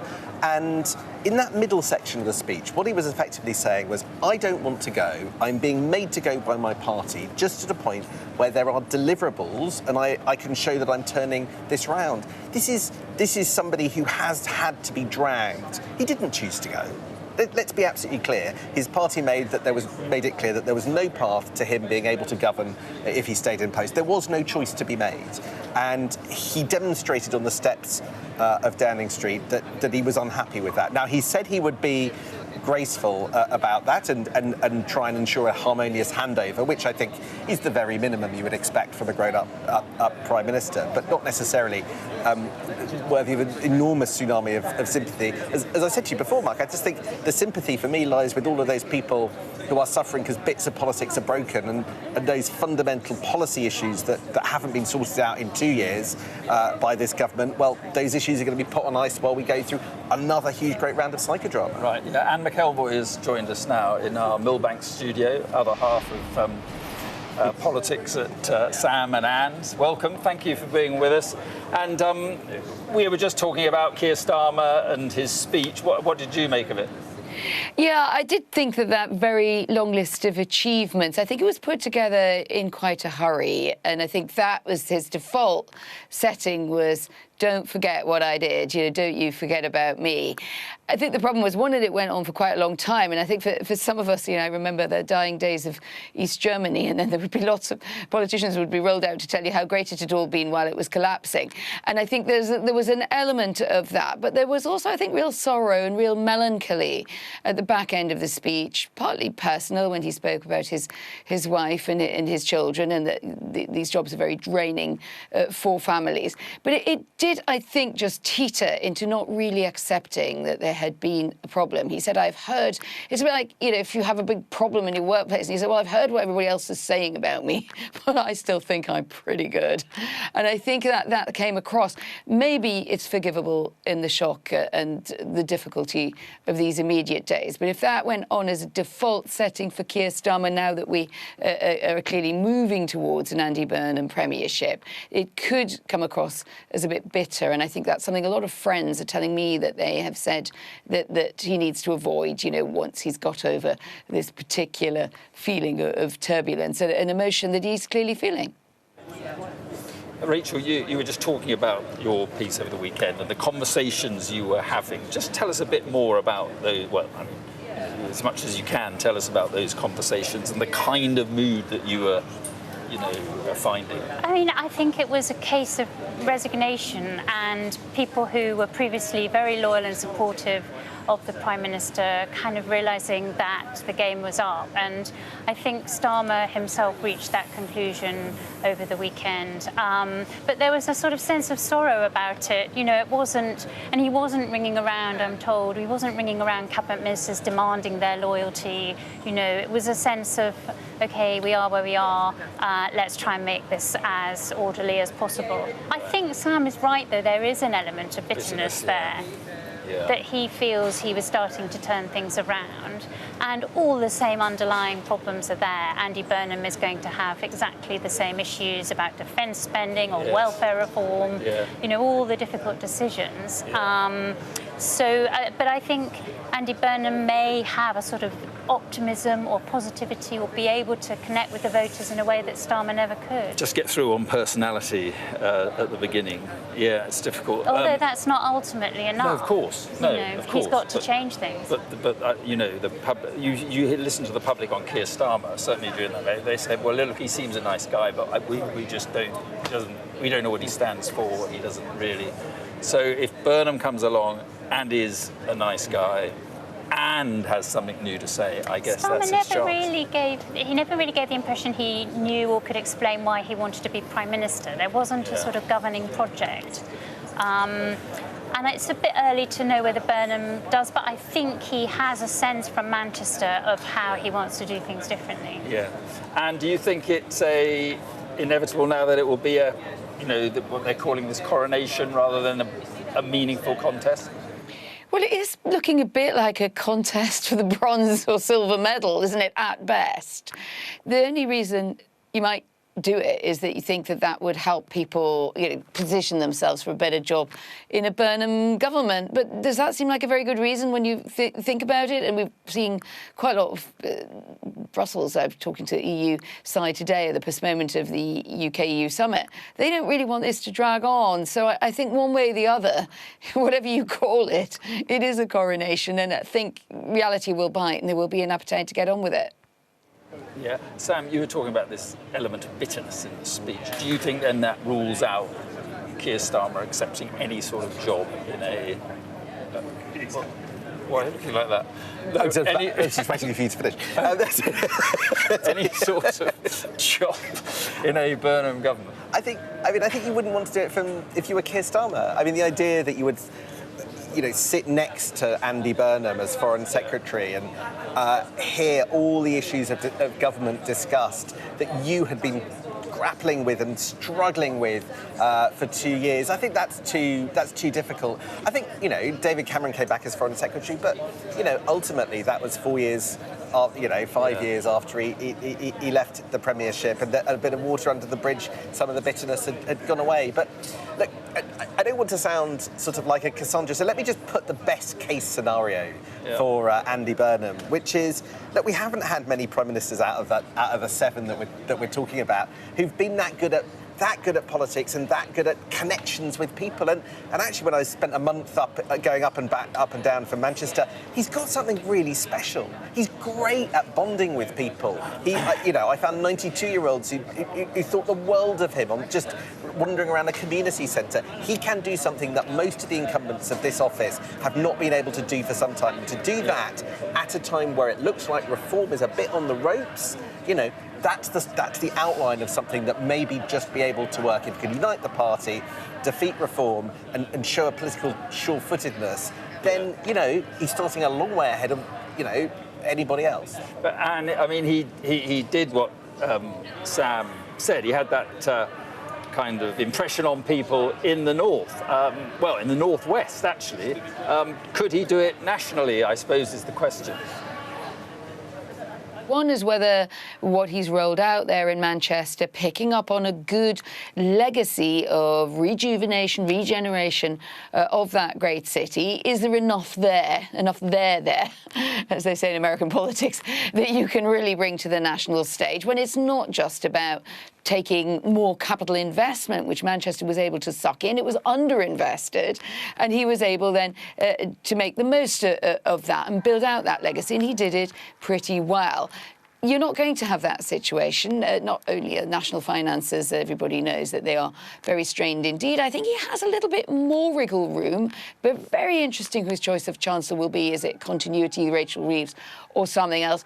I think he doesn't have to accept the same fiscal structures, all of those golden rules that were interpreted a particular way by the present Chancellor and were very, very tightly tied to a particular way of looking at that. We've already seen in some of the appointments that he's been making, or sort of said to have been made, they're not formal yet, but they seem to be pretty nailed on. People like Sir Jim O'Neill, a former Goldman's banker, was speaking to Sam on his excellent film about Manchester and the big plan. Well, they are people who are saying, look, there are different ways that you can't make water run uphill, but you can sometimes come up with fiscal instruments. The UK is pretty good at this. We don't need to tie ourselves to the fact that we can't get a defence plan going just because we can't rob Peter to pay Paul anymore, and we can't get welfare reform going fast enough. He does need to do those things. He needs to do some things that probably don't sit that great with the politics of Andy Burnham that we knew. The soft left is going to have to become a much harder prime minister. Yeah, Rachel, Sam and I were talking about this, about the problem of the general election or no general election and the Labour manifesto. How difficult will that make things, do you think, for Andy Burnham? I think he's got a dilemma, because he's come down promising to change the Labour Party and change the country, but the more he diverges from the Labour manifesto, the harder it will be to resist a general election. And he's coming down as an insurgent, if you like, to try and shake things up. as soon as he walks into Downing Street, he becomes, by definition, the incumbent. So he's got these kind of tensions within the role. And I think there will be pressure for a general election. Although, actually, interestingly, it may not be in the Conservatives' interest to have one imminently. They're not doing very well. Even Reform may think they might. I was going to say, would they really want a general election if they'd just been hammered in a I think it may be less salient than we thought it might be, because Reform are sort of slipping, the Tories aren't ready, the Greens may want to push it, but they're not sufficient on their own. Yeah. I mean, what do you think about that? Do you think, I mean, do they really want, no one's, if they're saying they want a general election, do you think they really do want a general election against Andy Burnham before his, well, I mean, we know what happens to approval ratings once you get into Downing Street. They tend to go down, don't they? Yeah, I mean, if you... So they want one before his approval ratings have... I'm not. I think you're absolutely onto something there. You know, if you're the Tories, you're on somewhere between 19 and 20% on the polls. You're not really making great advances. If you do have one, you're still struggling in the face of Reform. It's a useful argument to batter your opponent with, but yeah, I think it would be too much of a jeopardy at this time. Yeah. Okay, Sam, stay with us. I gather, Rachel, you need to go, but thank you very much for being with us. It's nice to be with you in Downing Street and not down the line. Exactly, so, nice to be here. Yeah, come back again soon. Thank you very much. Right, look, briefly away from Westminster, there is some other important news to bring you this evening, and it is involving the former DUP leader, Sir Geoffrey Donaldson. He's been found guilty of 18 historical sexual offences against 2 women when they were children. His wife, Eleanor Donaldson, was found to have aided and abetted his crimes. She faced a trial of the facts on mental health grounds, which tested the evidence but could not result in a criminal conviction. Geoffrey Donaldson, a high-profile figure, of course, in Northern Ireland politics, has been remanded in custody for sentencing later this year and was warned that he faces a lengthy prison term. Right, let's get back to Keir Starmer and Andy Burnham now and what comes next. Let's speak to Matthew Lawrence, Director of Commonwealth think tank, lead author of The Productive State, who knows Andy Burnham well and also knows a little about what is termed Manchesterism. We'll get on to that in a moment, Matthew. But first of all, you know Andy Burnham. Is he the right man at the right time, in your view? Look, that's for politics to decide and for the public to judge. But certainly I think Andy Burnham has some of those core ideas about taking essential services back into public control and making life affordable and more secure for ordinary families, ordinary communities, that I think really is what we need as a country and will prove popular if it can be delivered effectively and at scale. And when you talk about Manchesterism, I think that needs some explanation. What exactly is Manchesterism? So it's an idea that Andy Burnham has articulated over the past few months and indeed years. And it's both an idea of how to deliver a more secure, dynamic, prosperous and fair economy, but also a set of practices. So one of the core ideas, and there are a number of attributes here, it's also about attracting investment, it's about being pro-enterprise, but making sure working families and communities get a fair share. But one of the core ideas is this idea that we have lost control of essential services, whether that's housing, energy, transport, water, and that has led to those essential services that we all rely upon to live a good life becoming too expensive, too scarce, and too volatile. And so Manchester is about saying, how do we take that back into public control, not as an enemy of dynamism, not as an enemy of entrepreneurship, but actually just fixing the foundations that we can build dynamic economies on top of them. And in Greater Manchester, a really good example is the B network, which used to be an outsourced, fragmented, privately controlled bus network and transport system, and it was brought into public control and created a unified public transport system.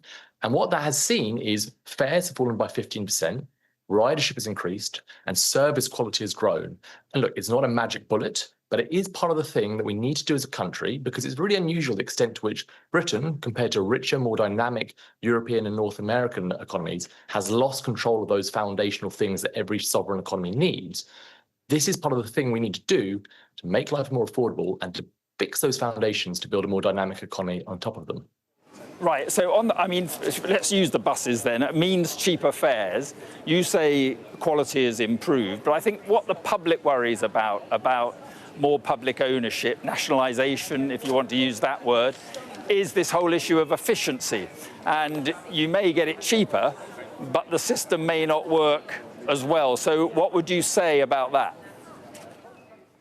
We have got a bloated but weak state because we have outsourced key responsibilities for investing, owning and providing essential services.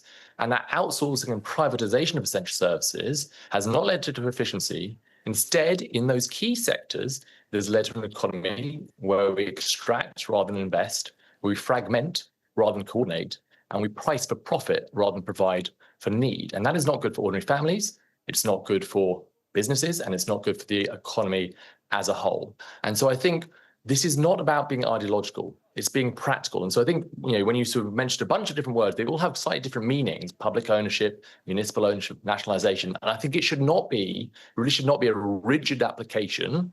It should be about what is the nature of the good, the nature of the market. Are we talking about water and energy networks, which are monopolies? What are we talking about here?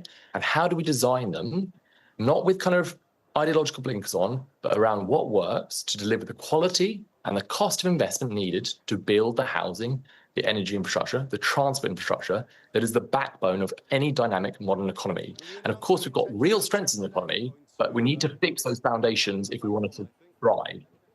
Right. And to those who say, listen, it all means unlimited public spending, what would you say? I would say we have the worst of all worlds right now, because we have a state, because it no longer invests and builds and provides those foundations at the scale that other European economies do, that are richer, more prosperous than us.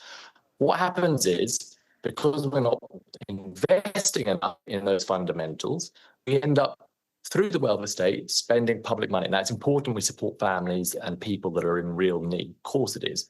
But to get on top of public spending, we need to get on top of the cost drivers. The fact that rent is so expensive for so many people, that energy costs are through the roof, that transport is scarce and patchy and expensive. So we need to get on top of those, because that is what then enables us to contain public spending. And in a way, the productive state, this framework of a state that is not outsourced, but actually invests, owns and provides, that is fiscal prudence. That is how you do discipline, not sort of pretending you can get away with the status quo and hoping for the best and then patching up and mending as you go, but actually a sequenced, disciplined plan to invest in the fundamentals, bring down the cost of living and bring down inflationary pressure. That is exactly the type of thing that bond markets punish. So this is exactly the type of agenda that I think bond markets would welcome if delivered properly.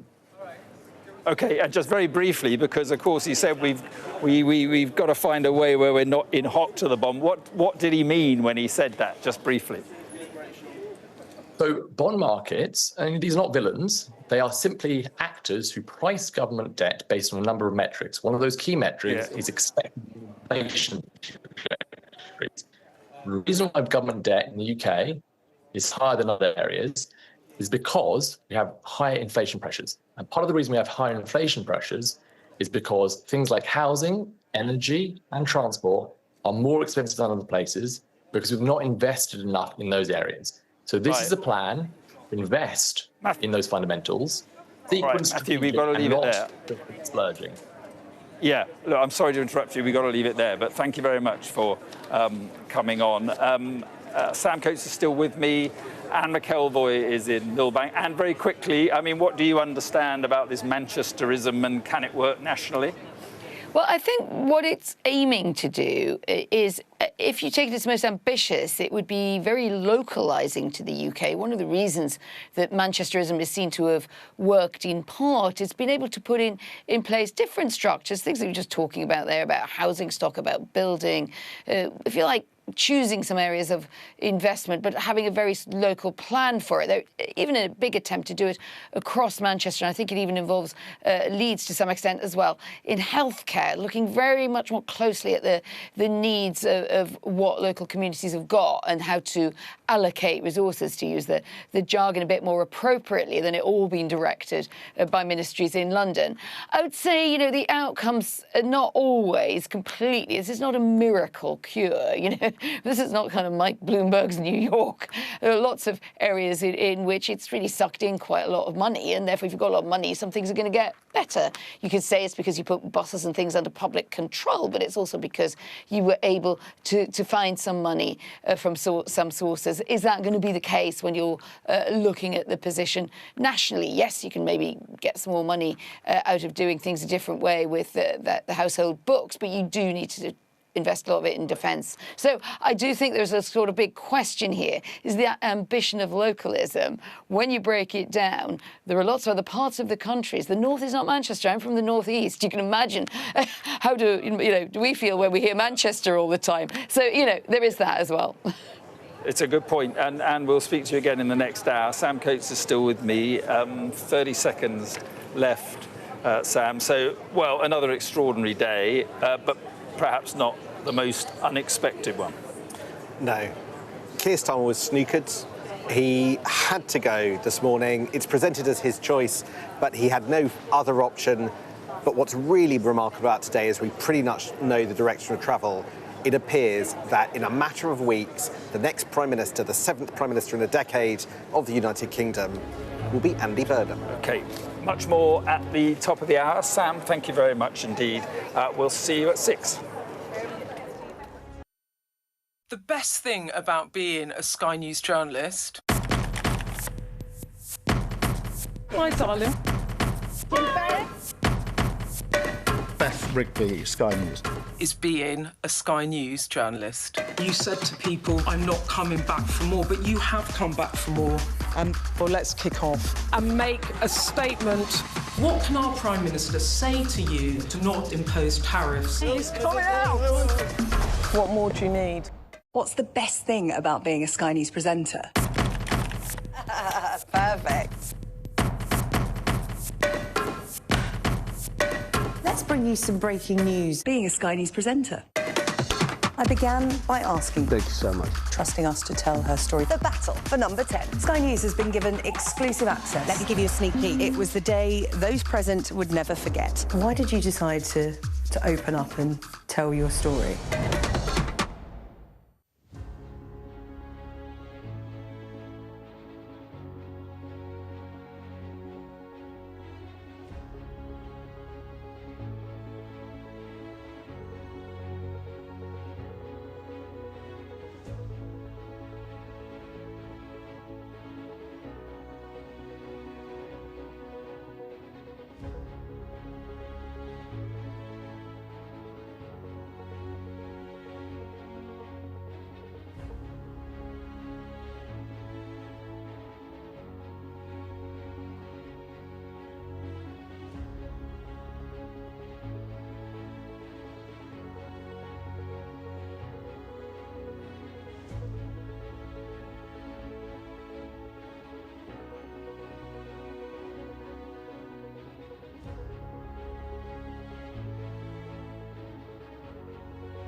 It's 6 o'clock. I'm Mark Austin, live from Downing Street on another day of high political drama. Sir Keir Starmer fights back tears as he finally says, "I quit."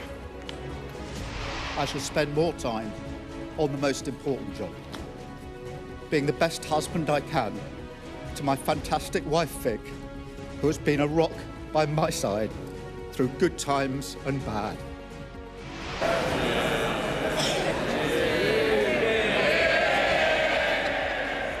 His likely successor, Andy Burnham, descends from the north to be sworn in as an MP.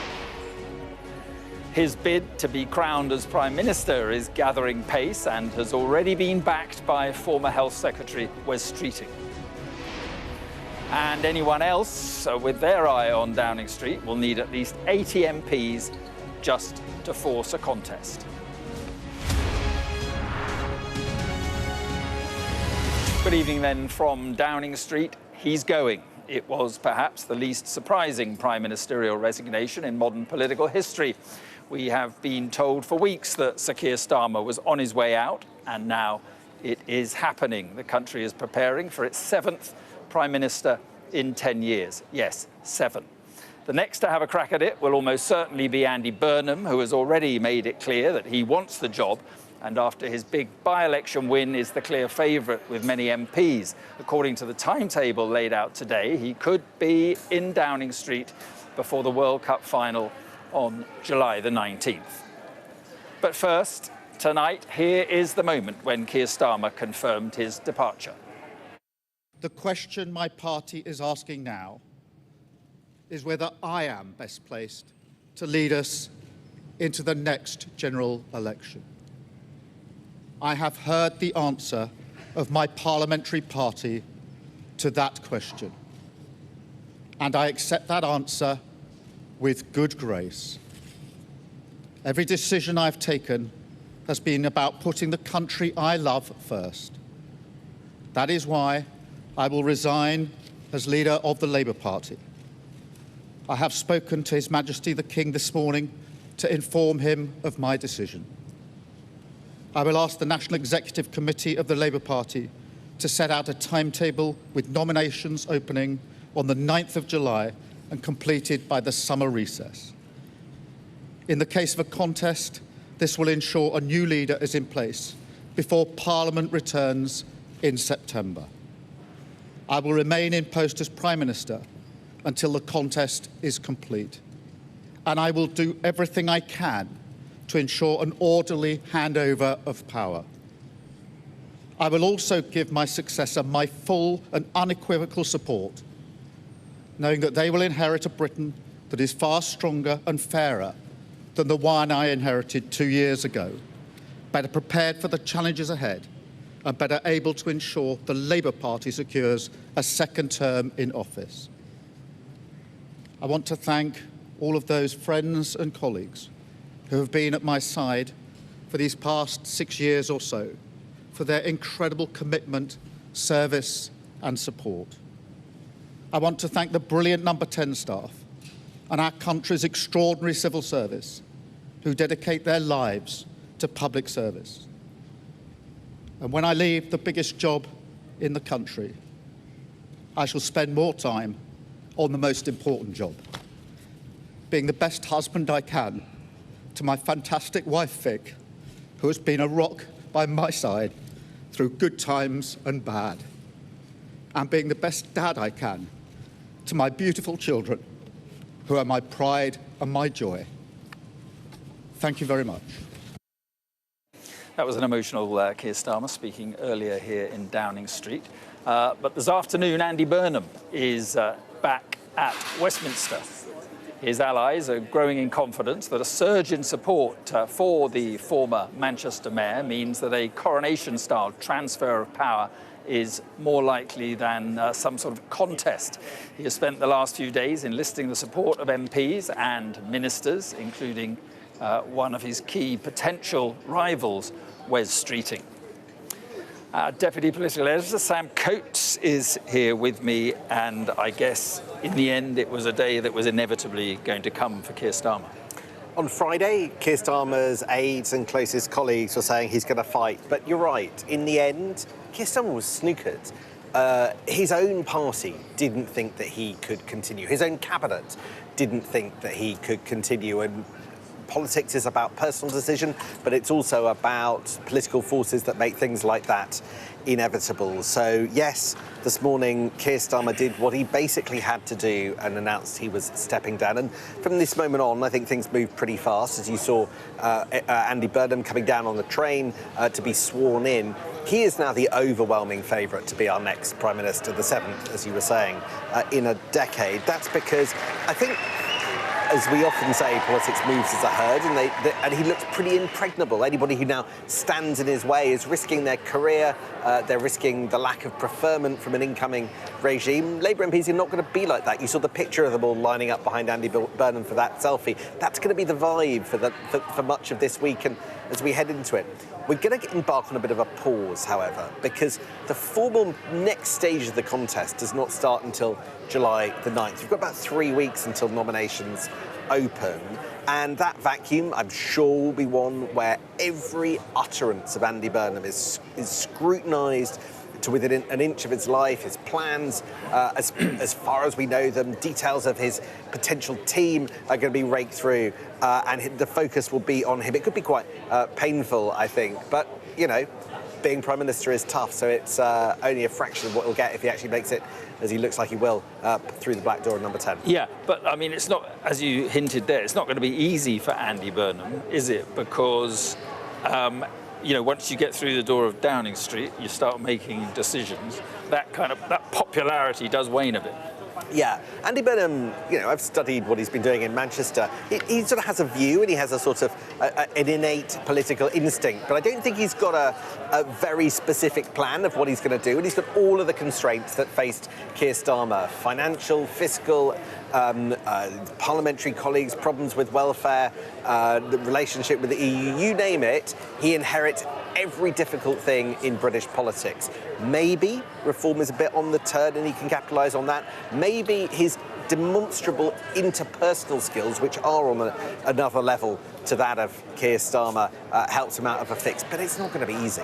No. And the opposition leaders, by the way, have been having their say. Let's listen to some of them, starting with Kemi Badenoch. He says he needs to stay in post for 3 months, but then doesn't come to Parliament to do his job.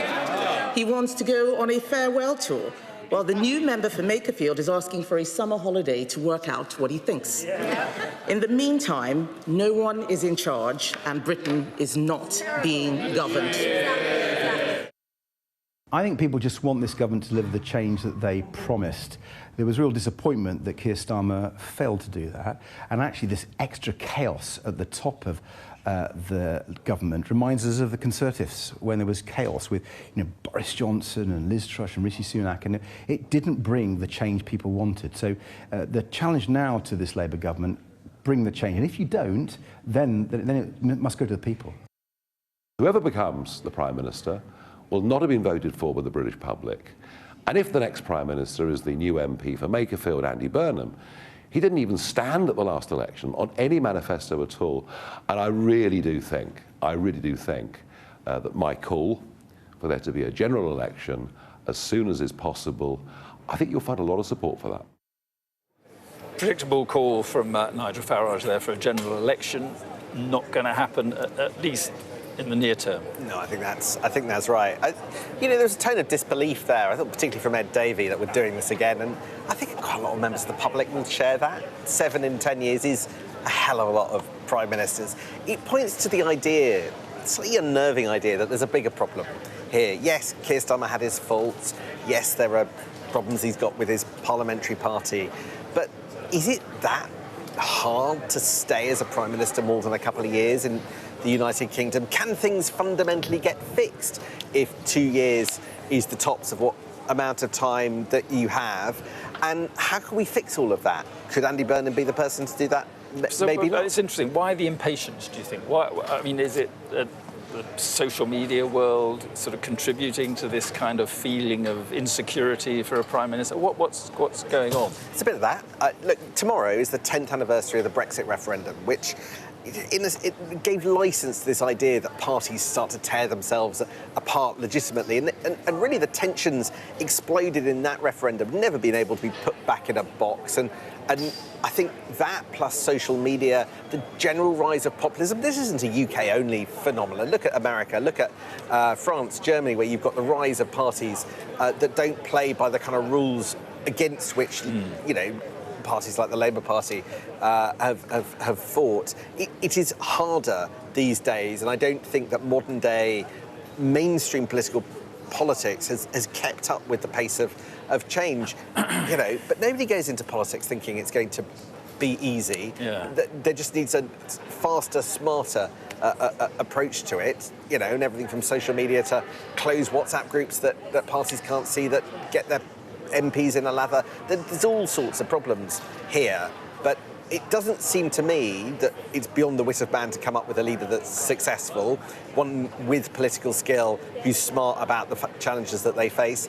Maybe Andy Burnham's that person? Yeah. OK, Sam, stay with us for a moment, because our political editor, Beth Rigby, has been speaking to the Deputy Labour leader, Lucy Powell. Let's have a listen. First of all, pay tribute to Keir Starmer, who has led the Labour Party brilliantly well for 6 years. He took us into that seismic and historic general election win, which people thought was not possible. And, you know, he's, I think, really represented us, particularly on the world stage, phenomenally well over the last 2 years and really reset our relations there. And as the deputy leader of the Labour Party, our party owes a huge debt to Keir for what he's done over the last 6 years. Now what I want to see happen is us coming together as a Labour Party and really getting behind the next leader, whoever that will be, having an orderly transition, showing the country that we can do that in a grown-up way, not taking chunks out of each other, but putting the best interests of the country first, and having that orderly transition that I am determined that we actually now have going forward, because the challenges we face as a country are too stark, and people really need to start feeling the benefits of a Labour government in their everyday lives. So would you prefer to have, when you talk about an orderly transition, would you prefer not to have a contest? If Wes Streeting's not going to stand, an overwhelming majority of MPs seem to be back in Burnham, what would be your preference? Well, look, under the rules of the Labour Party, there will be a contest. The first stage of that contest is where MPs decide which people they want to put forward. And it's a very high bar, actually, that's set by the Labour Party rules. You have to get at least 81 names. Having just gone through that process myself a few months ago, I know how hard that is to get that many colleagues. So there is a contest, and there is that opening phase of it, that first phase of MP nominations. Now, if at the end of that there is only one person who's managed to get over that very high bar, then it won't proceed to the next stage at that point, and we would then have a new leader of the Labour Party. So there will be a time, and there will be Parliamentary Labour Party will have hustings and all of that through that phase. So as the Prime Minister said today, you know, he wants that nomination phase to open on the 9th of July, and there will be some kind of contest in that phase. Lucy Powell there. Sonia Soda is a columnist and broadcaster. Good evening. Thanks very much for being with us. And depending on who you listen to, Andy Burnham could be Prime Minister in 4 weeks or so. He's hard to pin down politically. What do you think he stands for?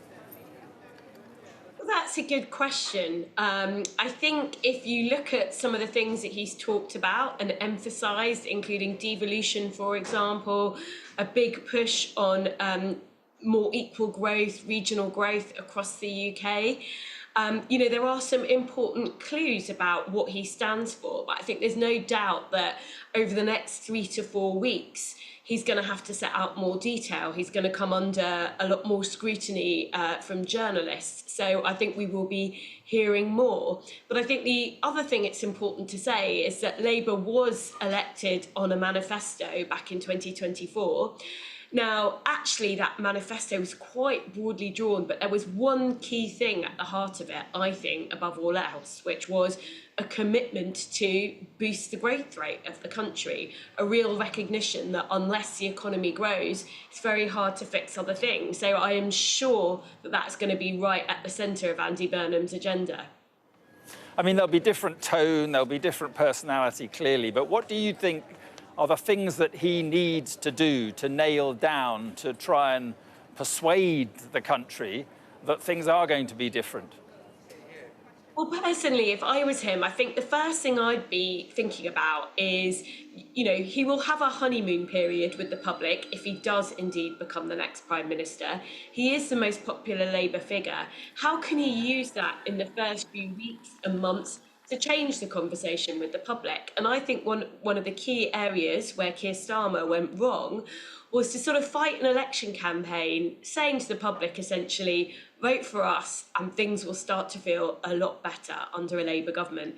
That proved extremely difficult for Keir Starmer to deliver. It was always going to be difficult for Keir Starmer to deliver because the country at the end of the day faces long-term structural economic problems that cannot be waved away by a magic wand. There are very difficult trade-offs for us as a country. For example, if we're going to increase money on defence, where does it come from? What do we do about the fact that young people face a really kind of unkind set of circumstances when they're going out into the labour market? These are big questions. They require tough trade-offs. They require politicians who are honest with the public about the fact that there are difficult trade-offs. Now, Andy Burnham does come into office being very popular. He has got great communication skills. So perhaps he could have that conversation with the public in a way that Keir Starmer didn't. So if I were him, I'd be thinking about, you know, as well as what's my long-term agenda, how do I have a conversation with the public to explain things aren't going to change overnight? No, because your point is well made, that they are the same problems. Keir Starmer kept saying himself, it's the same prevailing winds. So, I mean, he's got to persuade the country that he's going to do it differently and there's going to be a better outcome. Not easy to do, given, as you say, the structural problems in the economy. It's not easy to do. Essentially, what it requires, I think, is really long-term structural change around issues like social care, for example, around issues like the huge cost of university for young people. You know, is that always justified in every case? The housing issue, you know, the fact that it's so difficult nowadays for young people in, you know, their teens and their 20s. Many of them will never own their own house, like, you know, people in their 50s, most of them do in this country. So really big structural issues. And I think we need a Prime Minister who doesn't offer populist solutions, you know, just says, oh, well, let's leave the EU and that will magically make the NHS brilliant again. That clearly hasn't happened. Who doesn't say, oh, well, this is all the fault of immigrants. Who also doesn't say, well, if you vote for us, we will be able to make it all better. I think we need a Prime Minister who levels with the public honestly. And it's a fine line between having that honest conversation and not sounding all doom and gloom and like everything is, you know, everyone else's fault. So Andy Burnham's got to avoid that too. And he's got to bring some degree of change within those confines of the manifesto, unless he wants to go out and have a fight a general election. Yeah, that's right. I am sure you are not going to see Andy Burnham budge from, for example, the big tax pledges in the manifesto. Just don't think that that's going to happen.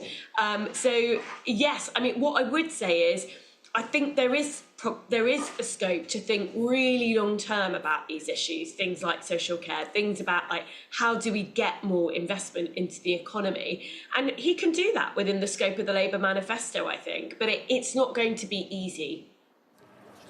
And just finally, Sonia, a word about Keir Starmer. I mean, in the end, was it clear that he was just not really an instinctive politician, not really suited to the job of Prime Minister?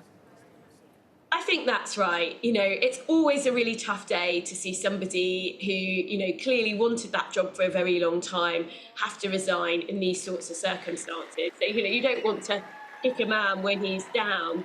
But I think that is the correct assessment. I think these were awesomely difficult circumstances to come into government and govern in.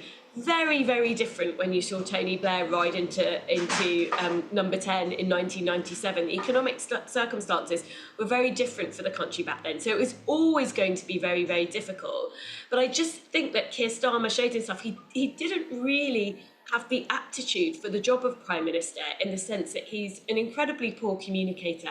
That really doesn't work in this day and age. He didn't seem to have much of a sense of what he was there for, and I think those factors really held him back. Sonia Soda, thank you very much indeed for coming on the programme. I appreciate it. Let's just break off from the politics and bring you some breaking news now from British Transport Police. They are saying that 8 people remain in a critical condition in hospital following that train crash close to Bedford on Friday evening. More than 100 people received treatment in hospital following that accident, and 53 of those remain in hospital. The statement goes on. Tragically, the driver of one of the trains was pronounced dead at the scene. Sean Burton's family paid tribute to the 60-year-old yesterday and are being supported by specialist officers. The investigation team is looking to speak to everyone who was on the affected trains at the time of the collision, and they urge anyone who hasn't already spoken to the police to get in touch. Let's go back to this main story. So what is Keir Starmer's record on the economy? How does it stack up against the claims he made about his legacy? Our economics and data editor, Ed Conway, looks at that and the challenges facing the potential new Prime Minister.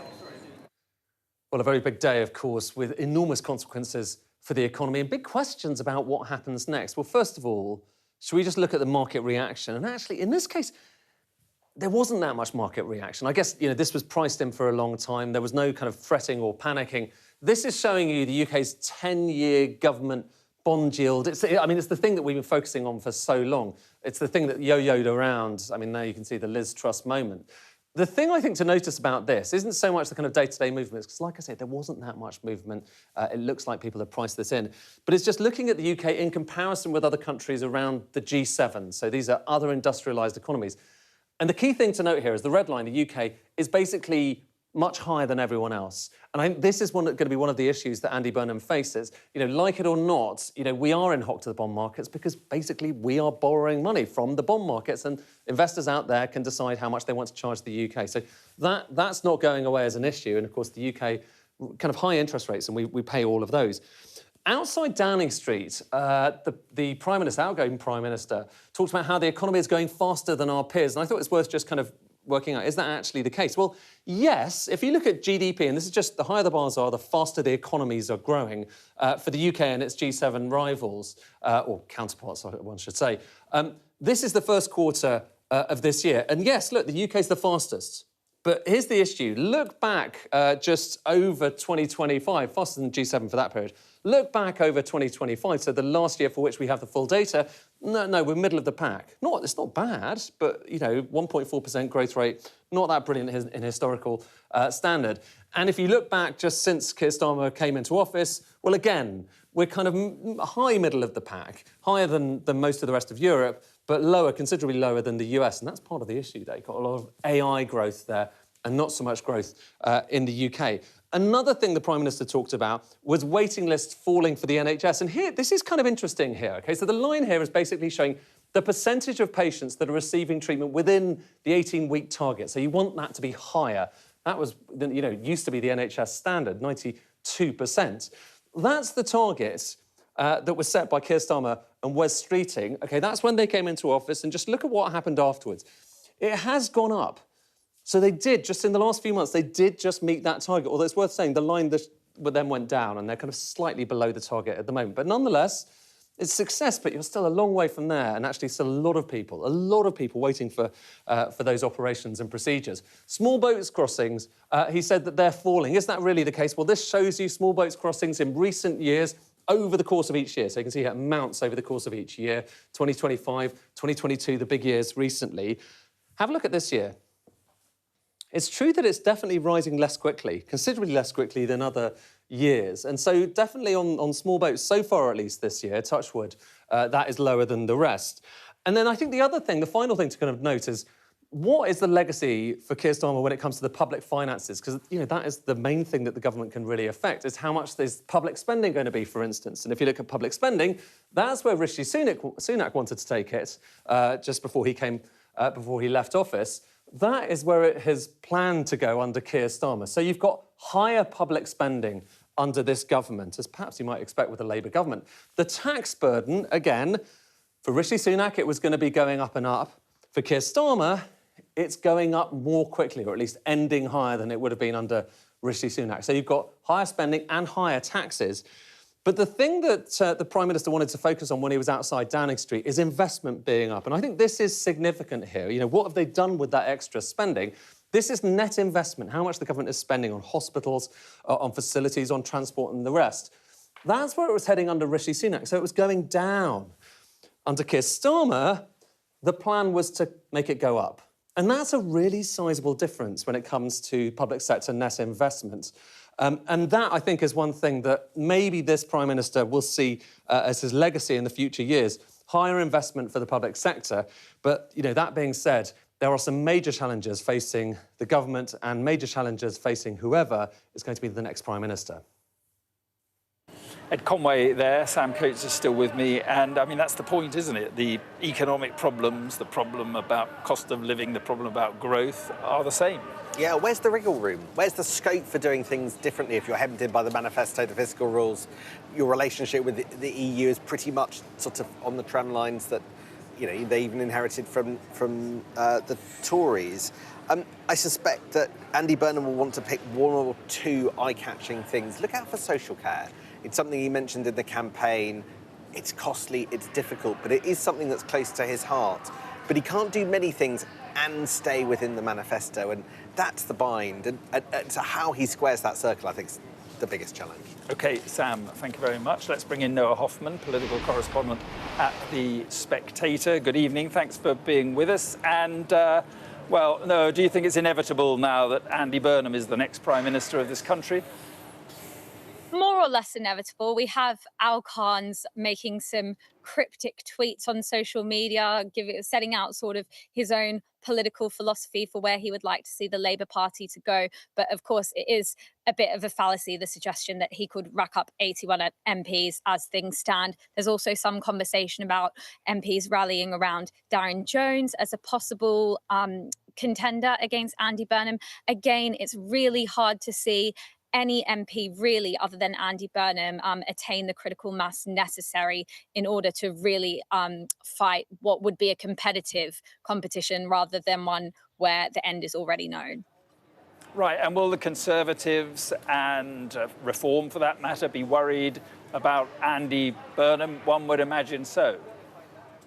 So it's interesting, the two responses we've had from the right-wing parties. The Conservatives are not calling for a general election for very obvious reasons. If there were to be one in the short term, they are likely to be absolutely decimated, and Reform will be seen really as the main party of the right if it were to be soon. Meanwhile, Nigel Farage, I think it looks like Reform believe they are at a sort of peak as things stand, and they want a general election now. They think they will get the best shot at winning as many seats as possible under these circumstances as well. So different calls from the right. Sorry to interrupt. Do you think they really want that, having just been hammered by Andy Burnham in the by-election? I mean, it's difficult to say, but I think there is an argument for them going now, because what we've seen is they've sort of hit a wall at around 30%.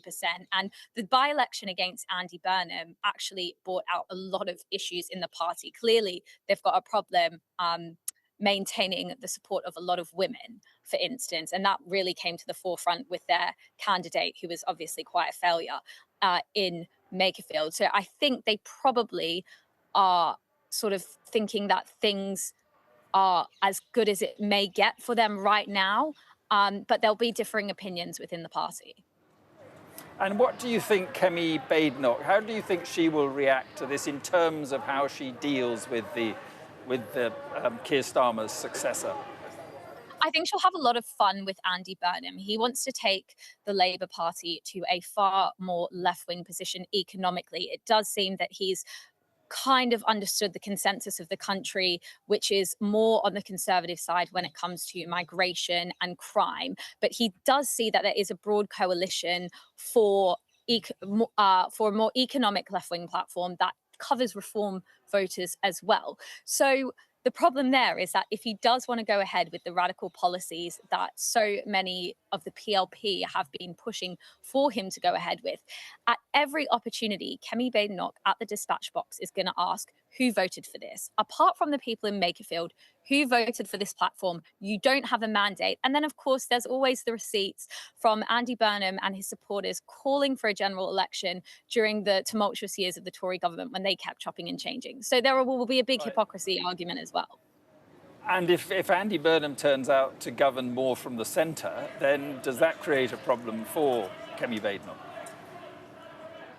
It's very difficult to see how he could govern too much from the centre given the people around him. During the Makerfield by-election at HQ, you had the likes of Jeremy Corbyn's son slapping him on the back, holding court amongst his legions of more left-leaning fans. You had quite a few momentum retreads as well, that organising group on the left of the party.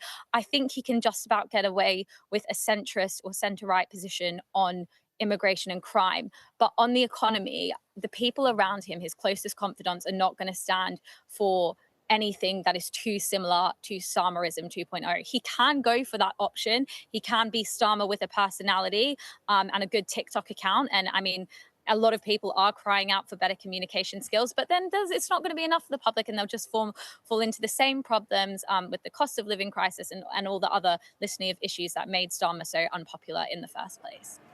Yeah, and just finally, you mentioned Al Khan's. Do you see anybody else potentially having a go, or would it be sort of career suicide if they did? I think if they did, it would very much be an attempt to get a good job in a Burnham cabinet. It would be used as a sort of bartering chip. Al Khan has fancied his chances for a while, to be fair, and there are some on the right of the party who would way rather see him in number 10 than Andy Burnham. But I don't think anyone can seriously believe that they would be able to take him on and win in a contest. So if they did end up entering, it would probably be in order to jostle for a good cabinet job. I would also point out that it is quite, I don't know if tragic is perhaps the word, that there is not one female actually being touted as a real contender, and I think that's quite striking. Yeah, and I'm sure that is a point that's going to be made increasingly in the coming days. Noah, thank you very much indeed. Well, it has been a long day here in Westminster. It just seems such a long time since Keir Starmer was stood here at the podium behind me here, and to be fair, a lot has happened. Andy Burnham is now in London. He came down by train from Manchester earlier. He says he is going to stand. And then there's that moment when Wes Streeting, very soon after we heard from Andy Burnham, or just before, but at roughly the same time, said that he would not stand and would support Andy Burnham. So it does seem as if we're heading for some sort of coronation. But let's go back to earlier today, and here is the moment when Keir Starmer confirmed his departure. The question my party is asking now is whether I am best placed to lead us into the next general election. I have heard the answer of my parliamentary party to that question, and I accept that answer with good grace. Every decision I've taken has been about putting the country I love first. That is why I will resign as leader of the Labour Party. I have spoken to His Majesty the King this morning to inform him of my decision. I will ask the National Executive Committee of the Labour Party to set out a timetable with nominations opening on the 9th of July and completed by the summer recess. In the case of a contest, this will ensure a new leader is in place before Parliament returns in September. I will remain in post as Prime Minister until the contest is complete, and I will do everything I can to ensure an orderly handover of power. I will also give my successor my full and unequivocal support, knowing that they will inherit a Britain that is far stronger and fairer than the one I inherited 2 years ago, better prepared for the challenges ahead and better able to ensure the Labour Party secures a second term in office. I want to thank all of those friends and colleagues who have been at my side for these past 6 years or so, for their incredible commitment, service and support. I want to thank the brilliant Number 10 staff and our country's extraordinary civil service who dedicate their lives to public service. And when I leave the biggest job in the country, I shall spend more time on the most important job, being the best husband I can to my fantastic wife, Vic, who has been a rock by my side through good times and bad, and being the best dad I can to my beautiful children, who are my pride and my joy. Thank you very much. Keir Starmer there speaking earlier. Sam Coates is with me, so he's off. What do we look out for with this process in the next few weeks? So in early July, they're going to open nominations for the replacement to Keir Starmer. But we've got basically 2.5 weeks where not a lot's going to happen. There'll be a bit of action in Parliament as Andy Burnham tries to get the maximum number of people to back his nomination and squash any other potential contenders getting 18 names. Doesn't really look like that's going to happen at the moment. And then after that, things could move quite quickly. I think nominations open from the 9th to maybe the 15th. We could get a new Prime Minister on the 17th, the 18th of July. It could be then, if Andy Burnham goes unchallenged into that nominations process, that he becomes Prime Minister before the summer. But that still leaves us kind of 4.5 weeks of, essentially sort of slightly lame duck government, slightly zombie government, where above the surface it'll look like things are working as normal. Keir Starmer will still take part in Prime Minister's questions. He'll go to the NATO summit in the first week of July. But really, policy work, sort of attempts to solve the country's problems, putting forward complex legislation of the sort that we were expecting after the King's speech, that will all grind to a halt. And really, for any difficult question, people will ask, in all likelihood, what does Andy think? Right, and the public, there was this general feeling that the public was fed up with Keir Starmer, they wanted him gone. How will they view a new Prime Minister coming in and there not being a general election? Or do you think, the public will probably just think, well, the last thing we want is a general election? I mean, how does it work? Well, the survival or otherwise of a Prime Minister depends only indirectly on the public. It depends on MPs first and foremost. And I think they feared and saw Keir Starmer's sort of lack of skills. Will the public respond to that argument about there not being a general election? Well, they'll have to weigh up, on the one hand, the lack of democratic mandate for whoever takes over, possibly Andy Burnham. On the other hand, they'll weigh up the sheer level of chaos that we're having to absorb and endure in our politics, which has been unstinting in the decade since the Brexit referendum. And maybe, just maybe, they don't want yet another trip to the polls and all the disruption that entails. So it's hard to read at the moment. What I do think, though, is that we are in this situation where I think that there just has to be, it is up to Andy Burnham, if it is him, to define what success looks like, to fill a vacuum, set a narrative, set a direction. That's the most important thing in the coming weeks. The floor is his. Can he seize it? And the success or otherwise will be determined by that. And how do we expect Andy Burnham to govern? Just speaking to Noah Hoffman, she thinks he's going to, move to the left. Is that inevitable that will happen, in your view? And presumably the choice of Chancellor is absolutely key. Yeah, I'm not entirely sure which Andy Burnham turns up. Look, earlier today on Sky, we had the head of the CBI, Ray Newton-Smith, and we raised the idea of maybe more borrowing to fund various projects, get Britain going again. And she was essentially unperturbed by that. And serious people like Jim O'Neill, ex-Goldman Sachs, are now advising Andy Burnham, and they're making the case that even within the current fiscal rules, to get Britain going again, you can have a bit more borrowing. Others would see that as a danger and a problem. But there's a debate to be had there. There are paths through. So we'll see. I don't know which Andy Burnham's going to end up turning up. We'll know when we know who his Chancellor is. Maybe it will be Wes Streeting. He's leading the bookies' odds at the moment. He wrote his letter backing Andy Burnham, which made a lot of play towards kind of what the story about Britain's economy should be, talking about the need to spread better prosperity. But he could go down the route of having Ed Miliband, which would put a different hue on the government.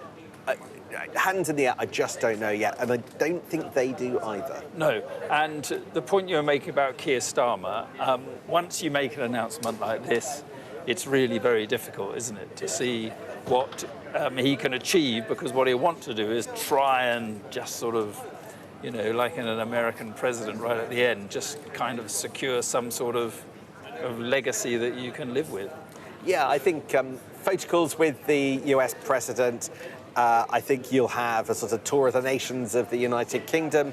I think in terms of concrete policy development, his legacy is what his legacy is. I think the last big policy announcement he made was social media and the ban on social media, YouTube and the like for under 16s. And I think that's a wrap when it comes to new announcements. It's not even clear to me all of that will get completely over the line because it requires heavy-duty legislation. So let's see. I think it will be more optical, a cynic would say, superficial. So I think that's where we're going to end up. Sam, stay with me, because you know how I need you. Let's speak to our political correspondent. It's the truth. Let's speak to our political correspondent, Alex Rogers, who is in Central Lobby. Good evening, Alex. So what are MPs having to say about all this?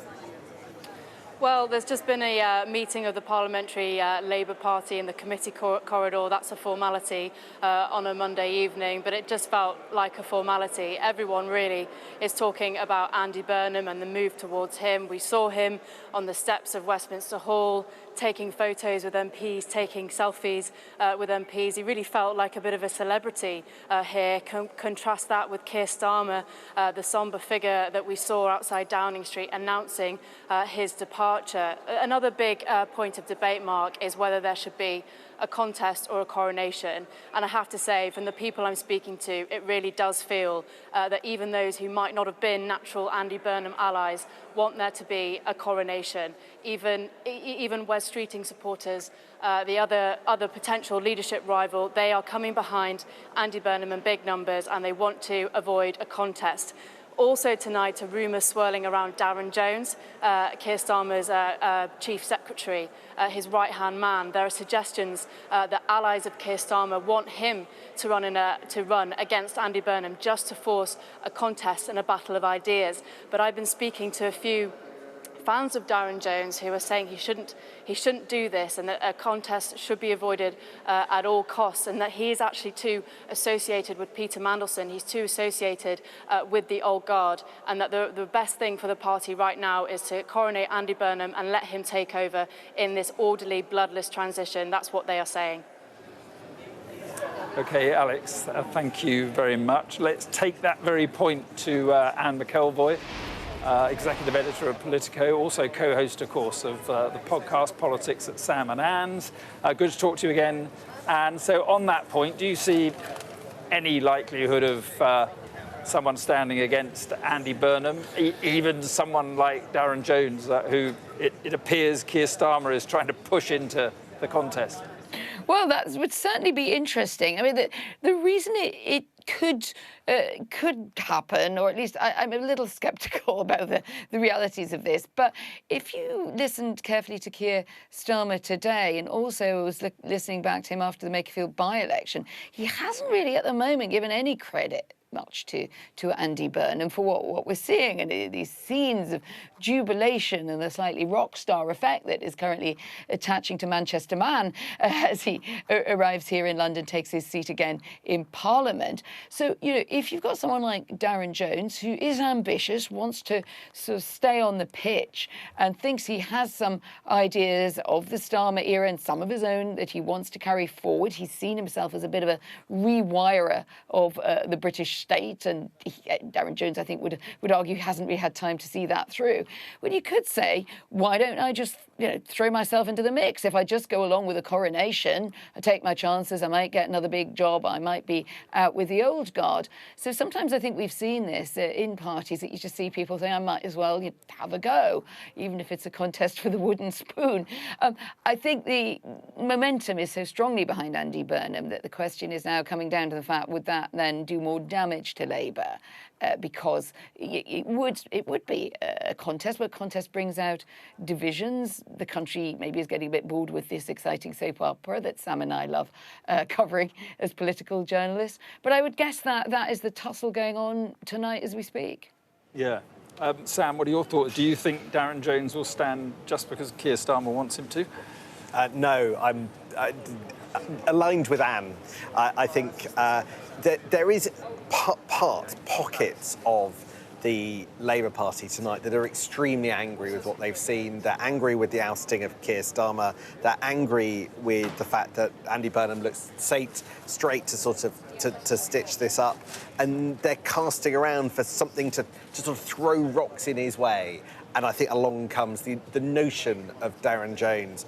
I wonder whether even Darren Jones himself would want to enter a competition, a contest in those circumstances. It's not very edifying. Potential supporters will come under quite a lot of pressure to withdraw before the point at which before you get to the point where even nominations open. By the way, in the last few moments, we've learned that the Labour governing body, the National Executive Committee, is going to meet on Thursday to decide the full timetable and rules for the party leadership contest, if indeed it really gets to much of a contest. But you heard from Lucy Powell earlier.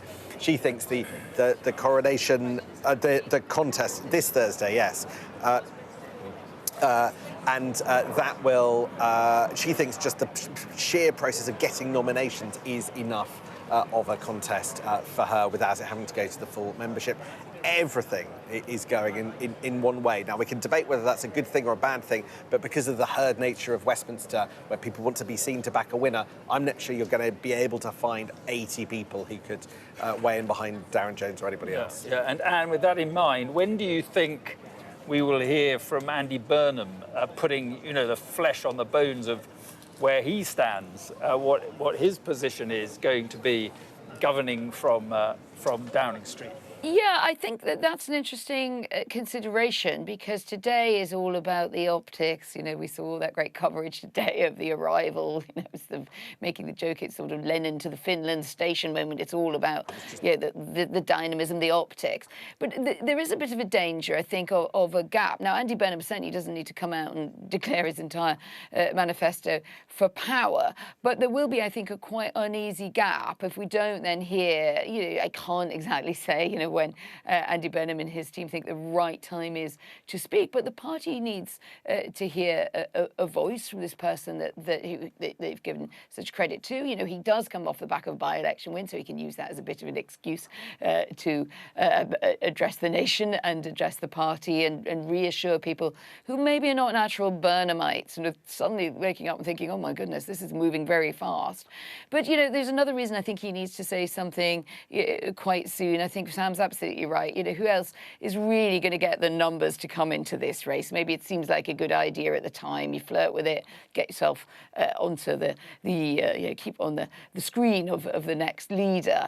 But, I've been dealing a lot with Brussels and Berlin today, and we've just seen a UK-EU summit. An awful lot of work has gone into getting this sort of tricky deal close to the line, and even that's been postponed because the European side is saying, well, do we really want to take a deal that was prepared under one Prime Minister? We don't really know what your next one thinks in the detail, so actually we'd rather wait. And you can see the machinery is just gumming up, whether it's abroad or at home. So, I think at some point one needs to get some flesh on the bone of Burnhamism.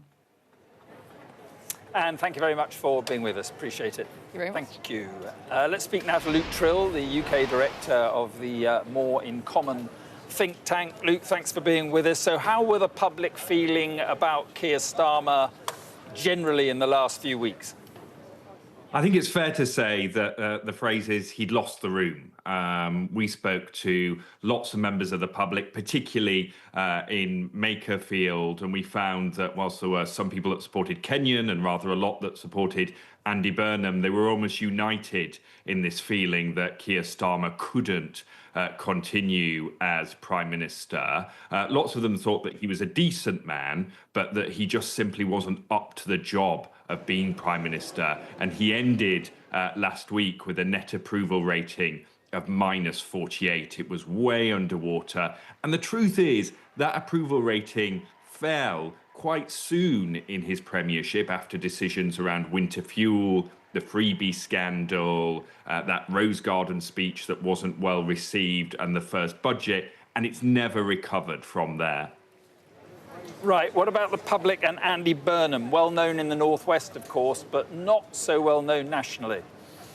Yeah, so here's what's interesting. So when we ask about Andy Burnham's approval rating, he's actually was at net zero last time we asked. Now, that might not sound particularly impressive, but it's higher than any of the other current party leaders. He obviously has a particularly high approval rating in the Northwest. But when you ask people to describe him in a word, and we create these word clouds quite often of people's thoughts, you get some negatives like opportunistic, ambitious. I don't know if that's a positive or a negative, but you also get good as well. Northern is also on there. So what I would say is I think that Andy Burnham has a window to give this government, to give Labour a reset with the public. I think they're willing to give him a hearing in a way they no longer were with Keir Starmer. That said, I think that window for a rehearing is likely to be quite narrow, and how he lands in those early weeks and months, whether he can convince the public that he can bring about that change that they don't think that Keir Starmer was able to do, will really matter. And I think he'll have to show quite quickly what his vision for the country is. Right, and if he does that, is there a way that he could put Labour in with a chance at the next election, or is that it's just too early to say? Well, look, no, absolutely. I mean, look, the electorate is very volatile at the moment. You know, we've seen really big swings in the polls. In our hypothetical polling that we've done to date, he actually moves Labour into a lead over Reform, admittedly a small one, and it is hypothetical polling. But as I say, I think at this stage, whereas it was very hard to see how Keir Starmer could turn things round for Labour, I now really do think it is all to play for, and you know, the next sort of weeks, months will determine the course of that general election. Reform UK, who've been leading in the opinion polls, on the other hand, it was a fairly underwhelming result in Makerfield for them. You know, they're still leading the polls, they're still doing well, but I think they will be reflecting and perhaps will be in need of a strategy refresh. Because if Burnham manages to connect in a way that Keir Starmer couldn't, that might undermine, for instance, some of Nigel Farage's sort of I'm more of an everyman appeal, I get it more. So I think things are going to be more challenging for Reform now with Andy Burnham as leader, as they have been in the past few months with Keir Starmer in charge. Right, and just finally and briefly, if you could, this whole idea of all these prime ministers, what is the feeling of the public, this growing cynicism with politics? The public don't like chaos. You know, the public don't want to spend their entire lives tuned into politics. They want people to get on with it. They felt that Keir Starmer no longer could. But, you know, in the interests of faith in democracy more broadly, I think the Labour Party and the government have a real interest in making sure that the Burnham premiership works out. OK, Luke, thank you very much indeed. Sam Coates is still here. So, Sam, another extraordinary day here in Westminster, but perhaps one that was predictable. Predictable because Keir Starmer was snookered, effectively, snookered by his own side, snookered by Labour MPs, who will be the judge, jury and executioner of a Labour Prime Minister. But predictable when you take the long view. Look, this business of the fact that we are heading towards Prime Minister number 7 in a decade, really raises bigger questions than just the ones about whether or not Keir Starmer can get a vote through on a welfare change, right? But there's clearly quite a profound problem that somebody needs to try and fix at pace in our politics. And as Luke was just saying, there's a window for Andy Burnham, in all likelihood, to be able to try and fix it. But that window isn't long, and if not, maybe the British public are on to the next thing. I don't know. But what's going wrong? Well, it might be as simple as we haven't really had a Prime Minister, probably I'd say 5 of the last 7, who were that, or 5 of the last 6, who were that good at politics. Good at politics, no, and I was going to say. If Andy Burnham could do something different when he comes in, maybe as soon as 4.5 weeks, then we could be on a different path. But there are a lot of challenges. He is trying to assemble a team. The flight's in mid-air and he's putting it together, throwing it together at pace. And he's going to be working with people he doesn't know very well. He's coming back to Westminster. He has no feel for the parliamentary party that he's got to knit together at speed. And he faces so many of the same constraints that were the ones that undermined Keir Starmer.